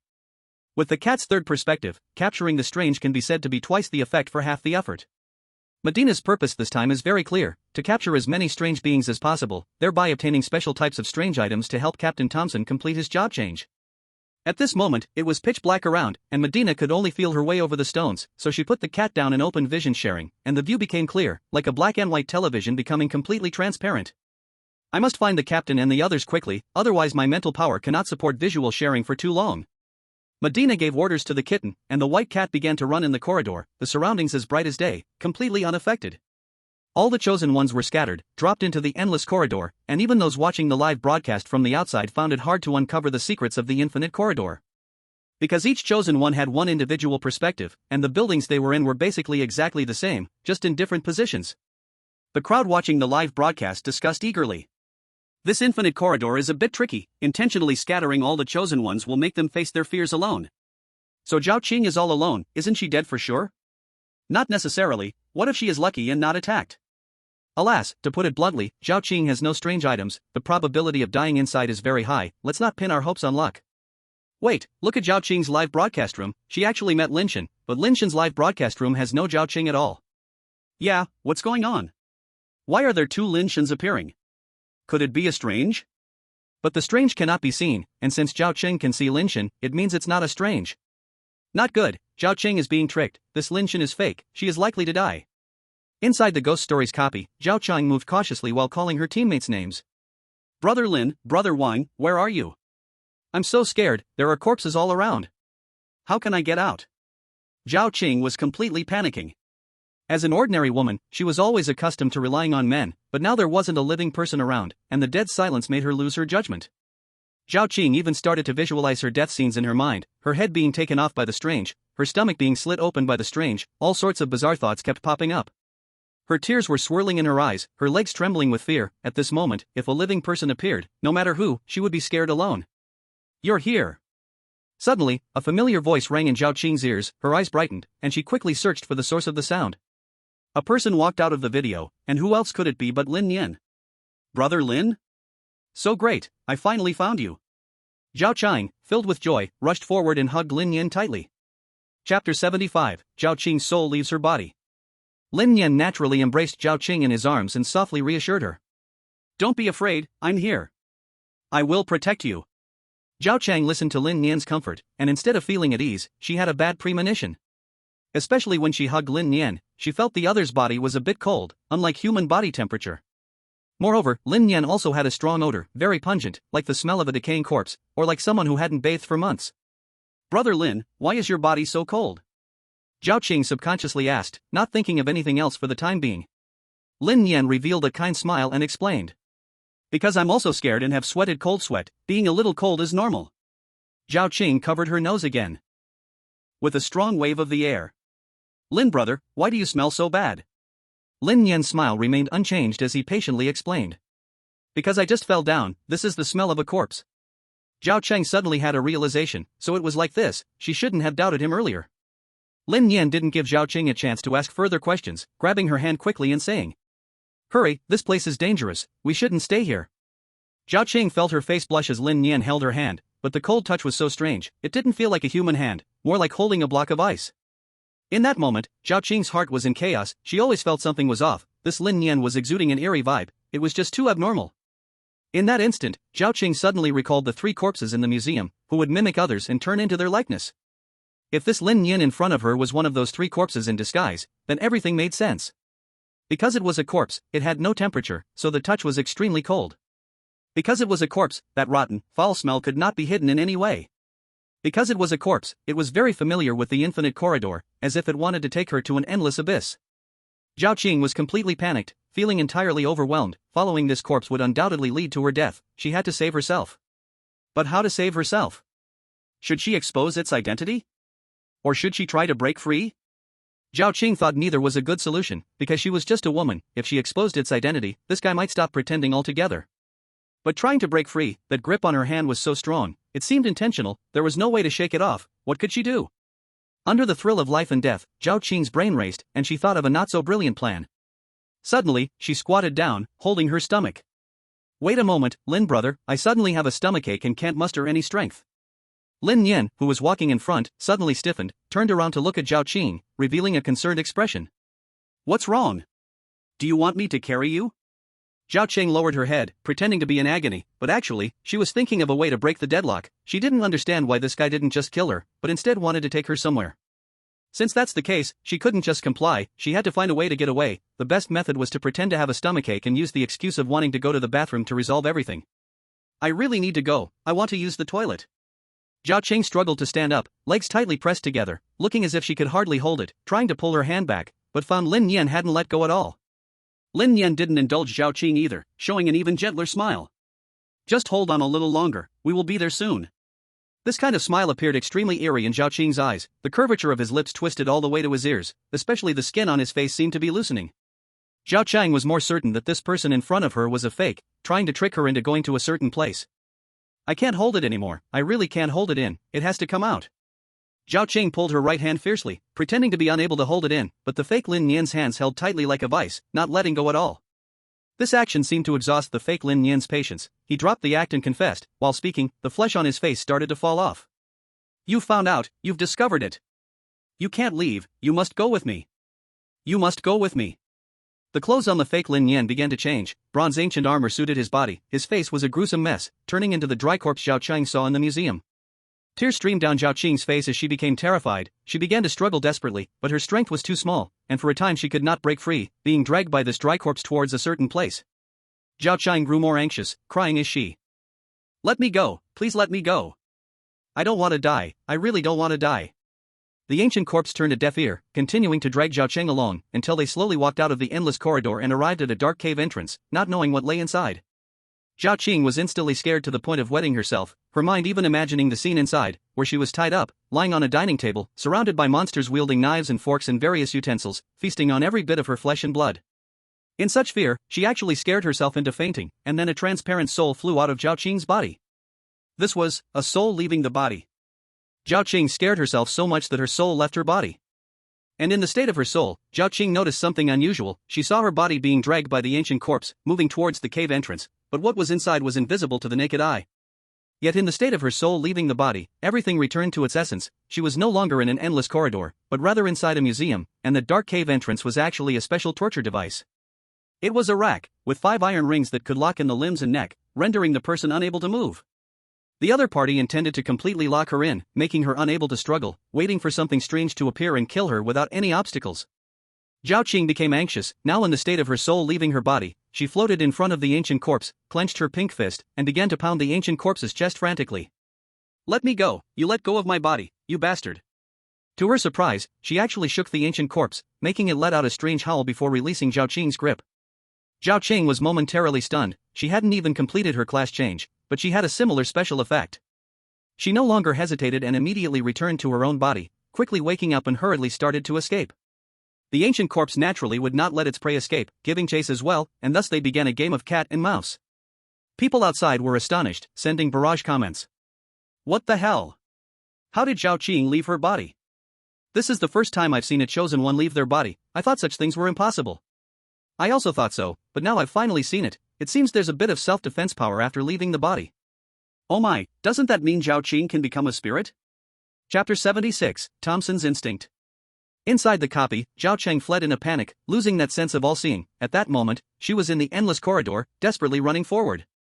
But as she ran, a familiar figure appeared ahead. Who else could it be but Lin Nian? Don't catch me, please don't come over. Zhao Qing panicked, thinking the ancient corpse had found a shortcut and overtaken her, now standing in front of her. Lin Nian was confused, wondering what was happening. Zhao Qing thought she should be happy to see her, but why did she seem so terrified? Thinking about this, Lin Nian stepped forward and grabbed Zhao Qing's shoulders. What the hell is going on? Once Zhao Qing was caught, she began to pound Lin Nian's chest with her little fists, resisting and struggling. Let me go. You let go of me. Lin Nian was even more speechless. Zhao Qing seemed to have lost her mind.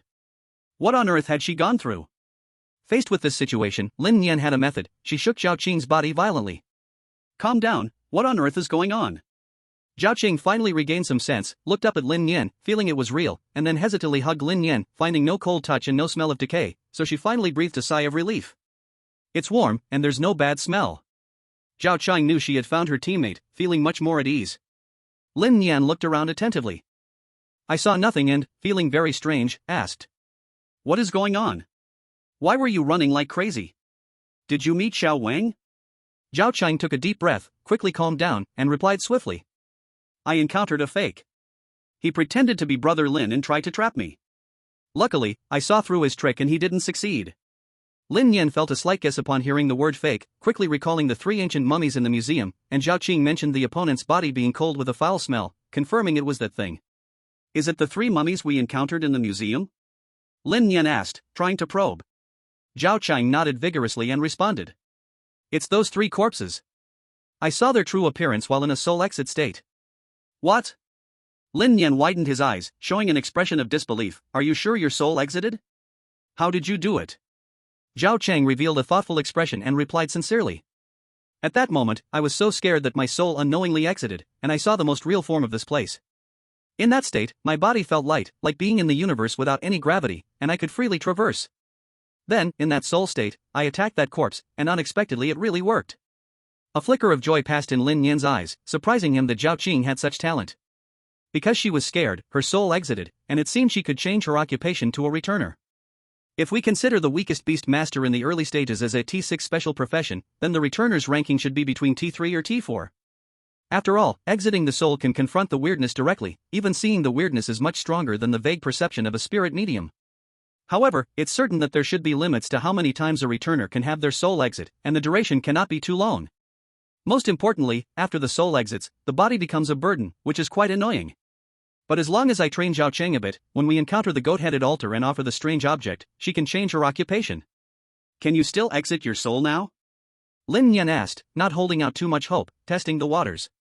Because if Zhao Qing could actively control her soul exit, they could cooperate to catch the weirdness. Let me try. Zhao Qing closed her eyes, tightly clenched her little fists, trying to feel the soul exit again, but unfortunately that feeling was elusive. She couldn't do it actively and replied disappointedly. No, I forgot that feeling. Lin Nian showed an expression of as expected, thinking, if it could be easily done, why would they need the goat-headed altar? So he softly consoled her. It's okay, since you have already met the conditions for soul exit, I will help you complete the transition to a returner. Next, just stick close to me, I suspect the weirdness will strike at the right moment. Zhao Qing also perked up again. She believed she had the qualifications for the transfer and that Lin Nian wouldn't easily abandon her. Once the transfer was complete, she might even change to a sun god or a yin god. Although she didn't know what abilities they had, their names sounded powerful. Let's go. We will continue to move in this infinite corridor. As we walk, you will recount what you just experienced. Lin Nian pinpointed a direction, no longer wasting time, the real show had yet to start. Zhao Qing closely followed behind, beginning to recount everything in detail since entering the infinite corridor. On the other side, Thompson encountered the same situation. He walked to the crossroads of life choices, thinking about which path to take next when Alice suddenly came out from the other side, excitedly walking towards Thompson. Alice, you are here. Thompson did not expect his luck to be so good. The first person he encountered was actually his teammate. Can you sense any anomalies nearby? Alice's expression was a bit strange. She smiled slightly and replied. There are no anomalies nearby, but I found a strange place. Do you want to come and see it with me? Thompson frowned slightly. He carefully looked at Alice in front of him. Although her appearance hadn't changed much, there was an indescribable oddness. This feeling was marvelous. Thompson and Alice had worked together in 3 dungeons, sharing a level of tacit understanding that most people did not possess, but at this moment, this tacit understanding was completely absent from the Alice before him. Thompson immediately felt suspicious, his eyes narrowed a little, and he directly asked. Who are you? You are not Alice, right? Alice showed a puzzled expression and said. I am Alice. Come quickly with me, I really found a strange place. Thompson was even more certain that the Alice in front of him was a fake. The other party was eager, trying to lure him to some location. Such tricks could be seen through just by feeling. Who are you really? Thompson stepped forward instead of retreating, not the least bit worried that the other party would retaliate on the spot. Having passed 5 dungeons, he had strong confidence that he could not see any anomalies. Since it is not an anomaly, then everything is easy to handle. He could use his fists to persuade the other. If Yule was here, it would just be a matter of issuing orders. Seeing this, Alice instead took 2 steps back, sincerely explaining. I really am Alice. Really? I believe you. Thompson gradually approached, his gaze fierce, as if he wanted to tear apart her outer skin to see the true face inside. Alice's face changed greatly, continuing to retreat, and Thompson relentlessly pressed on. If you are Alice, why do you retreat when you see me? Are you afraid of me? Or, you are not Alice at all? As soon as these words emerged, Thompson sprang up like a beast, suddenly launching himself toward Alice. Alice did not look back as she turned to flee, moving incredibly fast as if chased by a monster, disappearing into the infinite corridor. Thompson did not chase her, because pursuing would easily lead him into a trap. Even if she was not an anomaly, she might still have prepared some special means. Be cautious, just in case. But this fake Alice made him a bit doubtful. Perhaps it was a disguise of the 3 corpses he saw at the museum during the day. After all, that sort of thing is really eerie, and now being inside the museum made it hard not to raise suspicion. If those 3 corpses are related to the infinite corridor, perhaps I can start from there to crack the infinite corridor and seize the first place. However, Director Su locked the museum during the day, not allowing people in. That feels a bit like covering up. Maybe daytime is the best opportunity to crack the museum. Thompson learned from previous lessons, the hell bus in the last dungeon was well concealed, and being inside the tunnel was completely different from being outside. Since this situation is somewhat similar, he absolutely would not let any trace slip by. I wonder if Lin Nian is thinking along the same lines as me.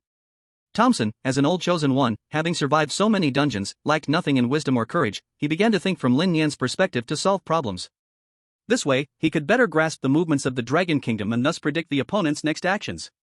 Thompson pondered, feeling that Lin Nian would very likely think of this point. He must enter the museum a step ahead, quietly take out those 3 ancient corpses, and obtain the secrets in advance.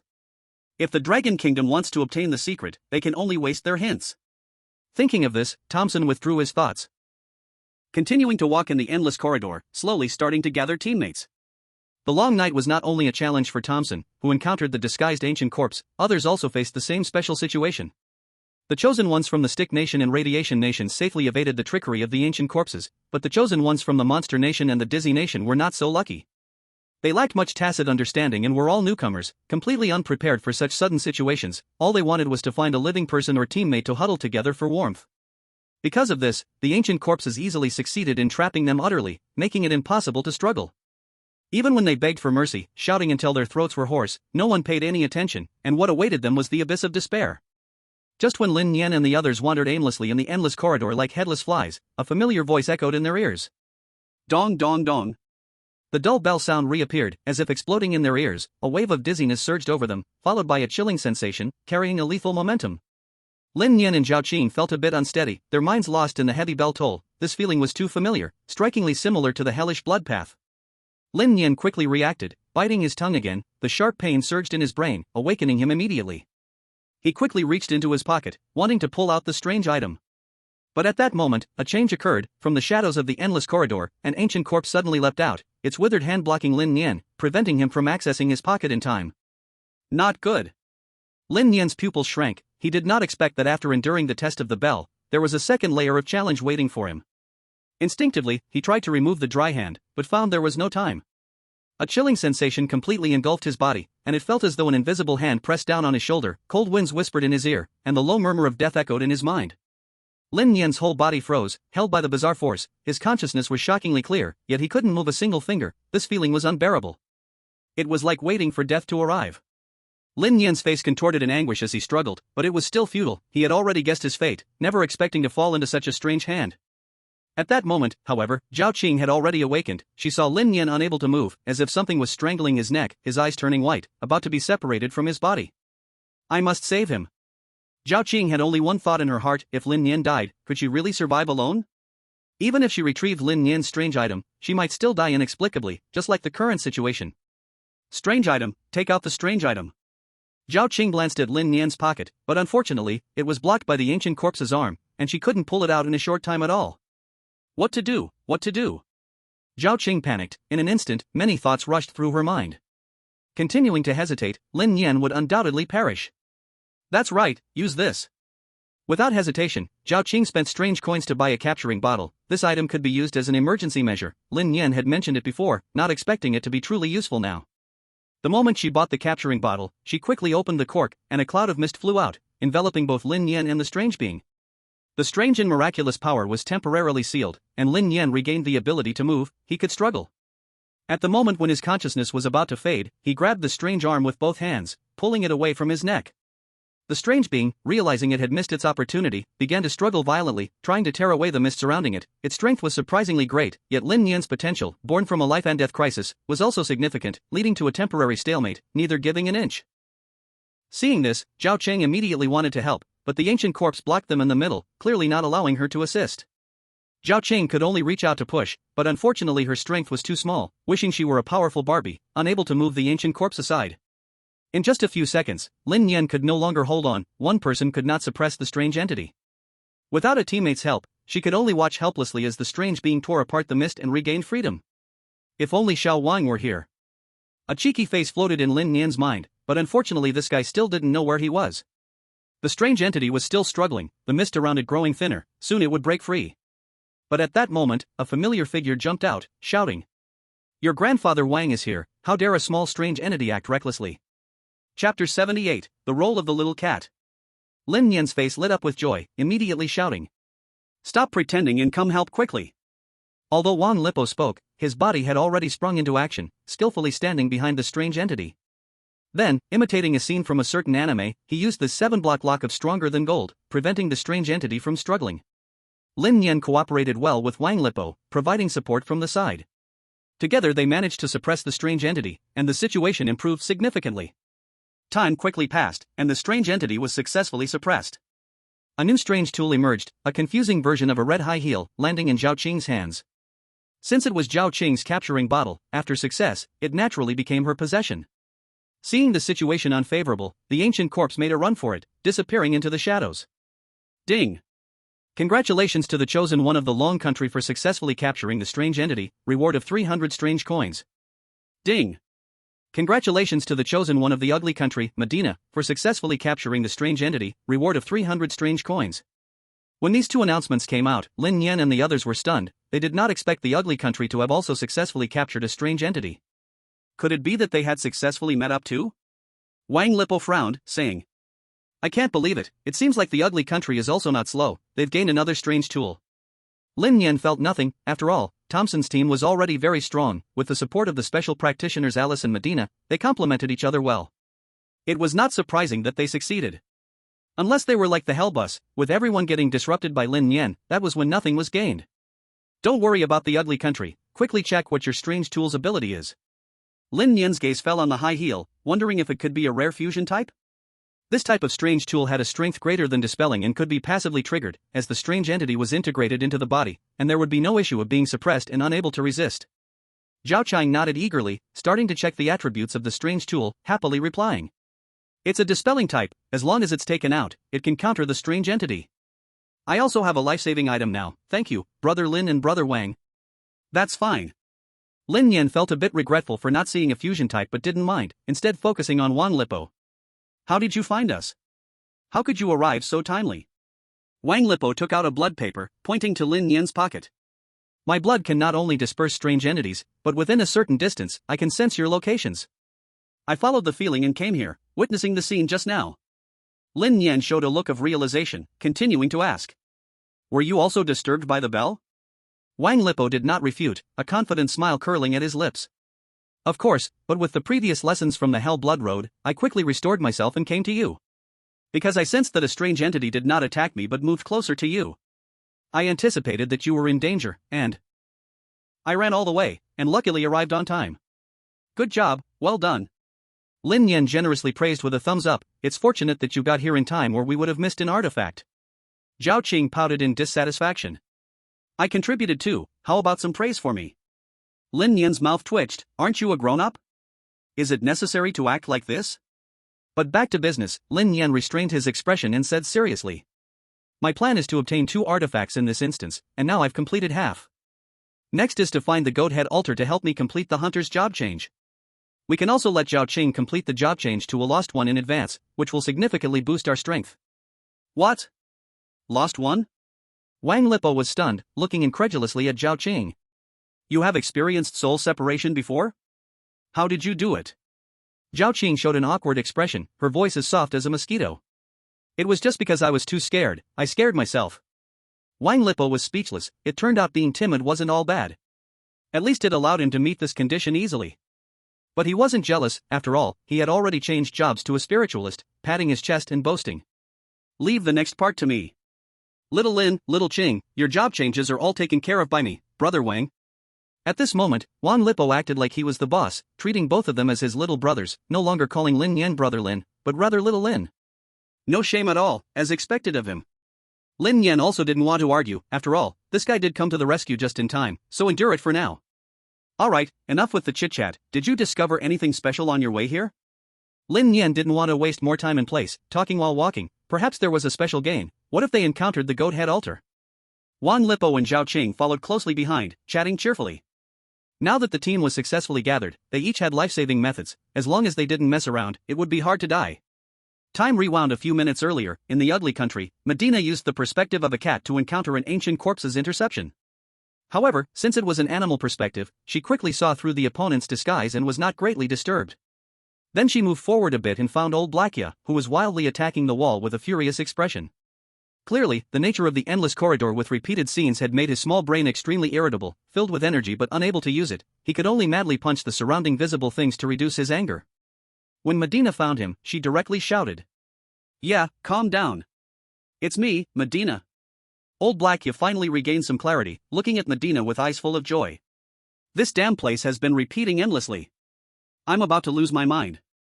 Medina knew that old Blackia, as a steroid sky ascender, lacked rationality, so she didn't blame him and simply asked. Have you encountered anyone else? Have you been alone all this time? Old Blackia scratched his head, feeling embarrassed as he said. Just now I seem to have met Big Thompson, but because I was too irritable, I accidentally exploded his head, then I searched everywhere and came up with nothing. Because it was surrounded by corpses, I couldn't find Big Thompson's body at all. What should I do? Will I die? Medina didn't need to think. Old Blackia had probably attacked the ancient dry corpse. If it was really Thompson, there was no way he would be exploded with one punch. After all, the heads of living people were extremely tough, even a steroid ascender couldn't burst them with a single punch. Don't worry, that wasn't Sengu. Stick with me, I need your help. Medina simply comforted him and prepared to leave with old Blackia. But at that moment, a strange bell began to ring. Knock, knock, knock. Following closely behind was a chilling presence, an eerie thing targeting her, Medina. But Medina did not panic, because she was not fighting alone, she had a cat. Meow. The little white cat let out a sharp cry, cancelling out the sound of the bell, and Medina immediately activated visual sharing, reversing the roles between hunter and prey. Chapter 79, The Death of the Little Cat. Through the visual sharing of the little cat, Medina instantly saw an illusory figure behind her, reaching out to grab her. Without hesitation, Medina bought a capture bottle, ready to trap the eerie thing. This was a once-in-a-lifetime opportunity. But suddenly, the eerie presence shifted focus, locking eyes with the cat, and a strong killing intent exploded, targeting the little white cat. Little kitty, quick, hide. Medina's heart dropped. She couldn't let her pet die here. It was her only hope moving forward. She needed it to capture the eerie thing. Unfortunately, even though a cat reacts 7 times faster, when the eerie thing came close, the little cat was frozen in place, unable to move, helplessly watching as it was grabbed. Without any hesitation, Medina pulled the cork from the capture bottle. A cloud of mist flew out, covering both the cat and the eerie thing. Huff. Medina sighed in relief. She should have saved the little kitty, and now she wouldn't have to worry anymore. Meow. A chilling scream echoed. The little kitty was actually crushed to death, blood oozing from its mouth and nose. Visual sharing was broken. Clearly, the cat was small, and even though the eerie presence was sealed away, its strength was still greater than that of an adult man. Crushing a little cat was incredibly easy. Little kitty. Medina shouted, but there was nothing she could do, only watching her beloved pet being crushed to death. The simple-minded Lao Heiyuer was slow to react, but he was drawn by Medina's scream and saw the eerie thing sealed in the capture bottle. He didn't think much. His mind was filled with muscles and only one thought crossed his mind, to rush over and lock the thing's throat, wrapping it in his strong muscles. At that moment, Lao Heiyuer found the true meaning of life. Even if his brain had been corroded by steroids, and his good brother had turned into a dried raisin, that vigorous strength was never fake, making everything ordinary seem weak. The eerie presence was locked down, struggling wildly, but Lao Heiyuer stood like a mountain, completely unmovable. What needed 2 people to subdue was easily solved by Lao Hei alone. Sometimes one couldn't help but marvel that this guy earned every drop of steroids. The eerie thing failed to break free and transformed into an eerie artifact that appeared in Medina's hand, but the cost was paid with a life. Her little cat was dead, killed by the eerie thing. When the eerie sound alert played, Medina finally emerged from her sadness. Being a beast tamer was not just about keeping a pet, but also about real emotional investment, otherwise, anyone could become a beast tamer. Medina could only bury the little kitty's body on the spot. Such farewells would happen again. This was the fate of a beast tamer. After doing all this, Medina looked at the eerie artifact in her hand. It resembled an alarm clock, seemingly not an ordinary type meant for dispelling. Name: Eerie Artifact. Level: Beginner. Type: Special. Effect: records its current state. After 10 seconds, it will start to rewind, erasing all damage and special conditions taken during that time. It will shatter immediately after use. Description: controlling time? It's not something a beginner artifact can possess. It can only achieve reversal at the cost of its own destruction. After reading all the descriptions, the sadness in Medina's eyes was instantly overshadowed by joy. Isn't this exactly what Thompson has been desperately searching for? To become a hunter of the strange, one must die once, and this death condition is almost impossible to fulfill unless one is a chosen one like Lin Nian. Because in the world of strange tales, being resurrected is simply not possible, unless through special tools that achieve a kind of roundabout salvation. Unexpectedly, luck favored Medina, and she actually obtained this strange item. It can be said that this strange item has a strong effect for saving one's life, but it also requires some level of prediction. Predict that the strange will kill you, predict that the strange will act within 10 seconds, otherwise the strange item will be wasted and no conditions will be met. Great! Finally got it! Medina shouted excitedly. Old Black Joel was somewhat confused. Your cat just died in front of you, looking all sad. How did you suddenly become so excited? Women are truly fickle creatures. Old Black Joel seemed to understand this saying, but he did not say it out loud. Instead, he curiously asked, "What's wrong? You look so happy. Is this strange item very special?" Medina looked at Old Black Joel, wanting to share this joy, but his silly and cute eyes made her hesitate. What could she say to this big guy? So she put the strange item away and replied, "Forget it, I won't talk to you much. We must find Sen and Alice first. Let's go." Although Old Black Joel was not very smart, he wasn't an idiot. He pointed to her pocket and asked, "Nana, you already have 2 strange items, give me one for protection. I can take on 10 ordinary people without fear, but against the strange, even the thickest muscles aren't enough." Medina did not take out the strange item but simply explained, "This strange item has no dispelling effect, can only be used once. It is what Thompson needs. As long as we have this item, our ugly country will not lose to Lin Nian and can also change into hunters of the strange." Old Black Joel, whose mind was filled with muscles, did not understand what Medina meant. Even if it was a one-time life-saving strange item, it was still life-saving, so why not give it to himself? After all, he helped capture the strange. Should he just watch himself die? The more he thought, the angrier he became. His expression couldn't hide it, but when he heard it was something Thompson needed, he immediately calmed down. In these past few days outside, Thompson had trained Old Black Joel with dog training methods, so he now obeyed him without question. After all, it is normal for such a brainless fool to do outrageous things. Thompson had previously trained Old Black John, specifically for these steroid ascendants, and it could be said that they complemented each other well. Seeing the angry Old Black Joel not daring to utter a word, Medina knew that it was Thompson's deterrent power at play. At this moment, her face also turned cold, assuming a superior demeanor, commanding, "Stop dawdling, the urgent matter now is to find the captain and the others. As for your safety, I will take charge." Old Black Joel hung his head low, silently following behind Medina, as the two wandered aimlessly in the infinite corridor. On the other side, Zhuangzi from the radiation country also faced strange attacks. He did not encounter teammates. Fortunately, he had a strange candle in hand. As long as he squeezed it and focused his mind, he could light the candle to dispel the strange. Zhuangzi heard 2 success prompts for capturing and wanted to imitate Lin Nian and Medina, but unfortunately, alone, he was too weak to do such things and had to give up. The 3 chosen ones from the stick country were lucky. In the first wave of attacks, they did not face any strange attacks. The infinite corridor had not yet ended, and many chosen ones could only wander around aimlessly inside. As for breaking through the infinite corridor, it seems it can only be discussed after getting outside. Chapter 80, Lin Nian's Guess. Back to Lin Nian, their team gathered together, endlessly exploring the infinite corridor. Unfortunately, it was too dark around them. If only they had some lighting tools, there might be unexpected discoveries. As everyone scrambled desperately through the infinite corridor, searching for a way out, that familiar bell sound rang out again, dong dong dong. Lin Nian's heart skipped a beat, instinctively reaching into his pocket, clutching that broken finger tightly to his chest. Wang Lipo held his breath, sensing the surroundings, acting as the true eye of the game. Zhao Cheng also had a trick up her sleeve. She held onto her high heels, ready to take them out at the slightest hint of danger. Unfortunately, the familiar situation did not arise, and Wang Lipo looked confused. Strange, I haven't sensed anything eerie. Could it be that we are lucky and not within the range of the eerie attack? Lin Nian thought for a moment and replied, maybe this bell sound isn't a warning of an eerie attack, but means something else. After all, before we are attacked, the bell does have a bit of a controlling effect, but this time I sense nothing. Look! Zhao Qing seemed to have discovered something, the surrounding space is twisting. Are we about to leave? Lin Nian raised his eyebrows, quickly checking the surroundings. The familiar twisting of space and the familiar sensation of teleportation suggested that Zhao Qing was right, it should be a signal to exit. Before long, the surrounding space completely twisted, and the three of them were sucked in, temporarily losing all senses. When they opened their eyes, they found themselves in the dining hall. People from the four nations were all safe, with no one dead. It seemed like the infinite corridor was just like that. If this level of attack continues, it feels like they could last 10 days or half a month without a problem. It seems the bell is key. Lin Nian stroked his chin, quickly pondering, summarizing some simple rules in his heart. The first bell pulls everyone into the infinite corridor, the second bell signals an eerie attack, and the third bell teleports the chosen ones out. If nothing unexpected happens, tomorrow at the same time, we will probably face the same attack. This is a flaw of beginner-level horror stories, they can't be too complicated, or the chosen ones wouldn't be able to grow and face the greater horrors in the future. While Lin Nian was pondering, Medina turned to Thompson, her face filled with excitement. Sen, I have something to say, there are people from the Dragon Kingdom here, it's not suitable to talk. Thompson was also seated at the table, summarizing some of the rules of the infinite corridor, and his thoughts were not much different from Lin Nian's. Hearing Medina's words, he became curious. He glanced at Lin Nian, who was deep in thought, knowing that this guy was summarizing rules.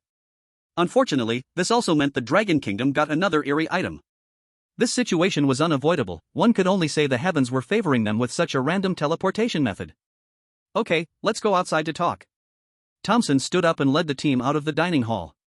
Wang Lipo frowned, a bad premonition washing over him. He asked, Brother Lin, should I follow them and eavesdrop on their information? I feel like these guys have bad intentions. Moreover, they sent someone to follow us before. We can use their tactics against them. Lin Nian's thoughts were interrupted. Watching Thompson's retreating figure, he firmly rejected, there are too many of them, even if you wanted to sneak and listen, you probably wouldn't find out anything. Besides, I've most likely guessed what Medina wants to say. What? Wang Lipo and Zhao Qing exchanged glances, both looking at each other with a "are you an idiot" expression. Why were you so outstanding with the same back problem? Wang Lipo, feeling somewhat unconvinced, retorted, Brother Lin, I admit you're a little smarter than me, but I don't think you can guess what they are talking about.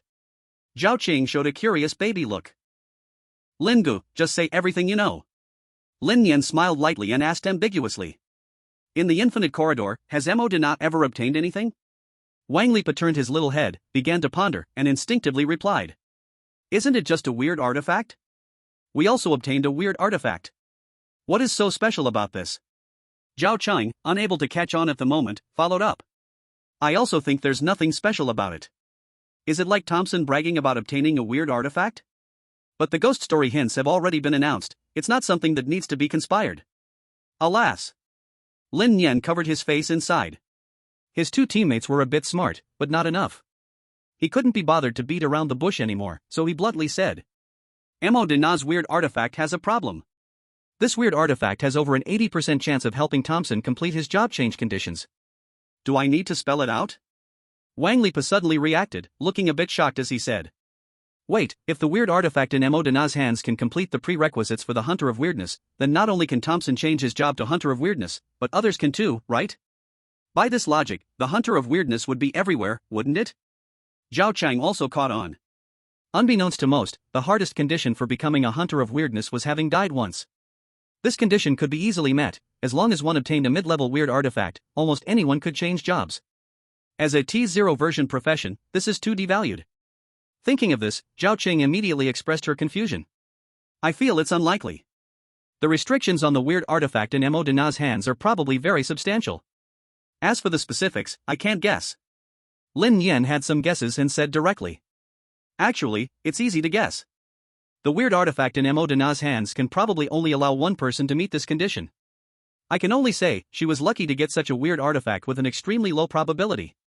Wang Lipa looked troubled, he thought that the Dragon Kingdom had already caught up, but unexpectedly, the ugly country had exploded with luck and just obtained something that could compensate for the most difficult condition. With all the conditions met, it seemed that Thompson's job change to Hunter of Weirdness was a certainty. Seeing both of them looking sorrowful, Lin Nian couldn't help but smirk. The outcome is not yet decided. To believe that Thompson can easily meet the conditions is a bit too hasty. If luck is on our side, we might be able to interfere with his success. The weird artifact in his hands is definitely a resurrection type. Most of these things are time-related or a life for a life. As long as we pick the right moment to act, blocking Thompson's future isn't impossible. Wang Lipo's expression improved a bit, his eyes burning as he said. Thompson, just pray you don't run into me, Wang Deyi. When the time comes, let's see how I ruin your plans. Zhao Qing also cooperated. Yes, I will help too. However, Lin Nian wasn't overly optimistic. If they couldn't stop Thompson, his job change plan must also proceed simultaneously. Perhaps there was a difference in strength among hunters of weirdness. Chapter 81, The Suspicions of Three Ancient Mummies. At this moment, Thompson led his team away from the cafeteria and stopped at a secluded open space. Alice, did those people from the Dragon Kingdom follow? Thompson looked at Alice, who was a few steps behind. She was his backup, specially to prevent anyone from the Dragon Kingdom from eavesdropping on secrets. If they wanted to know? Then they should use the hints from the outside. No, Lin Nian and the others haven't even moved. Alice was ready to call old Black Yawl to dispel the people from the Dragon Kingdom, but unexpectedly, the other side showed no response. Thompson wore a contemplative expression, unable to decipher Lin Nian's thoughts. Since Mo Dana spoke so secretly, logically, the other side should be curious, right? But why was there not even a hint of movement? Did they already know? Thompson held the worst-case scenario in mind while scrutinizing Lin Nian, then pushed aside his distractions and looked at Mo Dana. What important matter do you have? Could it be related to the strange device? Medina lightly tapped her forehead and took out a mini alarm clock. This is the strange device I captured in the infinite corridor, and it has the precondition to help you complete the hunter's job change. As long as you have this thing, the limit of dying once is no longer a threshold. Thompson's eyes lit up, and the others were somewhat shocked, all looking at that enchanting little clock. It's this thing that can achieve almost impossible tasks. Little Zero's eyes turned, looking at his three teammates, none of whom had special professions. If this strange device could be reused, could his team also become hunters? How ridiculous.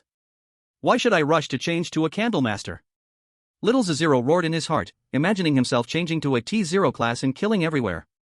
Although Candlemaster is not weak, it ranks only around T4. Park Tianhan's eyes almost bulged out, he rolled his throat and swallowed a mouthful of saliva. Can this kind of item be used 3 times in each instance? If that's the case, our 3 countries can all complete the hunter's job change. Thompson took a deep breath, suppressing his excitement, stepped forward, and held the strange device in his hands. Information about it completely emerged in his mind. The effect of this strange device is indeed very powerful, but it comes with certain risks. In 10 seconds, you must ensure that you will die within those 10 seconds to trigger this precondition, or you will lose a strange device for nothing. It seems like it might be possible to exploit a bug by stabbing yourself with a knife within 10 seconds, would that perfectly meet the condition? Or could a teammate help? Isn't that also possible? In fact, it's completely not doable. The bizarre tales require the chosen one to struggle within the instance, naturally preventing the chosen one from committing suicide. You either get killed by the strange or erased by the bizarre tale, there are only these 2 choices. Moreover, having a teammate help is even less reliable. Although damage assessment between teammates from the same country has a larger range, this method of dying is excluded. If a teammate risks their life to try and kill you but fails, they might get erased first by the bizarre tale. Now that would be a great loss. So the above 2 human conditions do not hold, you must take the initiative to take risks and let the strange kill you within 10 seconds. But the strange isn't foolish, it can sense the effects of the strange device. If you activate the device and your opponent attacks after 10 seconds, won't it end up being in vain? At that time, it would also be a futile effort, one must devise a strategy to trick the strange. Thompson pondered a lot, while Little Zero and Park Tianhan kept staring at his face. Seeing Thompson's fluctuating expressions, they roughly guessed something. This strange device probably has significant limitations. Otherwise, why would Thompson hold it in his hand and think for so long? Brother Thompson, how about this strange device? Can it be reused? Little Zero couldn't help but ask, his curiosity was overwhelming. Medina knew but chose not to reveal, unsure if the people from the Radiation Nation could be trusted, leaving everything for Thompson to handle. No, it can only create 1 hunter. Thompson didn't plan to reveal it. If the Dragon Country knew the secret of this strange device and then used valuable hints, he would likely fail and be unable to meet the precondition of dying once. Little Zero was initially a bit disappointed but then became even more curious and asked, Brother Thompson, can you describe the effects of this strange device? We from the Radiation Nation are your loyal dogs, worthy of trust. Thompson disdainfully thought in his heart, what is the Radiation Nation? How could he not know? It's just that they are allies now, and he didn't want to show it. He could only point to the sky. It's not that I don't trust you Radiation Nation, I just don't trust the Watchers outside. I don't want my secrets exposed to the Dragon Kingdom, which would ruin my plan. If you know the stakes, don't ask recklessly. Xiao Zhejiang immediately sank in spirit, like a frostbitten eggplant, while Pu Tianhan saw this and swallowed the words he was about to say, choosing to obediently close his mouth. Thompson took back the curious device and shifted the topic on his own. Back to the point, everyone must have gained something from the Infinite Corridor experience last night, right? Share your discoveries. Emodana, using Xiaomi's perspective, do they not have any thoughts? Just like yesterday, standing there dumbfounded? I'm sure the bodies must be gone, they have definitely hidden away, and it won't be easy to find them.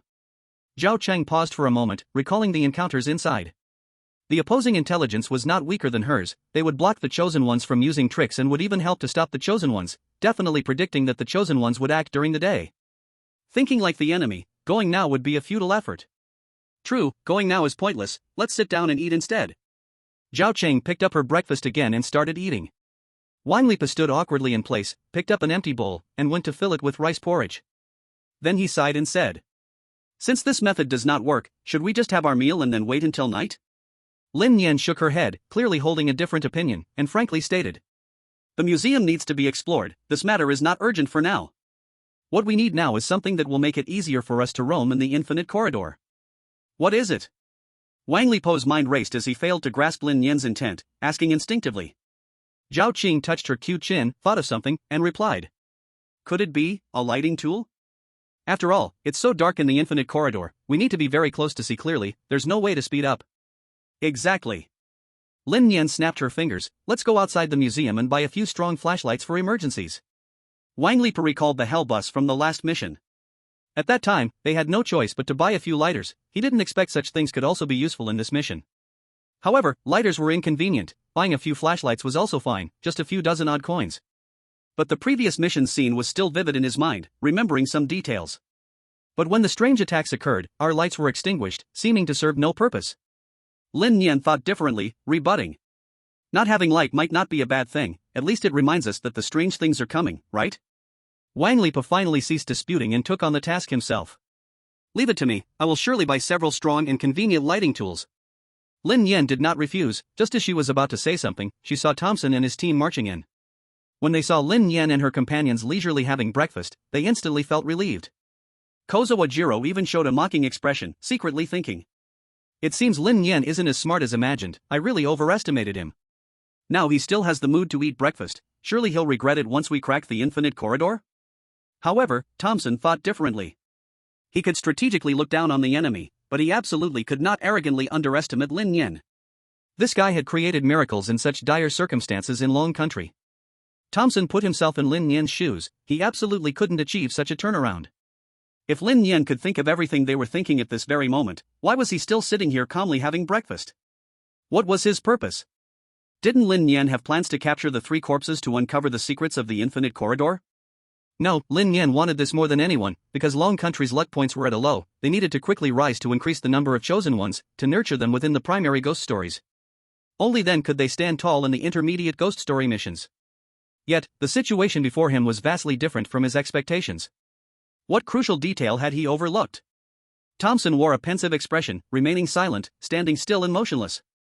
Ozawa Jiro and Park Tianhan were a bit confused, originally feeling proud and thinking there was nothing to fear from Lin Nian, but now their confidence wavered. Did Thompson consider something they had not thought of? Just as Ozawa Jiro and Park Tianhan were about to ask, Thompson turned and left the dining hall. "Let's go." The others were baffled, completely not understanding what was happening, and said nothing, as if an invisible confrontation had just occurred, it was too absurd. Although everyone was puzzled, they silently followed. After walking a certain distance, Thompson finally spoke up. "It's not that Lin Nian hasn't thought of our ideas, it's that he knows that even if we entered the museum now, we would definitely gain nothing." Upon hearing this, Park Tianhan was the first to retort. "No way, the three corpses are right in the museum. Do you think they can grow legs and run away? Is what you're saying funny?" "Ha ha." Park Tianhan was foolishly laughing by himself, while everyone looked at him like he was a clown, and the laughter abruptly stopped. Ozawa Jiro couldn't hold back and contemptuously said, "If the corpses can disguise themselves as us to get close, do you really think they can't grow legs and run? Moreover, they already have legs. Even if they are not in their original positions, I wouldn't be too surprised." At this point, Ozawa Jiro's expression became serious, and he clenched his fists, saying, I initially thought we were on the 5th floor, while Lin Nian was on the 1st floor. I didn't expect we are still on the 5th floor, and he is at a higher level. I underestimated him, I'm guilty. After saying this, Ozawa Jiro slapped himself fiercely on both cheeks to teach himself a lesson. Chapter 83, The Forgotten Golden Finger. At this moment, Park Tianhan's face turned red, awkwardly saying. So, that means, if we go now, we won't gain anything? What about exploring the museum? This question was crucial. Although the ancient mummies were definitely not in their original positions, the museum still had to be investigated, as who knows how many secrets are hidden inside. However, Thompson still thought it wasn't safe, feeling that Lin Nian had many hidden tricks left to play, and it was better to keep an eye on him. The museum has to be explored, but not now.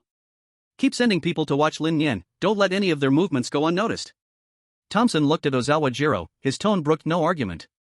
Ozawa Jiro was a bit confused, asking. During the day, Lin Nian and the others might all be sleeping. Do we still need to keep watching?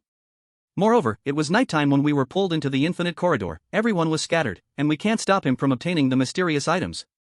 Thompson, of course, knew this and coldly explained. There's an old saying in Dragon Country, details determine success or failure. Although we have always looked down on Dragon Country, their thousands of years of cultural heritage still has many commendable points. Even if we think there is nothing special during the day, we absolutely cannot let our guard down. Ozawa Jiro thought for a moment, felt it made sense, and could only agree. Alright then, it's a bit hard on you, Zimyukong. Ito Zimyukong heard he was to monitor Lin Nian again and found it incredibly boring, somewhat displeased he said. I can't be the only one suffering, since there's no danger during the day, wouldn't it be better for everyone to take turns standing guard for an hour? Ito Zimyukong's words alerted the others. With 11 people present, taking turns for an hour a day would indeed end up being far better than just one person stuck guarding. Ozawa Jiro looked at Thompson, hoping for a decisive decision, subtly indicating that he absolutely would not stand guard. Thompson thought for a moment, he himself would never do such a thing, it felt beneath him. Alice wouldn't either, and Medina had stood watch before. He figured he should send someone from his side, let you from the ugly country go. Let's do this, one person from our ugly country, and you guys from the radiation country and stick country each send 3. Thompson continued in a commanding tone. I don't care who you send, but they must continuously monitor Lin Nian until monitoring is no longer feasible. The chosen ones from the stick country and the radiation country were naturally dissatisfied. Why must we send 3 people while your ugly country sends only 1? Does your ugly country have bigger eggs? Or do you have one more egg than others? These words were only shouted in the hearts of the chosen ones from both countries, not daring to let out a single sound. After all, ugly country's strength was the strongest in the team, and they also had the chance to switch to the role of a hunter of tricks. If they wanted to cling to a strong ally later, they could only swallow their broken teeth. Naturally, Ozawa Jiro firmly supported Thomas, revealing the standard face of a traitor. Brother Thomas is right, you actually don't need to send anyone. Leave it to us. I guarantee we will complete the task without any discounts. Damn it, that dog spawned Ozawa Jiro. Park Tianhan cursed silently in his heart. Ozawa Jiro was just flattering, thinking Thomas cherished him greatly, but in fact, he was just treated like a dog. Park Tianhan didn't show it and forced a smile, assuring, our stick country will also complete the task perfectly. Thomas coldly looked at the two, knowing they were just saying empty words. Who would believe it? However, this external show of politeness still had to be done, so he waved his hand casually, saying, our ugly country will still send people. As for how long one person will stand guard, you all can figure it out yourselves. Then, after a brief discussion, Thomas and the others decided that a total of 7 people would be sufficient, with each person standing guard for an hour and a half. The first person to stand guard would be Ito Zikong. Originally, Ito Zikong thought he wouldn't need to go, but he couldn't withstand Ozawa Jiro's higher position in the radiation country. Such a duty as standing guard wouldn't be done by Ozawa Jiro, so he could only agree with a bitter face and leave in a dejected manner. The rest of the people prepared to return to their dormitories to rest, regaining their strength for the situation at night. Back with Lin Nian, after their group finished breakfast, they saw Ito Zikong standing at the cafeteria door, looking sullen, keeping his distance while closely following Lin Nian's group of 3. Wang Lippo showed a puzzled expression and asked, these clingy people really won't give up. Why send someone to shadow us again? Do they need to watch us even when we go back to sleep? Lin Nian glanced back, showing a nonchalant look. Thomas must have guessed my thoughts and is more vigilant against me. They want to shadow us, we have no way to stop them. Anyway, we don't have any particularly good ideas for now. Wang Lippo thought for a moment and found it reasonable. Moreover, there was only one person shadowing them, while their group of 3 could act separately. Who would Ito Zikong follow? After coming to this conclusion, Lin Nian and the others returned to the dormitory and closed the door heavily, leaving Ito Zikom outside as the doorman. After Lin Nian had his fill, he felt a wave of drowsiness wash over him. He was the first to finish his shower, undress, and prepare for bed when the mirror inside his clothes flashed into his eyes. Suddenly, Lin Nian remembered something. He had actually forgotten about his golden finger. It truly made him feel an impulse of ****ing frustration. Why didn't he think to take out the mirror to look while entering the infinite corridor? Thinking of this, Lin Nian took out the mirror. The content of the future diary had long appeared, but it was just late content. Time, the first day entering the infinite corridor. Location, museum cafeteria. Content 1, all of us arrived at the museum cafeteria ready to have dinner when suddenly a bell rang in our ears, and the surroundings began to twist. We were pulled in, and even holding hands, we still got separated. Content 2, after entering, I found myself in the infinite corridor, with the ground covered in pristine white bones. These were all people who had died in the infinite corridor. Content 3, I wandered around the infinite corridor and discovered it wasn't just one endless road, instead, it was a maze formed by many identical places. Perhaps there is something special hidden in this maze. Content 4, I encountered Aoi Yen, but the moment she saw me, she began to run away. Seeing Aoi Yen all alone, strange thoughts popped into my mind, especially since the romantic action films starring Aoi-sensei echoed in my head. I don't know how it happened, but I inexplicably chased after her. This is definitely not some special thought, it is a desire to take revenge on the radiation country. It must be this way, there are just many ways to seek revenge. Seeing this, Lin Nian was stunned for a moment. From Content 4 onward, something felt off. He remembered that he didn't chase Aoi Yen, nor did he entertain strange thoughts. Why is the me in the diary so pitiful, not much different from an old pervert? Lin Nian could strongly assert that this was definitely not him because the reality was he did not chase after her. It seems that some changes occurred in the future. If Lin Nian read the content in the diary and chose to chase after her, perhaps the result last night would be completely different. Lin Nian unknowingly changed the future. He wondered if Zhao Qing had left her body in that future? And did Medina obtain a resurrection-type weird artifact? With such thoughts, Lin Nian continued to read on. Chapter 84, The Secluded Museum. Content 5, I chased from behind, and Aoi Yen, with her legs turned out, desperately ran forward. While running, she shouted for me to stop chasing. I shouted back for her not to run, and thus Aoi-sensei and I chased each other in the infinite corridor. As we ran, Aoi Yen suddenly stopped, and I instinctively halted as well, seeing something familiar. Content 6, it was the sheep head altar. Inside the infinite corridor, there was the sheep head altar, which made me extremely excited. But then I thought, even if I encountered the sheep head altar, what could I do? I didn't have a mid-level weird artifact, so I couldn't transition to being a hunter of weirdness. Aoi Yen also didn't have any weird artifacts, and she couldn't transition either. We awkwardly stood in front of the sheep head altar, like seeing a stunning beauty and preparing to proceed, only to realize we had no tools for the job. Lin Nian was stunned by this. He didn't expect that chasing Aoi Yen would lead him to the sheep head altar. What does this mean? It means that entering the infinite corridor each day has a certain probability of encountering the sheep head altar. If that's the case, perhaps tonight Zhao Qing can complete her transition and become the Lost One, gaining some special abilities to see and fight against the weirdness. This is not like the vague sensitivity of a spiritual medium, it means truly seeing. As long as she can see, it will be easy to catch the weirdness. But there are some problems that need to be solved. If Zhao Qing leaves her body, Lin Nian is afraid he won't be able to see or hear her, making cooperation impossible. It's a bit difficult, but I'll prioritize Zhao Qing's transition. After all, she has a weird artifact.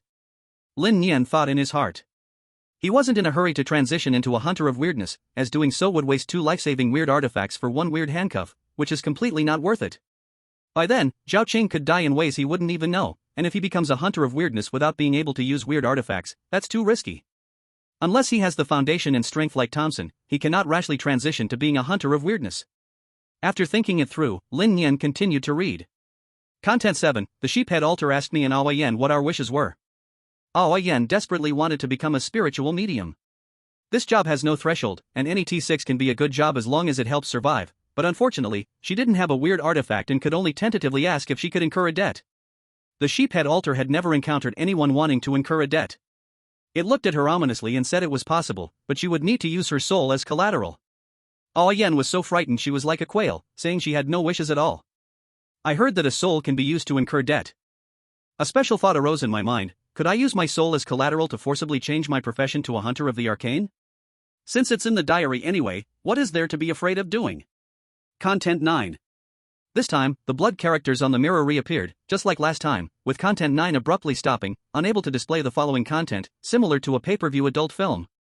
Damn it, I must replace this broken mirror sooner or later. Lin Nian cursed and shoved the item under his pillow. He was eager to see the following content. Unfortunately, once the blood characters were read, they vanished completely, leaving no trace. That completely different future piqued Lin Nian's curiosity. The Lin Nian in the diary knew he was in a diary, so he recklessly messed around. Did using his soul as collateral to change to a hunter of the arcane actually succeed? If I could see the requirements of the goat head altar, perhaps I could risk trying it. This way, I could save an intermediate cursed object and a chunk of cursed currency, which seems quite worthwhile. As for how to encounter the goat head altar, Lin Nian wasn't too worried because he was certain he would enter the infinite corridor again tonight, likely around the starting point.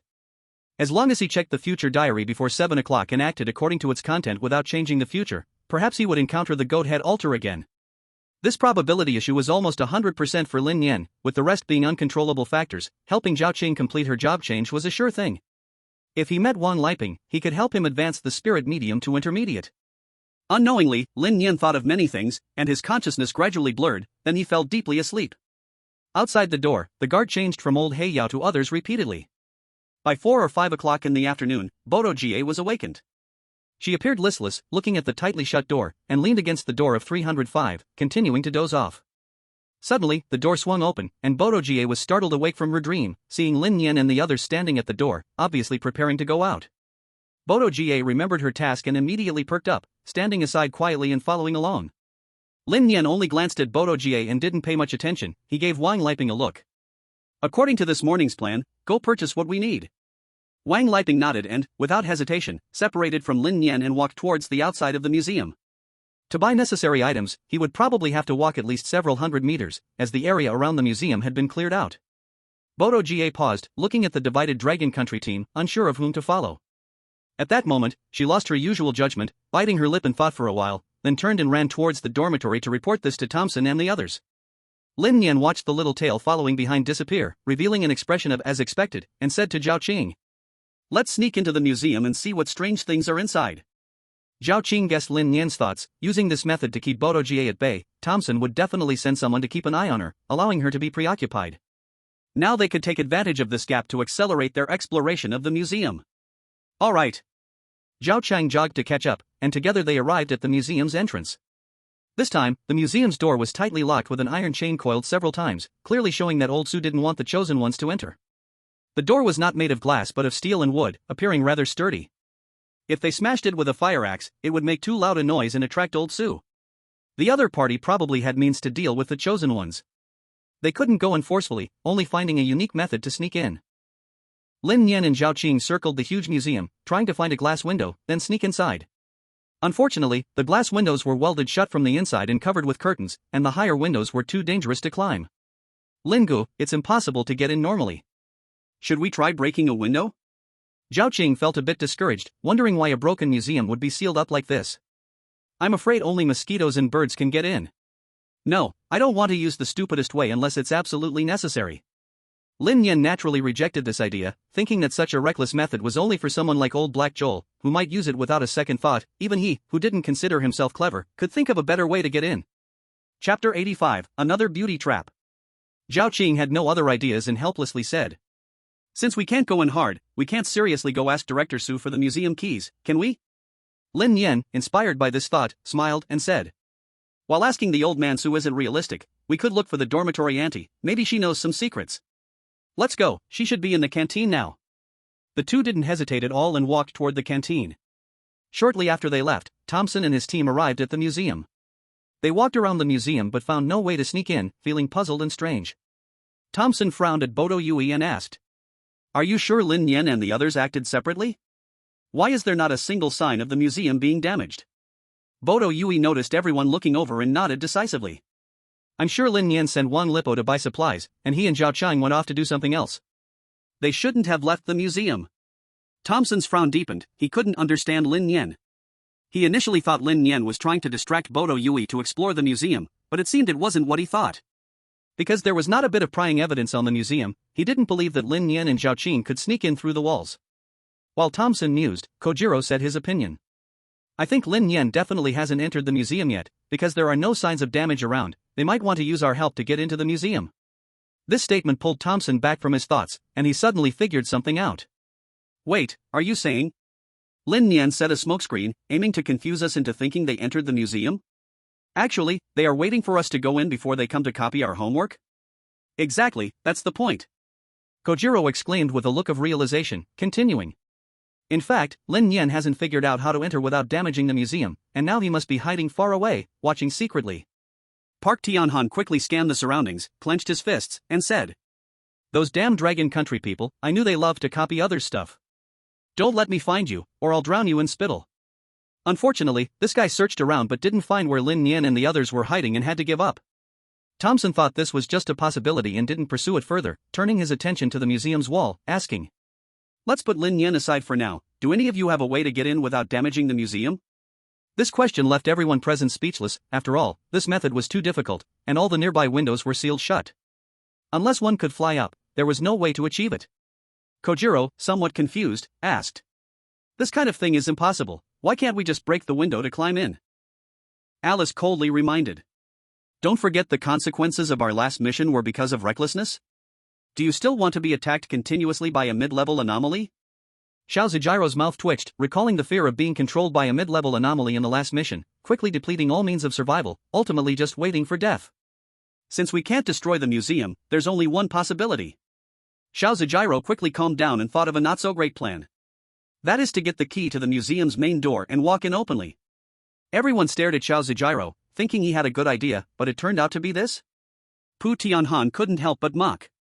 Did you really think Jiro had something impressive? Turns out it's just this level? Do we not know that using a key to open the door and walk in openly is the way? The key question is, will that old man Su give us the key? Jiro smiled mysteriously and retorted. It's not up to him, we just need a little trick. Thompson understood a bit and guessed. You mean, to rob? Or stealing is the most appropriate? Correct. Jiro immediately flattered.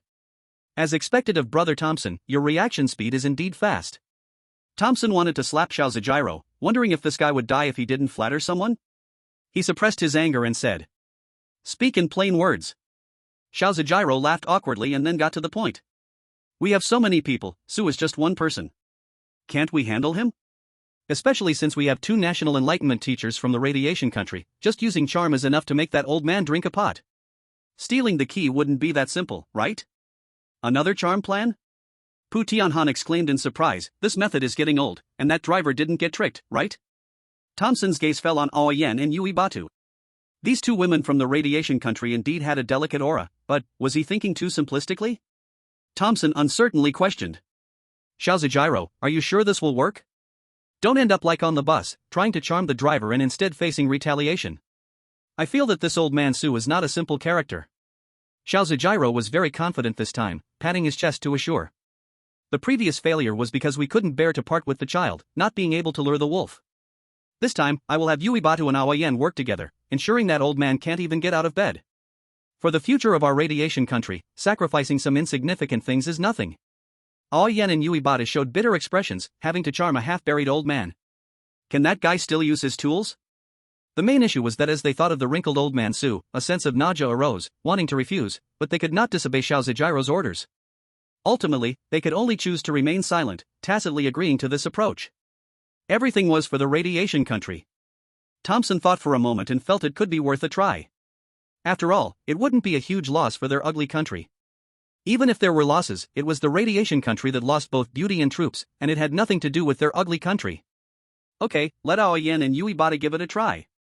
Thompson readily agreed, his gaze sweeping over Aoyen and Yui Batu, feeling somewhat unsatisfied. The clothes they are wearing are not quite right, they're not sexy enough. Perhaps you could go buy 2 sexy outfits, it might have additional effects. Jiro revealed a lewd gaze and laughed. Makes sense, I'll go prepare immediately, ensuring that old man can't take his eyes off. Chapter 86 Half Soul. Lin Nian didn't know Thompson's thoughts. His actions were contrary to these people and had already arrived at the dining hall at this moment. The dormitory supervisor was busy inside, and with just a slight wait, they could enjoy a steaming hot dinner.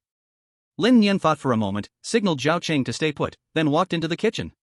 The dormitory supervisor noticed Lin Nian out of the corner of her eye, and coldly ordered, "This is a kitchen. If you want to eat, wait patiently over there."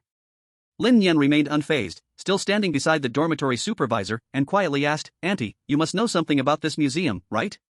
The dormitory supervisor's movements froze for a moment, but she quickly regained her composure, remaining icy. "I know nothing. Don't come asking me. Get out, this is not a place for you." Lin Nian did not budge despite being driven away. He observed the supervisor's reactions closely. This auntie surely knew many secrets that others did not, and he had to extract them all. "Auntie, I know we employees are sacrifices, but as sacrifices, we also have the right to live, right?" Lin Nian's tone deepened as he continued, "I don't want to die. I want to live. Please show me a way forward." The dormitory supervisor finally stopped cooking, setting the ladle aside, and looked at Lin Nian closely, laughing mockingly as she asked, "Since you know you are a sacrifice, do you think you can resist that mysterious existence?" "No one can do it, because they are neither human nor monster, but incomprehensible mysterious beings. It's useless, no one can leave here alive, not even me." Lin Nian saw the helplessness on the dormitory supervisor's face. Clearly, she didn't want to work here either, she would have escaped long ago. What kind of normal person would stay in this place? Since the dormitory supervisor had needs, it would be easier. The hardest to deal with were those who were indifferent and had no desires. "I can help you, as long as it is within my ability, but likewise, you must help me. Human connections are mutual." Lin Nian's face was serious, and his tone was very earnest. "Help me?" The dormitory supervisor looked disdainful. "You can't even protect yourselves, how do you have the energy to help me? Even if you survived by chance yesterday, what about tomorrow and the day after?" Lin Nian knew the dormitory supervisor didn't believe him. After all, she had been here for a long time, witnessing one group after another's deaths. She had likely become numb and didn't trust others was normal. Lin Nian had to change her perception, confidently saying, "Auntie, I'm not afraid to tell you that we are here to deal with this disaster. We have been through such events more than once. The last time was on a bus. Each time we entered a tunnel, we were attacked by that mysterious existence. But I can tell you, they are not invincible, and we do have ways to deal with them." The dormitory supervisor looked at Lin Nian seriously. He didn't seem to be joking, and her expression showed she was somewhat impressed, but she quickly composed herself, questioning, "How can you prove your words are true?" "Auntie, I'm old, but not foolish." Lin Nian wanted to take out the mysterious object to prove himself, but that would be wasting energy and not worth it. However, there was no other way to prove it. What should he do? After pondering for a long time without finding another way to prove himself, the dormitory supervisor suddenly interrupted his thoughts and said something unexpected, "I believe you." "Huh?" Lin Nian was a bit taken aback. He was still considering how to prove it, and she already believed him. It seemed too surreal. "Didn't I just start to prove it when you decided to believe?" Lin Nian still questioned the doubt in his heart. This dormitory supervisor was intriguing. The dormitory supervisor maintained a calm expression and explained in a steady voice, "I have been watching you. When I asked how you could prove it, you didn't try to dodge or evade right away, but instead, you reached into your pocket. As if whatever is in there could prove everything. From this point, I can conclude that you are confident in dealing with what is inside, and you are not lying to me." Lin Nian could only give a thumbs up. "As expected of the dormitory auntie, your thinking is so clear. Since you believe what I say, can you help me then?" The dormitory auntie thought for a moment and replied. "Help you? What can I get in return? There is no such thing as free help in this world. If there is, it must come at a price. Only if you can give me something can I help you get everything you want." Lin Nian thought for a moment. He had nothing valuable to offer, and instinctively pulled out 100 ghost coins. "Do you need this?" The dormitory auntie looked at Lin Nian with disdain, as if looking at a fool. "Do you think I'm working in this godforsaken place for money?" At this point, Lin Nian also found it strange. In the entire museum, there were only 2 living NPCs, one was the dormitory auntie and the other was the old man Su. Besides them, there wasn't a single living creature to be seen within hundreds of meters. The dormitory auntie must have some special reason for staying here. "You want to leave this place?" Lin Nian voiced his suspicion, as it was the only thing he could think of. "You guessed right, I really want to leave, but I can't do it myself." The dormitory auntie admitted without hiding anything. Lin Nian didn't see any physical restraints on the dormitory auntie. Her legs were attached to her body. Could anyone really keep her from leaving? The dormitory auntie seemed to guess Lin Nian's confusion and simply explained. "I'm not bound by any physical thing because the thing that binds me is invisible to you. Just leaving here physically is ineffective, something else is missing." "Oh?" Lin Nian showed an interested expression. Could this be the key to breaking the infinite corridor? He instinctively asked. "What is it? Is it something like a name?" The dormitory auntie looked at Lin Nian curiously, as if he had guessed right. Lin Nian's heart skipped a beat. Could it be that he really guessed it? However, the dormitory auntie's answer differed from his guess. "Not a name, but a soul." My soul is trapped inside the museum, and you need to help me find her. Only then will I help you. Lin Nian, after hearing this, was even more puzzled. If the dormitory auntie had no soul, then who was controlling her body? Could it be something eerie? Lin Nian instinctively took 2 steps back, cautiously looking at the dormitory auntie, who knew he was surprisingly talking to something eerie. The dormitory auntie noticed Lin Nian's wariness and explained with a smile. Half of my soul is imprisoned in the museum, not what you think. I only need you to bring her out, that is my only request, will you agree or not? Chapter 87, Don't Get Caught Alone. Ding, do you accept Lu Mimi's request? Lin Nian suddenly received a strange task prompt, stunned for a moment. Who would have thought that there were tasks in the strange talk? Aren't tasks only issued at the sheephead altar? How could an ordinary NPC also issue a task, making it feel like a game? Lin Nian was stunned for a moment but then accepted without hesitation. Agree. Ding, you have accepted Lu Mimi's task to bring out her other half of the soul from the museum. Upon successful completion, you will receive 1 special protection, immune to 1 unscheduled level of eerie attack. Lin Nian saw the task reward and felt it was not bad. An unlimited level eerie attack might have unexpected effects if used well. Seeing Lin Nian accept her request, Lu Mimi's gaze softened slightly, and she got straight to the point. If you want to enter the museum, I also have a way to help you. I dug a secret passage in the dormitory that leads directly to the museum. I prepared to use this tunnel to secretly carry the soul, and it can help you just in time. Secret passage? Lin Nian didn't expect there was such a trick. No wonder Lu Mimi has such dark circles under her eyes. It turns out she has been digging tunnels all night. Lu Mimi thought Lin Nian didn't believe her, so she took the initiative to explain. We can't damage the museum, or else bad things will happen, and that old man has a special awareness of the museum. As soon as someone breaks in, he will notice. So we can only prepare the tunnel in advance and leave quickly before he finds out. Lin Nian frowned. It seems that old Su indeed has a unique awareness of the museum. It appears that this old guy is certainly some kind of representative for something. Otherwise, how could he discover outsiders as soon as they enter the museum? What secret is old Su trying to hide? Lin Nian couldn't figure it out and recalled that the first time they went to the museum, it wasn't locked, and they got in easily. What was the situation now?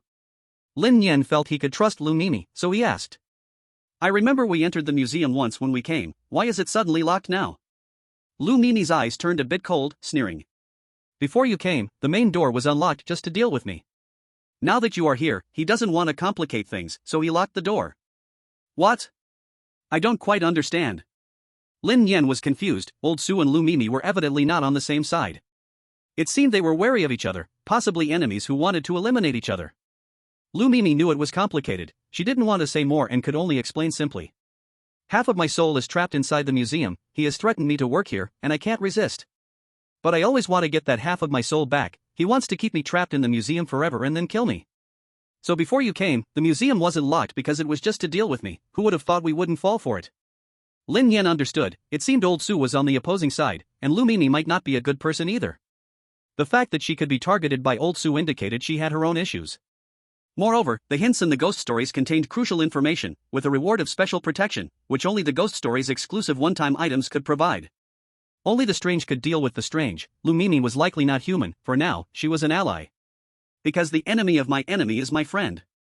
But Lin Nian did not let his guard down. He still had to be wary of Lu Mimi. What he most wanted to know was that if entering the museum would draw old Su's attention, he would definitely be noticed if he went in. This raised a question. Exploring the museum must be timed, or else it would be easy to get caught. What would happen if caught? Would he lose half of his soul? Lin Nian couldn't think of it, but he could ask.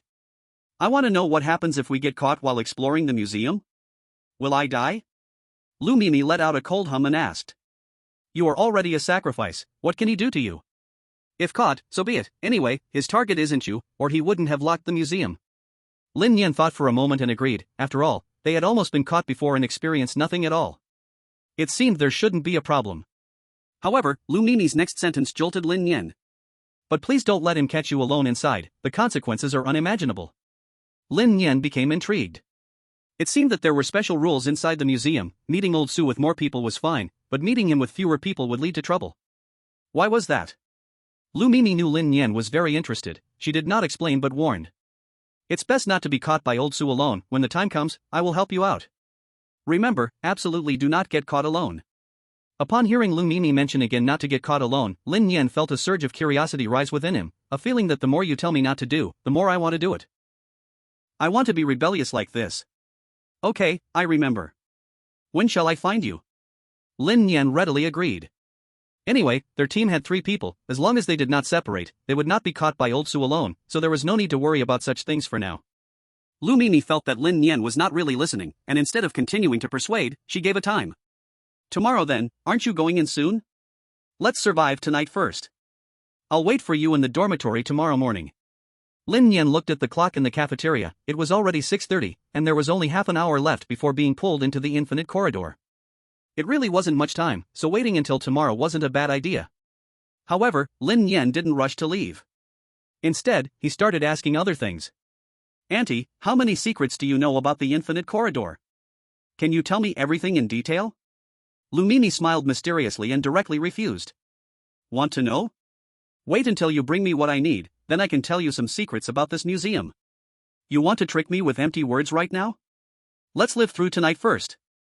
You might have been lucky to escape a disaster last night, but as time goes on, no one can come out alive from inside.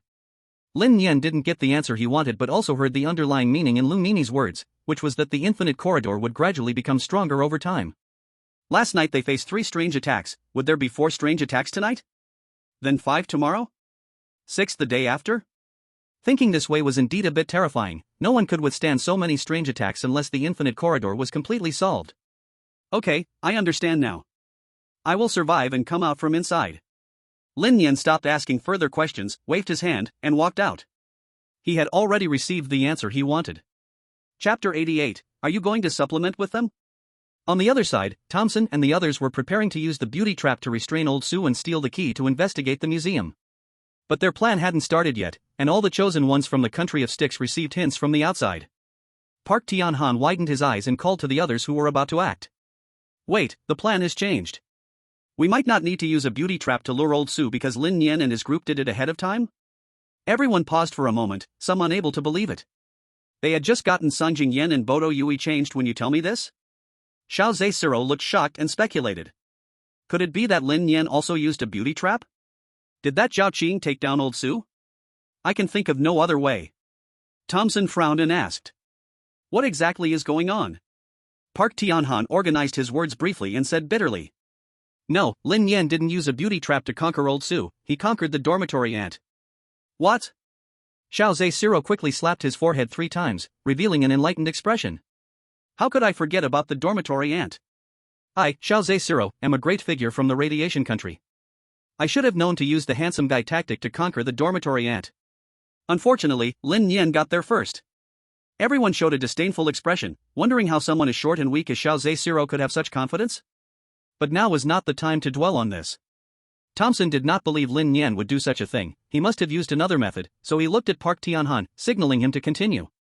Park Tianhan didn't keep them in suspense any longer and quickly said. Through the hints from the outside, I learned that Wang Lipo went to buy lighting tools to use in the infinite corridor.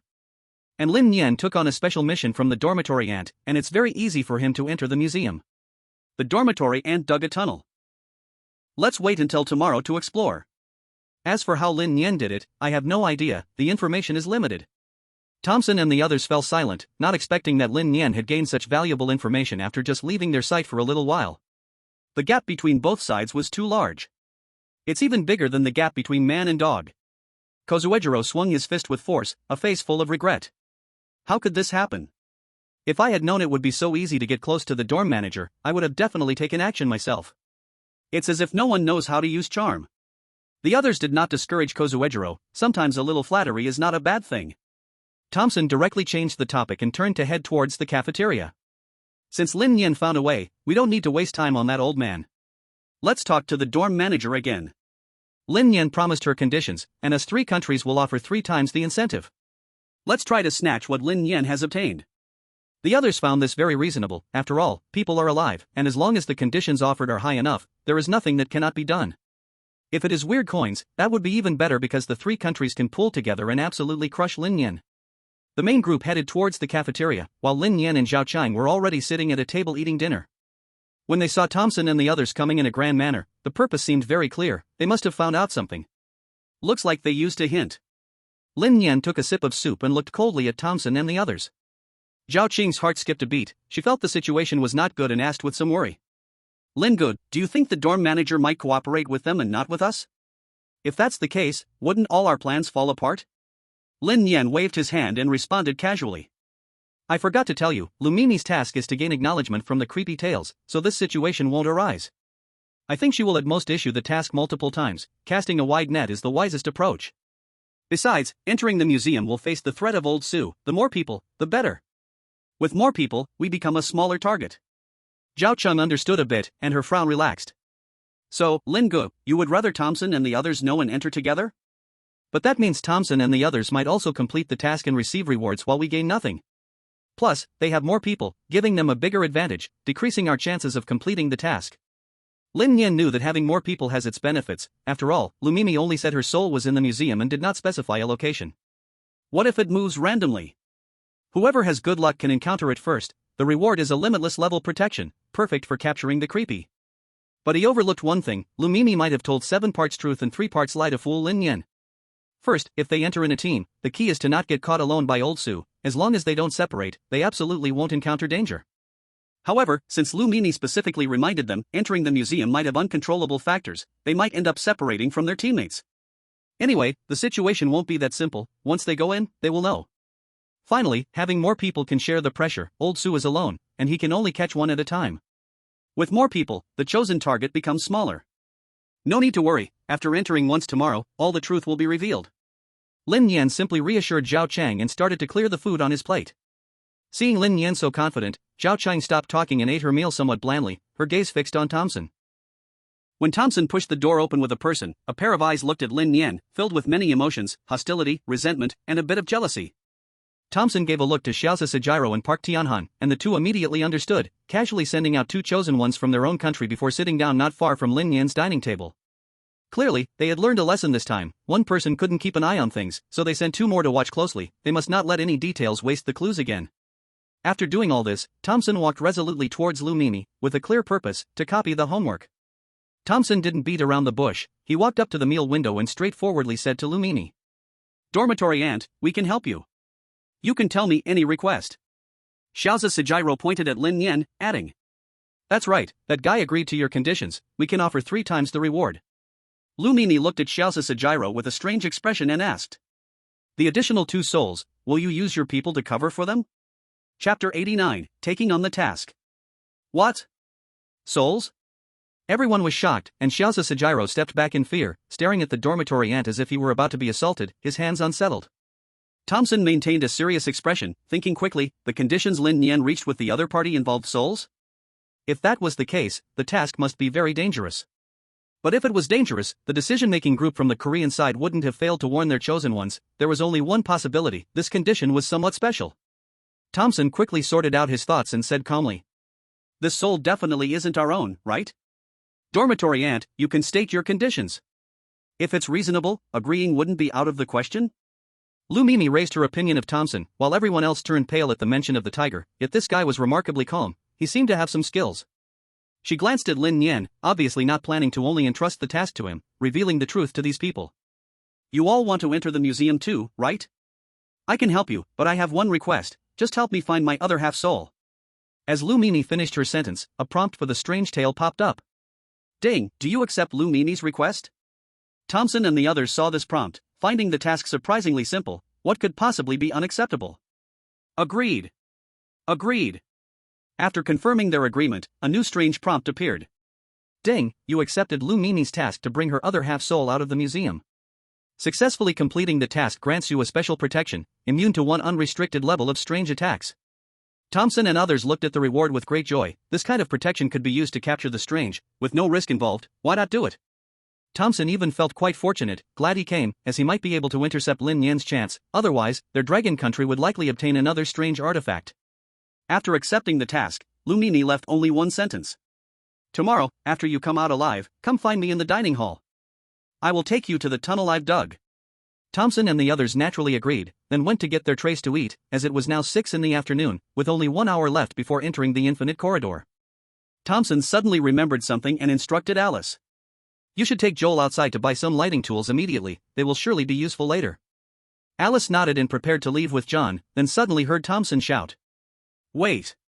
Alice turned to look at Thompson, with an expression of what more do you have to say? Say it all at once. Thompson glanced at Lin Nian, clearly thinking of something else, and mentioned another item. Bring back a mirror.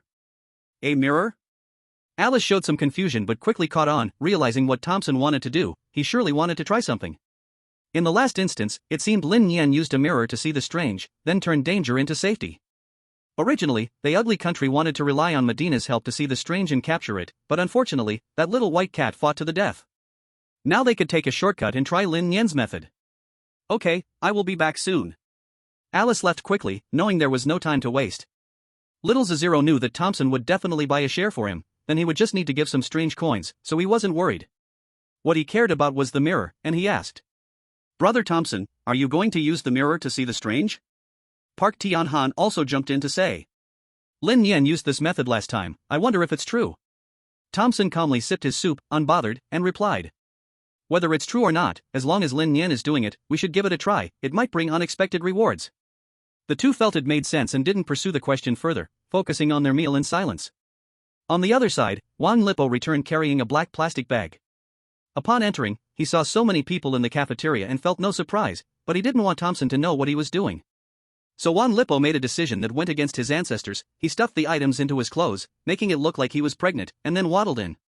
As he passed by little Zero, he was teased. Isn't it just picking up a few flashlights? Is it that big a deal? We already knew, did you really think only you Dragon Country people are smart? Park Tianhan's tongue itched, and he followed up. Are we going to award you Dragon Country, then register a patent or something? Making it so mysterious, one might think you are pregnant. Wang Lipo saw his cover blown but remained calm, replying. I seem to hear two dogs barking? I completely don't understand dog barking, I can't comprehend. After saying that, Wang Lipo shook his body and swaggered off, leaving little Zero and Park Tianhan fuming, clearly very angry. They were originally the dark dogs of the ugly country, but what did saying it out loud mean? Wang Lipo approached Lin Nian and pulled the items from his clothes. Brother Lin, I bought what you wanted, it cost me $100. Considering the quality, I bought a powerful flashlight, even if it was heavily smashed on the ground, it shouldn't have too many issues. I just don't know if it can withstand the strange attack. Lin Nian took out the item from the plastic bag. It was a pure black flashlight, slightly bigger than a baby's wrist, very convenient to carry. Gently pushing the switch, a strong light shot out, feeling quite good. It's good, thanks for your hard work, let's eat. Lin Nian put away the flashlight and started distributing the food. Wang Lipo looked at the time, he would soon be pulled into the infinite corridor, so he didn't ask more and quickly shoved food into his mouth. At 6:30, Alice quickly returned with the items. Yul carried a large bag of tools for lighting, along with a round mirror Alice held in her hand, about the size of a human face. Thompson took the mirror out and played with it, feeling the image was very clear, but he didn't know if it would work. While playing with the mirror, he looked at Lin Nian and found that Lin Nian was also playing with a mirror, seemingly gazing at something in a trance. Isn't it just a mirror? Why are you so mesmerized? Thompson kept this in mind. He always felt that Lin Nian was not looking at the mirror out of fear of the strange, but for something else. As for what it was, Thompson couldn't quite put it into words. Chapter 90, Destroying Thompson's Good Fortune. This time, Lin Nian learned well. Before entering the infinite corridor, it was better to read the diary, so he could choose different forms of the future based on the information inside. After using it so many times, Lin Nian understood that the future is not fixed, just a small misstep could create a butterfly effect and completely change everything. When Lin Nian took out the mirror, those familiar blood characters appeared, and a barely noticeable smile crept across his lips. Time, before the second entry into the infinite corridor. Location, Museum Cafeteria. Content 1, it's almost 7 o'clock, we are all about to be pulled into the infinite corridor for another cycle. I'm a little nervous, but not too much, so I've set 3 goals for myself. First goal, I must obtain another strange artifact to meet the requirements for class change.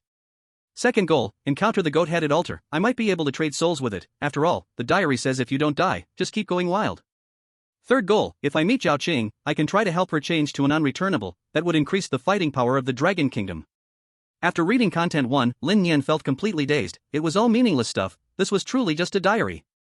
What I want is substantial content. Just this paragraph took up a lot of space. Lin Nian had no choice but to keep reading and found Thompson was looking at himself with a mirror the size of a human face. He thought the thing in Thompson's hand was quite nice, it might be useful to him later. As for now, he could only borrow it for a while. Lin Nian wasn't worried about Thompson's suspicions, after all, only he could see the future diary. Then Lin Nian continued to read down. Content 2, at exactly 7 o'clock, the bell rang on time, and we were all pulled into the infinite corridor. I immediately took out my flashlight to illuminate the area, then tried to find the goat-headed altar and my teammates. Content 3, after a period of movement, I actually found Thompson. He was holding a mirror, and I guessed he wanted to see something strange. I could only say he was daydreaming. But based on previous assumptions, Thompson had an artifact that could trigger the preconditions for hunting the strange. Perhaps I could try to ruin his good fortune. Content 4, I chose to follow him. Thompson frowned and started moving in the opposite direction. He had already guessed my intentions. Anyway, we were just chasing and escaping in the infinite corridor, starting a contest. Content 5, as time passed, I began to feel a bit out of energy and slowly fell behind Thompson, but I could still barely see him. At that moment, the second bell rang. I knew this was the signal for strange attacks. I started to slow down voluntarily, preparing for the strange assault. Though I really wanted to capture the strange, I didn't know where the attack would come from, and I still needed to interfere with Thompson, so I chose to take out the artifact to defend myself. Content 6, luckily, the strange did not choose me as a target, but Thompson was attacked by the strange. I saw him take out a low-level artifact and begin to defend against the strange's attack, looking like he wanted to dispel it. I immediately sensed something was off. The artifact Thompson took out was the same one previously used by the deceased John. Why wasn't he using a mid-level artifact to disperse it? There was only one answer: triggering the death medium. Content 7, I rushed forward, ready to take out the artifact to help Thompson disperse it, because I couldn't let him succeed. Meanwhile, Thompson's artifact had already been out for 5 or 6 seconds. He put away the things with strange twists of fate, and pulled out another strange object, a clock. The abnormal presence did not disperse, and it instinctively attacked Thompson, trying to snap his neck. Content 8, I forcefully joined the battle, helping Thompson disperse the abnormal presence. I saved him, yet he didn't thank me, instead spewing a torrent of foul language, saying every dirty word he could muster in his life. I simply replied calmly, no need to thank me. Content 9, Thompson's clock shattered, ruining his hopes of becoming an anomaly hunter. I won. This time, Lin Nian managed to finish all the content and felt a wave of relief in his heart. At the same time, he learned that the strange object in Thompson's hand was a clock that could reverse time, but it had significant limitations. It could only be used once, which seemed reasonable. As long as he destroyed Thompson's plan, he wouldn't be able to meet the conditions for resurrection, making him feel quite pleased. Thompson, oh Thompson, next I will follow what's written in the diary and make you doubt your life. The more Lin Nian thought about it, the brighter his smile became, his lips curving upward harder than ever. Thompson felt a chill down his spine, looking at Lin Nian's wicked smile, feeling an inexplicable flutter in his heart, as if he stood bare before Lin Nian, completely exposed. Thompson didn't feel this illusion was a good thing. He suspected that Lin Nian had discovered some of his secrets, otherwise he wouldn't be smiling so evilly. Seeing Thompson's wary expression, Lin Nian quickly reined in his smile, realizing he was too happy too soon. Would showing his hostility in advance affect future events? Lin Nian didn't know, as the butterfly flapping its wings could appear at any moment. Perhaps the future was full of uncertainties. Thompson felt increasingly uneasy. He actually had a mature plan. He called Medina aside and whispered, "Lend me your primary anomaly tool, you can use my intermediate anomaly tool. I have a great plan that can perfectly achieve the condition of dying once." Okay. Medina nodded without any hesitation, handing over the primary anomaly tool, as it concerned her boss's promotion and could not have any slip-ups. After Thompson received Medina's tool, he also handed over the intermediate tool to Medina for her safety, as the beast tamer profession, although weak, still had its unique aspects. Once both sides exchanged their tools, it was already 6:50. Lu Mimi started cleaning the dishes. She glanced at the time, removed her apron, and quickly slipped away. Thompson's mind kept recalling Lin Nian's smile, and he felt hollow inside, sensing that something unfavorable to him was about to happen. What is Lin Nian plotting? Has he guessed my thoughts? If that's the case, it seems I must consider the unstable factors.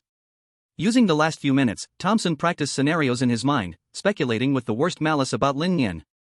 If I had bad luck and encountered Lin Nian, if he knew the effects of the anomaly tool in my hand, if he wanted to ruin my plan, then how could I perfectly get through this crisis? Thompson's heart hardened, even growing slightly mad, deciding to stop at nothing to achieve his goal. Chapter 91, Changing the Future. 7 o'clock quickly arrived, the familiar clock sound echoed. Dong dong dong. That fuzzy sense of distortion came again. Everyone stood ready, prepared for transport at any moment. Lin Nian suddenly thought of something. As the surroundings were about to be completely distorted, he quickly pulled out 500 anomaly coins, addressing Wang Lipo and Zhao Qing. I suspect there might be a goat-head altar in the infinite corridor. Zhao Qing, if you encounter it, don't hesitate, just complete the transition to the unreturning person. This is 500 anomaly coins. Keep it as a backup. Zhao Qing reached out to take the money, hearing the sheep's head alter glowing with excitement, wanting to ask something, but it was already too late. A feeling of dizziness fully overwhelmed her, and everyone was pulled back into the infinite corridor once again. Lin Nian, the moment he regained consciousness, took out a flashlight from his pocket, the strong beam illuminating the surroundings, allowing Lin Nian to see things a bit clearer. I must act according to the diary's description, otherwise, I might change the future. Lin Nian murmured in his heart, without any hesitation, following his instincts to start moving, believing that this way, nothing would change. On the other side, Thompson also regained consciousness, quickly turning on the flashlight to check his surroundings. He felt a bit scared to find himself teleported with Lin Nian. If so, Thompson decided to temporarily set aside his plans. Because Lin Nian was far too terrifying, more so than any other chosen one Thompson had encountered before, he had to be cautious. Huff, he's not here. Thompson quickly scanned his surroundings, seeing no one, which meant Lin Nian had been teleported to a completely different location from him. Maybe before this infinite corridor ends, he might not run into him at all. Thompson gently shook his head, always feeling like he had lost it, worrying about this and that before even entering. How could he handle the bizarre calmly later? Thinking of this, Thompson stopped worrying and instead began moving with the flashlight inside the infinite corridor, hoping that luck would allow him to encounter his teammates. He hadn't walked long when a crossroads appeared ahead, with strong light shining from the left. Thompson felt a surge of joy, very likely to encounter someone from his side. After all, there were only 14 people entering the infinite corridor, so the chance of meeting Lin Nian was 1 in 14, and encountering Zhao Cheng and Wang Lipo was only 2 in 14. He didn't believe his luck could be this bad, running into 1 in 14 chances. As for the remaining 2 in 14, Thompson wasn't afraid. In fact, he would find ways to kill Zhao Cheng and Wang Lipo, cutting off Lin Nian's left and right arms. However, when Lin Nian's familiar figure stepped around the corner, Thompson momentarily froze in place, his brain completely shutting down. Fuck! Thompson quickly recovered, encountering the very person he did not want to run into. Lin Nian, smiling, greeted him. Hello, Thompson. Maybe this is destiny. Thompson turned and began to run back, cursing, fucking destiny. Don't think I don't know what you're thinking. Lin Nian hurriedly chased after him, everything proceeding according to plan. Barring any accidents, Thompson would definitely lose his woman and soldiers. Thompson, don't run so fast, how about we travel together? Lin Nian followed closely behind, his tone very gentle, as if they were old friends who hadn't seen each other for years. Who the hell wants to travel with you? We're not close. Thompson said this while glancing back, finding Lin Nian chasing determinedly behind him, as if he were set on him. This made Thompson panic more. He recalled Lin Nian's wicked smile before entering, and under seemingly random circumstances, could it be fate? No way, I must shake him off. Thompson increased his speed, running like a mad bull, blindly charging ahead. Lin Nian had no time to talk, he had to keep a close watch on Thompson. Stopping his good fortune was more important than anything. The two ran desperately, unaware to any outsiders that it looked like they were in a relay race at a sports meeting. Outside, in the Long Country live broadcast room. What the hell, why is Lin God so focused on chasing Thompson? Is he planning to use the mysterious hand to kill him? I don't think so. Thompson also has ways to save himself. With 2 mysterious items on him, it's not easy to kill the other. Then why is Lin God chasing him relentlessly? Most importantly, his face has turned pale. It's just like playing with death. I think Lin Nian guessed that Thompson wanted to change to a hunter of the strange, and Medina might have the strange tool that can fulfill the condition of dying once, so Lin Nian wants to hinder Thompson. If that's the case, I understand now. It seems Lin Nian also doesn't want Thompson to change professions. Ha, I told you guys from Ugly Country to be arrogant, now aren't you just running around like a clown? In contrast, the Ugly Country's livestream is full of curses and filthy language, so let's not show it here. Inside the dungeon, as time went by, Thompson still couldn't shake off Lin Nian behind him. He was really starting to crumble and decided to give up on completing the precondition for changing to a hunter of the strange this time. After all, there were so many times entering the infinite corridor, 1 or 2 times didn't matter. At worst, it would be a bit more difficult later, but that would be much better than being targeted by Lin Nian. Thinking of this, Thompson slowed his pace a lot, looked back, and breathlessly asked. You are following me because you guessed my intention, right? Lin Nian saw Thompson stop and knew the timing was almost right. They would soon encounter the strange attack. He carefully recalled whether he had changed the future. The answer was no. At most he had just smiled at Thompson before entering, which shouldn't trigger a chain reaction, right? I don't know, I just know, following you means there is meat to eat. Lin Nian was also panting heavily, trying to act harmless. Not a single punctuation mark of Thompson's believed Lin Nian's words, the so-called meat to eat. Wouldn't that meat mean himself? Thompson didn't care anyway, he was determined not to use the clock to trigger the death condition this time. Since Lin Nian didn't want to say, Thompson wouldn't foolishly ask, picking up his flashlight and continuing to explore forward. Lin Nian closely followed behind, whispering in his heart. Isn't it about time? According to the diary's process, the strange event is coming. Just as Lin Nian was ready to interfere with Thompson's plan, a sudden appearance disrupted his plan. "San? You are actually here?" Lin Nian's pupils constricted, looking at the figure of Alice ahead, his heart shaken. She had not appeared in the diary, the future had changed. How could this be? Why did the future shift? Alice actually appeared, the future was no longer the previously confirmed future. Chapter 92, Chase. Thompson first felt joy when he saw Alice, then his expression froze, but he quickly recovered. "That's great, Alice actually got lucky to meet you." After saying that, Thompson showed a proud expression and smiled at Lin Nian. "Do you still want to follow us?" "If you want to follow, it's fine." After saying this, Thompson took Alice's icy little hand and started walking in another direction. He could finally shake off Lin Nian.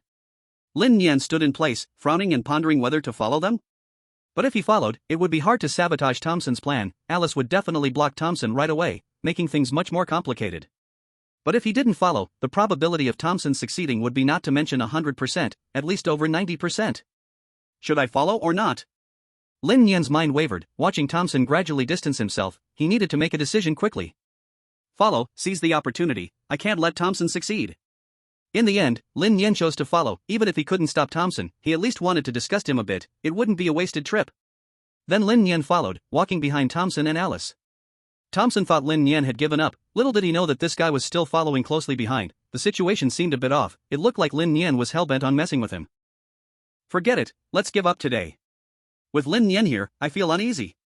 Thompson finally made up his mind to put the strange artifact away, no longer trying to trigger the preconditions of the monster hunter. As for the fake Alice beside him, Thompson suddenly pressed his fingers hard. The crisp sound of bones cracking filled the air. Crack, crack. The fake Alice sensed something was wrong, looking at Thompson in confusion. "Sen, what are you going to do?" "What am I going to do?" Thompson raised a cold smile at the corner of his mouth, with one hand gripping Alice's throat. "What do you think I am going to do? This clumsy disguise can fool me, Thompson?" Alice's face changed dramatically, her flesh beginning to gradually peel away, revealing the appearance of an ancient corpse, and then she began to struggle violently, trying to break free from Thompson's grasp. Lin Nian, behind them, was stunned. He didn't expect this Alice to be fake. That made things much easier. Now he could definitely disturb Thompson.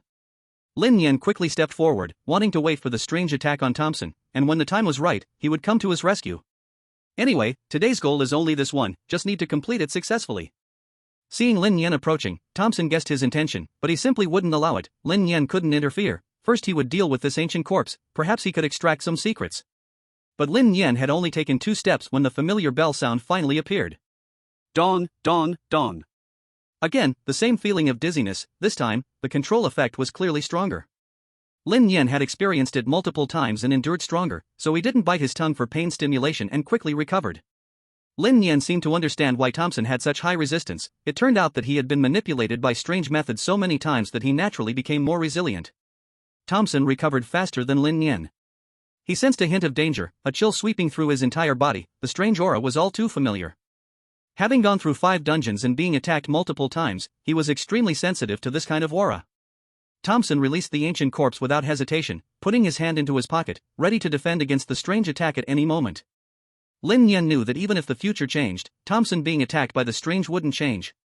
He would definitely find a way to deceive the strange again and complete the precondition of dying once.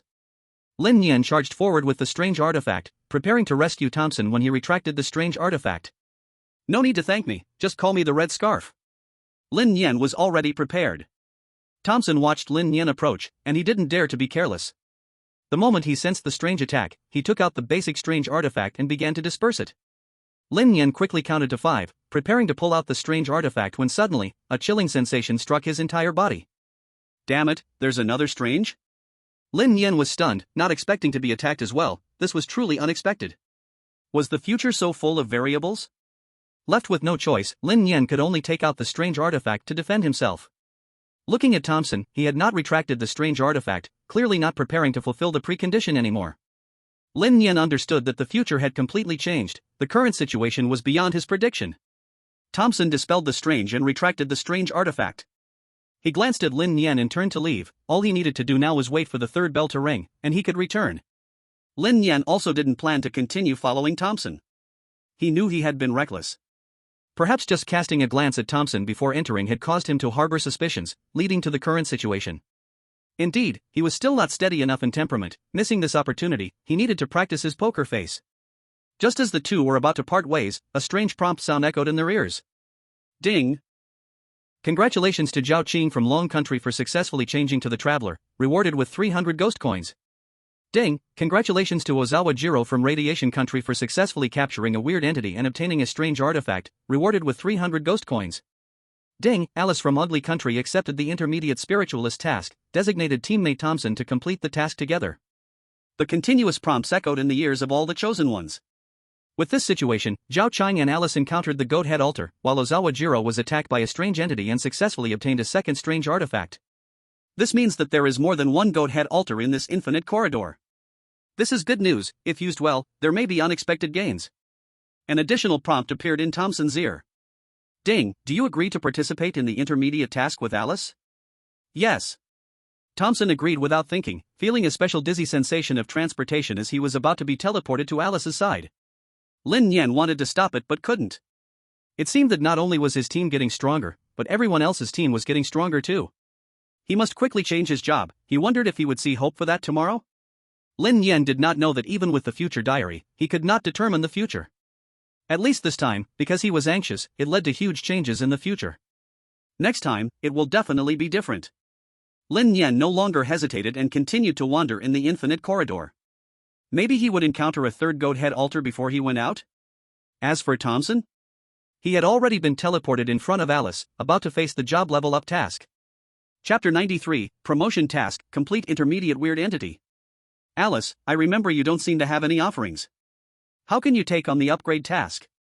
Thompson was actually a bit confused. An upgrade requires a primary strange artifact as an offering, and Alice had no offering. How did she do this? Alice, however, remained calm and said lightly. I used my soul as a wager, replacing the offering and forcefully accepted the intermediate task. But the cost is that the difficulty of the task has greatly increased, and if the task fails, my soul will be taken. If successful, I can erase this cost. Thompson's eyes widened, somewhat reproachfully saying. You shouldn't take such risks. If you die, it will be a huge loss for our ugly country. Of course, Alice was also afraid of dying, but she feared missing this opportunity even more. Encountering the goat head altar requires a bit of luck. If they missed this time, when would the next chance come? If they really waited until everything was ready, perhaps it would no longer be a primary horror story dungeon, but a terrifying intermediate one. I understand, but I want to try. Alice's voice was strong and filled with determination. Thompson no longer advised her, he knew it was too late to say anything now. Helping Alice advance to an intermediate spiritualist would definitely grant new abilities. These abilities could even have a powerful effect on intermediate weird entities. What is the task? Thompson knew this kind of task requiring designated teammates was definitely very difficult, but he was confident. Alice pointed ahead and explained. The task is actually very simple. This is the deepest part of the infinite corridor. From here, walk forward, retrieve that pearl, and offer it to the goat head altar. Just that? Thompson couldn't believe it, looking at the object ahead resembling a luminous pearl, radiating a dim light and possessing a unique attraction. If it was just about picking something up, he could run over and back in less than 30 seconds, and it would be a success. But Alice's task difficulty had significantly increased, things wouldn't be that simple. I suspect that walking over might trigger an attack from intermediate weird entities. Thompson voiced his suspicion because only intermediate weird entities would pose a huge threat to the chosen ones at present. Alice nodded and then shook her head. It's not just simple intermediate weirdness, the goat head clearly informed me that it is a complete form of intermediate weirdness. It possesses special abilities. Thompson gasped, strange attacks were already unsolvable, and it even had special abilities? That's like giving the weirdness a Gatling gun, blasting away instantly, killing the chosen ones in seconds. Do you know the abilities of this intermediate weirdness? Thompson knew that to win, he must know everything about the enemy. With detailed intelligence, creating a targeted plan was not impossible. I don't know. Alice flatly denied. If she knew, she would have said it long ago. But I asked the goat head altar about what abilities ordinary intermediate weirdness have. Or can they be captured, to get an intermediate weird item? Oh? Thompson became interested and subconsciously asked. What are the general abilities of intermediate weirdness? Intermediate weirdness is probably unable to be captured by the weird capturing bottle, right? Alice did not deny it. Intermediate weirdness really can't be captured, even if the weird capturing bottle envelopes it successfully, it still has no effect. As for the abilities, they are generally divided into 3 categories. The first is control. the second is concealment, and the third is somewhat special. We all know about control, for example, the illusion mirror ability encountered with the Hell Bus, or the bell sound of the infinite corridor, both carry control effects, making the chosen ones unable to react in time. At this point, Thompson interrupted. If the intermediate weirdness we are facing has control abilities, I feel I can handle it. Because after experiencing so many dungeons, my resistance is the highest among everyone, no exceptions. Alice's expression, however, was not good, and she explained. The kind of power we are facing is the effect after it has been weakened, but in front of a complete form of intermediate weirdness, it's completely insufficient. Let alone facing the intermediate weirdness directly, being individually controlled, even you would find it difficult to break free in a short time. That's why we need two people. Going solo will undoubtedly lead to defeat. Thompson's expression gradually darkened. The single target control of intermediate weirdness was so strong that even Alice's instant skills wouldn't allow her to move, which was indeed terrifying. What about the second type, concealment? Is it impossible to sense? Thompson didn't waste time getting stuck on the last question and actively stated his guess. After hearing this question, Alice's face turned pale, and she explained with lips devoid of color. It's not that simple. When a lower-level weirdness attacks and gets close, we feel a special chill, as if our bodies are frozen. But the intermediate weirdness with concealment ability is even more powerful. It can launch silent attacks, and even intermediate psychics may be approached by the weirdness without realizing it. Because this ability specifically cancels out the chosen one's perception, a moment of negligence could lead to silent death. Thompson's expression changed dramatically. The perception ability of psychics was rendered useless. This was downright crushing. Perhaps at that moment, teammates could be killed by the weirdness right beside you, and you might not even know it. So, what about the third special type? At this moment, Thompson felt that the weird items in his pocket were not appealing, as if having weird items wouldn't ensure his safety. Alice shook her head in reply. I don't know, because the third type, like the weird items, has strange abilities. It's completely unpredictable. We can only pray that the intermediate weirdness we encounter is of the first type. Because with two of us, supporting each other, we can definitely get through. But Thompson was not so optimistic and countered with a question. What if it has group control? How would you respond to that? Alice. After a brief silence, Thompson could slightly grasp the kind of enemy he was going to face. A moment's inattention could get him killed by intermediate weirdness. Maybe. This is the opportunity to complete the hunter's advancement quest. Now that Lin Nian is no longer here, nothing can stop him. Let's go, even if it's a dragon's den or a tiger's lair. Thompson, will charge in. Thompson took Alice's hand and walked forward. What big storms had he, Thompson, not seen? Just a mid-level weirdness, merely a test splash. Alice allowed Thompson to lead her as they walked forward, but just a few steps later, a supernatural alert sounded. Ding, extreme danger ahead, there exists an entity beyond the beginner-level instance. Ding, please retreat immediately. Chapter 94, 4. Thompson and Alice naturally heard the supernatural alert, but so what? They had already accepted the mission, so they had to push through. You walk behind me, be careful. Thompson put his hand in his pocket. In his left hand was the clock artifact that could reverse life and death.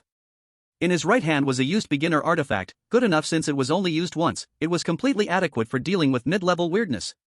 As long as he determined the right moment and method of use, he could perfectly avoid risks. Alice did not respond. She had 2 blood papers on her, placing one on Thompson's back, ready to activate both if they encountered danger to dispel the mid-level weirdness. The last paper, though unable to dispel, could still buy a little time. That's right, a beginner spirit medium needs to use abilities twice to dispel mid-level weirdness, but using once still has an effect. It can delay. Delaying for a few seconds, or even over 10 seconds, isn't impossible. Just like how Lin Nian used the last artifact on the Hell Bus, delaying for over 10 seconds, ultimately gaining a slim chance of survival. At this moment, Thompson's expression was tense, pushing his senses to the extreme. What abilities did this complete mid-level weirdness possess? Was it control? Or was it cloaking? The first two were within known ranges. As long as he was cautious, they might not be unmanageable. But if it had strange abilities, that would be quite troublesome. For example, burrowing underground, suddenly coming up from beneath to grab your legs, even dragging the chosen one underground, that would truly be game over. He wasn't afraid of the weirdness being powerful. No matter how powerful it was, there were always means to counter it, but he feared the weirdness having bizarre abilities, especially the nonsensical kind. Thompson and Alice walked carefully, scanning the surroundings, cold sweat pouring from their foreheads, immense pressure weighing down on them. They had walked more than halfway, yet encountered no danger. Thompson found this completely normal, not surprised at all. The weirdness wasn't stupid. It wouldn't charge at you like a reckless fool, announcing it was going to kill you. It would hide in the shadows, observing you, looking for your patterns, attacking at your most relaxed moment. Having dealt with weirdness many times, Thompson was battle-hardened. One must never let their guard down. Alice grabbed the corner of Thompson's clothing, her palms sweaty. She opened her mouth to say something but feared distracting Thompson, allowing the weirdness to find a chance to strike. The two slowly approached the Black Pearl. The short distance of 20 to 30 meters felt like a century. When they reached the front of the pearl, neither Thompson nor Alice was attacked by the weirdness, which was somewhat unexpected. "Looks like you can endure." Thompson coldly chuckled within, even beginning to analyze when the weirdness might strike. The reason it hadn't attacked was likely because it hadn't found a suitable opportunity, and what was the best opportunity now? Of course, it was the moment they took the pearl. That was when it was most likely to strike. "Alice, take the pearl." Thompson gave his teammate a glance filled with a special signal. "Okay."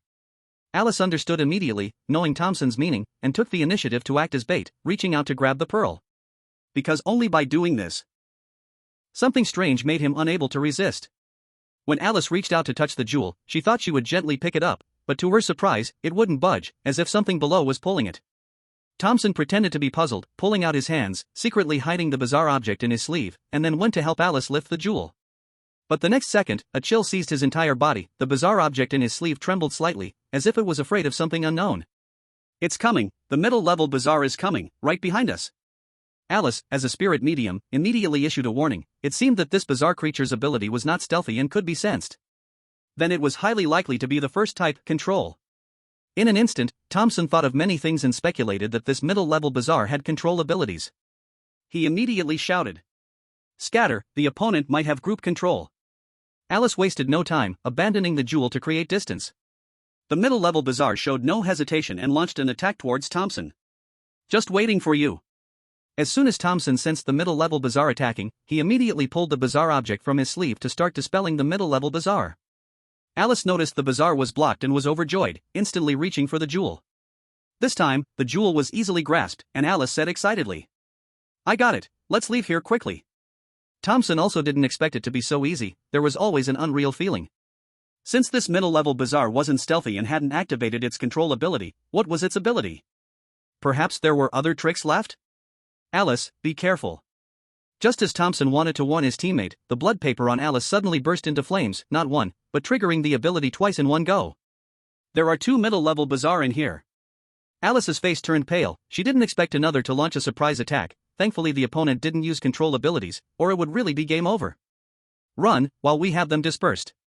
Thompson retrieved the bizarre object and shouted towards Alice. Alice didn't hesitate either, striding away urgently, but that chill returned. "No, there's another one. There are 3 middle-level bizarre." Alice's face turned ghostly white, who knew they had to face 3 middle-level bizarre at once, and now having exhausted their means, they couldn't dispel their target at all. Thompson's pupils contracted. It seemed he guessed the ability of this middle-level bizarre. Clones, its ability is cloning. Each clone has the attack strength of a middle-level bizarre. Thompson loudly voiced his speculation and understood that the bizarre's target was Alice, continuing to shout, "Run, use the last skill to buy time." Alice hesitated for no moment, activating her final ability. The blood paper burned in the darkness, like a fragile life, fleeting. Alice didn't even dare to look back, only knowing to run for her life, while Thompson pursued from behind. The distance was short, and they were about to reach the end. Alice felt overjoyed, her speed quickened, just as she was about to rush for freedom when that chill returned, blocking the way ahead. To get past it, they had to dispel it, or it was a dead end. "There's another one blocking the front." Alice's voice trembled, saying in a tone of despair. And behind her, Thompson made a quick overtake, charging forth without hesitation, crashing into the bizarre, shouting one word. "Go!"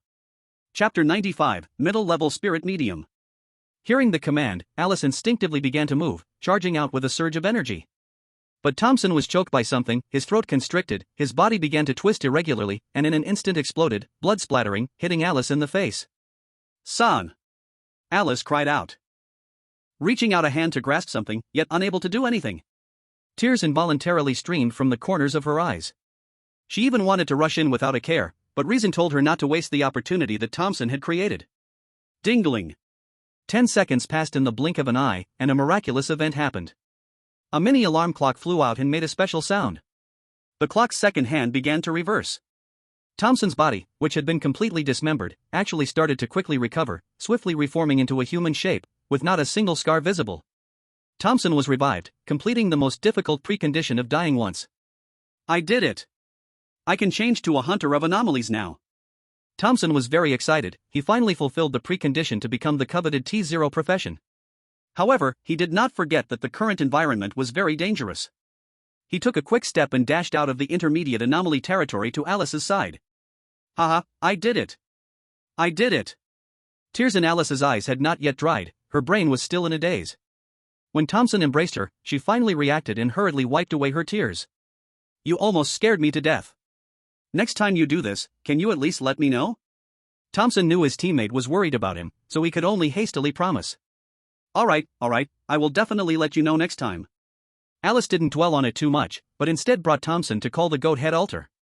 I have completed your task, now it's time for you to fulfill our agreement. As Alice's voice fell, the surroundings were covered by fog, which quickly dissipated.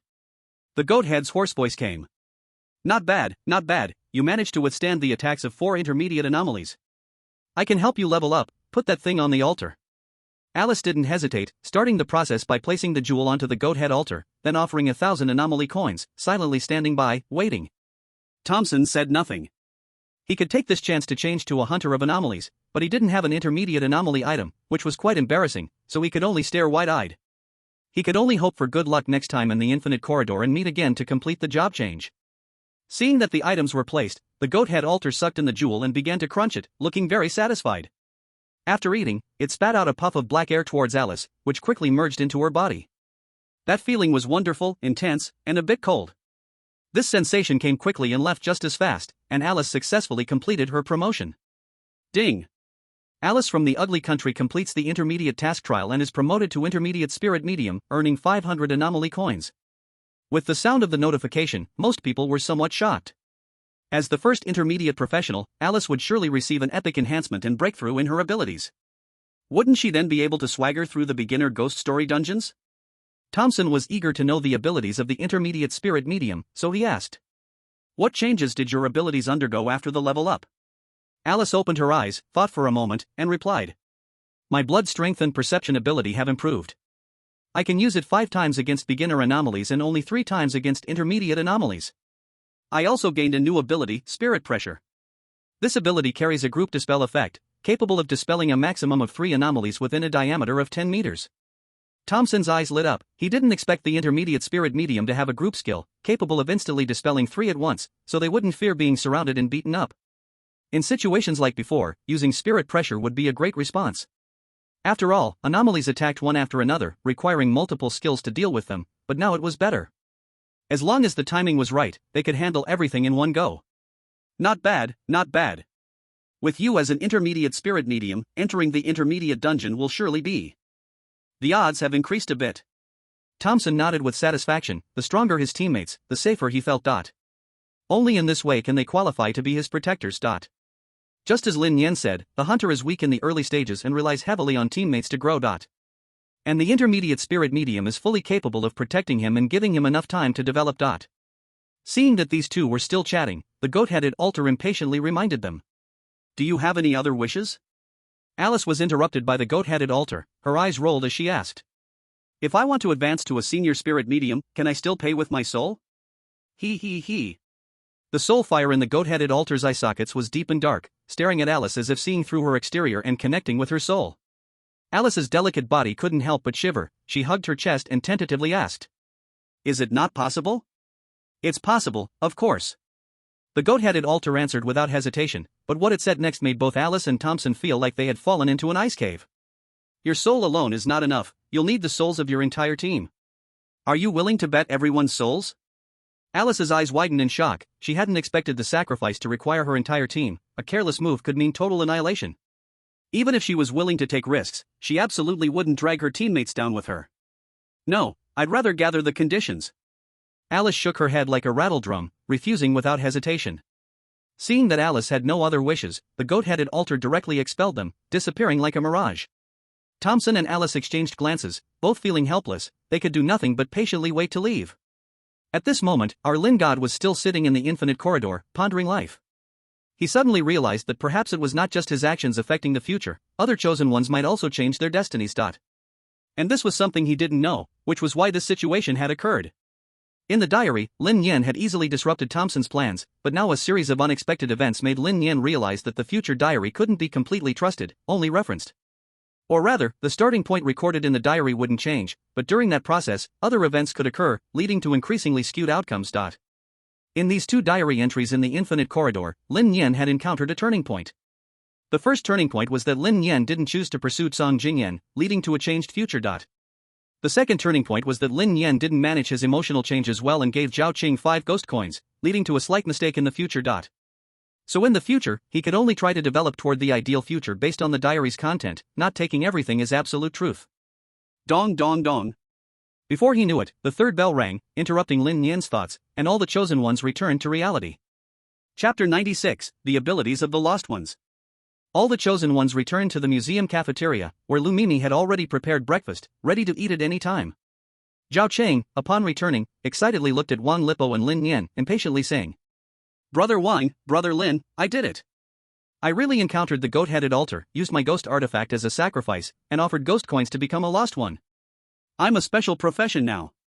Wang Lipo was very happy. The stronger his teammates, the more secure the whole team felt, immediately congratulating. "Congratulations, you've successfully set out. But remember not to get arrogant." Zhao Chang nodded vigorously. But Lin Nian didn't congratulate her, instead, he went straight to the point. "Tell me about the abilities of the lost ones. I think it's not just as simple as having a detached soul." Zhao Qing's joy gradually faded as she glanced at Thompson in the distance.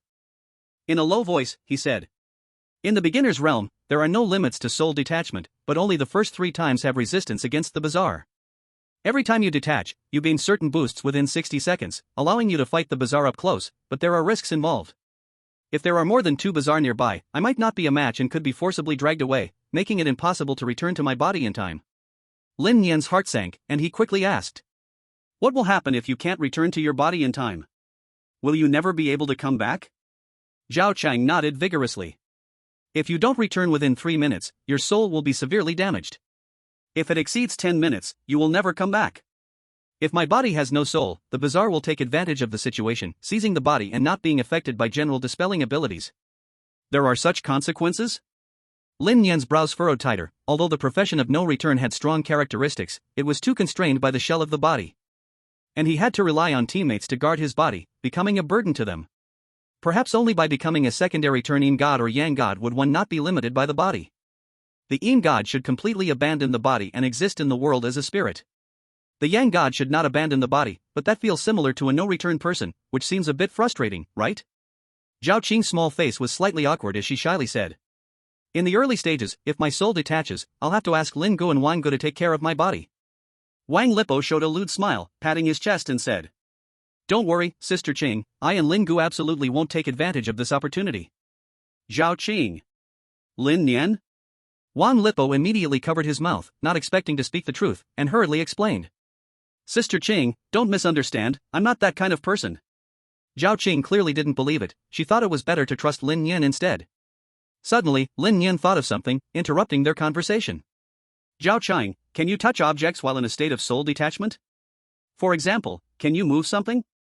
Zhao Cheng didn't answer immediately, thought for a moment, and replied, "I guess so, because when I completed a task, I detached my soul once, using the goat head altar to experience the detachment process, which doesn't count as dealing with the bazaar. At that time, I used my soul to touch everything, and I could move objects, but it was very tiring. If I continue to level up, and my soul becomes stronger, I might be able to do the same things as in reality." Lin Nian nodded, not asking further, but stood up and left a sentence. "Alright, I understand everything. Let's eat first." Zhao Cheng and Wan Lipo quickly followed, heading to the cafeteria to get their trays. On the other side, Thompson began to gather others, noticing that there were only 2 chosen ones from the Stick Nation, and surprisingly asked, "Park Tianhan, why is your Stick Nation missing a person? Did you encounter a bazaar attack?" "No, the bazaar attacked me and Lin Nian, plus Ozawa Jiro, which has already reached 3 times. Theoretically, no one should have been killed by the bazaar." Park Tianhan didn't know the situation, and truthfully replied, "I don't know, anyway, I wasn't attacked, what about you?" Ozawa Jiro was the first to speak up. "My team suffered 2 attacks, one was me and the other was Awa Yen. I was with Jing Jun, and Awa Yen blocked the attack with the bazaar candle I gave her."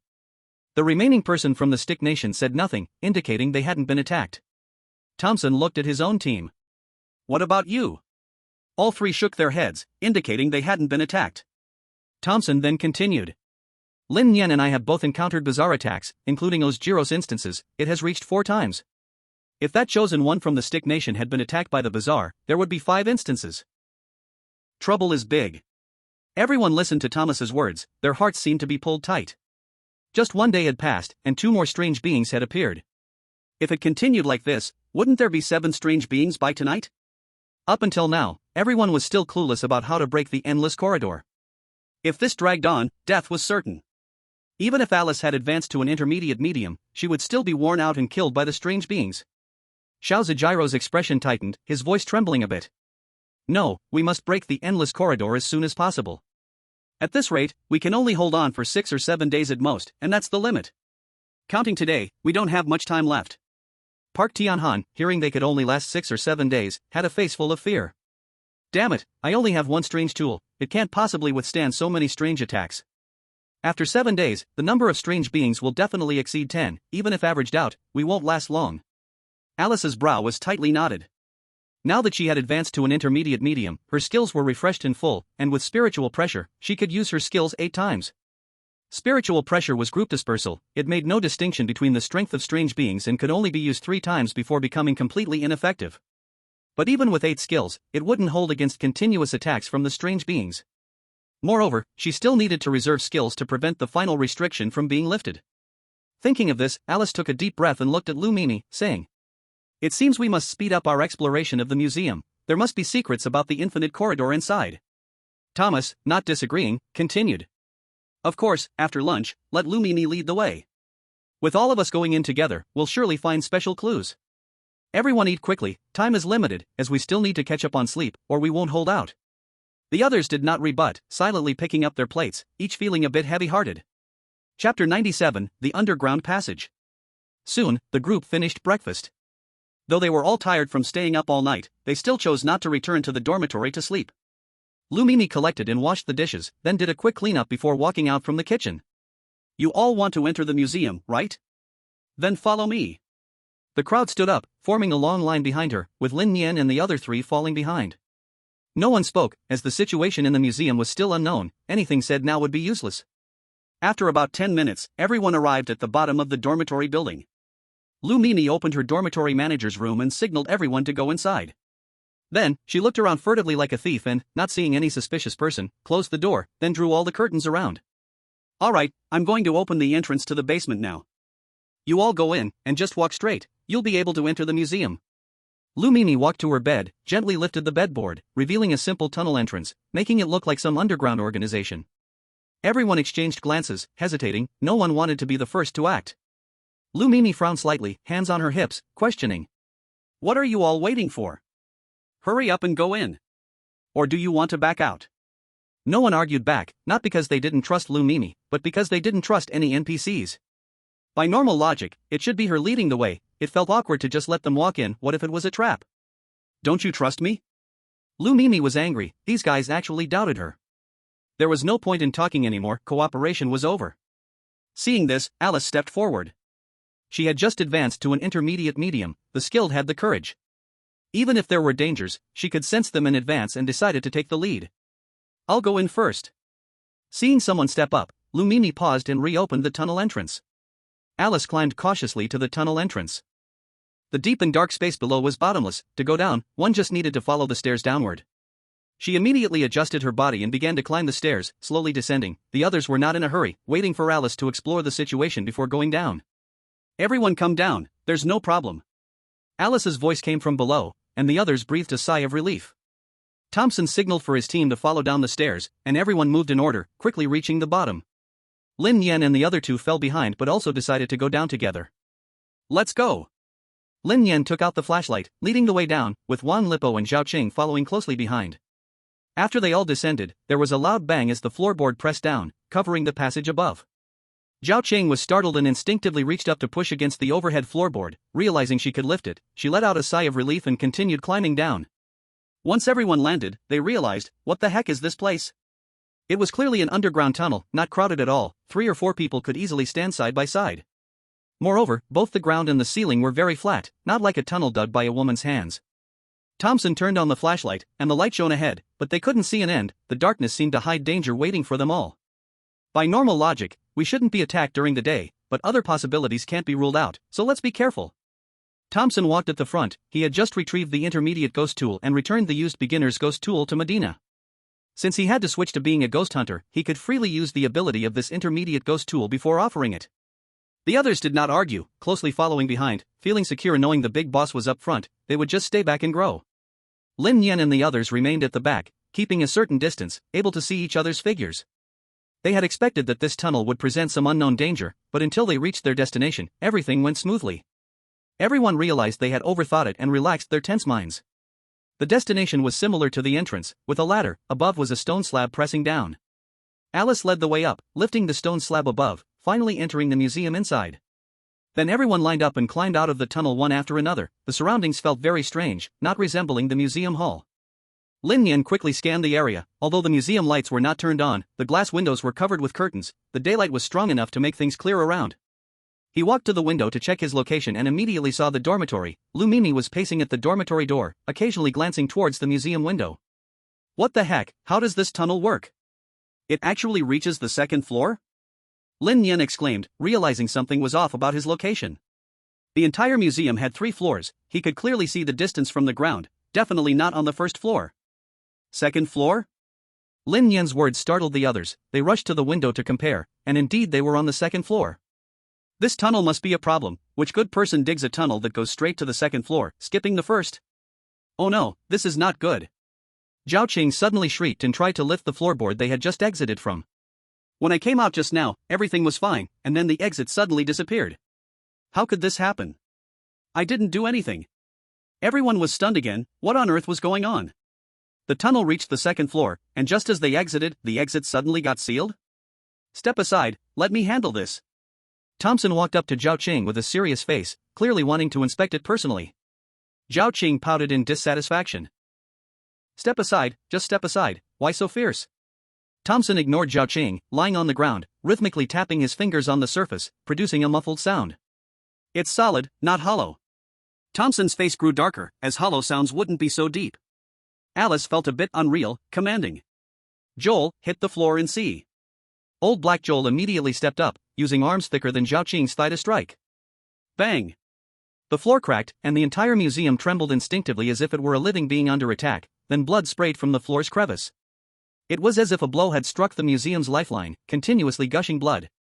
Old Black Joel was splattered with blood. He hurriedly stepped back 2 paces. What?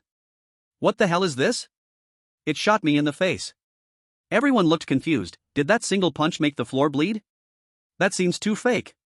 Just as everyone was perplexed, a crisp sound came to their ears. Thump thump thump. Someone went upstairs, and they were moving quickly, very fast. Chapter 98, Lightning Fast Realization. Lin Nian listened to the sound and looked towards the stairs, instinctively guessing. Is it Director Su coming up? Why is he so quick? Thompson also remembered Lu Mimi's reminder, which was to avoid being captured alone by old Su. With so many people present, how would old Su handle this? Before Thompson could speak, Ito jumped out. Everyone don't be afraid, old Su is alone. His rule is one-on-one invincibility. With so many of us, he can't trigger the rule, so why worry? This statement awakened Akio, who revealed a thoughtful expression. If we can crush old Su by sheer numbers, then we indeed don't need to hide. We might even capture old Su. We might be able to ask him some things. Thompson glanced at the 2 fools from the radiation country, coldly asking. Is it really that simple? Since Lu Mimi has warned us, there must be some uncontrollable factors. As for what it is, I don't know, we can only react to the challenge. Everyone felt Thompson was right. Although they could take the chance to escape now, without a confrontation, they would never know old Su's abilities. If they could stay together in peace, they could do whatever they wanted in the museum. But if something goes wrong, being quick to react would leave room for solutions. Wang Lipa listened to their conversation, unsure how to choose, softly asking. Lin Gu, what should we do now? Should we stick with the ugly country guys? Zhao Qing also came over, sharing her suggestion. I think we can hide further away, let the ugly country deal with old Su in a dog-eat-dog situation. Lin Nian didn't answer immediately but thought for a while, then responded.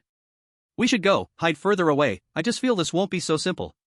After speaking, Lin Nian led the group into the depths of the second floor, moving very quickly, giving others the impression they were fleeing due to fear. Park Tianhan also noticed Lin Nian's situation, mockingly saying. Look, Not one person from the dragon country has any guts, they're scared stiff by old Sue and running away. As long as we don't trigger the rules, how can they do anything to us? Everyone, gather closer to avoid triggering the rules. Park Tian-han thought he grasped the truth, unable to distinguish between commands and orders from the big and small kings. Thompson slightly frowned, thinking Park Tian-han needed some discipline, otherwise, his tail would be up in the sky. But for now. Thompson looked at Lin Nian and the others leaving, thinking from their perspective, clearly, they wanted to avoid disaster. But Thompson wasn't afraid. As long as it wasn't a bizarre situation, he could crush through with his fists. If it were bizarre, intermediate bizarre tools would teach you a lesson. Moreover, with Alice, the intermediate spirit medium, supporting directly, they pushed through. Quickly, a thin figure climbed the stairs at an astonishing speed, hunched over with an old appearance. Who else could it be but the old man Su? How did you get in? Who let you in? As soon as old man Su arrived, he displayed the authority of the curator and scolded everyone. Edo Jiko, filled with discontent, placed his hands on his hips and shouted. This old man comes and goes as he pleases, do you dare hit me, you fool? With your old arms and legs, I can take down at least 10 of you. The others did not stop Edo Jiko's mockery because they wanted to confront old man Su head-on and test his ability. Hearing such disrespectful words, old man Su became furious, his beard puffed out, and he scolded back. You're seeking death. Edo Jiko showed no fear, even taking a few steps forward, then, he jumped high and jumped back, shouting while mimicking. I'm coming over, I'm going back, I'm coming over, I'm going back, hit me, you fool. Such snake-like movements left old man Su speechless, the corners of his mouth curled into a slight arc. You really think I can't do anything about you, huh? You're just asking for it. Edo Jiko was completely unaware of the seriousness of the situation. He was 2 or 3 meters away from the others but around 7 or 8 meters from old man Su. Even if old man Su suddenly attacked, the distance and time would be insufficient. Unfortunately, old man Su did not play by the rules and suddenly pointed a finger at Edo Jiko. Don't forget whose territory you are in. Shut him away. Edo Jiko was somewhat bewildered. What was this silly old man doing? Could it really be that just one sentence could take him down? How could this? Just as Edo Jiko was about to say that's it? Boom. Suddenly, the entire museum shook, and 3 white walls descended from above, separating Edo Jiko and his teammates. Edo Jiko's brain short-circuited, confused about what was happening. He immediately turned to run, but walls blocked him on both sides and behind. Where could he escape now? Let me out, let me out. Edo Jiko frantically struck the walls, which were not as solid as he imagined, it felt like hitting flesh. As he attacked, the walls actually showed damage, and blood began to seep through. The people outside were also confused. How did 3 walls suddenly appear out of nowhere? Now this was bad. Edo Jiko was locked in a small dark room. With arrangements for focused service, didn't that mean he was doomed? Help me, Lord Jiro, save me. Edo Jiko instantly cried out for help, banging desperately against the walls. Old man Su had already reached behind Edo Jiko, grabbing his neck with his bony hand. Keep shouting, keep shouting. Do that action you just did again. Edo Jiko regretted completely. Had he known it would turn out like this, he should have played it safe. How did it come to this? He showed a pitiful expression and pleaded. Old man, is it still too late to admit my mistake? Private Marseille, Private Marseille. Red Donnie's Private Marseille. Edo Jiko frantically spewed out nonsensical language, attempting to move old man Su's heart. But old man Su remained unmoved, lifting Edo Jiko as if he were catching a chick, his eyes flashing with a bloodthirsty light. He even extended his gray tongue and licked his wrinkled lips. Kid, you look like you would taste delicious. Old man Su's Adam's apple bobbed, he wanted to pounce and gulp him down eagerly. Edo Jiko was scared silly, he had no idea what his teammates were doing? Why hadn't they broken the wall to save him yet? If they didn't act soon, he, Edo Jiko, would be done for, not killed by a mysterious head, but dying in such a ridiculous scenario. P.S. Some readers privately told me it was too bland. To be honest, I also don't know how to get passionate, maybe this is why it failed, just focusing on the setting without caring for emotional refinement. I have no way out because this needs talent, I can only write as I think, based on a general framework. Chapter 99, Old Man Su's Tactics. Outside, Thompson had no hesitation and commanded Old Black Joer. Break this wall, do it quickly. Old Black Joer moved his arms, then walked up to the wall where Ito Zimu was imprisoned. He swung his fist and slammed it repeatedly, and instead of a clash between flesh and stone, it felt like he was hitting the body, with a visceral sensation. Blood sprayed everywhere, and a large hole was created in the wall by Old Black Joer, allowing everyone to barely see the scene inside. How to describe it? A bit comical. From their perspective, Ito Zimu was being held by Old Man Su, who leaned in to kiss Ito Zimu's neck. In contrast, Itozimu, like a resisting girl, pushed Old Man Su's head away and shouted loudly. No, no. The two sides were stuck in a standoff, but Itozimu was clearly at a disadvantage and was about to be kissed by Old Man Su. Although Thompson didn't know what Old Man Su was trying to do, he could assume this guy was a bit strange, and it was unlikely to be as straightforward as it seemed. The real reason was probably that he wanted to drink Itozimu's blood. Joer, hit harder and break this wall completely. Thompson decisively ordered Old Black Joer to rage out. This would definitely save Itozimu. Old Man Su also saw the hole in the wall and felt his strength weakening as the rules were broken, so without hesitation, he created 2 more walls to slow Old Black Joer's attack. Then the scene inside was once again obscured. Just as Itozimu had regained freedom, thinking it was all over, who would have known, after a while, Old Man Su acted again. Old guy, I'm going to fight you. Itozimu knew that relying on teammates was futile, he had to save himself, but to save himself, he was not as strong as the other side, so he thought of a not-so-great idea. That was to take out an odd artifact. Even if the other side wasn't strange, it might still be useful. When Itozimu took out the artifact, Old Man Su indeed kept his distance and quickly stepped back, showing a wary expression. The artifact played its role. Itozimu was overjoyed, raising the artifact in his hand and charging at Old Man Su. You. Old Man Su could only get out one word before being forced to retreat, watching Itozimu lift the artifact and break through the encirclement. It was clear the artifact was useful, but its effect wasn't as obvious as imagined. It couldn't dispel Old Man Su but only delayed him, making him reluctant to approach. After breaking through the blockade, Itozimu did not put away the artifact immediately, because it could still be used for a few seconds. He sped up and continued to charge past the white wall to regroup with the main force. Finally, Itozimu tucked the artifact away, gasping for breath, said. Great, now I know how to shake off Old Man Su's entanglement. Thompson and the others watched everything closely, knowing that Itozimu used an artifact, but the question arose, what about the strange being? What was Old Man Su's situation? Could it be a hybrid of a human and a strange being, a ghost person? Thompson didn't have time to ask because Old Man Su had already caught up. He kept a distance from the group, his eyes filled with wariness. Itozimu noticed the serious expressions on everyone and turned around to breathe deeply, quickly explaining. The artifact is effective against Old Man Su, but it can't drive him away. As long as the artifact is in hand, Old Man Su can't get close. If you encounter the same situation, perhaps you can use this method to escape. These words were all based on experience. Others also listened in, but what exactly is Old Man Su? This was the question in most people's hearts, and Thompson asked directly. Who are you? You must be Old Man Su, or are you some kind of bizarre being? Because, only the bizarre can deal with the bizarre, and since you are affected by the bizarre device, you are a bizarre being. Old Man Su did not answer, nor did he care to explain anything to these people. He simply said, no one is allowed to escape. After speaking, Old Man Su lifted his hand and snapped his fingers. Snap. Everyone became vigilant, huddling together tightly, fearing they would end up like Ito Jikon, trapped in a small dark room, followed by a relentless onslaught. Unfortunately, after a second or two, nothing changed. Everyone looked confused. Could this old man be putting on a show? The sky cleared, the rain stopped, and Ito Jikon felt he was back in the game. His teammates were less than 20 centimeters behind him. He had to regain his ground now. Old man, what are you pretending to be? If you can, put me back in there. Come on, whoever is afraid is a dog. Old Man Su looked at Ito Jikon with a chilling smile. He gave no explanation because the museum shook again, but this time, there were no white walls. Instead, a hole opened beneath Thompson and the others, and screams rang out as they quickly fell down, leaving only Ito Jikon above. Baka, you don't follow the rules. Ito Jikon panicked and was about to jump down. He truly felt no sense of security. Unfortunately, Old Man Su anticipated his move, and the ground quickly healed, causing Ito Jikon to hesitate. He remembered the terror of being controlled by the Hellbus. At that time, he foolishly tried to push through, only to have half his body stuck at the door. If he jumped down now, would he find himself in a similar situation? It was this moment of hesitation that made Ito Jikon miss his best chance. He immediately changed his tone. Is it too late for me to admit my wrongs? Old Man Su replied with a skeletal grin. What do you think? Will it help if I kneel? What do you think? Will I die? What do you think? Ito Jikon had a curse in his heart he didn't know whether to say or not. He hadn't given up and immediately began to run. After all, Old Man Su was just a person, only a stronger one, right?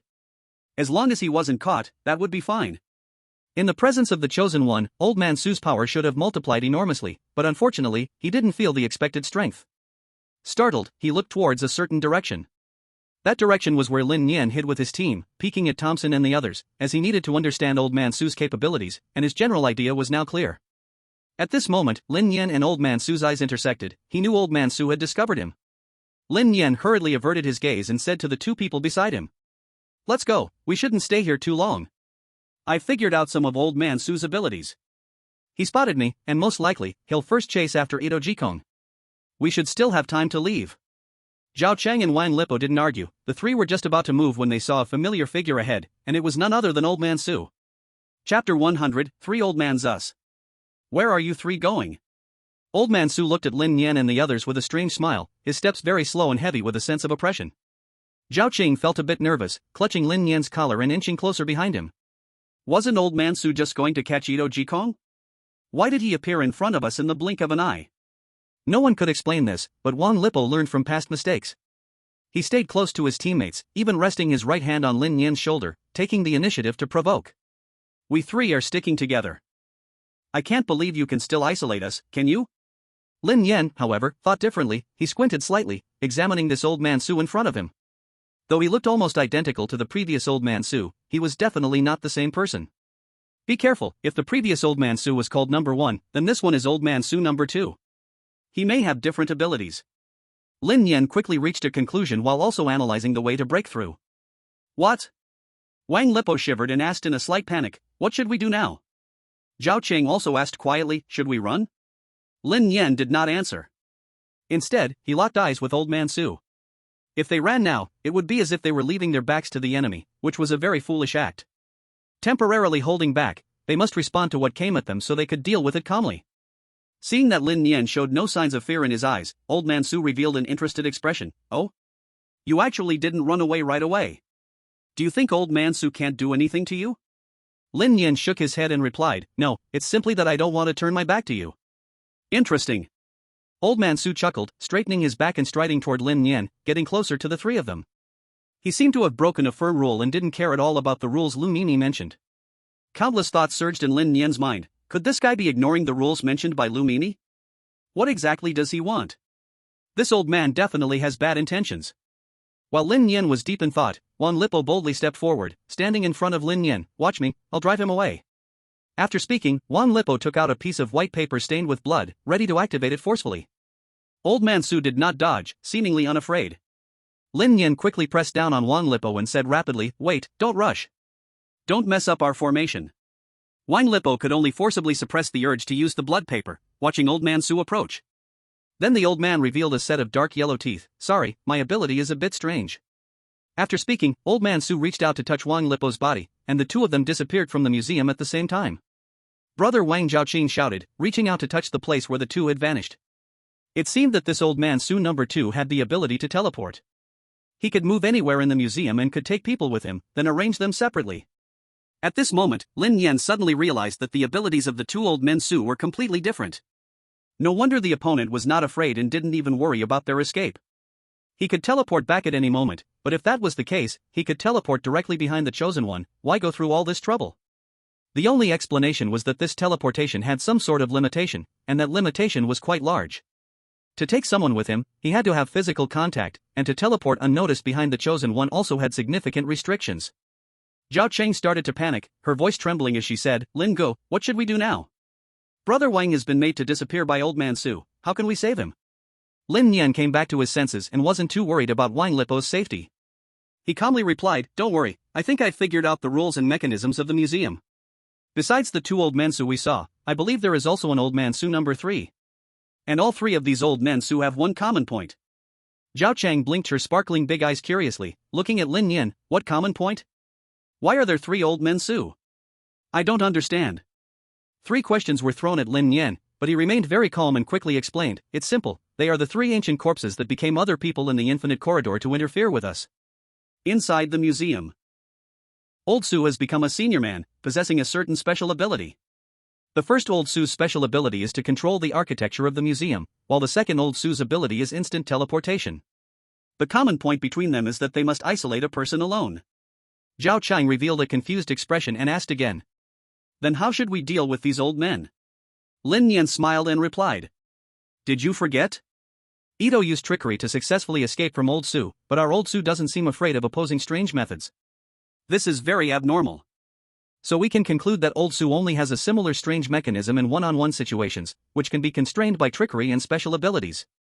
However, all items and special effects have been downgraded, they cannot be directly dispersed, but rather delayed, so we can quickly create distance. Zhao Qing finally understood, Old Su was not scary. Compared to the unseen strangeness, where danger is unknown, Old Su could not hide himself. As long as he could be seen, he could be dealt with. You mean, we must keep circling around the three old Zus while seeking clues in Lu Mimi's soul? Zhao Qing wasn't too foolish, she finally grasped the key point. Lin Nian nodded and replied. One team dealing with three old Zus is obviously very difficult, but all chosen ones have come in, sharing quite a bit of the pressure. Now is the time to quickly find Lu Mimi's soul and search for clues to the infinite corridor. As for classmate Wang, there's no need to worry for now, he is still fully skilled and can completely restrain one old Su. Zhao Qing finally understood, clenched her fist, and fire ignited in her eyes. Then what are we waiting for? Let's move quickly. Lin Nian did not answer but led the way, starting to move inside the museum, surveying their current location. Surrounding them were various displayed antiques, rusty swords, moldy ancient books, and some bronze and ceramic items. At first glance, there seemed to be nothing special, they were all behind glass display cases. Should they break the glass? Lin Nian was momentarily unsure where to begin his search and muttered to himself. When in doubt, consult the future diary. Then Lin Nian took out the mirror he had kept in his pocket and began to check if any blood characters would appear. Chapter 101, Speculations about the Golden Finger. When Lin Nian took out the mirror, there were indeed hints about the future, making things much easier. Time, third day of the infinite corridor. Location, second floor of the museum. Content 1, Wang Lipo was taken away by Old Su number 2. Zhao Cheng and I were at a loss and didn't know how to find clues in Lu Mimi's soul, so we decided to continue deeper into the museum to see if we could discover anything. Content 2, Thompson and others fell to the first floor and encountered Old Su number 3. This old man's ability is even stranger than Old Su number 2, as long as he's within a certain range, he can control the chosen ones with his eyes, making them act against their will. Thompson was the first to suffer a mental attack, he was controlled by strange abilities for too long, and his mental strength was stronger than all the chosen ones, breaking the control effect in just 2 seconds. The moment he woke up, he shouted at everyone not to look into Old Su's eyes. Unfortunately, Jeannie Boudoir was the second target, she was actually controlled and crazily broke away from the group, running toward the museum's interior, with Old Su number 3 tightly following her. Content 3, I don't know about the situation below, but I did hear Thompson shout, as there was no one else in the museum, and it was quite quiet, especially underfoot. I had no other choice but to take Zhao Qing and continue exploring, hoping to find something. Content 4, Walking along. I and Zhao Qing discovered a special artifact. This artifact was completely different from the other displayed items, and it actually emitted a faint glow, making it particularly eye-catching in this environment. Zhao Qing and I moved closer and found it was a small bell, quietly lying inside, waiting for someone to take it away. I was overjoyed and wanted to take the bell, but the display case was locked tight, it was impossible to take it through normal means, so I could only use an elbow strike in an attempt to shatter the glass. I elbowed the glass 3 or 4 times in a row, but the glass didn't budge at all. I could only smile bitterly, this was definitely made in the Dragon Country, and now I had no good way to deal with it. What should I do? Just when Zhao Chang and I were trying to take the bell, Old Man Su number 1 suddenly appeared and roared at us, evidently trying to stop my actions. Zhao Chang and I held each other's hands, wary of being separated by Old Man Su number 1. In front of the rules, Old Man Su number 1 had no way to help us, he could only think of ways to keep us apart. Unfortunately, I had already found a way to open the display case. Since elbow strikes didn't work, why not have both of us stand on it and jump to break the display case? Our actions clearly angered Old Man Su number 1. He wanted to make the obstacles under our feet disappear and fall down, but that would also cause the bell to fall down. He stood by anxiously, only able to call for friends, summoning Old Man Su number 2, deciding to teleport us one by one. Old Man Su number 2 needed physical contact to teleport a target. I noticed this guy kept trying to grab me with his right hand while his left hand remained still. I finally understood, Old Man Su could only use his right hand for teleportation.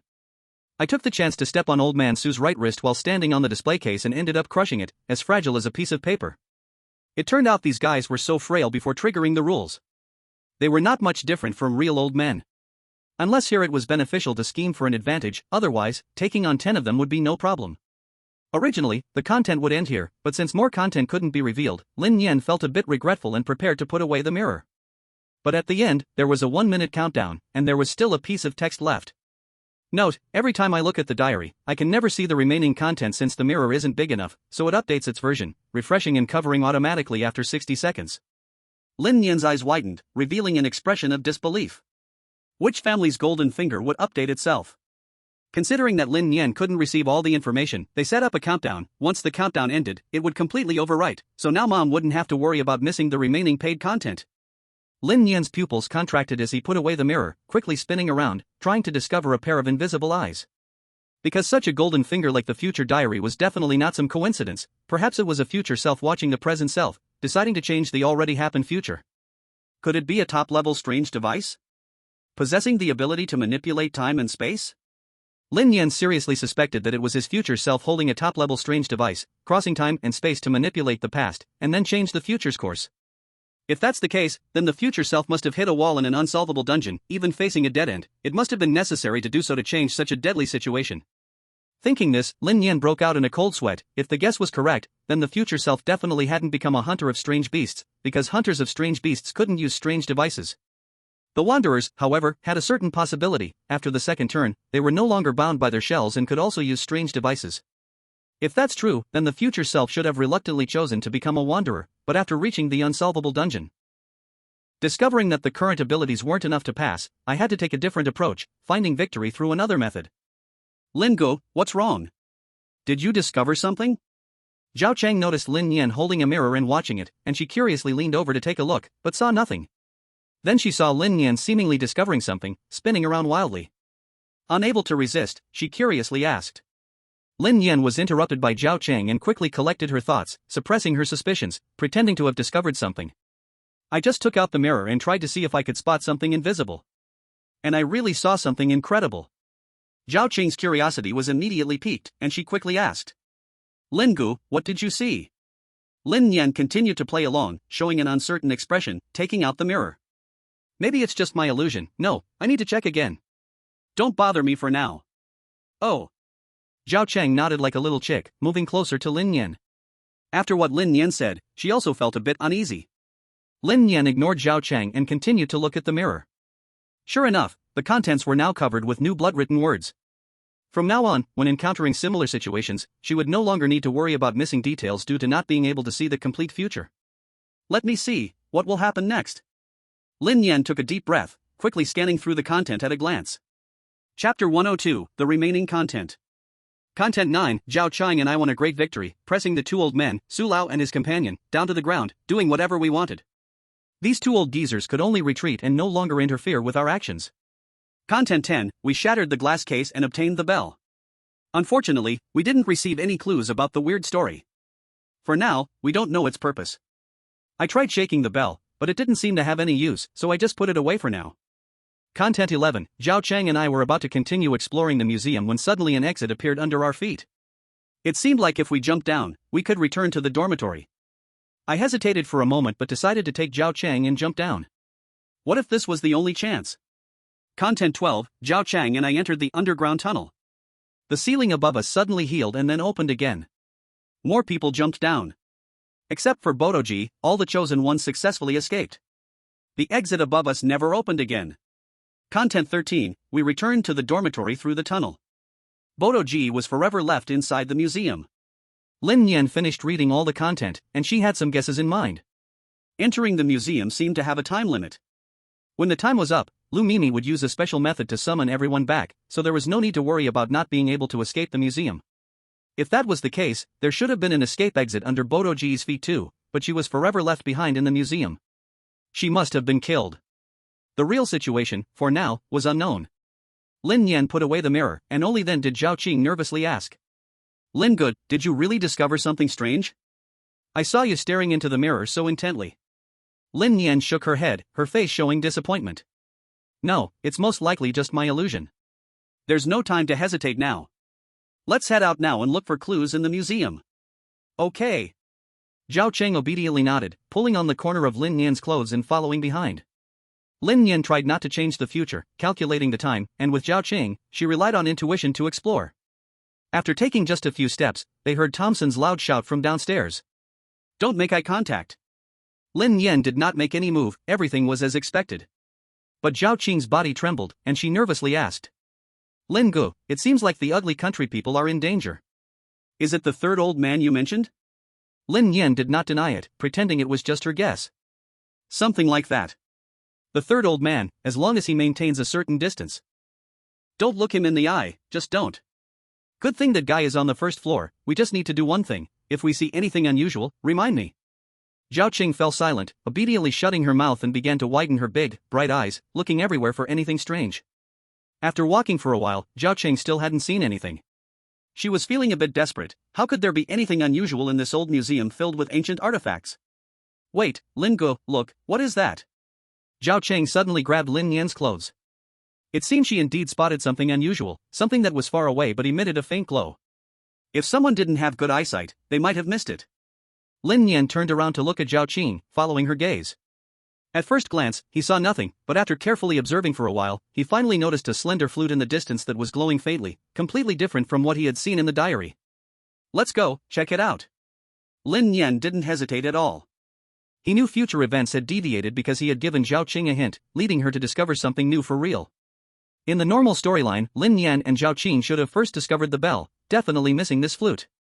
But now that the plan had changed, they couldn't miss the flute either, so they naturally had to take this item. When the two reached the flute, the faint glow became even more prominent. Curious, Zhao Qing poked the glass with her finger and asked, Lin Gu, is this glowing thing some kind of special prop for ghost stories? If we take it, can it protect us against the weird?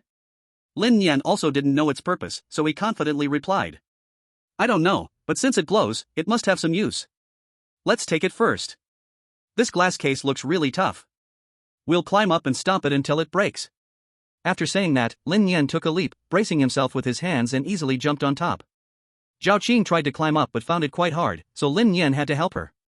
Soon, they both stood on top of the glass case, but Zhao Qing felt a bit timid. What if we get hurt? Lin Nian wasn't concerned about that at all, pulling Zhao Qing and commanding, jump! Bang! The glass broke instantly, producing a crisp sound. After all, this wasn't specially made bulletproof glass, it couldn't withstand the weight of two people stomping on it. Lin Nian quickly crouched down to clear away the glass shards and grabbed the flute. It looked exactly as described in the diary, without any prompt received, so he just put it away. Zhao Qing didn't ask further. If Lin Nian knew anything, he would definitely say it. Since he didn't say anything, he surely wasn't sure about its purpose either. Let's go! Lin Nian hesitated no more, quickly leading Zhao Qing away from the scene, because old Su must have sensed it and was definitely on his way. However, just a few steps later, Su number 2 rushed out angrily from the side, shouting, Put the item down, or you won't be able to leave here. Lin Nian remained unfazed, merely glanced at Su number 2. This guy only had the ability to teleport people. At heart, he was just a useless old man, not worthy of too much attention. If it were Su number 1 or Su number 3, there would be some trouble. Let's go, don't mind him. I suspect the reason he didn't use teleportation to attack us is that he can only teleport beyond a radius of 10 meters from the chosen one. Calm and steady, Lin Nian pulled the scared Zhao Qing to continue exploring, as there was still a bell to retrieve. Hearing Lin Nian's words, Zhao Qing felt much safer, but seeing Su number 2 approaching quickly, she became vigilant again. Su number 2 is chasing us. What should we do? If he touches us, we'll be dragged along to teleport away. Lin Nian let out a cold laugh and replied. Which hand did he use to touch Xiao Wang? Right hand. Zhao Qing answered without hesitation. Then that's settled, just disable his right hand, and it will be alright? Lin Nian spoke lightly, but Zhao Qing felt like a fool, realizing that this guy was actually so easy to deal with. Old man Su, number 2, heard Lin Nian say this and instantly dared not come closer. He clearly felt some fear, having been seen through by Lin Nian,